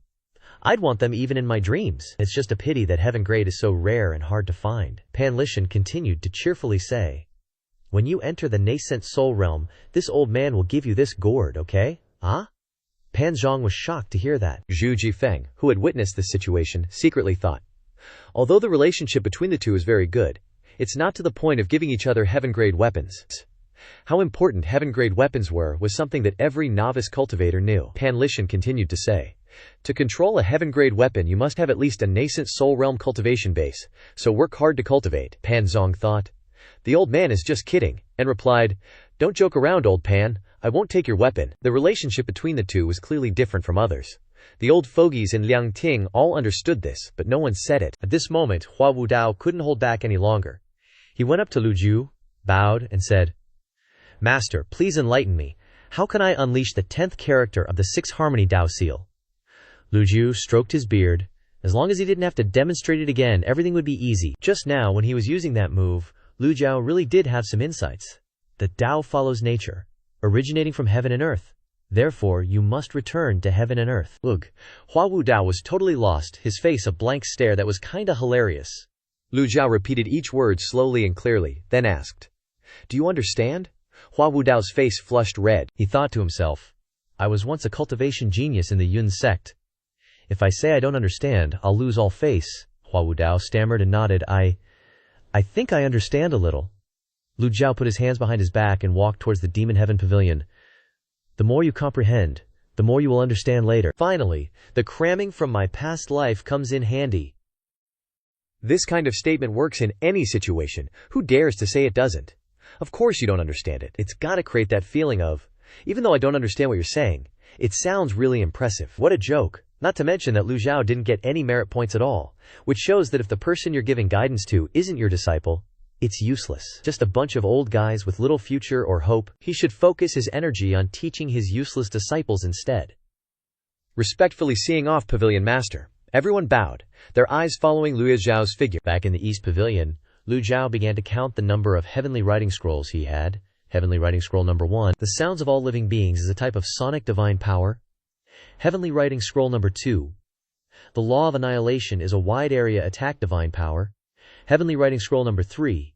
Instantaneous teleportation can unleash the cultivation powers of all schools. Plus, the heavenly writing itself already has the ability to suppress all kinds of witchcraft, Sanskrit chants, and mind control. Now, Lu Zhou could confirm one thing.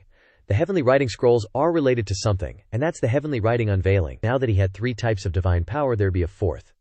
So where was the 4th heavenly writing unveiling fragment? Lu Zhou thought as he walked to the table, looking at the ancient sheepskin map.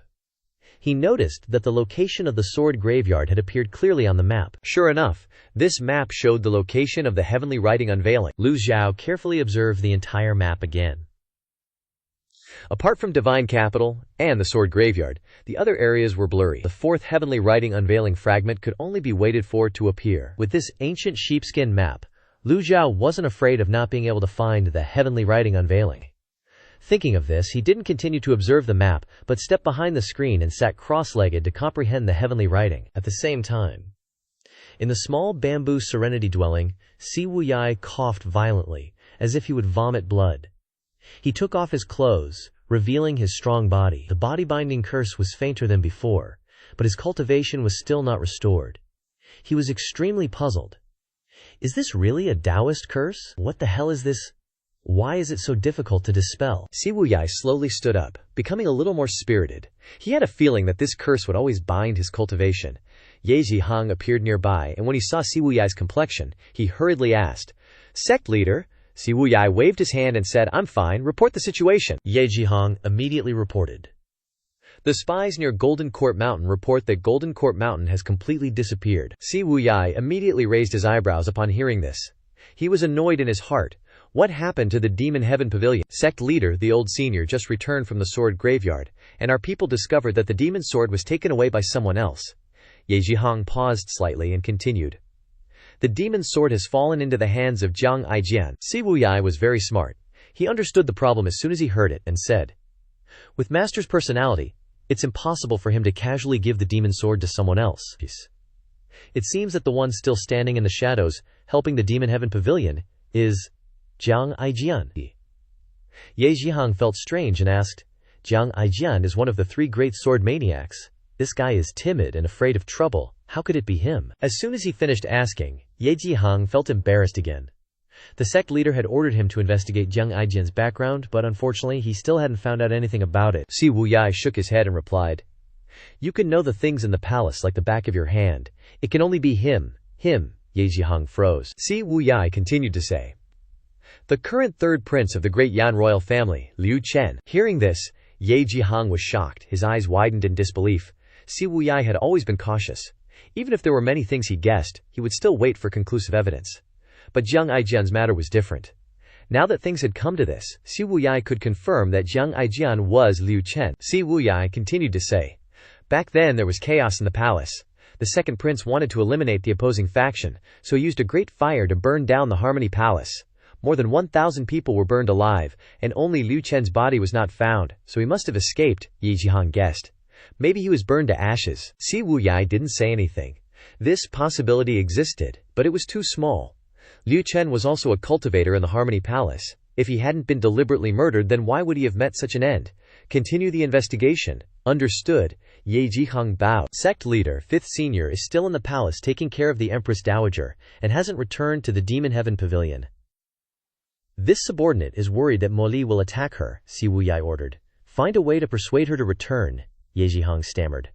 But, Si Wuyai frowned. Don't stammer. When he doesn't have enough information, his judgment will be greatly affected. Ye Zhihong bowed and said, the 4th prince, Liu Ping, returned in triumph. The 2nd prince held a cleansing feast, and welcomed him to the hunting grounds in Ruber. And this subordinate is worried that the Empress Dowager and 5th senior will also go to Ruber. The emperor has approved the Empress Dowager to go out to relax and recuperate. And Ruber is a good place. Si Wuyai turned to look towards Ruber, then looked up at the sky again, and continued. The 2nd prince has great ambitions and always wants to control the situation. With the exception of Liu Ping, who has military achievements, he also makes connections everywhere. How can the 2nd prince not be wary of him? Ye Zhihong said nothing. Si Wuyai sighed softly. 5th senior sister is also a member of the royal family. Hearing this, Ye Zhihong quickly continued. What this subordinate is most worried about is this. Si Wuyai continued to ask. When is the hunting trip taking place? Ye Zhihong respectfully reported. When the weather turns cold, in about 3 months, the 4th prince, the 3rd prince, the 2nd prince, and a princess who suddenly appeared are all gathering together. Speaking of the upcoming winter, Si Wuyai was also a little touched. After cultivators reach the vast sea realm and open the 8 meridians, they no longer feel hot or cold, so they have almost lost their sense of the weather. But now, Si Wuyai's cultivation was gone, and the approaching winter allowed him to feel the coldness of the world. If Jiang Aijian was really the 3rd prince, he would definitely take care of 5th senior sister for safety reasons, and arrange for hidden forces to help him. This subordinate obeys. Ye Zhihong cupped his fists, and respectfully retreated to the side. At this moment, a cultivator in a gray robe flew over from afar and reported, Sect leader, 6th senior has arrived. A look of joy appeared on Si Wuyai's face, and he hurried out of the small bamboo house, looking towards the entrance. Perhaps because this place was hidden deep in the mountains and forests, there was a layer of mist at the entrance that blurred people's vision. White clothes, white hair, white shoes, and a white cloak fluttering in the wind, 5 jade-white fingers holding the hilt of a sword. She walked forward step by step, slowly, just like an ordinary person walking across a meadow, stepping through the mist. But the dew and dust could not approach her at all. This was Si Wuyai's 6th senior sister, Ye Tiangxin, who was also the 6th disciple of the Demon Heaven Pavilion. Si Wuyai's eyes widened in shock as he saw her, and he hurried over to Ye Tiangxin. Si Wuyai cupped his hands and bowed respectfully. Si Wuyai greets, senior sister 6. Ye Tiangxin glanced at Si Wuyai, then said, 7th junior brother, your cultivations. During this time, Ye Tiangxin had been racking her brains to heal her injuries and restore her cultivation. Apart from secretly keeping an eye on the Demon Heaven Pavilion in the dark, She rarely paid attention to other things. Si Wuyai smiled helplessly. I was hit by Master's old man's binding curse. Ye Tiangxin frowned in surprise. Si Wuyai explained, it's all a misunderstanding. Senior brother and I wanted to wipe out the Purebright sect, but, unexpectedly, Master also showed up. I had no choice but to pretend to be senior brother to attract Master's attention, and then I accidentally got hit by the binding curse. Ye Tiangxin's face remained expressionless, her gaze shifting from Si Wuyai's handsome, scholarly figure to somewhere else.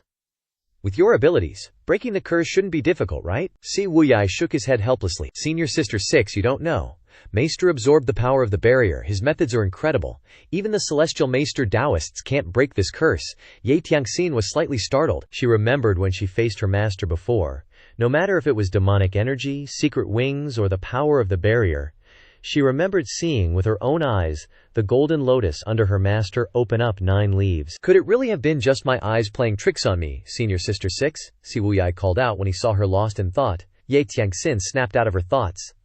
I'm fine, Si Wuyai asked. Has Senior Sister recovered her cultivation since leaving the Demon Heaven Pavilion? Ye Tiangxin replied casually. About 70 or 80%. What are Senior Sister's plans for the future? This question seemed casual, but it was the issue he cared about most. He wanted to know the current relationship between Ye Tiangxin and the Demon Heaven Pavilion, especially after the 5 rats incident. Ye Tiangxin replied, I'm looking for something, but it might not even exist. Si Wuyai smiled and said, What is Senior Sister looking for? Maybe I can lend a hand, Ye Tiangxin questioned. You, Si Wuyai confidently replied. That's right. The Darknet's intelligence network spans the entire world. If I want to, there's no information I can't get. Ye Tiangxin examined Si Wuyai again. She hadn't had much contact with this 7th junior brother since leaving the Demon Heaven Pavilion. She had heard of the Darknet's reputation. What I'm looking for is called Cheng Huang. Si Wuyai frowned. Cheng Huang. Si Wuyai also felt that it was quite difficult. Ye Tiangxin shook her head, revealing a bitter smile. Forget it, I'll look for it myself, so you don't have to be troubled. Senior Sister isn't troubling anyone. Hearing this, Ye Tiangxin was startled, and looked at Si Wuyai. Si Wuyai slowly explained. The ancient state of Bai Min is located in the Dragonfish North. The people are characterized by white skin and white hair, and there is a Cheng Huang that looks like a fox, with horns on its back, and a lifespan of up to 2,000 years. Ye Tiangxin looked at Si Wuyai with a complicated expression. You know about Cheng Huang? After Wei Zhuoyan died, I had people investigate the matter at Dutian River, and finally found clues about Cheng Huang. Si Wuyai sighed. But then I couldn't find anything else. His meaning was clear. Even the Darknet couldn't find it, so how could you find it on your own? Ye Tiangxin inquired. 7th junior brother, you don't believe this kind of strange beast really exists? This great calamity, lifespan, has always been a thorn in the side of every cultivator. Without exception, Cheng Huang has a lifespan of 2,000 years. Isn't this breaking through the millennium great calamity of cultivators? How can this be believed? Si Wuyai didn't answer, but asked back. Does Senior Sister 6 believe it? Ye Tiangxin replied quickly. I believe it. Ye Tiangxin's tone was extremely certain, making Si Wuyai feel a bit surprised. He didn't know why Ye Tiangxin believed this, but from her tone and determined eyes, he could confirm that she really believed it, and her belief was even more firm than ordinary people. Si Wuyai suddenly remembered Ye Tiangxin saying that her cultivation had recovered 70 to 80%. Remembering how she had joined forces with the righteous sect to besiege Master, and then had her cultivation completely destroyed, and that she had only been expelled from the sect for a short period of time, how could Ye Tiangxin have recovered 80% of her cultivation? Could this be the special talent of the Baimin people? Si Wuyai replied, I will help Senior Sister continue to search. Ye Tiangxin slowly turned around and looked around. Seeing the simple and quiet bamboo hut used as her base, she asked. The dignified leader of the Darknet actually lives in a place like this. Si Wuyai smiled bitterly and replied, There's no other way. Now that my cultivation is gone, I can only hide here with my tail between my legs. Ye Tiangxin mocked him. You're still good at stirring up trouble from behind the scenes. What did you say about Cheng Huang? Si Wuyai smiled embarrassedly. Where is Senior Sister staying now? Everywhere is my home. Si Wuyai then suggested that, if Senior Sister 6 didn't mind, she could join his Darknet. Ye Tiangxin chuckled, glancing at the gray-robed cultivator Mo Changbao beside her. Everyone says you're a very calculating person. Are you trying to calculate your Senior Sister now? Si Wuyai grimaced, waving his hands repeatedly. How dare I? Ye Tiangxin looked straight at Si Wuyai seriously. Speaking of which, when you were in the Demon Heaven Pavilion, you were also considered a rising star. Although Master's temper isn't good, he rarely reprimanded you. Tell senior sister the truth. Why did you leave the Demon Heaven Pavilion? Her reasons for leaving the Demon Heaven Pavilion were different from others. What prompted her to betray her sect was the matter in Yulong Village. Now, looking back, she realized she was completely wrong, and the other senior brothers and junior brothers probably wouldn't have been as bad as her, right? Si Wuyai sighed. Isn't it all because of senior brother and second senior brother? Ye Tiangxin's face was filled with confusion. Senior brother and second senior brother.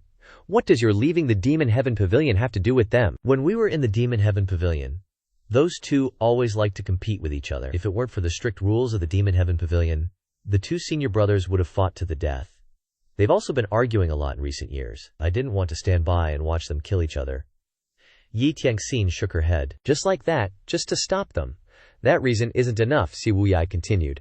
As for the rest, senior sister will have to ask senior brother and second senior brother, Ye Tiangxin asked strangely. Why ask them? Si Wuyai didn't directly answer her question but asked back. What does senior sister 6 think of second senior brother? Ye Tiangxin replied frankly. Humble, polite, and treats everyone kindly. He's 1,000 times more righteous than those hypocritical bastards of the righteous sects. Si Wuyai nodded. In the northern Daiyan, with neatly dressed and wearing a sword, just wanting to live well, not competing with anyone, there are ephemeral plants that bloom in the morning and wither in the evening, from top to bottom, whether they are scholars or commoners, whether rich or poor. Their words and actions are extremely humble and polite. Ye Tiangxin was initially confused, but remembering Si Wuyai's tone being exactly the same as before when revealing her origins, she was shocked. She didn't ask, but the answer was self-evident, Si Wuyai continued. Trust me, things are extremely complicated, and I must investigate thoroughly. Yi Tiangxin's thoughts were in chaos, recalling how panicked she was when she first learned of her commoner status. Looking back, what's so unbelievable? A gentleman. She should have thought of it sooner. What about senior brother? Si Wuyai replied. To be honest, I don't know. I originally planned to return to the Mao Tiange to investigate this, after Master's lifespan calamity arrived. Unfortunately, the old geezer master refuses to admit he's old. Sixth senior sister should have experienced that firsthand. Ye Tiangxin was speechless upon hearing this. It's not just that he refuses to admit he's old. Master is completely at his peak. She remembered the time Master summoned the 9-leaf avatar and said, Perhaps Master has broken through to 9 leaves. Si Wuyai shouted in disbelief. Impossible, I saw it with my own eyes. Si Wuyai fell silent at this point, probably thinking, Senior sister, you gotta take responsibility for sensationalizing like that. But before he could speak, Ye Tiangxin shook her head. Maybe I was seeing things. Si Wuyai immediately breathed a sigh of relief. This senior sister is trying to kill me with these words. Just thinking about it is illogical. If Master had really broken through to 9 leaves, would he let them run amok everywhere? He would have already opened his avatar and dealt with that righteous scum. Although I don't approve of your methods, but because you're the smartest among us, I trust you. Give my regards to first senior brother and second senior brother. With that, she turned and headed towards the exit. Si Wuyai asked, Senior sister, are you really not considering joining the dark net? Look at the state you're in. Take good care of yourself. After saying this, Ye Tiangxin's figure disappeared into the mist. Ye Jihang hurriedly bowed to see off Lu Shansheng. Feeling much relieved, Si Wuyai smiled and said, Speaking of which, you're also surnamed Yi. Why are you so afraid of sixth senior sister? Yi Jihang waved his hands repeatedly.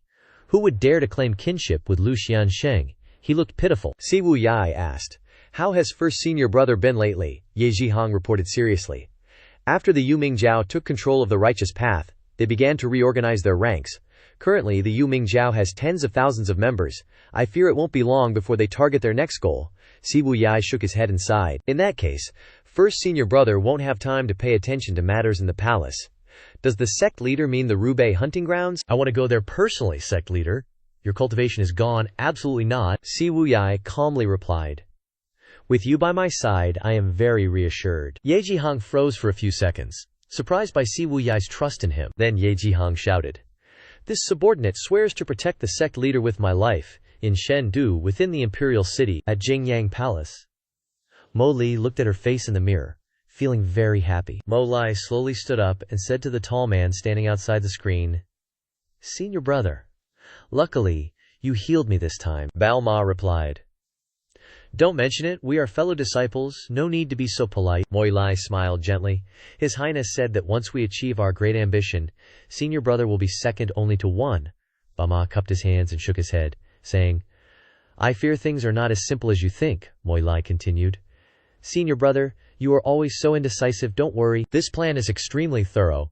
The fifth disciple of the Ma Tiange is in the palace, and the Empress Dowager will also be at Roubaix.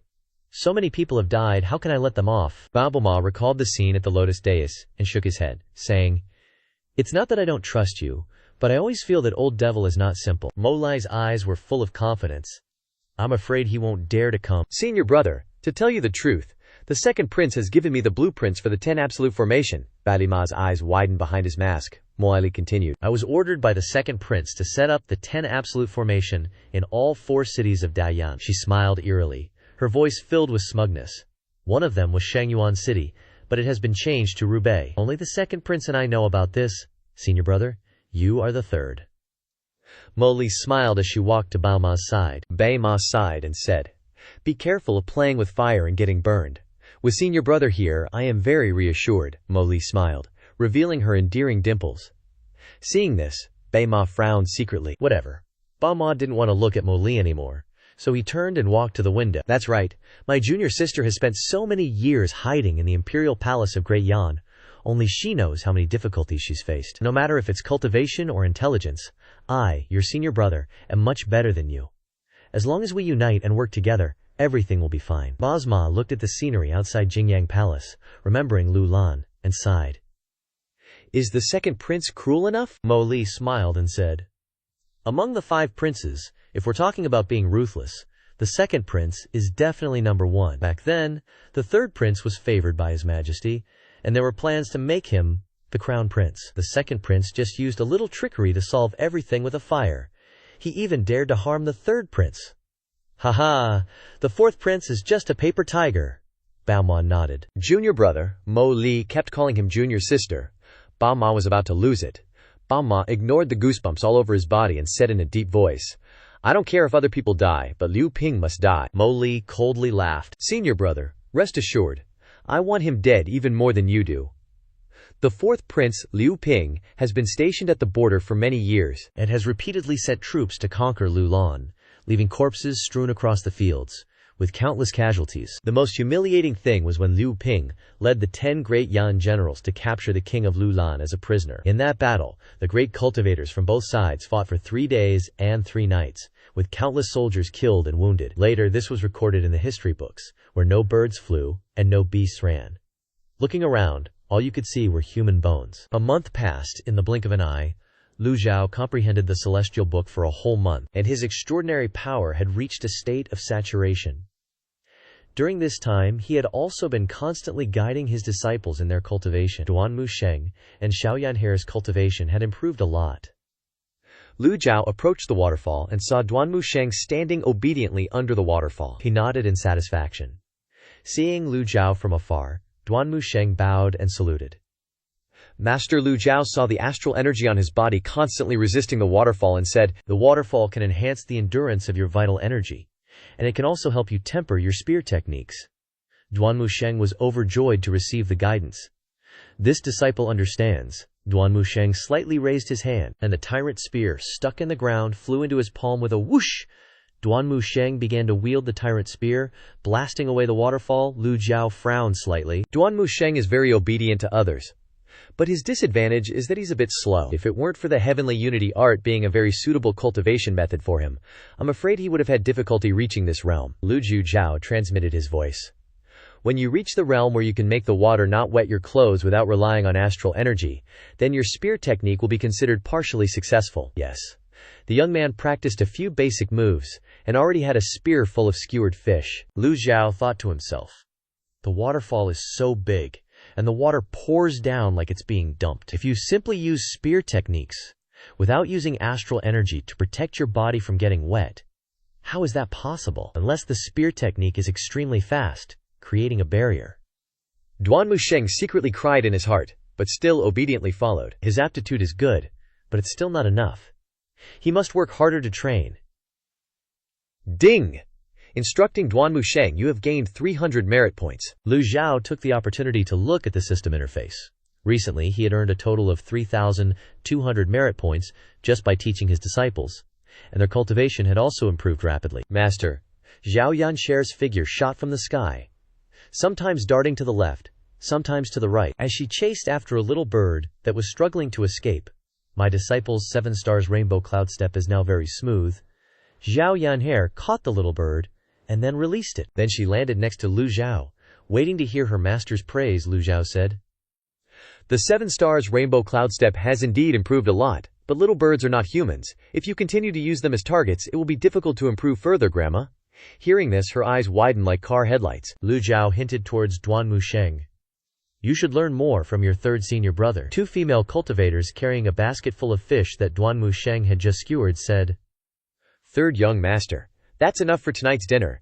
Don't skewer any more fish today. Over here. Xiao Yangare responded to Lu Zhou with a yes.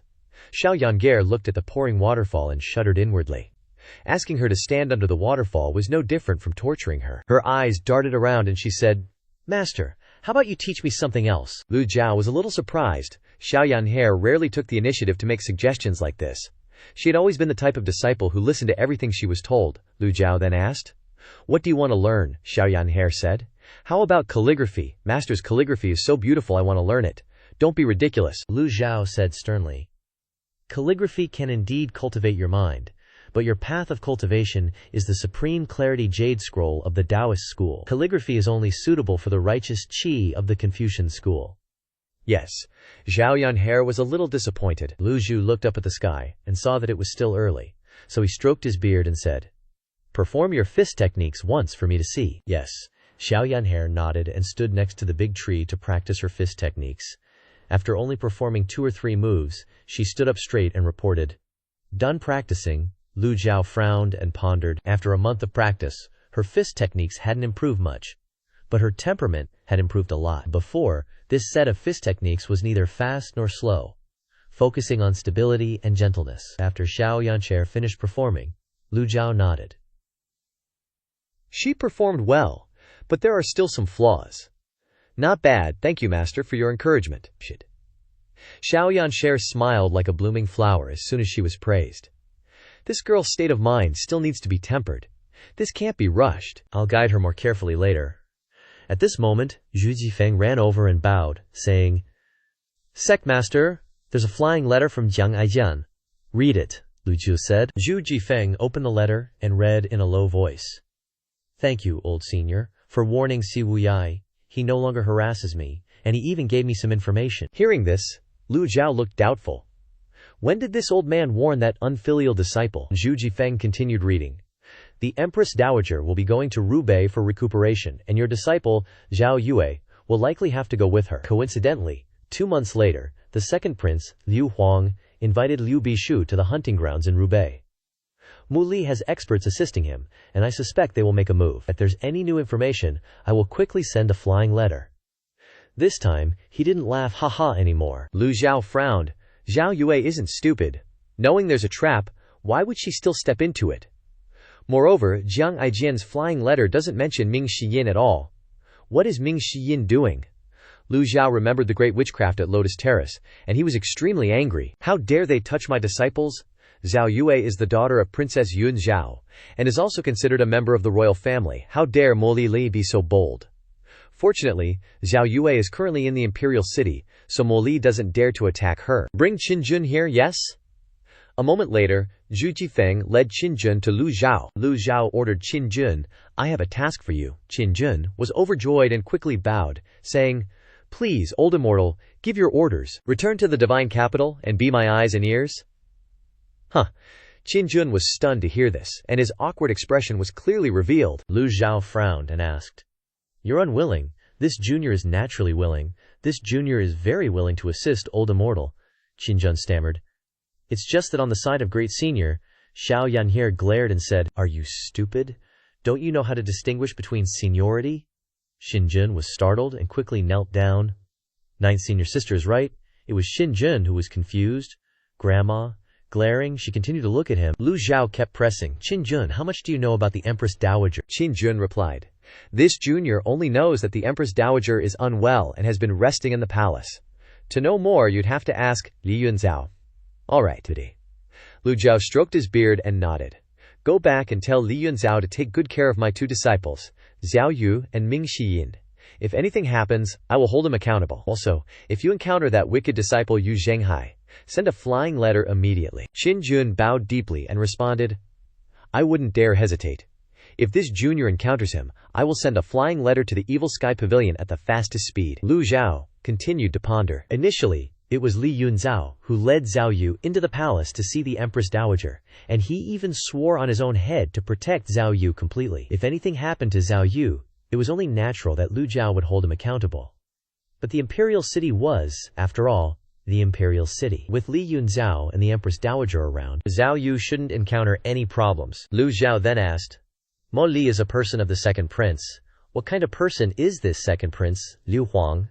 Qin Jun honestly replied, "The second prince has very deep thoughts and is very good at forbearance. He won't give up until he achieves his goal." Lu Zhou glanced at Qin Jun. "Why do you evaluate the second prince like that? In the end, you are just a subject. Evaluating someone in the royal family like that is a bit of an overstep." Qin Jun sighed and replied, "His Majesty has a total of 10 princes, but due to various reasons, only 5 remain. The first prince, Liu Zihi, who is also the current crown prince, will inherit the throne if nothing unexpected happens. But the crown prince is obsessed with the customs of the northern Rong and cannot control himself. He even set up scenery in the palace for palace maids to perform various dances of foreign tribes.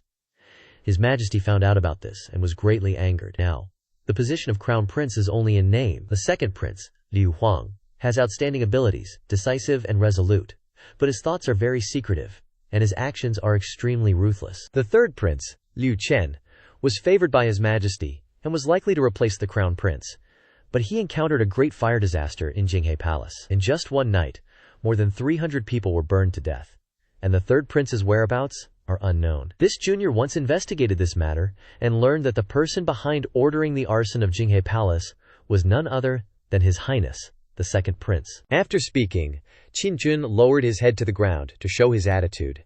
The things he said were all major secrets within the palace. If they were leaked, not only would he lose the black gauze hat on his head, but he would also have difficulty keeping his little life. As for Lu Zhou, he clasped his hands behind his back, frowned, and thought to himself, "I didn't expect this second prince to be so vicious. Mo Lai is willing to let him use him." Birds of a feather flock together. This group of vicious people cannot be forgiven. Lu Zhou sternly asked, "Qin Jun, do you think the second prince will attack the fourth prince at the Rubei hunting grounds?" Qin Jun immediately replied, "This junior dares not be certain, but based on the second prince's past actions and style, the possibility is very high. The hunting grounds were the place the second prince invited him to. I guess he won't strike right there but will choose a place in Rubei.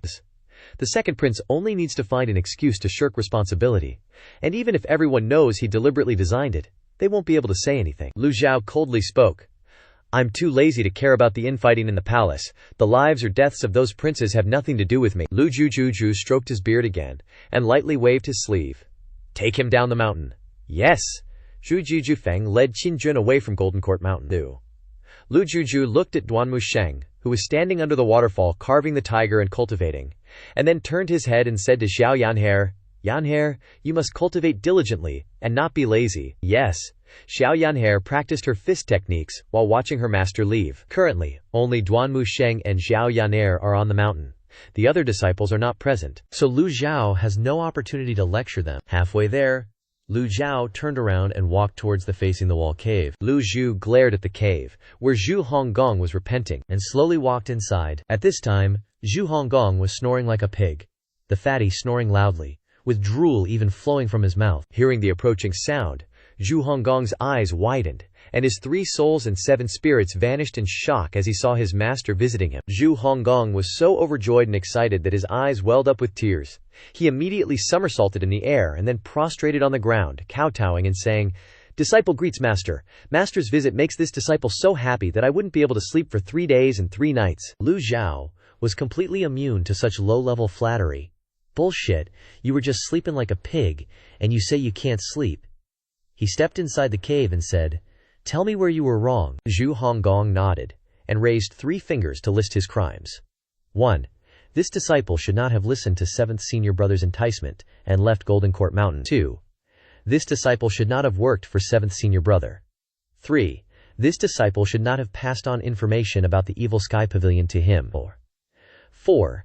This disciple should never have arbitrarily modified the 9 tribulation thunderclap originally taught by Master. Lu Zhou was a bit surprised that this fatty consciously confessed to as many as 4 reasons. Lu Zhou pressed. Not making excuses anymore? Hearing this, Zhu Honggong was startled and panicked. This disciple dares not make excuses. Zhu Honggong lay prostrate on the ground, his body trembling slightly. Lu Zhou noticed that behind his buttocks were all wounds, probably from the beating he received last time, coupled with the backlash from cultivating the 9 tribulation thunderclap technique. He had been tortured a lot during this period. Moreover, he was tormented by the cold in the facing-the-wall cave. Now Zhu Honggong had become listless and lifeless. But his loyalty had increased a lot. It seemed that the precious chariot seal was more important to Zhu Honggong than Lu Zhou thought. "Stand up," he said. "Thank you, Master." Lu Zhou asked, "How long have you been a disciple?" "This disciple has been a disciple for 20 years. Lu Zhou looked at the dejected fatty for a long time. He didn't say much, and clasped his hands and walked out of the facing-the-wall cave again.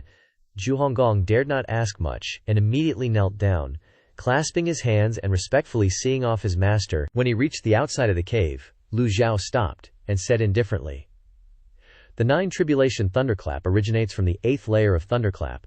Reincarnation requires using the method of evolution to continuously multiply, with yin and yang uninterrupted, so as not to fall into the 9th layer of reincarnation. The sala symbolizes the twin sala trees, half withered and half green. When the sala flower blooms to its peak, all hiss. Within 3 months you must eliminate the backlash energy. If you fail, stay in the facing-the-wall cave for 3 years. If you succeed, return to the southern pavilion." After speaking, without waiting for Zhu Honggong to respond, Lu Zhou strode towards the Evil Sky Pavilion. Zhu Honggong was dumbfounded, as he heard Lu Zhou say for the first time that he would be allowed to leave the facing-the-wall cave. Zhu Honggong was a bit slow on the uptake. After a moment of stunned silence, he happily kowtowed, prostrating himself on the ground. "Disciple thanks, Master. Disciple thanks, Master. Disciple is grateful." Zhu Honggong's voice echoed through the entire big cave. Zhu Honggong was usually good at flattery, but at this moment, his vocabulary was so poor that he couldn't say anything other than, "Thank you."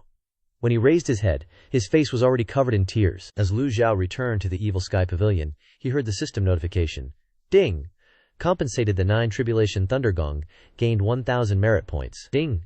Guided Zhu Honggong, gained 300 merit points. Lu Zhou originally intended to give Zhu Honggong a little guidance, but he forgot that compensating the cultivation method would also be rewarded with merit points. He searched through his memories, reviewing them once more.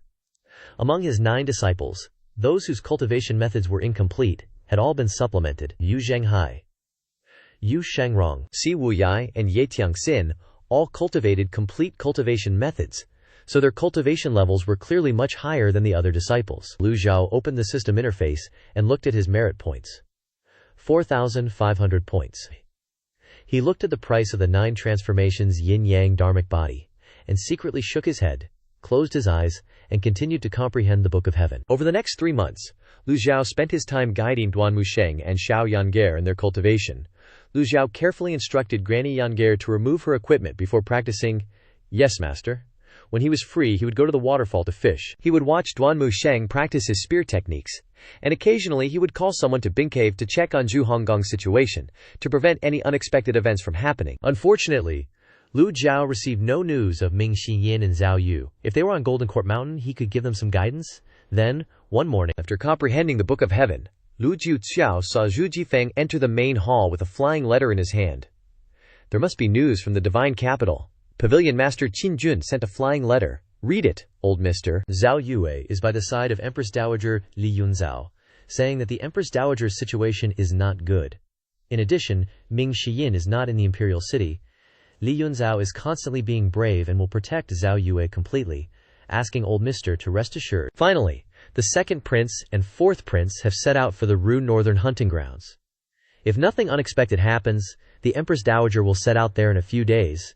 Zhu Jifeng took the initiative to speak. "Pavilion Master, this subordinate is willing to go to Ru Northern and infiltrate to investigate. Even Jiang Aijian and Qin Jun, who both come from the divine capital, can't find anything out." "What can an outsider like you do?" Lu Zhou replied coldly. "Not for anything." Lu Zhou stroked his beard. While thinking about how to deal with Mo Li, he was her master, How could he continue to let her go? At this moment, Lu Zhou noticed that the task interface popped up with a new task. Kill Mo Li. The task appeared very logically, but whether there was a task or not would not affect his decision. Mo Li's end was definitely death. Lu Zhou cracked a strange smile, which frightened Zhu Jifeng. Step down. Lu Zhou waved his hand for Zhu Jifeng to step down. He immediately understood and bowed respectfully. This subordinate takes his leave. After Zhu Jifeng left, Lu Zhou continued to comprehend the extraordinary power. Currently, Lu Zhou could use the extraordinary power of the Book of Heaven twice. Continuing to comprehend the Book of Heaven could only increase the speed of comprehension, but could not store more extraordinary power. Lu Zhou opened the system and checked his merit points again. 7,500 points. Lu Zhou suddenly remembered that he had been diligently teaching his disciples for the past 3 months, so he had gained quite a few points. Luck value, 41 points. Lu Zhou suddenly remembered that it seemed like it had been a long time since he had drawn a prize. Lu Zhou pondered for a moment, then decided to draw 10 times in a row. After a while of struggling to draw prizes with countless hopes of getting a good prize, the system said, "Thank you for participating in the game," he said helplessly. Speechless, well, let's just leave it to fate. Lu Zhou continued to draw prizes just for the sake of it, not expecting anything anymore. Just then, the system sounded, "Ding. Consumed 50 merit points. Consumed 51 luck points. Obtained a special treasure box. Quantity, 1. Hearing the notification, Lu Zhou was overjoyed. Finally, the system had a conscience. Or rather, he was getting lucky. This time, it only cost him 51 merit points to receive a special treasure box. Finally, a sparrow had turned into a phoenix. While Lu Zhou was still thinking wildly, a special treasure box appeared on the table. The treasure box wasn't big, only about the size of a small drawer. According to the previous pattern, the object inside the box shouldn't be bigger than this size. The system also informed him that the box had to be opened within 3 days. After that, the treasure box would automatically disappear. Lu Zhou bent down to observe the treasure box, wondering if this treasure box also needed the weapons of his 9 disciples to open it. If so, 3 days would be too rushed. Lu Zhou probed for a while and found that the 6 sides of the box didn't have any special patterns. Instead, there was a button on the lid to open it. Lu Zhou suddenly laughed loudly, excited. "Haha, if you can open the box directly, then why are you giving me a time limit, system?" Unexpectedly, the system could be so idiotic sometimes. The system's voice sounded again. "Ding. Host will obtain the 9 transformations yin-yang dharmic body. A freeze card, quantity, 1, will take effect immediately after opening the box. Reversal card, quantity, 20. Fatal damage block, quantity, 50 times. Do you want to continue opening?" Seeing this notification, Lu Zhou was immediately shocked. He didn't expect that the system would become so generous, with such rich rewards. The 9 transformations yin-yang dharmic body was equivalent to 30,000 merit points, plus 20 reversal cards. He had 2 reversal cards previously, so he would have a total of 22 reversal cards. Lu Zhou curiously stopped his eyes on the freeze card, thinking, what is a freeze card? Lu Zhou didn't continue to press the open button. As a transmigrator, he understood very well the meaning of the word freeze. Freezing was used to describe the fact that players had to wait for a certain period of time before they could perform an action. This special card was very likely to have a limiting effect after receiving the generous rewards. If that was the case, then he had to carefully consider whether he should open this box or not. Lu Zhou slowly stood up. The 9 transformations yin-yang dharmic body, plus 2 reversal cards. It would be a lie to say he wasn't tempted. However, the system's time limit was only 3 days. Lu Zhou frowned and muttered, "The prince's hunting trip is about to begin. System, are you trying to increase the difficulty for this old man, aren't you?" he sighed. Just as he was about to open the treasure chest, a voice suddenly came from outside the main hall. Sect leader, Lu Zhou slowly turned around, seeing Leng Luo striding over quickly. Leng Luo wore a silver mask, and her eyes were bright and full of spirit. Back when Lu Zhou decided to recruit Leng Luo into the Evil Sky Pavilion, he knew the guy was a total wildcard, super hard to control. But, judging by how things were going, it wasn't half bad. The moment Leng Luo arrived, he was already bowing, ready to do the whole respectful greeting thing. But Lu Zhou waved his hand. No need for the formalities. Leng Luo bowed deeply anyway, then sighed lightly. "I heard the pavilion master's planning to get involved in the hunting grounds shenanigans?" Lu Zhou nodded. "That's the plan." Leng Luo jumped right in, all respectful like. "Mo Li is the mastermind pulling the strings, so I, Leng Luo, Am humbly requesting that the pavilion master allow me to accompany you to Ru northern region. Lu Zhou remembered promising Lang Luo he'd take down Mo Lai. Right now, all Lang Luo cared about was offing Mo Lai.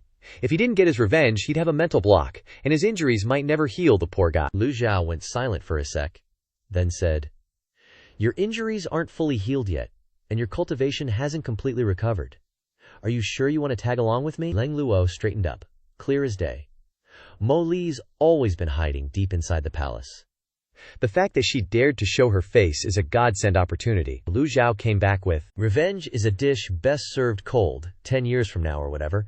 But Lang Luo was all, Lang Luo, ain't no gentleman. Hearing that, and seeing Lang Luo's hardcore determination, Lu Zhou was kinda surprised. Who knew Lang Luo was such a stubborn mule? Lu Zhou stroked his beard. "Alright then, I'll stick to my promise." Lu Zhou looked at Lang Luo, asking, "How many % has your cultivation recovered?" Lang Luo replied honestly. 40%, Lu Zhou nodded. Lang Luo's situation was different from Pan Lishan's. Pan Lishan just had his cultivation crippled. The Black Lotus helped him to recover quickly. But Lang Luo blew up his Dantian in a fight with the 10 Vu immortals, so 40% was already a big achievement. Lu Zhou asked again. 40%. If you don't summon your avatar, you can barely fight someone in the early nascent soul realm. Are you confident you can kill Mo Lai? Thump. Lang Luo dropped to his knees, clasped his hands together, and said through gritted teeth, "Please grant my request, Pavilion Master." The main hall went dead silent. Lu Zhou ignored Lang Luo, strolling around with his hands behind his back, sometimes standing in front of Lang Luo, sometimes behind him. He kept an eye on Zhang Yu in God Capital, and Ming Xiyin, who was lurking in the shadows. Lu Zhao's plan was that if Mo Li dared to show her face, he would ride his mount, and use a lethal strike card to end her. But the problem was, Mo Li had a ton of strong people around her, including a great Vu who showed up on the Lotus Dais. With just his divine court realm cultivation, there was no way he could handle them. Mo Li was way smarter and sneakier than Wei Zhuoyan, so bringing Lang Luo along was a good move. After some serious thinking, Lu Zhou's voice boomed, "Don't move." Lu Zhou suddenly reached out his hand, and in his palm appeared a healing card of annihilation. The miraculous energy swirling in his palm, burning like a freaking bonfire. Lang Luo gasped, "This is—" But he didn't budge. He knew that if the pavilion master wanted to kill him, it would be a piece of cake.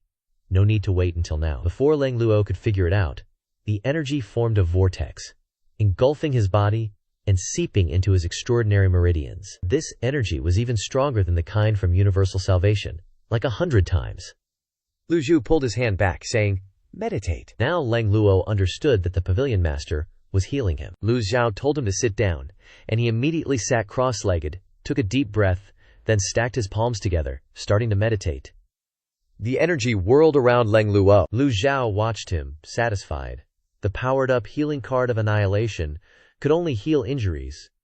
But his cultivation, he'd have to work hard to restore that himself. Half an hour later, Lang Luo slowly opened his eyes. After taking in his surroundings, Lang Luo took a deep breath, pulled back his hands, and stood up straight.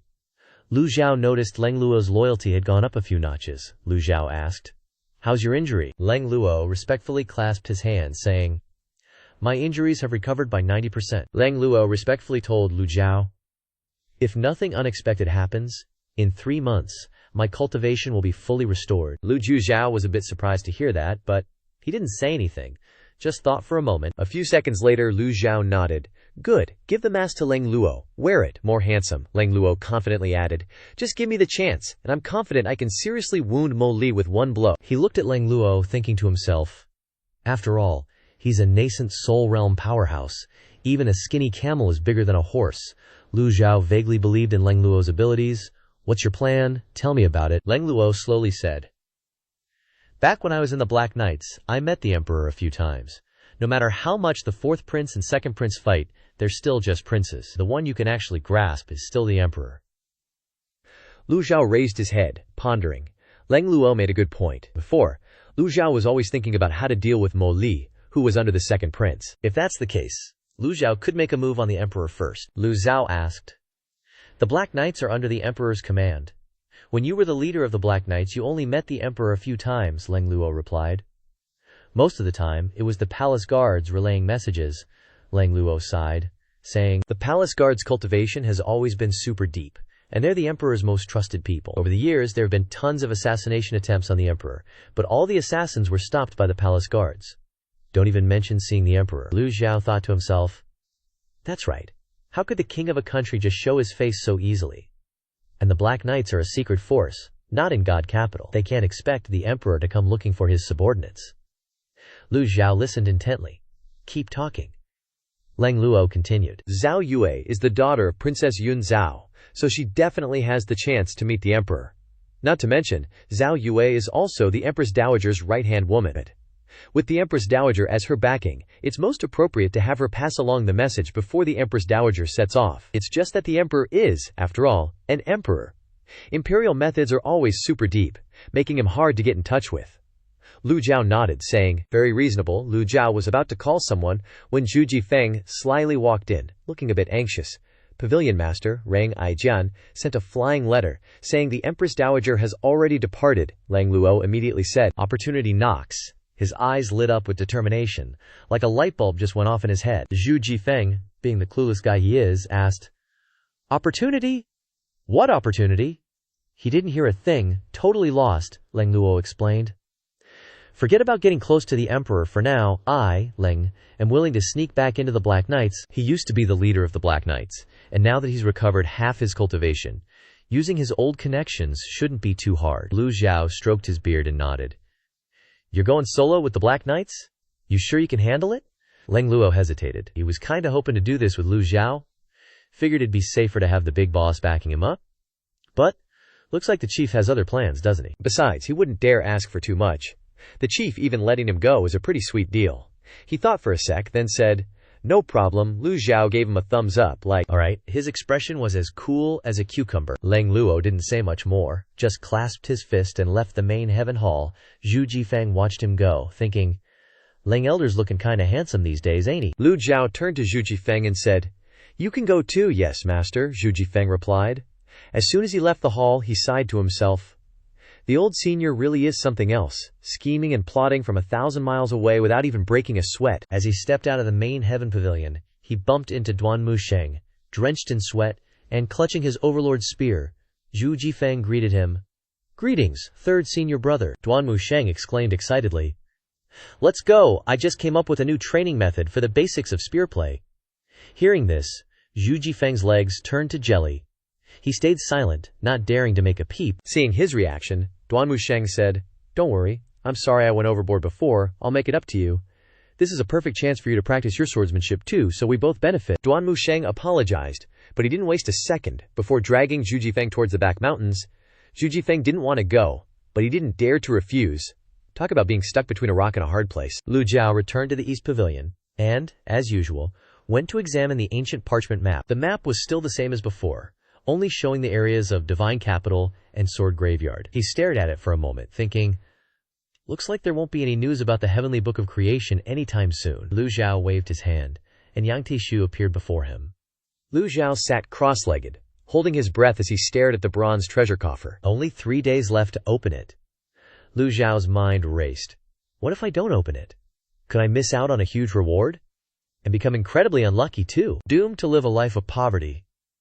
The problem is, if he opens the coffer, he has to abandon Mo Li and obediently hide on the mountain until the freeze is over. Forget about completing the system's missions. And he doesn't even know what's going to be frozen. Suddenly, he burst out laughing like he'd had an epiphany. But the laughter was a bit manic. Haha, you think increasing the difficulty will let you control me? Lu Zhou raised his hand and slammed down on the open button. Click! As soon as he pressed the button, the system popped up the same prompt as before. Lu Zhou didn't hesitate. He chose open. Ding! Acquired. 9 transformations Yin-Yang Dharma Body. Freeze card, quantity, 1. Reversal card, quantity, 20. Fatal blow block, quantity, 50. Ding! Initiating freeze state within 7 days. All item cards are frozen. Countdown begins. Lu Zhou mentally exclaimed, knew it. He opened the item interface and saw that all the items were grayed out and showing a countdown, 6 days, 23 hours, 59 seconds. Luckily, his weapon and mount weren't frozen. Lu Zhou muttered to the system, guess you're not totally heartless. With that, Lu Zhou used the 8 methods unfettered Dharma Body to disappear, and the 9 transformations Yin-Yang took its place. At the same time, a powerful surge of energy flowed into his meridians. The next morning, when Lu Zhou opened his eyes, he felt refreshed. Based on his experience, Lu Zhou knew his cultivation had reached the enlightenment realm within the divine court realm. He was confident that he would soon enter the primordial spirit realm.